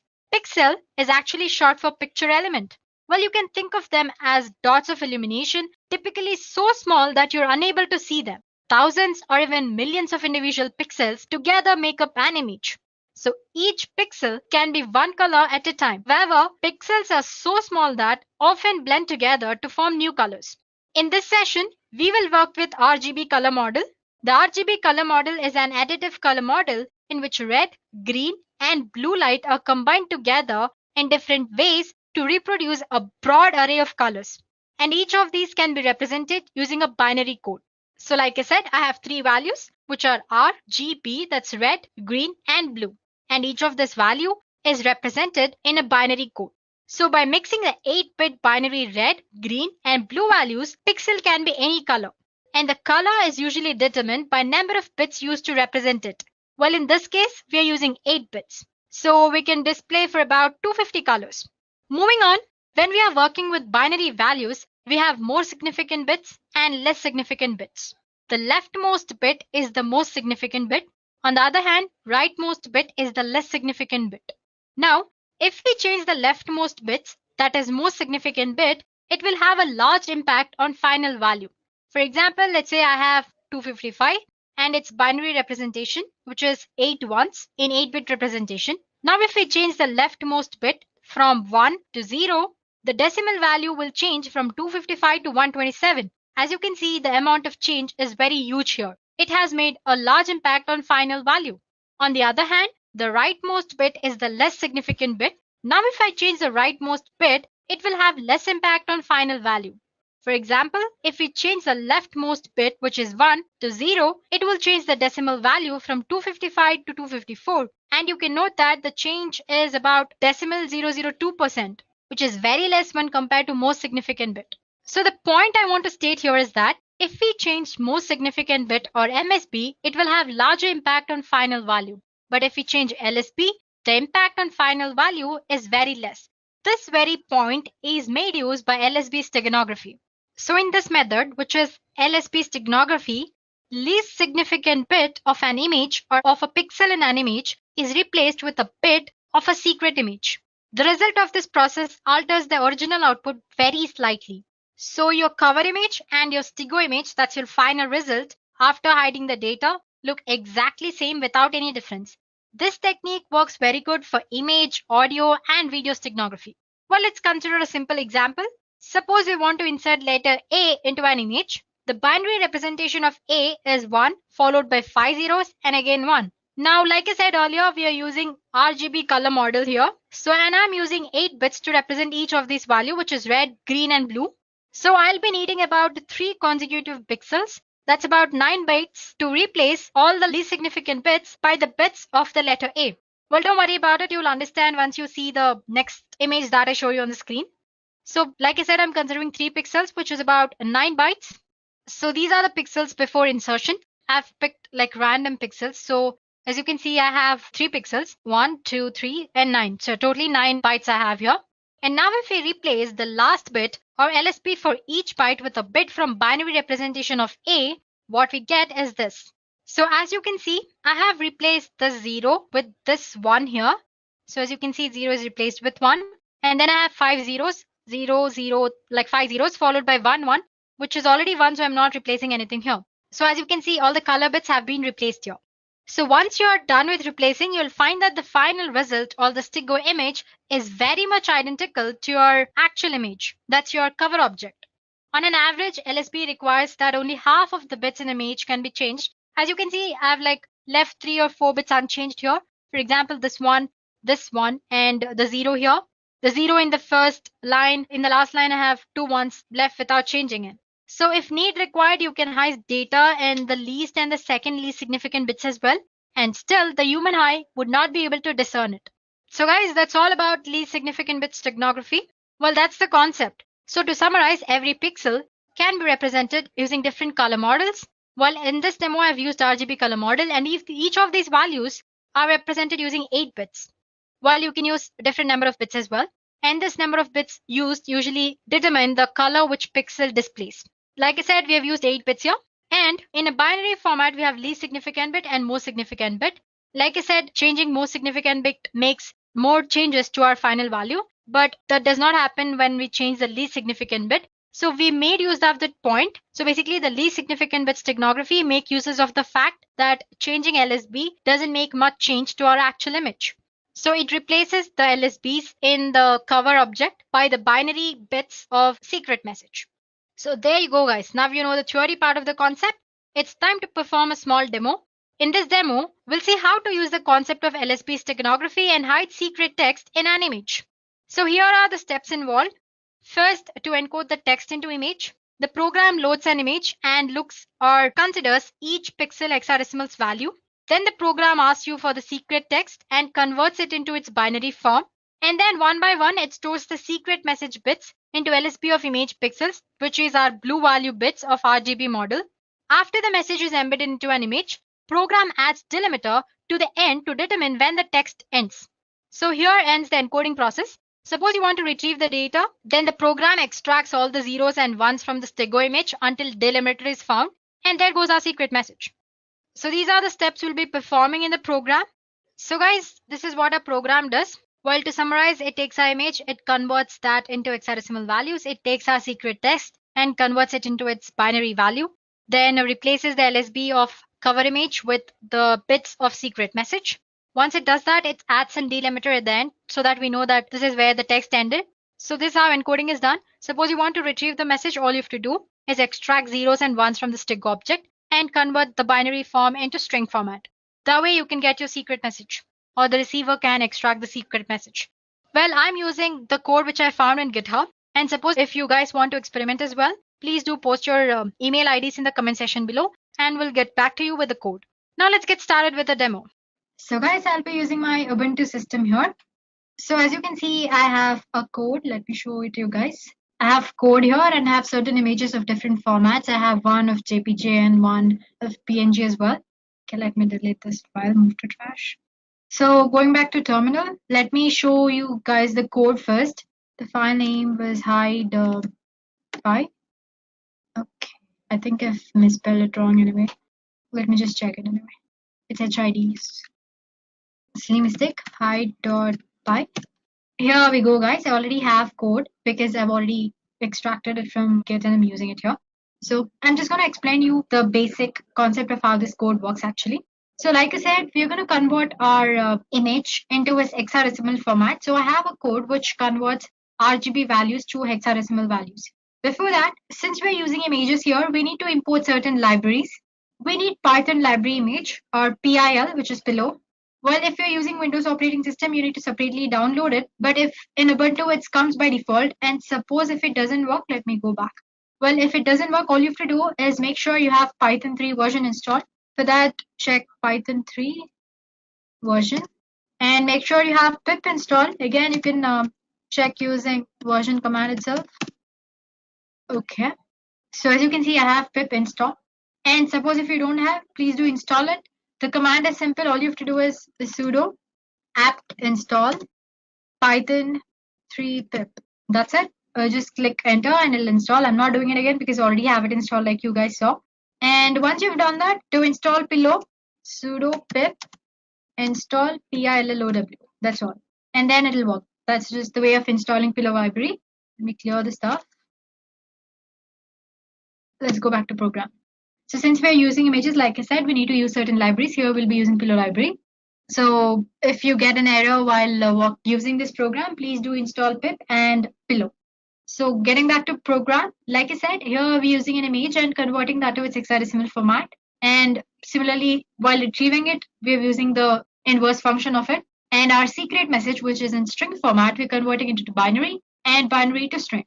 And then there is encode. Basically, it goes through the hex code and places the binary bit of a secret message into the hex code. Similarly, the inverse program is decode. It'll decode the hex format. First, it'll check if for the zeros and ones, and then it pulls the data from that. So basically, we have four main functions here, which is encode, decode, hide, and retrieve. Like I said, encode and decode. Like I said earlier, it checks for the hex code hexadecimal code and then replaces the bits. And decode, it checks if the hex code has zeros and ones, it'll extract the data. If hex code doesn't have any zeros and one, it'll return none. So there you go. Now these are the basic functions, and then comes the complex function, which is to hide a message. I have a hide function here. Just go through it. It's very simple. So basically, as you can see, this hide function, it takes file name and message. It opens the image library where it gives the file name as input and then converts the message from string format to binary format and adds the delimiter as we discussed in the theory part of the session, so that while extracting, you know that you've reached the end of the text. So basically, first it checks if our image is in RGB format or not.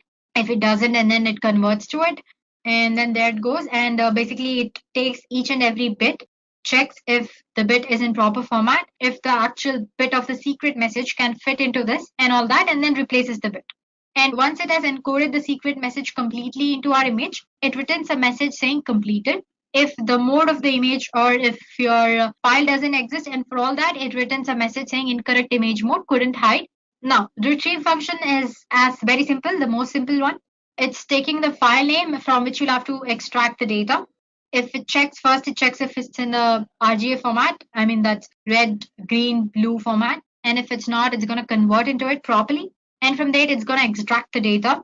And then it retrieves all the zeros and ones until it finds delimiter. Once it has found the delimiter, it gets to know that it has reached the end of the text, and then it displays the message success. Otherwise, it will give you an error message. Finally, we have our main function. So basically, we're going to give like string. You have switch option while writing code, right? Either in Java or C++, anyway. Just like that, I'm going to give a code. Well, it's not going to display it to the user, but anyway, it's in this code. According to the code, you need to use a command like Python, the file name, as in the file name and which contains the code, -e to embed the data and the image and the text which has to be embedded and all that. Oh, we'll get to know when we actually perform the demo. So let me just summarize what we've learned in the code again. So just basically go through it. It's very simple. So like I said, we are using Pillow library. For that, we need to install it properly. If not, the program doesn't work. So make sure you have Python, and after that install pip, and through pip install Pillow. And like I said, we're converting our image into its hexadecimal format using this function, and inverse using this function, and our secret message to binary and binary to string. Encode, it basically checks for each and every hexadecimal of our image and replaces that by 0 or 1 of a secret message. And then you have decode. It checks if the hexadecimal code has zeros or ones. If it does, it extracts the data. Otherwise, it returns none. And then there's our hide image, which actually embeds the data into our image. So it'll take file name and message as input. It checks if the image is actually in RBF format. Before that, it converts our message into binary format and all that. And then based on certain conditions, it embeds the data properly into the image. If there is some error regarding the mode of the image you're using, or if the text file doesn't exist, it shows an error message. Same goes for the retrieval as well. It checks for the zeros and ones, extracts until it finds a delimiter, and then it gives you a success message. So there we go, guys. The program is simple. So if you guys want a copy of the code, and please do post your email ID in the comment section below, and we'll get back to you with the code. Now that you've understood the code, let's go ahead and see if this works properly. For that, I'm going to exit. Before that, like I said, I have my few images here, docs.jpg, then cat and cube and all that. I need a text file to hide, right? So here I go. Okay, I've just typed some random message. Board meeting is on Tuesday. Please do send weapons, lawyers, and food. So I'm going to save it in my home page itself. Let me just give it a name, msg.text, and click. Let me close it. So now going back to files, as you can see, I have a file here which says msg.text. Now I'm going to use a docs, a docs.jpg, the image. Oh, sorry, I forgot to tell you this program only works for PNG images, so I can't use docs image. Let's take cube.png. So Python, because we are using the Python code, I meant the file is in Python format, right? Python, and the file name is py, e to embed, and the file name, which is cube.png. Enter a message to hide. Well, basically, this doesn't actually take a file which contains the message. It directly asks you to enter the message to hide. But don't worry, the file which we just created, I'll show how to use it for while we are discussing the steganographic tools. Anyway, getting back to what we were doing, hide a message. So it says it's completed. Now let's get back to files. Now, if in case I open QPNG, it's same as before. You won't find any changes here. Getting back to terminal, if I want to extract the message, -d and enter. Success. It says the message is extracted, which is hi, 10 weapons. Do you know where? So that's easy, guys. Well, it's a very simple program. It's just taking an image. Is asking you to enter the message, and it's embedding in that. So, well, you can take this as a base code and create your own code, which performs many things, or advanced steganography as well. So basically, to summarize, in this program, what we did was we converted our secret message into its binary form, and we took the bits in the binary code and replaced the least significant bits, or the blue color bits, of RGB color model by these bits of secret message. So basically, we're replacing the least significant bits so that our cover image, that's cover object, as well as a Stigo object, both are same and look identical. Now let's get back to PPT. So guys, earlier we discussed about the ancient steganographic methods. There are various ways of achieving the steganography in this digital communication world. However, you do not need to perform coding to achieve this. There are various software tools are available for steganography. This software can hide your secret message behind the image file or audio file or video file or any kind of file basically. So we are going to take a look at few such tools, and I'm going to show you how to use them, maybe at least 2 or 3. So there we go. The first tool is Stigo Suite. Basically here you can hide any kind of text inside an image. Then you have Stigo Hide. It hides a secret file in an image or audio file. Then you have Steganography. It's a free software where you can hide your files inside BMP images or WAV files, that's WAV files. And then there is Ethio Pixel, which works as in it's similar to other tools where you can hide data and images, but the way it works is slightly different. I show you how it actually works, so don't worry about it for now. Then there's OpenPuff, where you can conceal all the files in an image, audio, or flash files. Then Camouflage, tools that let you hide any type of files inside any other file. So these are very few. There are other tools outside as well. As for today, we're going to explore 3 to 4 tools, which is Stigo Suite, other one is Stigo Hide, then Steganography, and Ethio Pixel. So there we go, guys. Let's begin with Stigo Hide. Let's go back to our Ubuntu. So this StegHide is an open source steganography software that lets you hide your secret file, an image or audio file. You will not notice any change in the image or audio file. It is a command line software. Therefore, you need to learn the command line to use this tool. And therefore, I have come back to Ubuntu here. So I've already have it installed. It's very easy to install. Apt-get install StegHide. It'll install. Use the command just sudo apt-get install StegHide and click enter. I'm not doing it. It's going to take time. Since I've already done it, I'm going to straight away use it. So StegHide. Well, as soon as you enter the command StegHide, it'll show you the help command related to the StegHide. So basically, it says the first argument should be one of the following. That is, either you should embed the data or extract the data. And you have various options that you can add in commands to use your cover object or the Stigo object or your secret message. And you have options to compress and encrypt the file before actually putting it into an image for hiding it as well. And then suppose if you want entire information about your file after encrypting it, you can use different commands as well, which for example, you have info command here. If you use that command, it'll display all the information about your file. And when you're trying to embed data, it'll ask you for a passphrase. Basically, it's nothing but just like key. You can think of it as a key or a password. Basically, it's making sure that you're the right user who has hidden the data or extracting it. So, well, to make it easier for people using it, they also have given few examples here. So, usually the command begins with StegHide, the command name, and embed to embed the file. -cf refers to your cover object. It's the name of your cover object. And then you have your secret message. And for that, you're using -ef. Let's do that. So, StegHide. Embed. Before that, let me go back to files. So I'm using this docs jpg and the message.txt which we created earlier. Embed -cf. So that's docs.jpg and -ef, which is our msg.txt, right? Cool. It says enter passphrase, which let's say ABCD. It says embedding and it's done. Now to check if it's done that properly or not, let's go back to files. I'm going to move it to desktop. Click on enter. Cool. Now let's go back to desktop. Here is our file. Now to extract, I'm using extract command. Before that, I need to go to my desktop, right? Because that's where my file is stored. Here we are, and StegHide extract. SF is what you use to extract your stego file. You can see it in the help session. And the name was docs.jpg. It's asking for the passphrase, more for security purposes.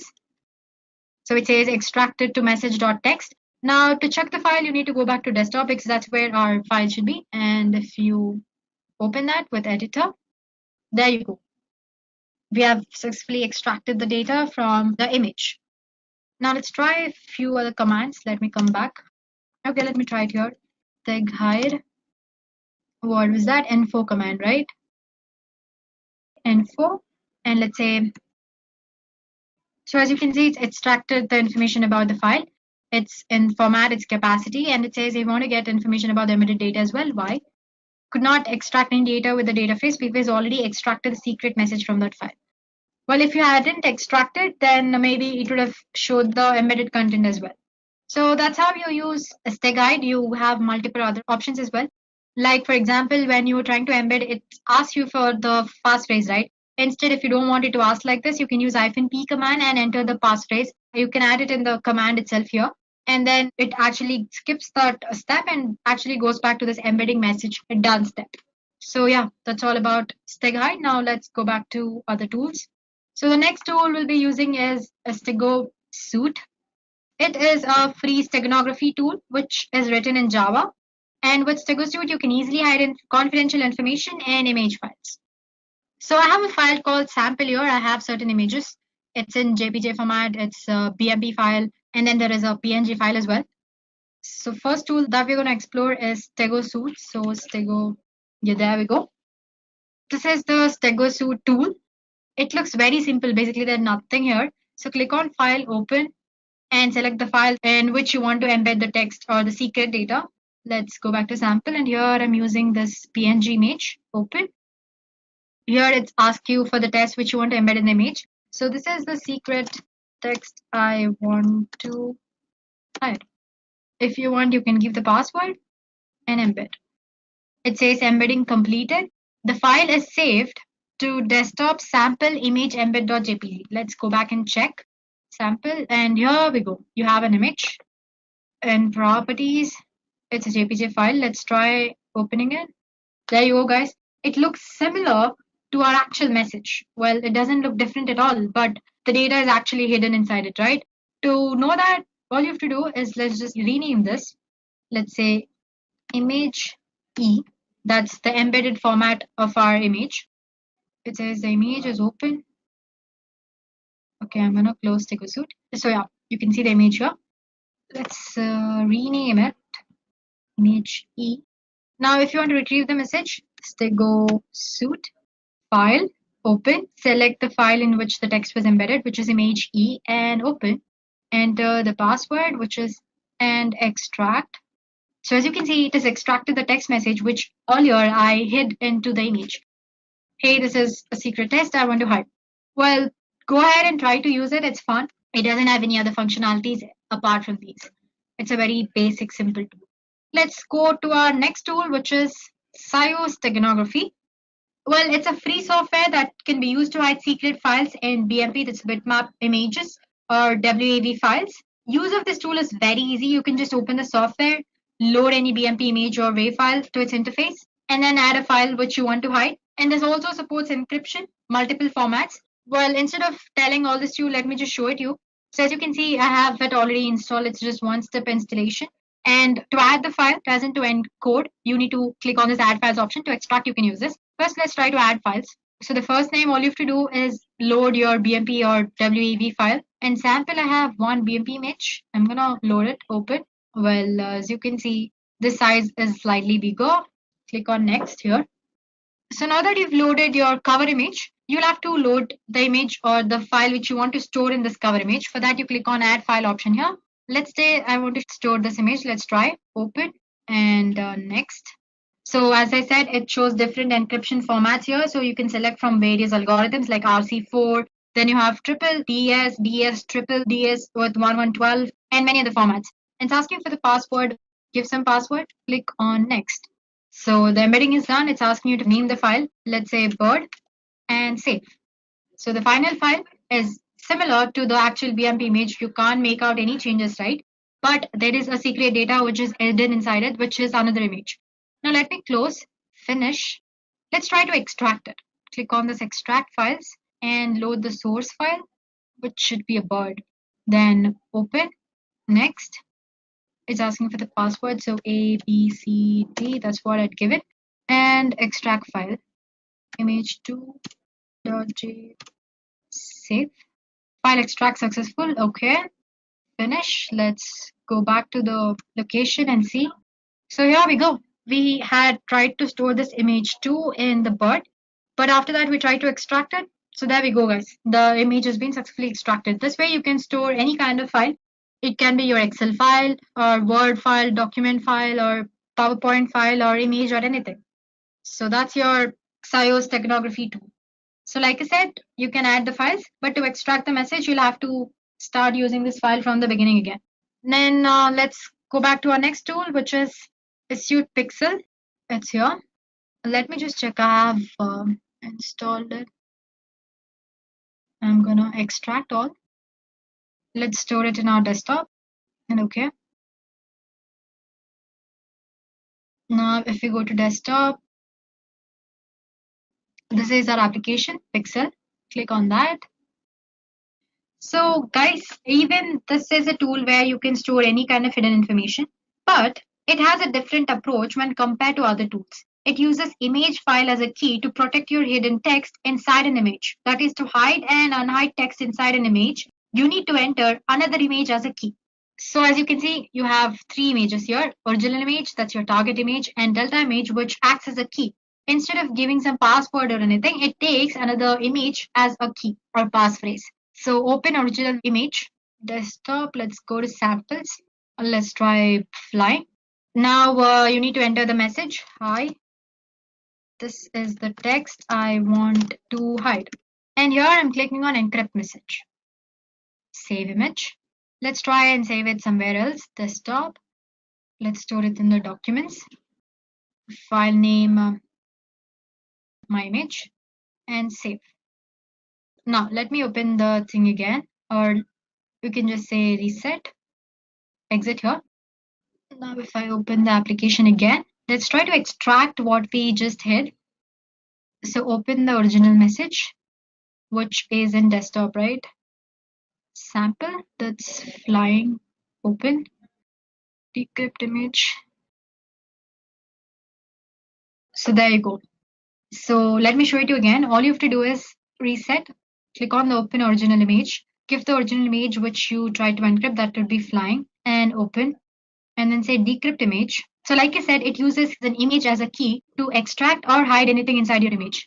And now give your actual image as in the encrypted encoded image or your stego image, and click on open. Yeah, and just say yes. So as you can see, it has extracted the data which I was trying to hide. So I'm sure you might have observed, right? The way it functions is slightly different from other steganographic tools, right? Sample, that's flying, open, decrypt image. So there you go. So let me show it to you again. All you have to do is reset, click on the open original image, give the original image which you try to encrypt, that would be flying, and open, and then say decrypt image. So like I said, it uses an image as a key to extract or hide anything inside your image. And now give your actual image as in the encrypted encoded image or your stego image, and click on open. Yeah, and just say yes. So as you can see, it has extracted the data which I was trying to hide. So I'm sure you might have observed, right? The way it functions is slightly different from other steganographic tools.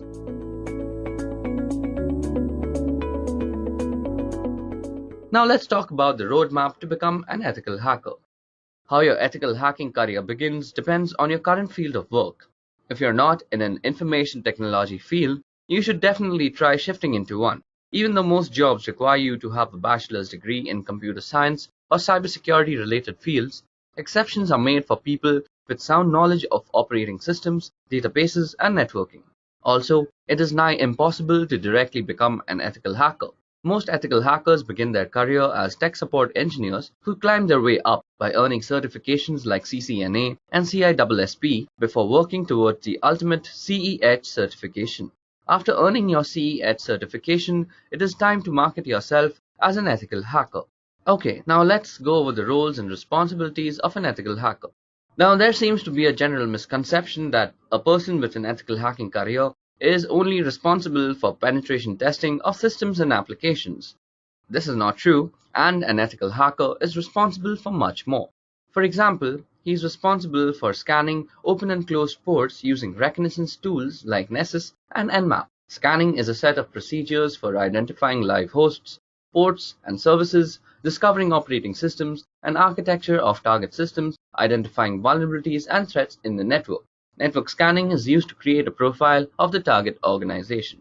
Secondly, it is the responsibility of an ethical hacker to engage his organization's member in social engineering awareness activities. Social engineering for the purpose of general hacking has proven to be one of the most effective ways over time, and knowing how to avoid any form of social manipulation is key to organization security. Thirdly, an ethical hacker also gets to test new patch releases and software updates pertaining to the company's product and peripherals. It is their responsibility to identify any vulnerability that might exist in the patch and notify the appropriate team to fix them. Fourth, ethical hackers are also responsible for building and maintaining effective intrusion prevention systems and intrusion detection systems. They will also try to evade IDS and IPS systems, firewalls, and honeypots just to demonstrate how they could be attacked. Intrusion detection is the process of monitoring events occurring in your network and analyzing them for signs of possible incidents, violations, or imminent threats towards your security policies. Intrusion prevention, on the other hand, is the process of performing intrusion detection and then stopping the detected incidents. These security measures are available as IPS and IDS systems, which become a part of your network to detect and stop potential attacks. Last but not the least, ethical hackers are responsible for employing strategies like sniffing networks, bypassing and cracking wireless encryption, and hijacking web servers and web applications for testing and security of a system. An ethical hacker strives to replicate the working of a black hat hacker by analyzing the defense protocols and social engineering aspects of an organization. His job is to make sure an organization reacts to these situations well enough if they're not already doing so. Okay, so those were the roles and responsibilities of an ethical hacker. Now let's go over the skill sets that you might need to become an ethical hacker yourself. Now, a person with an ethical hacking career is expected to be proficient in database handling, networking, and operating systems, and also have excellent soft skills as they need to communicate problems regarding security to the rest of the organizations. Other than these generalized skill sets, an ethical hacker also has to have a good grasp on the following skills that we're going to discuss now. Now, the first skill is network traffic sniffing. Sniffing is the process of monitoring and capturing all the packets through a given network using sniffing tools. It is a form of tapping phone wires and to get to know about the conversation. It is also called wiretapping and applied to the computer networks. Next, ethical hackers should also know how to orchestrate different types of network and database attacks, as their main job is to predict black hat hackers, and to do this, one must be able to think and act like a black hat hacker. Third, ethical hackers have to deal with different kinds of operating systems on a daily basis, with Linux being the daily driver. So, it is obvious that an ethical hacker needs to have an in-depth knowledge of the working of operating systems in general. For example, they should know how to look for exploits in buffer vulnerabilities.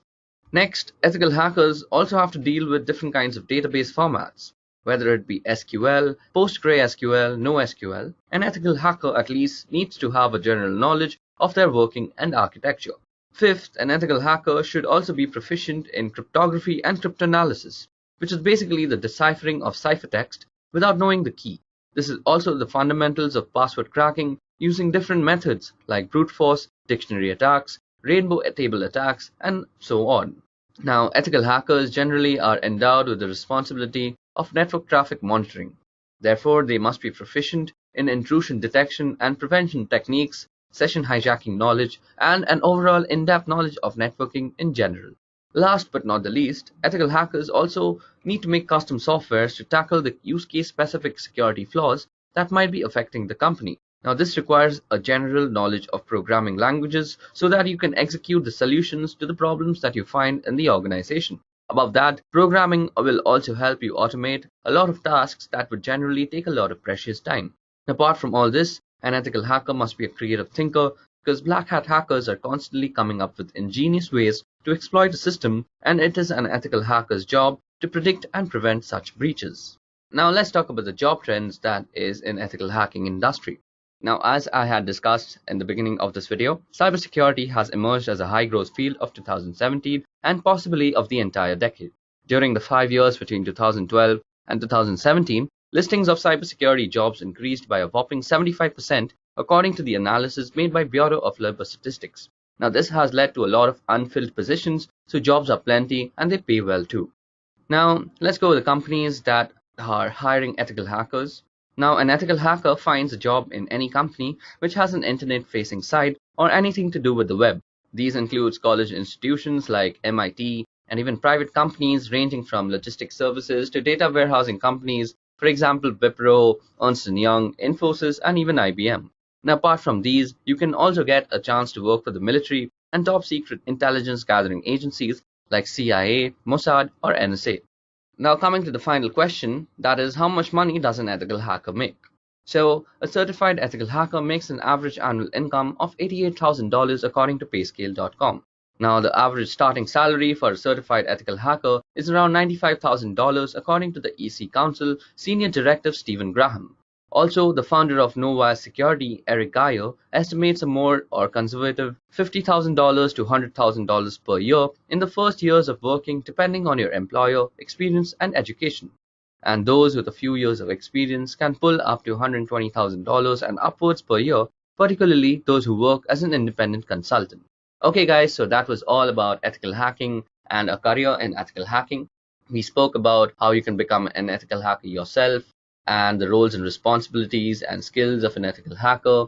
Above that, we also discussed how much salary you'll get as an ethical hacker and the different companies that you could work for.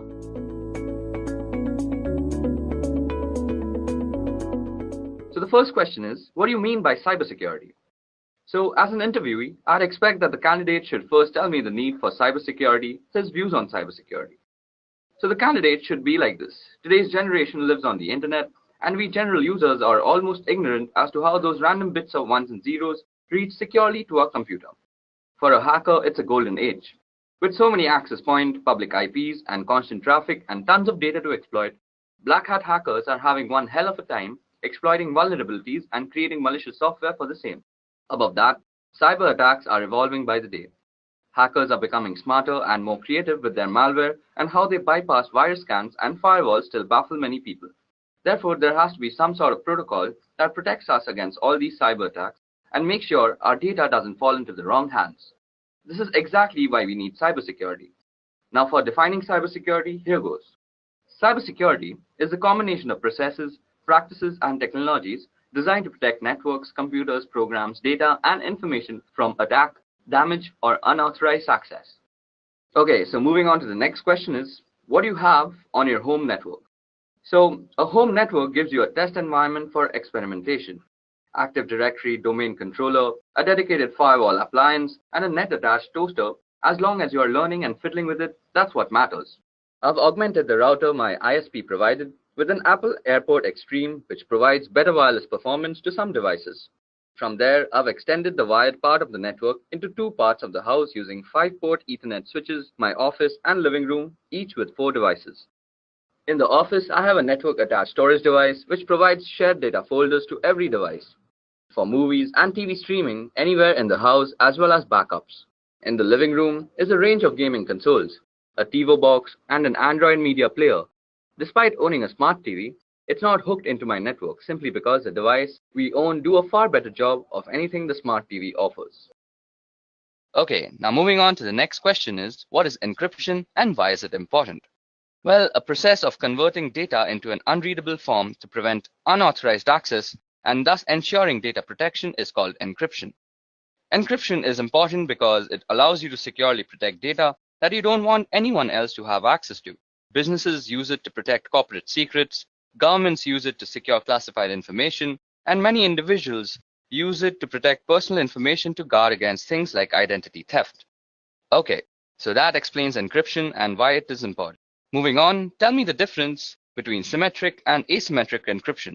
Okay, so if we compare on the basis of keys, Symmetric encryption has the same secret key for both encryption and decryption, whereas asymmetric uses different keys for encryption and decryption purposes. Performance-wise, symmetric encryption is fast but is more vulnerable, while asymmetric encryption is slightly slower due to high computation. Some examples of symmetric are DES and 3DES, while asymmetric, the most popular is RSA and Diffie-Hellman. Okay, so time for the next question. So what is the CIA triad? Now, in this question, the candidates should explain what is CIA triad and what it is used for. So here's the answer. The CIA triad for information security provides a baseline standard for evaluating and implementing information security, irrespective of the system and/or organization in question, where confidentiality is all about making sure that data is accessible only to its intended individual. Measures undertaken to ensure confidentiality are designed to prevent sensitive information from reaching the wrong people while making sure that the right people can in fact get it. Integrity, on the other hand, is all about making sure that data is kept properly intact without it being meddled with in an unauthorized way. Data must be changed in transit, and steps must be taken to ensure that data can be altered by unauthorized people. These measures include file permission and user access controls. On the topic of availability, well, it is all about making sure that data and computers are available as needed by authorized parties. Moving on to the next question is, what do you understand by risk, vulnerability, and threat in a network? Well, threat refers to someone or something with the potential to do harm to a system or an organization. Moving on, vulnerability refers to a weakness of an asset that can be exploited by one or more attackers. In other words, it is an issue or bug that allows an attack to be successful. Last but not the least, risk refers to the potential for loss or damage when a threat exploits a vulnerability. Okay, the next question is, how do you report risk? Well, risk needs to be assessed first before it can be reported. There are two ways you can actually analyze risk. The first is, it can be either quantitative or qualitative. This approach is suitable for both technical and business guys. The business guys will see the probable loss in numbers, while the technical guys will monitor and assess the impact and frequency. Now, depending on the audience, the risk can then be reported. Moving on, how do you differentiate between IPS and IDS systems? Well, first of all, IDS stands for Intrusion Detection System and IPS is Intrusion Prevention System. Now, IDS just detects the intrusion and leaves the rest to the administrator for assessment and evaluation or any further action. IPS, on the other hand, detects the intrusion and takes necessary actions to further prevent intrusion. Also, there is a difference in the positioning of devices in the network. Although they work on the same concept, the placement is very, very different. Moving on, what do you know about cybersecurity frameworks? Well, cybersecurity framework is a voluntary guidance based on existing guidelines and practices for organizations to better manage and reduce cybersecurity risks. Besides helping associations oversee and decrease probable risks, it was intended to cultivate risk and cybersecurity administration communications among both inner and outer authoritative partners. Most frequently adopted cybersecurity frameworks are PCI DDS, which stands for Payment Card Industry Data Security Standards, the ISO 27001 and 27002, which is the International Organization for Standardization, then CIS, which stands for Critical Security Control, and the most famous cybersecurity framework is NIST. Moving on to the next question, which is, what is weak information security? Well, information security policy is considered to be weak if it does not meet the criteria of an effective one. The criteria include distribution, review, comprehension, compliance, and uniform. Information security is weak if the policy has not been made readily available for review by every employee within an organization, or the organization is unable to demonstrate that the employees understand the content of the policy document. This is when an information security is considered weak. Moving on to the next question is, what's the better approach of setting up a firewall? Okay, so following are the steps you should take to configure your firewall. The first is a username and password. Modify the default password for your firewall device. Next is the remote administration, which will disable the feature of remote administration from the outside network. Then comes port forwarding. For certain applications to work properly, such as a web server or FTP server, you need to configure appropriate port forwarding. Next comes the DHCP server, which is installing a firewall on a network with an existing DHCP server will cause conflict unless the firewall's DHCP server is disabled. Then is logging. Now, in order to troubleshoot firewall issues or potential attacks, you want to make sure to enable logging and understand how to view the logs. Last but not the least, we need to actually go through the policies. Now, if you want to have solid security policies in place, make sure that your firewall is configured to enforce those policies. Moving on to the next question is, can you explain SSL encryption? Now, SSL stands for Secure Socket Layer, and it is a protocol which enables safe conversation between two or more parties. It is designed to identify and verify that the person you are talking to on the other end is exactly who they pretend to be. We also have HTTPS, which stands for Hypertext Transfer Protocol Secure, which is actually HTTP combined with SSL, which provides you with a safer browsing experience with encryption. So this is a very tricky question, but SSL wins in terms of security. Moving on, which one is more secure, SSL or TLS? Well, SSL is meant to verify the sender's identity, but it doesn't search for any more hazards than that. SSL can help you track the person you are talking to, but that can also be tricked at times. TLS is another identification tool just like SSL, but it offers better security features. It provides additional protection to the data, and hence SSL and TLS are often used together for better protection. Moving on, what are salted hashes? Well, salt is actually random data. When a properly protected password system receives a new password, it creates a hash value of that password and adds a random salt value. Then the combined value is stored in its database. This helps defend against dictionary attacks and known hash attacks. Example, if someone uses the same password on two different systems and they are being used using the same hashing algorithm, the hash value would be same. However, if someone of the system uses salt with the hashes, the value will be different. Moving on to the next question, which is, how can identity theft be prevented? Okay, so the following steps can be ensured to actually prevent identity theft. First of all, ensure a strong and unique password. Secondly, avoid sharing confidential information online, especially on social media. Third, shop from known and trusted websites only. Fourth, use the latest version of the browsers. Fifth, install advanced malware, spywares, and tools. Next, use specialized security solutions against financial data, and always update your system and software. And last but not the least, always protect your social security number. Now moving on to the next question is, how can you prevent a man-in-the-middle attack? Okay, so an MITM attack happens when communication between two parties, that is systems, is intruded or intercepted by an outside entity. This can happen in any form of online communication, such as email, social media, web surfing, etc. Not only they are trying to eavesdrop on your private conversation, they can also target all the information inside your devices, and the outcome could be pretty catastrophic. So the first method to prevent this attack would be to have encryption, preferably public key encryption between both the parties. This way, they both will have an idea with whom they are talking with because of the digital verification. Secondly, to prevent this, it is best to avoid open Wi-Fi networks, and if it is necessary, then use plugins like HTTPS, force TLS, etc. Moving on to the next question, which is, state the differences between encoding, hashing, and encryption. Okay, so the purpose of encoding is to transform data so that it can be properly and safely consumed by a different type of system. That is, example, a binary data being sent over email or viewing special characters on a web page. The goal is not to keep information secret, but rather to ensure it's able to be properly consumed. Examples include ASCII, Unicode, URL encoding, and Base64. Now, the purpose of encryption is to transform data in order to keep it secret from others. Example, sending someone a secret letter that only they should be able to read, or securely sending a password over the internet. Rather than focusing on usability, the goal is to ensure that data cannot be consumed by anyone other than the intended recipients. Examples include AES, Blowfish, and RSA. Now, hashing serves the purpose of ensuring integrity. That is, it makes sure that if something has changed, you know that some change has taken place. Technically, hashing takes arbitrary inputs and produces a fixed length of string. Example are SHA-3, MD5, which is now obsolete, and SHA-256, etc. Now, moving on to the next question, which is, what steps will you take to secure a server? Now, Secure Server uses the Secure Socket Layer protocol for data encryption and decryption to protect data from unauthorized interception. Here are 4 simple ways you can actually secure a server. So the first way is that you make sure that you have a secure password for your root and administrator user. Secondly, the next thing you need to do is to make new users on your system.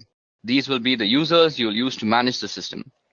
Step 3 is remove remote access from the default or root administrator accounts. And the last step is to configure your firewall rules for remote access. Okay, so the next question is, what is a DDoS attack and how is it mitigated? Okay, so DDoS stands for distributed denial of service.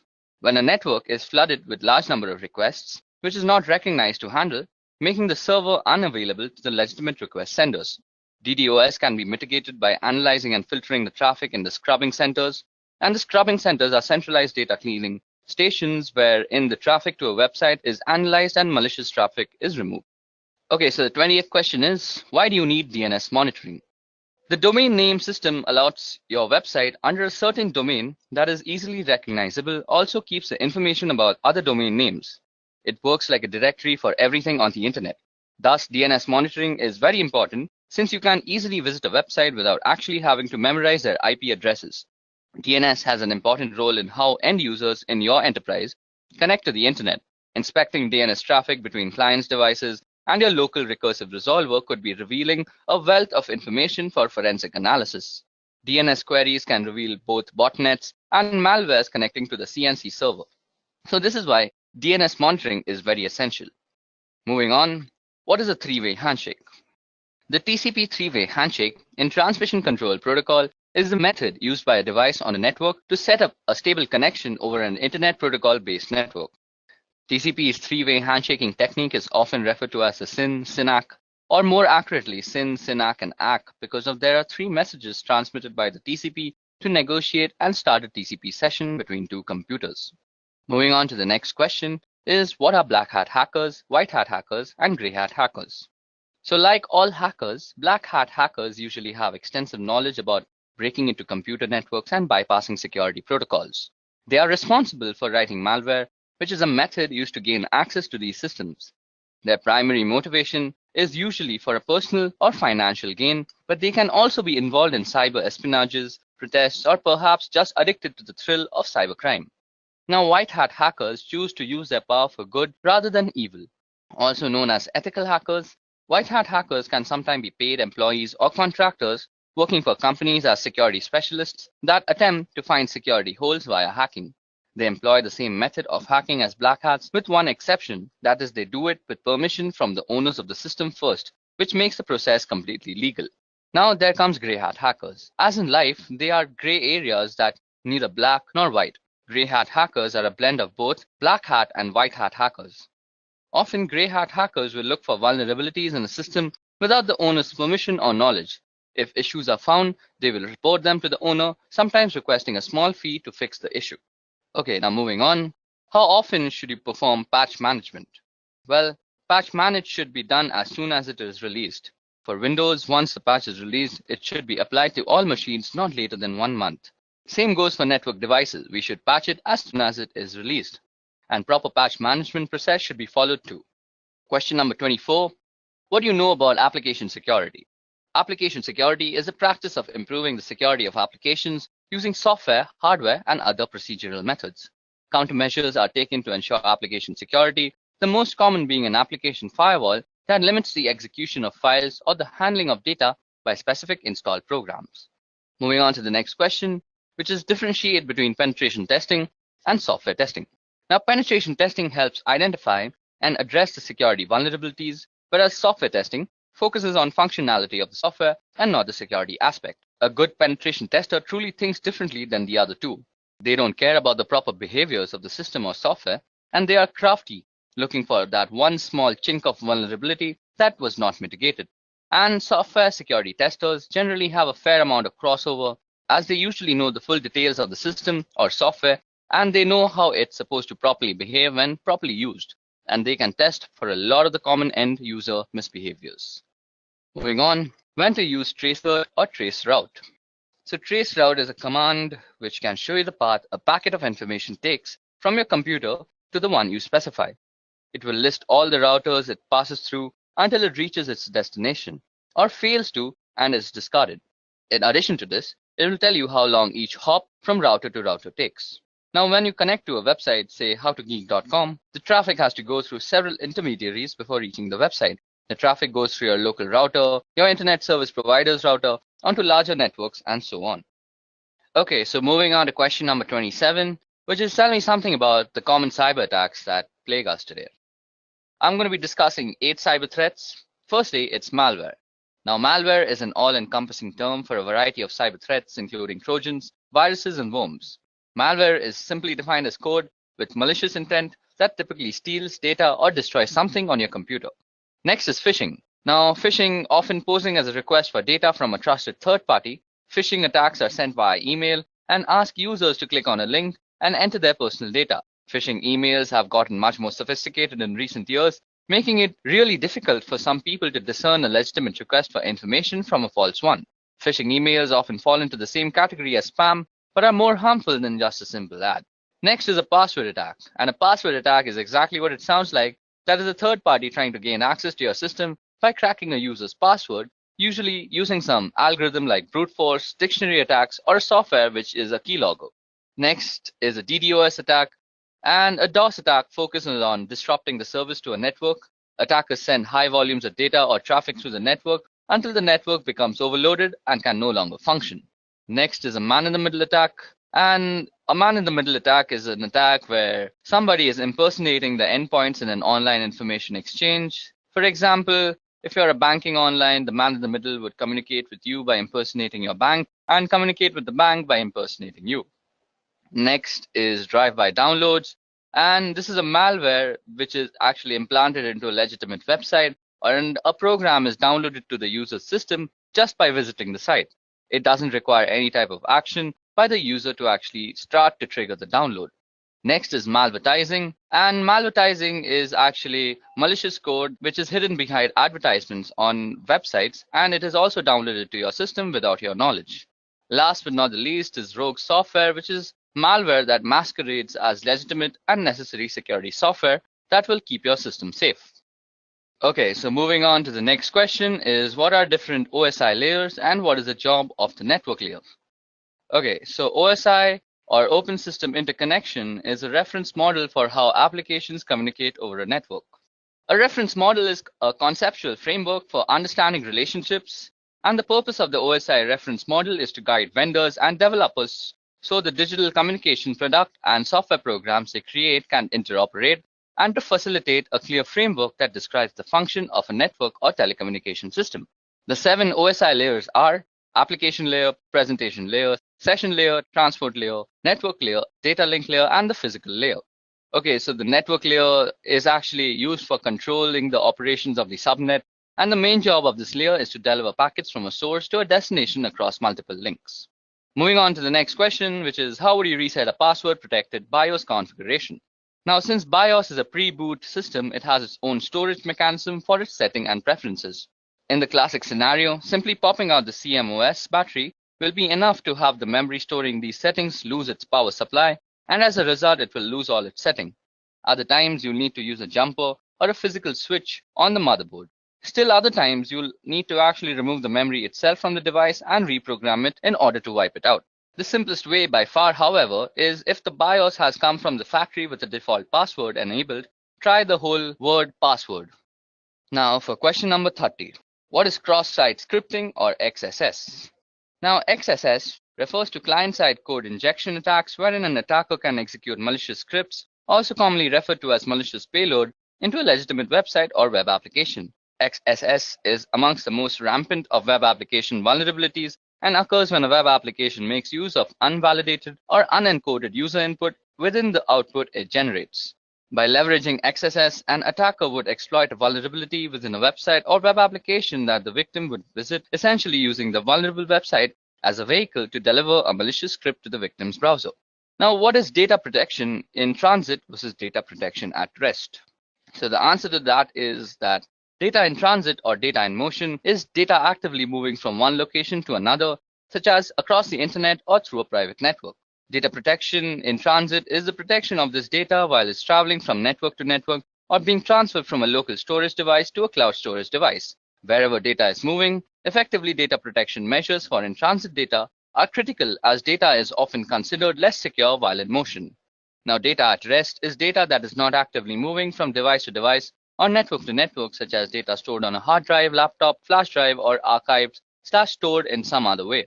Data protection at rest aims to secure inactive data stored on any device or network. While data at rest is sometimes considered to be less vulnerable than data in transit, attackers often find data at rest a more valuable target than data in motion. The risk profile for data in transit or data at rest depends on the security measures that are in place to secure data in either state. Moving on to question number 32 is tell me the differences between cybersecurity and network security. Okay, so cybersecurity describes that the policies and procedures implemented by a network administrator to avoid and keep track of unauthorized access, exploitation, modification, or denial of the network and the network resources. Network security describes the process and practices designed to protect network, computers, programs, and data from attack, damage, or unauthorized access. In a computing context, security includes both cybersecurity and physical security. While cybersecurity is concerned with threats outside the castle, network security is worried about what is going on within the castle walls. The cybersecurity specialist is the crusading knight defending the kingdom, and network security focuses on the barbarians at the gate and how the castle connects to the world around it. Moving on to question number 33, which is how will you prevent data leakage? Data leakage is when data gets out of the organization in an unauthorized way. Data can get leaked through various ways, that is emails, prints, laptops getting lost, unauthorized upload of data to public portals, removable drives, photographs, etc. A few controls can be restricting uploads on internet websites, following an internal encryption solution, restricting the mails to internal networks, or restriction on printing confidential data, etc. Moving on to the next question, which is what is ARP and how does it work?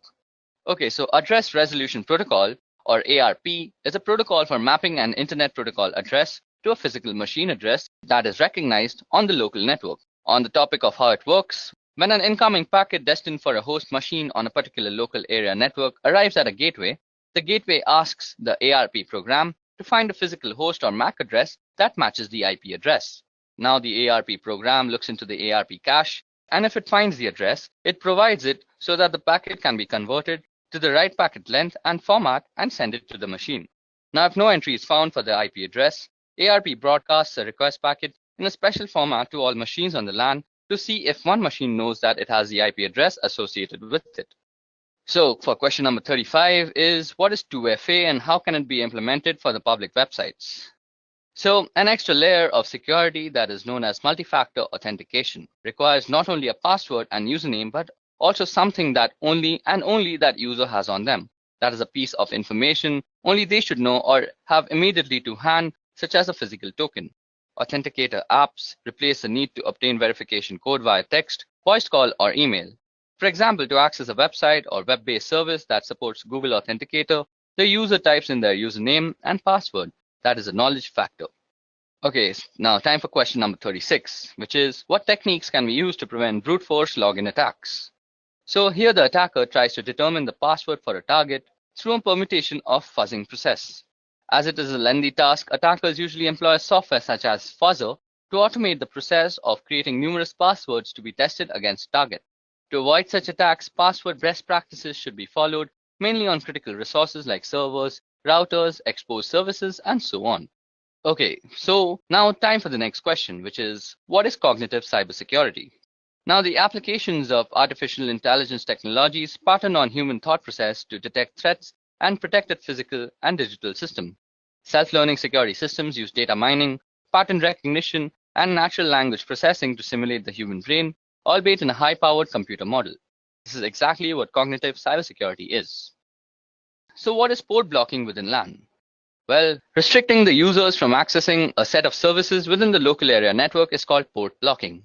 Stopping the source to access the destination node via ports as applications work on the port, so ports are blocked to restrict the access, filling up the security holes in the network infrastructure. Okay, so time for question number 39, which is what is the difference between VPN and VLAN? Okay, so VPN is related to remote access to the network of a company, while VLAN basically means to logically segregate networks without physically segregating them with various switches. Now, while VPN saves the data from prying eyes while in transit and no one on the net can capture the packets and read the data, VLAN does not involve any encryption technique, but it is only used to slice up your logical network into different sections for the purpose of management and security. Okay, so it's time for question number 40. So the question is, what protocols fall under the TCP/IP internet layer? Okay, so I'll be going through the 5 layers that consist the TCP/IP protocol, and I'll also be listing out the protocols that are inside every layer. So starting with the physical layer, the protocols that reside in the physical layer are the Ethernet IEEE 802.3 and the RS-232 from one of the many protocols. And moving on to the data link layer, we have the PPP protocol, the IEEE 802.2 protocol. Then moving on to the network layer, it's governed by the IP protocol, the ARP protocol, which is basically the address resolution protocol, and the ICMP protocol. Then moving on ahead is the transport layer. Now the transport layer has two main protocols, namely the TCP and the UDP protocols. And last but not least, we have the application layer, which is governed by a multiple of protocols, namely NFS, NIS+, DNS, Telnet, FTP, RIP, SNMP, and various other protocols as such. Okay, so that brings us to the end of the general interview questions that might be asked in any cybersecurity interview. Now moving on to the scenario-based questions. So first, I'll be reading out the scenario, and then I'll ask the questions regarding the scenario too. Okay, so for scenario number 1, we have, you received the following email from help desk. So the email goes as follows. Dear UCSC email user, beginning next week, we will be deleting all inactive email accounts in order to create space for more users. You are required to send the following information to continue using your email account. If we do not receive this information from you by the end of the week, your email account will be closed. So then the email actually goes on to ask the various credentials like name, email login, password, DOB, and alternate email. And then it says, please contact the webmail team with any questions and thank you for your immediate attention. So in such a scenario, what do you do and justify your actions for doing so? Okay, so this email is a classic example of phishing trying to trick you into biting. The justification is the generalized way of addressing the receiver, which is used in mass spam mails. Above that, a corporate company will never ask personal details on mail. They want your information, so don't respond to the mail, instant message, text, phone calls, etc. asking you for your password or other private information. You should never disclose your password to anyone, even if they say they work for the UCSC, ITS, or any other campus organization. Moving on to the next scenario, which is a friend sends an electronic Hallmark greeting card to your work email. You need to click on the attachment to see the card. What do you do and justify your actions? Well, this one has 4 big risks. Firstly, some attachments contain viruses or other malicious programs. So just in general, it's risky to open unknown or unsolicited attachments. Secondly, also in some cases, just clicking on a malicious link can infect a computer. So unless you are sure a link is safe, don't really click on it. Third, email addresses can be fake. So just because the email says it is from someone you know, you can't be certain of this without checking with the person. Fourth, finally, some websites and links look legitimate, but they're really hoaxes designed to steal your information. So what we have to do is actually not click on the email and actually ignore it completely. Moving on to the next scenario, which is one of the staff members in ITS subscribes to a number of free IT magazines. Among the questions she was asked in order to activate her subscriptions, one magazine asked her for a month of birth, a second asked for a year of birth, and a third asked for her mother's maiden name. What you infer is going on in this situation and justify. Well, all 3 newsletters probably have the same parent company or are distributed through the same service. The parent company or service can combine individual pieces of seemingly harmless information and use or sell it for identity theft. Then it is even possible that there is a 4th newsletter that asks for a day of birth as one of the activation questions. Often questions about personal information are optional. In addition to being suspicious about situations like the one described here, never provide personal information when it is not legitimately necessary or to people or companies you don't personally know. So now time for scenario number 4. Well, in our computing labs and departments, print billing is often tied to users' login. People log in, they print, and then they get a bill. Sometimes people call to complain about bills for printing they never did, only to find out that the bills are indeed correct. So what you infer is going on in this situation and justify your inference.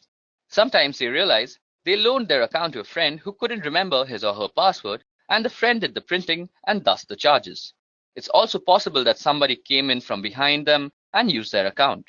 Now, this is an issue with shared or public computers in general. If you don't log out of the computer properly when you leave, someone else can come in from behind and retrieve what you were doing and use your accounts. Always log out of accounts, quit programs, and close browser windows before you walk away from a general public computer. Now moving on to scenario number 5, we have that we saw a case a while back where someone used their Yahoo accounts at a computer lab on a campus. She made sure her Yahoo account was no longer open in the browser window before leaving the lab. Now someone came in behind her and used the same browser to re-access her accounts. They started sending emails from it and caused all sorts of mayhem. So what do you think might have gone wrong here? Well, the first person probably didn't log out of her account, so the new person could just go into the history and access it. Secondly, another possibility is that she did log out but didn't clear her web cache. This is done through the browser menu to clear pages that the browser has saved for future use. Time for scenario number 6 now. Okay, so two different offices on campus are working to straighten out an error in an employee's bank account due to a direct deposit mistake. Office number 1 emails the correct account and deposit information to office number 2, which promptly fixes the problem. The employee confirms with the bank that everything has indeed been straightened out. So what is exactly wrong here? Well, account and deposit information is sensitive data that could be used for identity theft.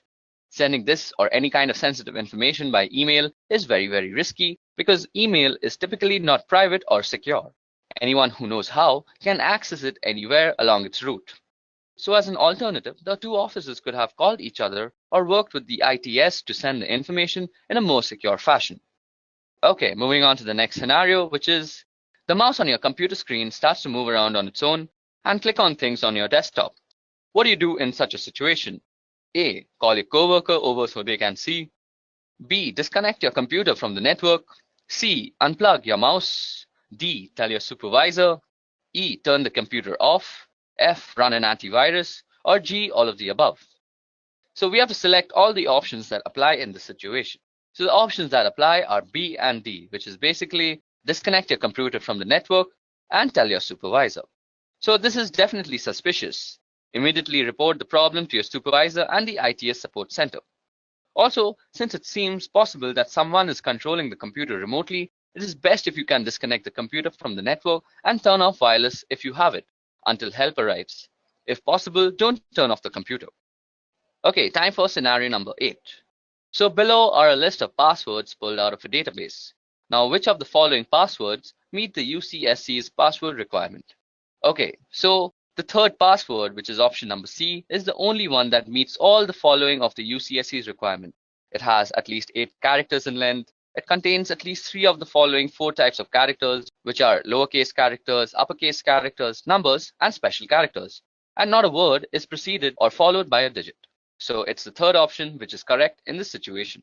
Moving on to the second last scenario we have for today is you receive an email from your bank telling you there is a problem with your account.